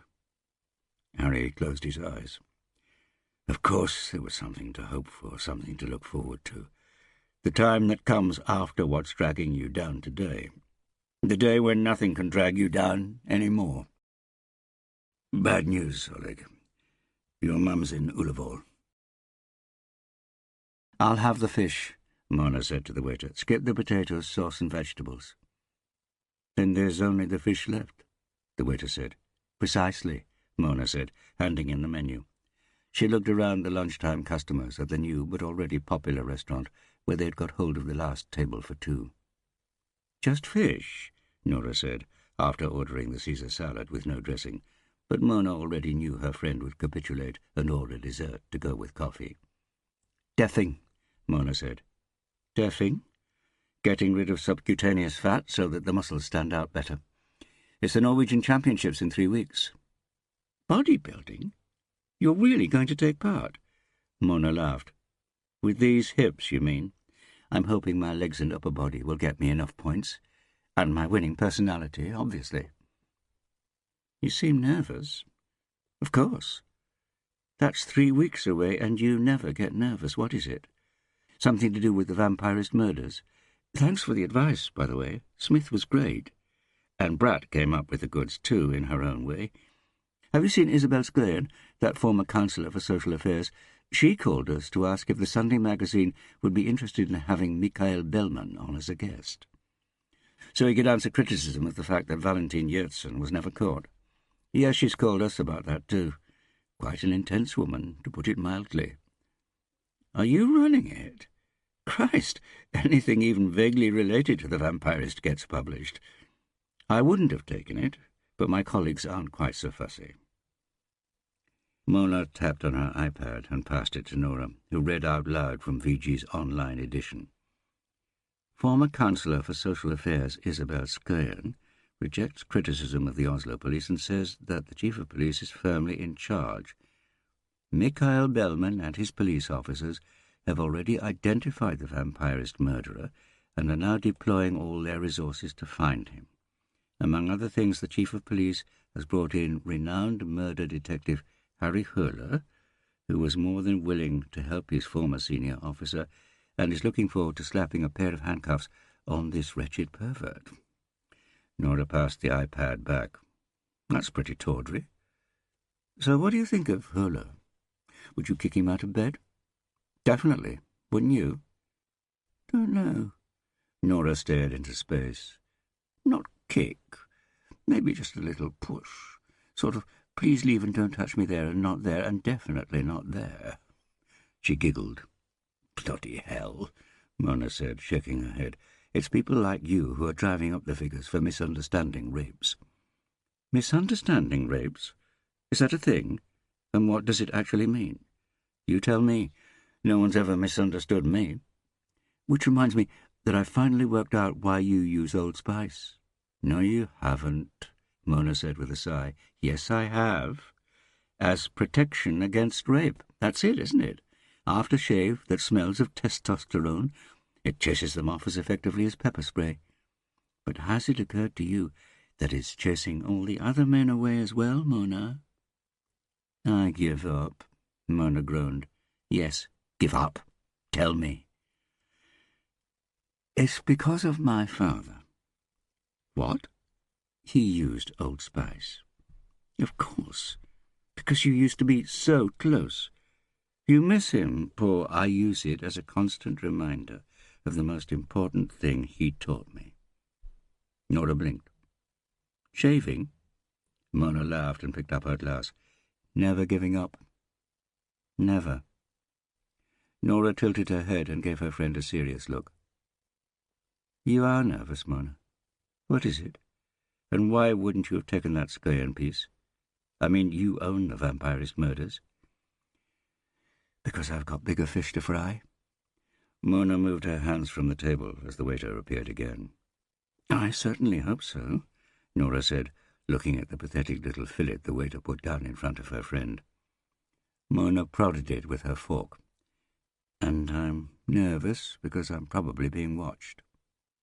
"What do you mean?" "I can't tell you, Nora, or anyone else, because that's the agreement, and for all I know, we might be being bugged now." "Bugged? You're kidding." "And there was me saying that Harry Höhler could do—" Nora put her hand over her mouth. Mona smiled. "That's unlikely to be used against you.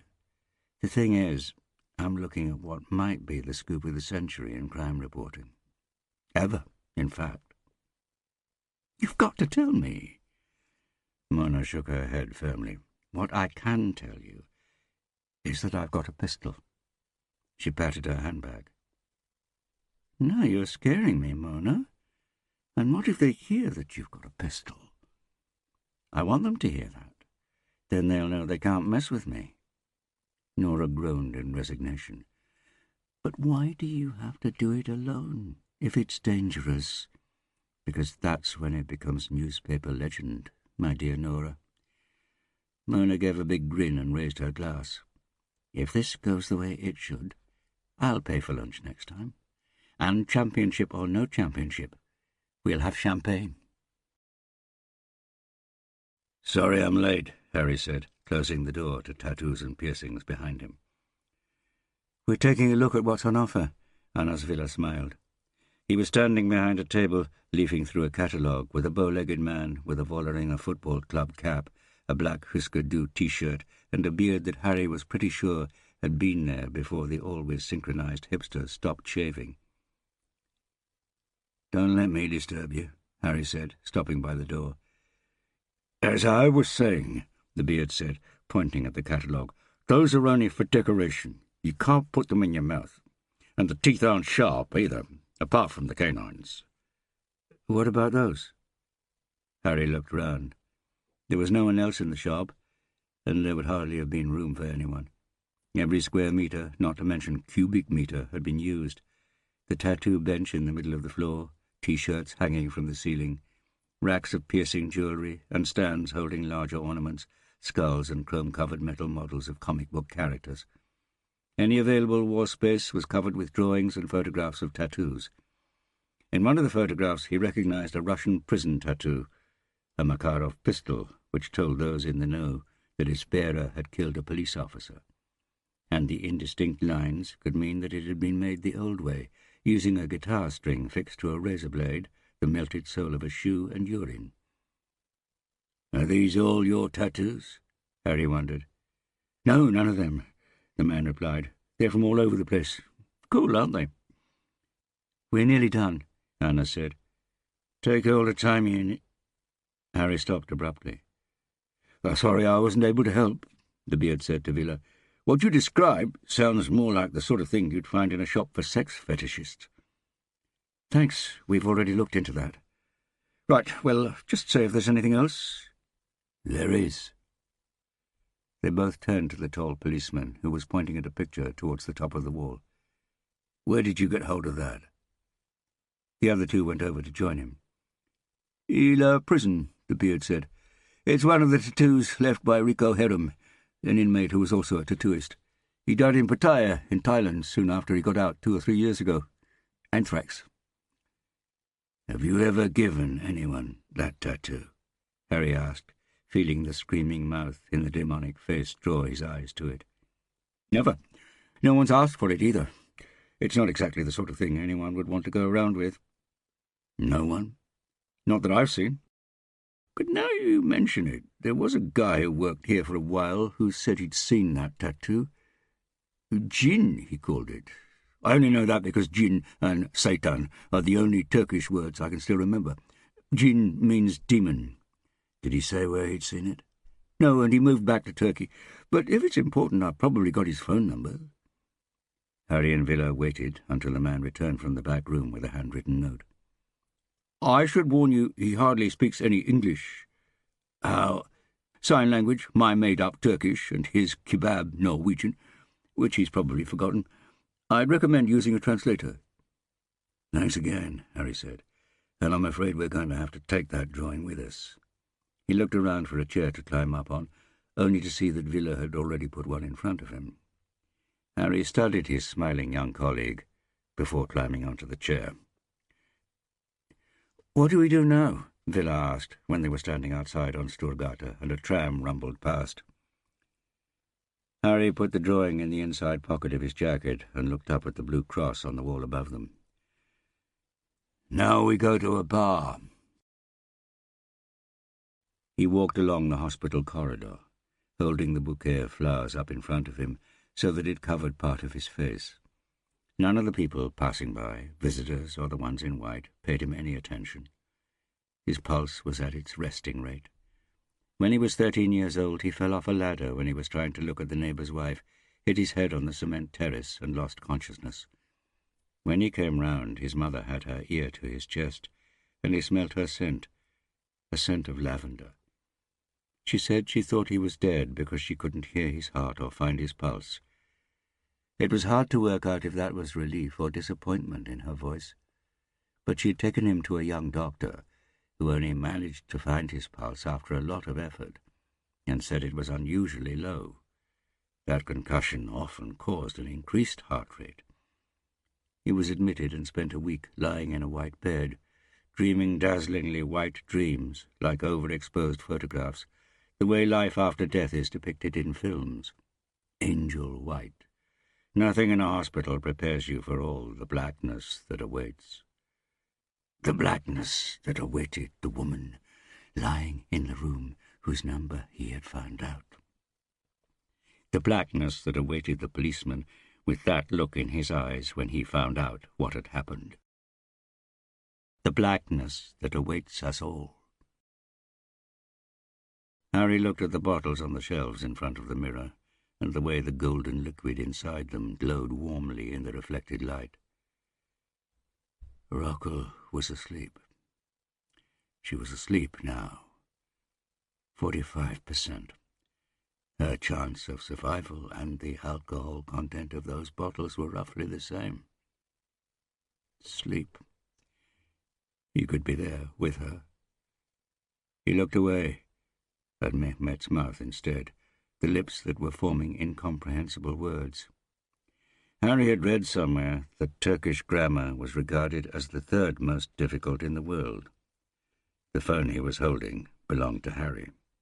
"Sağ olun," Mehmet said, and handed the phone back to Harry. "He says he saw the gin face on the chest of a man at a Turkish bathhouse in Sagana, the Jagalolu Haman. He says he saw him there a few times, and that the last time was probably less than a year ago, just before he went back to Turkey. He says the man usually wore his bathrobe even in the sauna.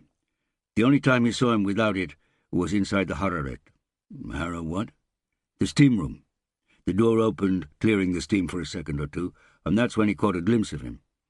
He said you don't forget a tattoo like that it was like seeing Satan himself, trying to break free." "And you asked him about any distinguishing features?" "Yes, he didn't notice the scars under his chin that you mentioned, or anything else come to that." Harry nodded thoughtfully while Mehmet went to pour them more coffee. "Stake out the bathhouse?" Villa asked from the bar stool next to Harry's. Harry shook his head. "We have no idea when or if he's going to show up, and if he does, we don't even know what Valentine looks like these days. And he's far too smart not to keep his tattoo covered." Mehmet came back and put their cups down on the counter in front of them. "Thanks for your help, Mehmet," Harry said. "It would probably have taken us at least a day to get hold of an authorized Turkish interpreter." Mehmet shrugged.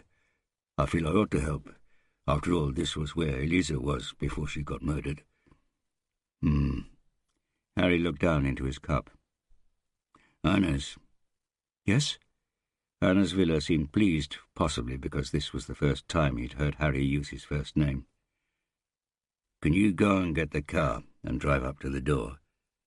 "Yes, but it's only—" "And I'll meet you outside."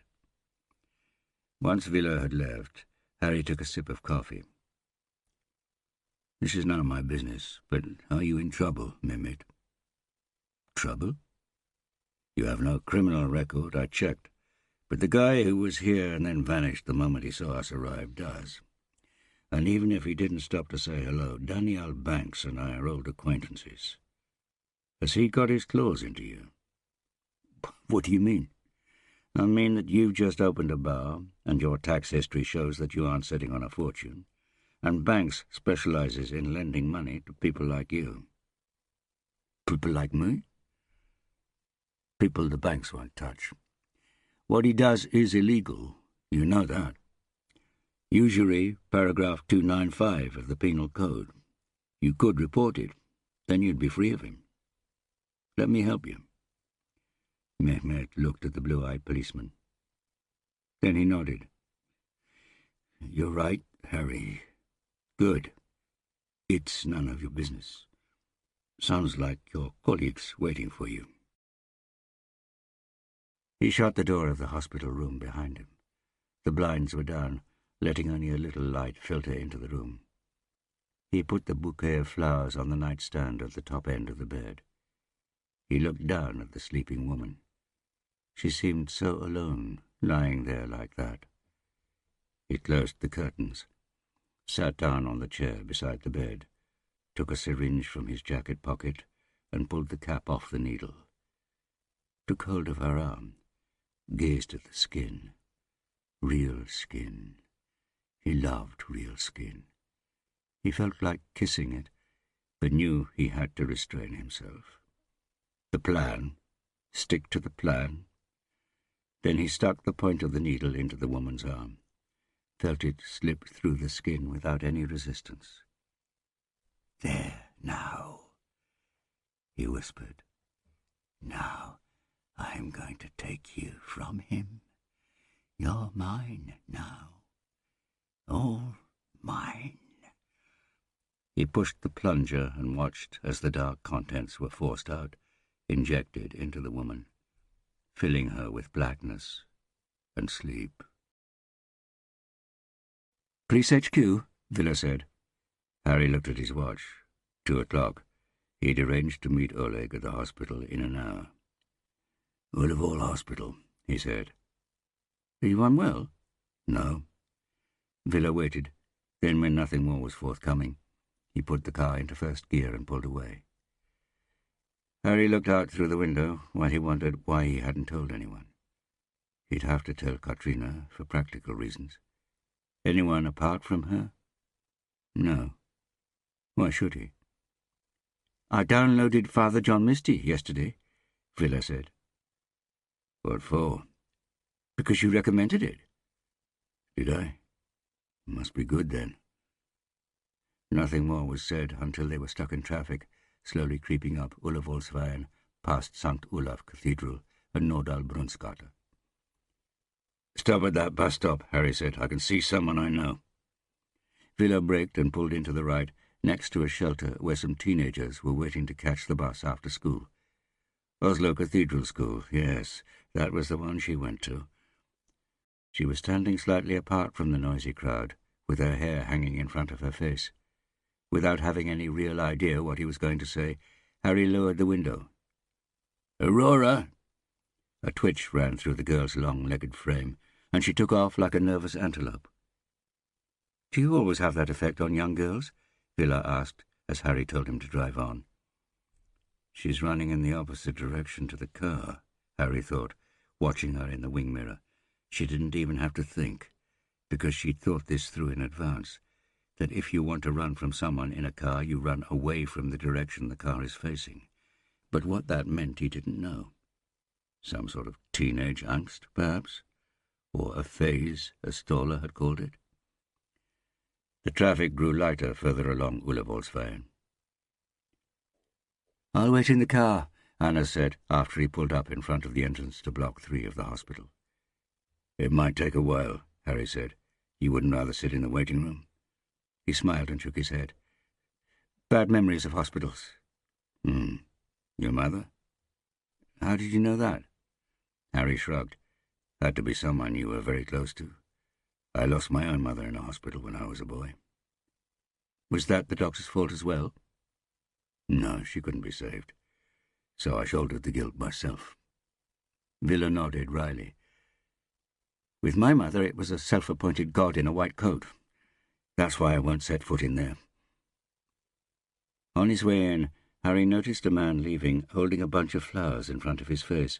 Noticed, because you expect to see people with flowers going into a hospital, not coming out. Oleg was sitting in the waiting area. They embraced as patients and visitors around them continued their subdued conversations and disengaged browsing through old magazines. Oleg was only a centimetre or so shorter than Harry, and Harry occasionally forgot that the lad had finally stopped growing now, and that he could have actually cashed in on their bed. "Have they said anything else?" Oleg said. "About what it is, and whether it's dangerous?" "No," Harry said. "But like I said, you shouldn't worry too much. They know what they're doing. She's been put in an induced coma, in a controlled way. Okay?" Oleg opened his mouth, closed it again, and nodded, and Harry saw it. that Oleg realized Harry was protecting him from the truth, and that he let him do it. A nurse came over and told them they could go in and see her. Harry went in first. The blinds were down. He went over to the bed, looked down at the pale face. She looked like she was far away. Far too far away. Is she breathing? Oleg, he was standing right behind Harry, the way he used to when he was little, and they had to walk past one of Holman Collins' many large dogs. Yes, Harry said, nodding towards the flashing machines. They sat down on either side of the bed and glanced at the twitching green line on the screen when they didn't think the other would notice. Katrina looked out across the forest of hands. The press conference had lasted barely 15 minutes, and the impatience in the parole hall was already tangible. She wondered what had got them most worked up. The fact that there was nothing new on the police hunt for Valentin Yertsin, or that there was nothing new on Valentin Yertsin's hunt for fresh victims. It had been 46 hours since the last attack. "I'm afraid it's going to be the same answers to the same questions," she said. "So if there aren't any new... What's your reaction to the fact that you're now working on 3 murders rather than 2? The question had been called out by a journalist at the back of the room. Katrina saw unease spread through the room like ripples on water. She glanced at Björn Holm, who was sitting in the front row, but he just shrugged in response. She leaned into the microphones. "It's possible that there is information that hasn't reached me yet, so I'll have to get back to you about that." Another voice. "The hospital has just released a statement. Penelope Rask is dead." Katrina hoped her face didn't betray the confusion she felt. Penelope Rask's survival hadn't been in any doubt. "We'll stop there and reconvene when we know more." Katrina gathered her papers and hurried away from the podium and out through the side door. "When we know more than you," she muttered to herself, and swore. She marched down the corridor. What the hell had happened? Had something gone wrong with her treatment? She hoped so. Hoped there was a medical explanation, unforeseen complications, a sudden attack of something, even a mistake on the hospital's part. No, it wasn't possible. They'd placed Penelope in a secret room that only those closest to her knew the number of. Björn came running up behind her. "I've just spoken to Ullevall. They say it was an unfamiliar poison, but which they wouldn't have been able to do anything about anyway." "Poison? From the bite? Or did it happen in the hospital?" "Unclear. They say they'll know more tomorrow." Bloody chaos. Katrina hated chaos. And where was Harry? Fuck! "Take care not to stab those heels through the floor," Björn said quietly. Harry had told Oleg that the doctors didn't know about what was going to happen, about practical things that needed to be sorted out, even if there weren't many of those. Apart from that, silence hung heavy between them. Harry looked at the time. 7 o'clock. "You should go home," he said. "Grab something to eat and get some sleep. You've got college tomorrow." "Only if I know you're going to be here," Oleg said. "We can't let her be alone." "I'm going to be here until I get thrown out, which will be soon." "But you'll stay until then. You're not going to go to work." "Work?" "Yes, you're staying here now. You're not going on with that case." "Of course not." "I know how you get when you're working on a murder investigation." "Do you?" "I remember some of it, and Mum's told me." Harry sighed. "I'm staying here now. I promise. The world will go on without me. But—" He fell silent, leaving the rest of the sentence hanging in the air between them. "Not without her." He took a deep breath. "How are you feeling?" Oleg shrugged. "I'm scared, and it hurts." "I know. Go now and come back tomorrow after college. I'll be here first thing in the morning." "Harry?" "Yes?" "Is it going to be better tomorrow?" Harry looked at him. The brown-eyed, black-haired boy didn't have one drop of Harry's blood in him, but it was still like looking in a mirror. "What do you think?" Oleg shook his head, and Harry could see he was fighting back tears. "Right," Harry said. "I sat here the way you are now with my mother when she was ill. Hour after hour, day in, day out. I was only a little boy, and it ate me up from inside."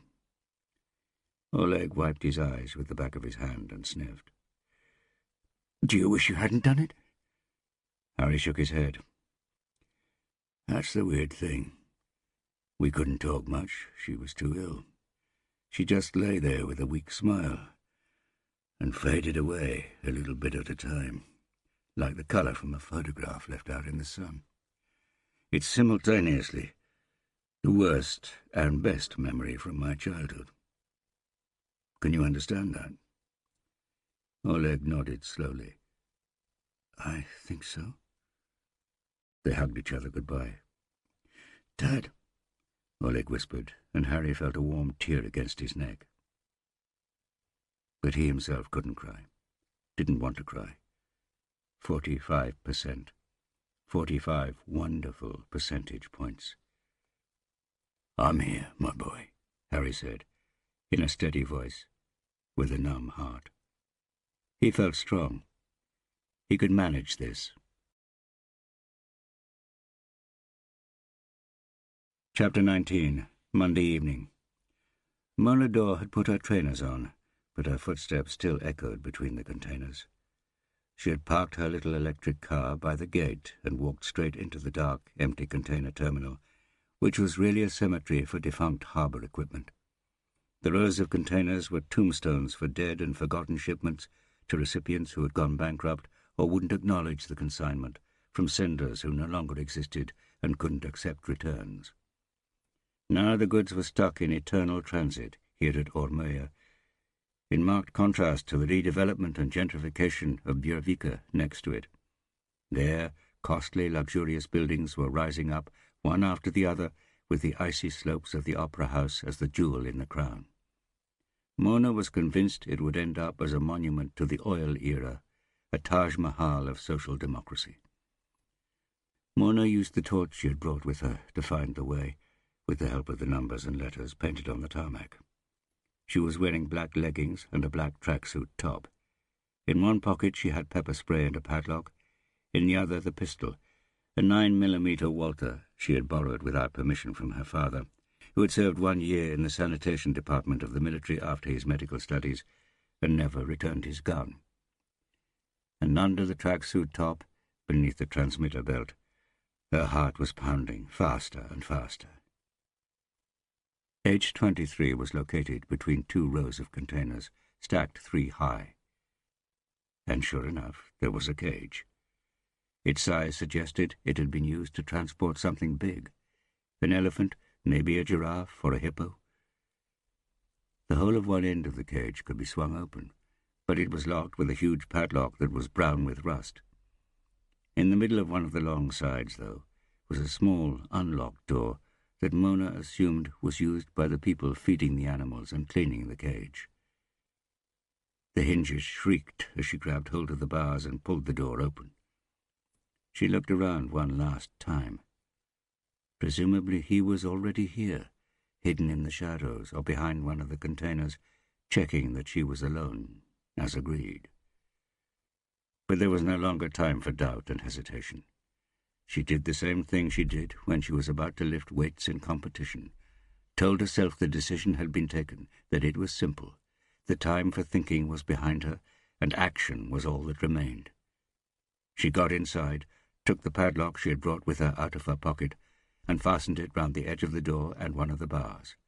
She locked it and put the key in her pocket. The cage smelt of urine, but she couldn't tell if it was animal or human. She went and stood in the middle of the cage. He could approach from right or left, towards one of the ends. She looked up. He could climb onto the stack of containers and talk to her from above. She switched on the recording function of her phone and put it down on the stinking iron floor. Then she pulled the left sleeve of her jacket up and saw that the time was 19:59. She did the same with the right sleeve. The pulse meter said 128. Hi, Katerina. It's me. Good, I've been trying to get hold of you. Did you get my messages? Where are you? At home. Penelope Rask is dead. Complications. I saw it on VG's website. And? And I've had other things to think about. Really? Such as? Rocco's in Ullavoll.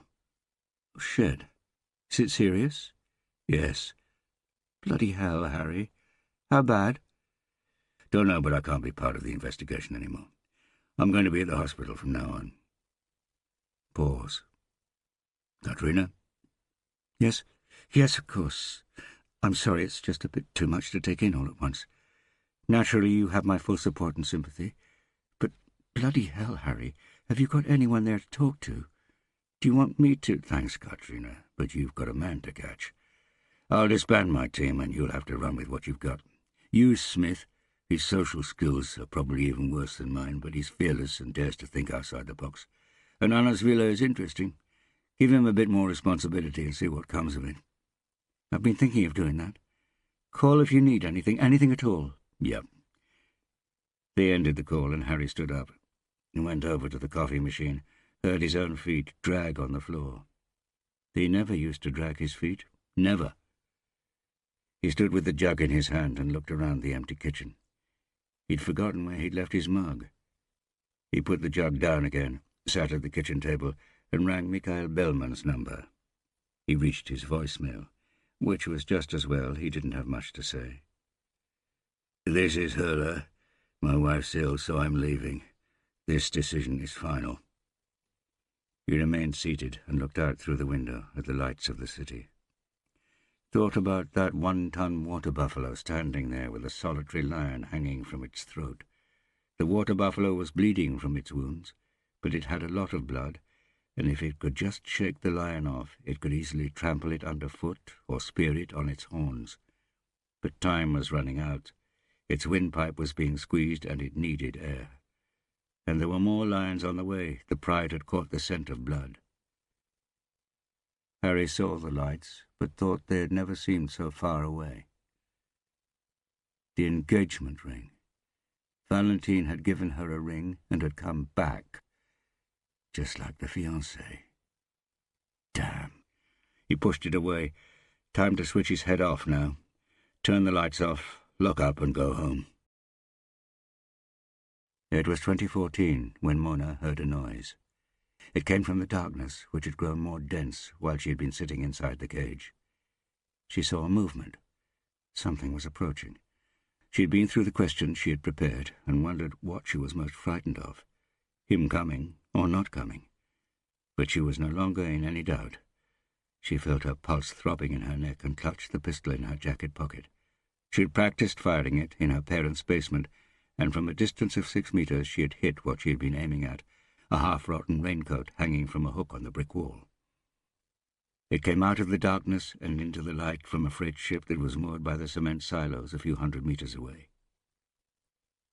It was a dog. It padded over to the cage and stared at her. It looked like a stray. It didn't have a collar anyway, and was so skinny and scabby that it was hard to imagine it belonging anywhere but here. It was the sort of dog little Mona, with her cat allergy, had always hoped would follow her home one day and never leave her. Mona met the dog's short-sighted stare and imagined that she could see what it was thinking. A human being in a cage, and heard it laugh inside. After looking at her for a while, the dog positioned itself parallel to the cage, lifted one back leg, and a stream of liquid hit the bars and floor inside. Then it padded away and disappeared back into the darkness, without pricking its ears or sniffing the air. And Mona realized there was no one coming. She looked at the pulse meter. 119. And falling. He wasn't here. So where was he?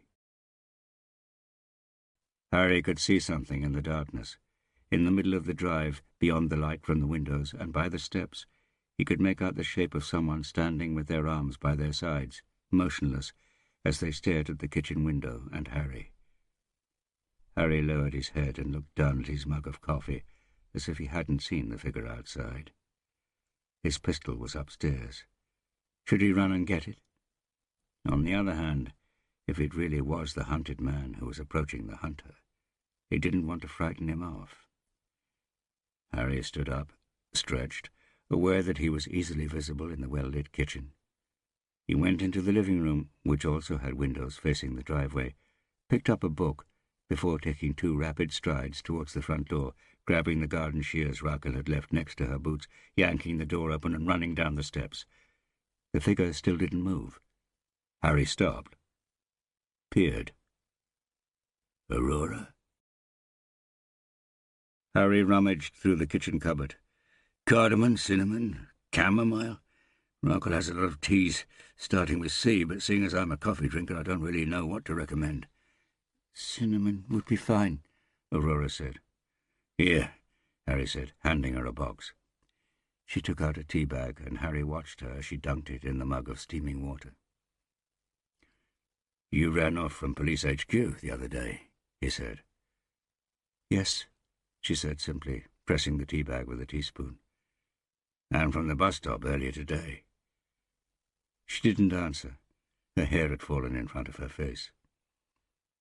He sat down, took a sip of coffee, gave her the time she needed, didn't fill the silence with words that demanded answers. "I didn't see it was you," she said eventually. "Well, I did see, but by then I was already scared, and it often takes a bit of time for your brain to tell your body that everything's fine. And in the meantime my body had already managed to run away." "Is there someone you're afraid of?" She nodded. "It's Dad." Harry steeled himself. He didn't want to go on, didn't want to go there. But he had to.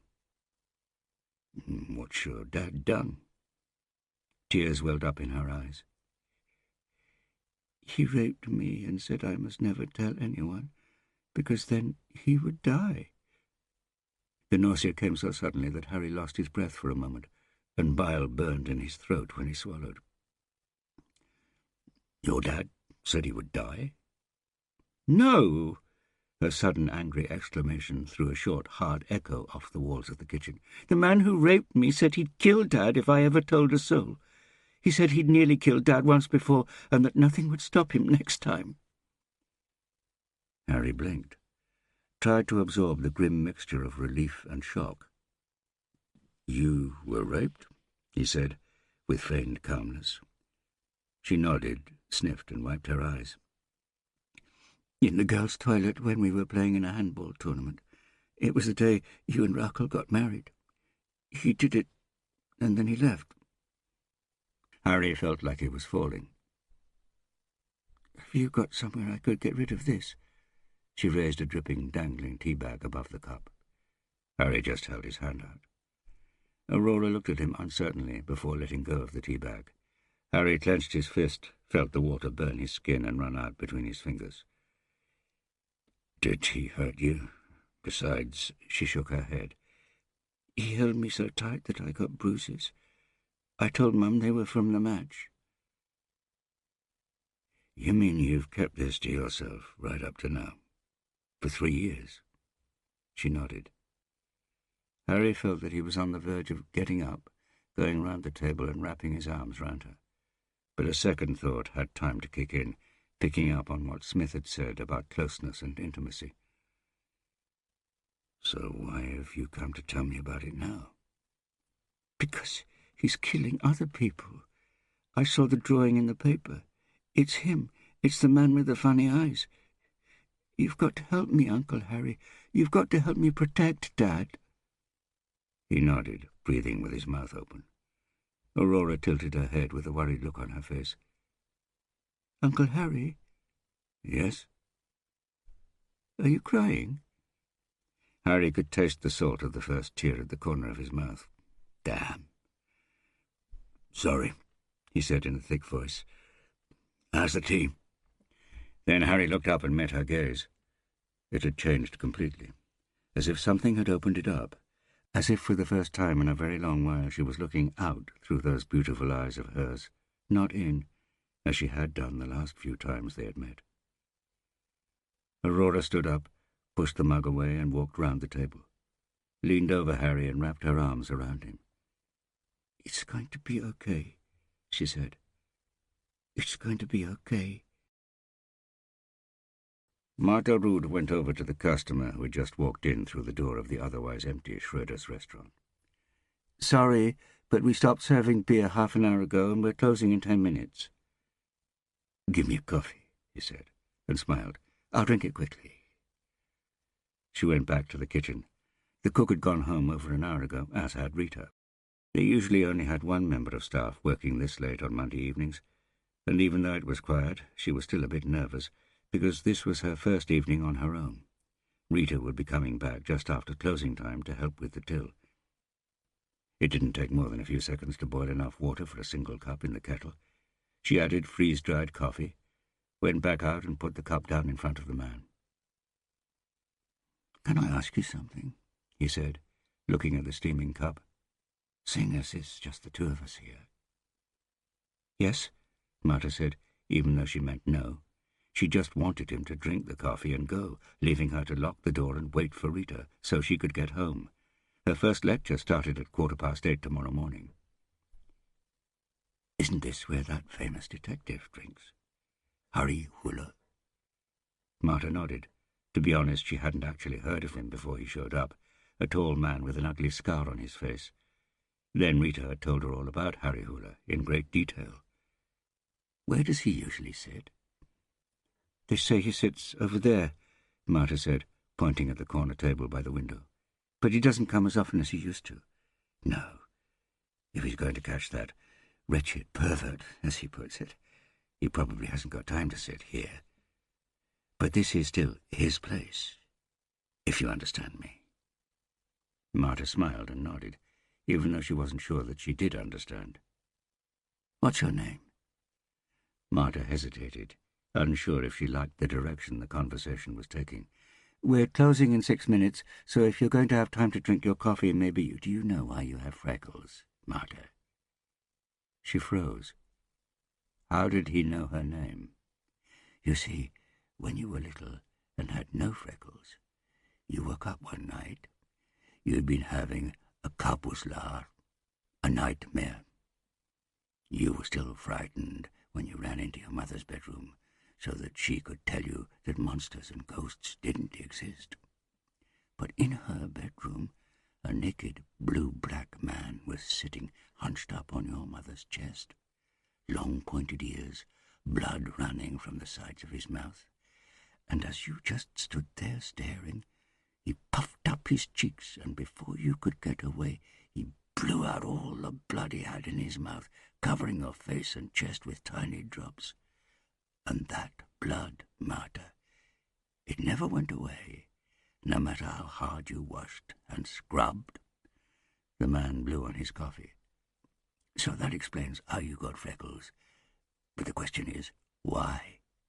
And the answer to that is as easy as it is unsatisfactory, Martha. Because you were in the wrong place at the wrong time. The world simply isn't very fair." He raised the cup to his lips, opened his mouth wide, and poured the still steaming black liquid into his mouth. She gasped in horror, short of breath, scared that something might be about to happen without knowing what. And she didn't have time to see the spray from his mouth before the hot coffee hit her in the face. Blinded, she turned round and slipped on the liquid. One knee hit the floor, but she got to her feet and rushed for the door, pushing a chair over to slow him down as she tried to blink the coffee away. She grabbed the door handle and tugged it. Locked. He'd put the latch on. She heard creaking footsteps behind her as she put her finger and thumb on the lock, but didn't have time to do more before she felt him grab hold of her belt and jerk her backwards. Martha tried to scream, but all she could get out were small whimpering sounds. Footsteps again. He was standing in front of her. She didn't want to look up, didn't want to look at him. She had never had a nightmare about any blue-black man when she was little, only one about a man with a dog's head, and she knew that if she looked up now, that was what she would see. So she kept her gaze lowered, staring at the pointed cowboy boots instead.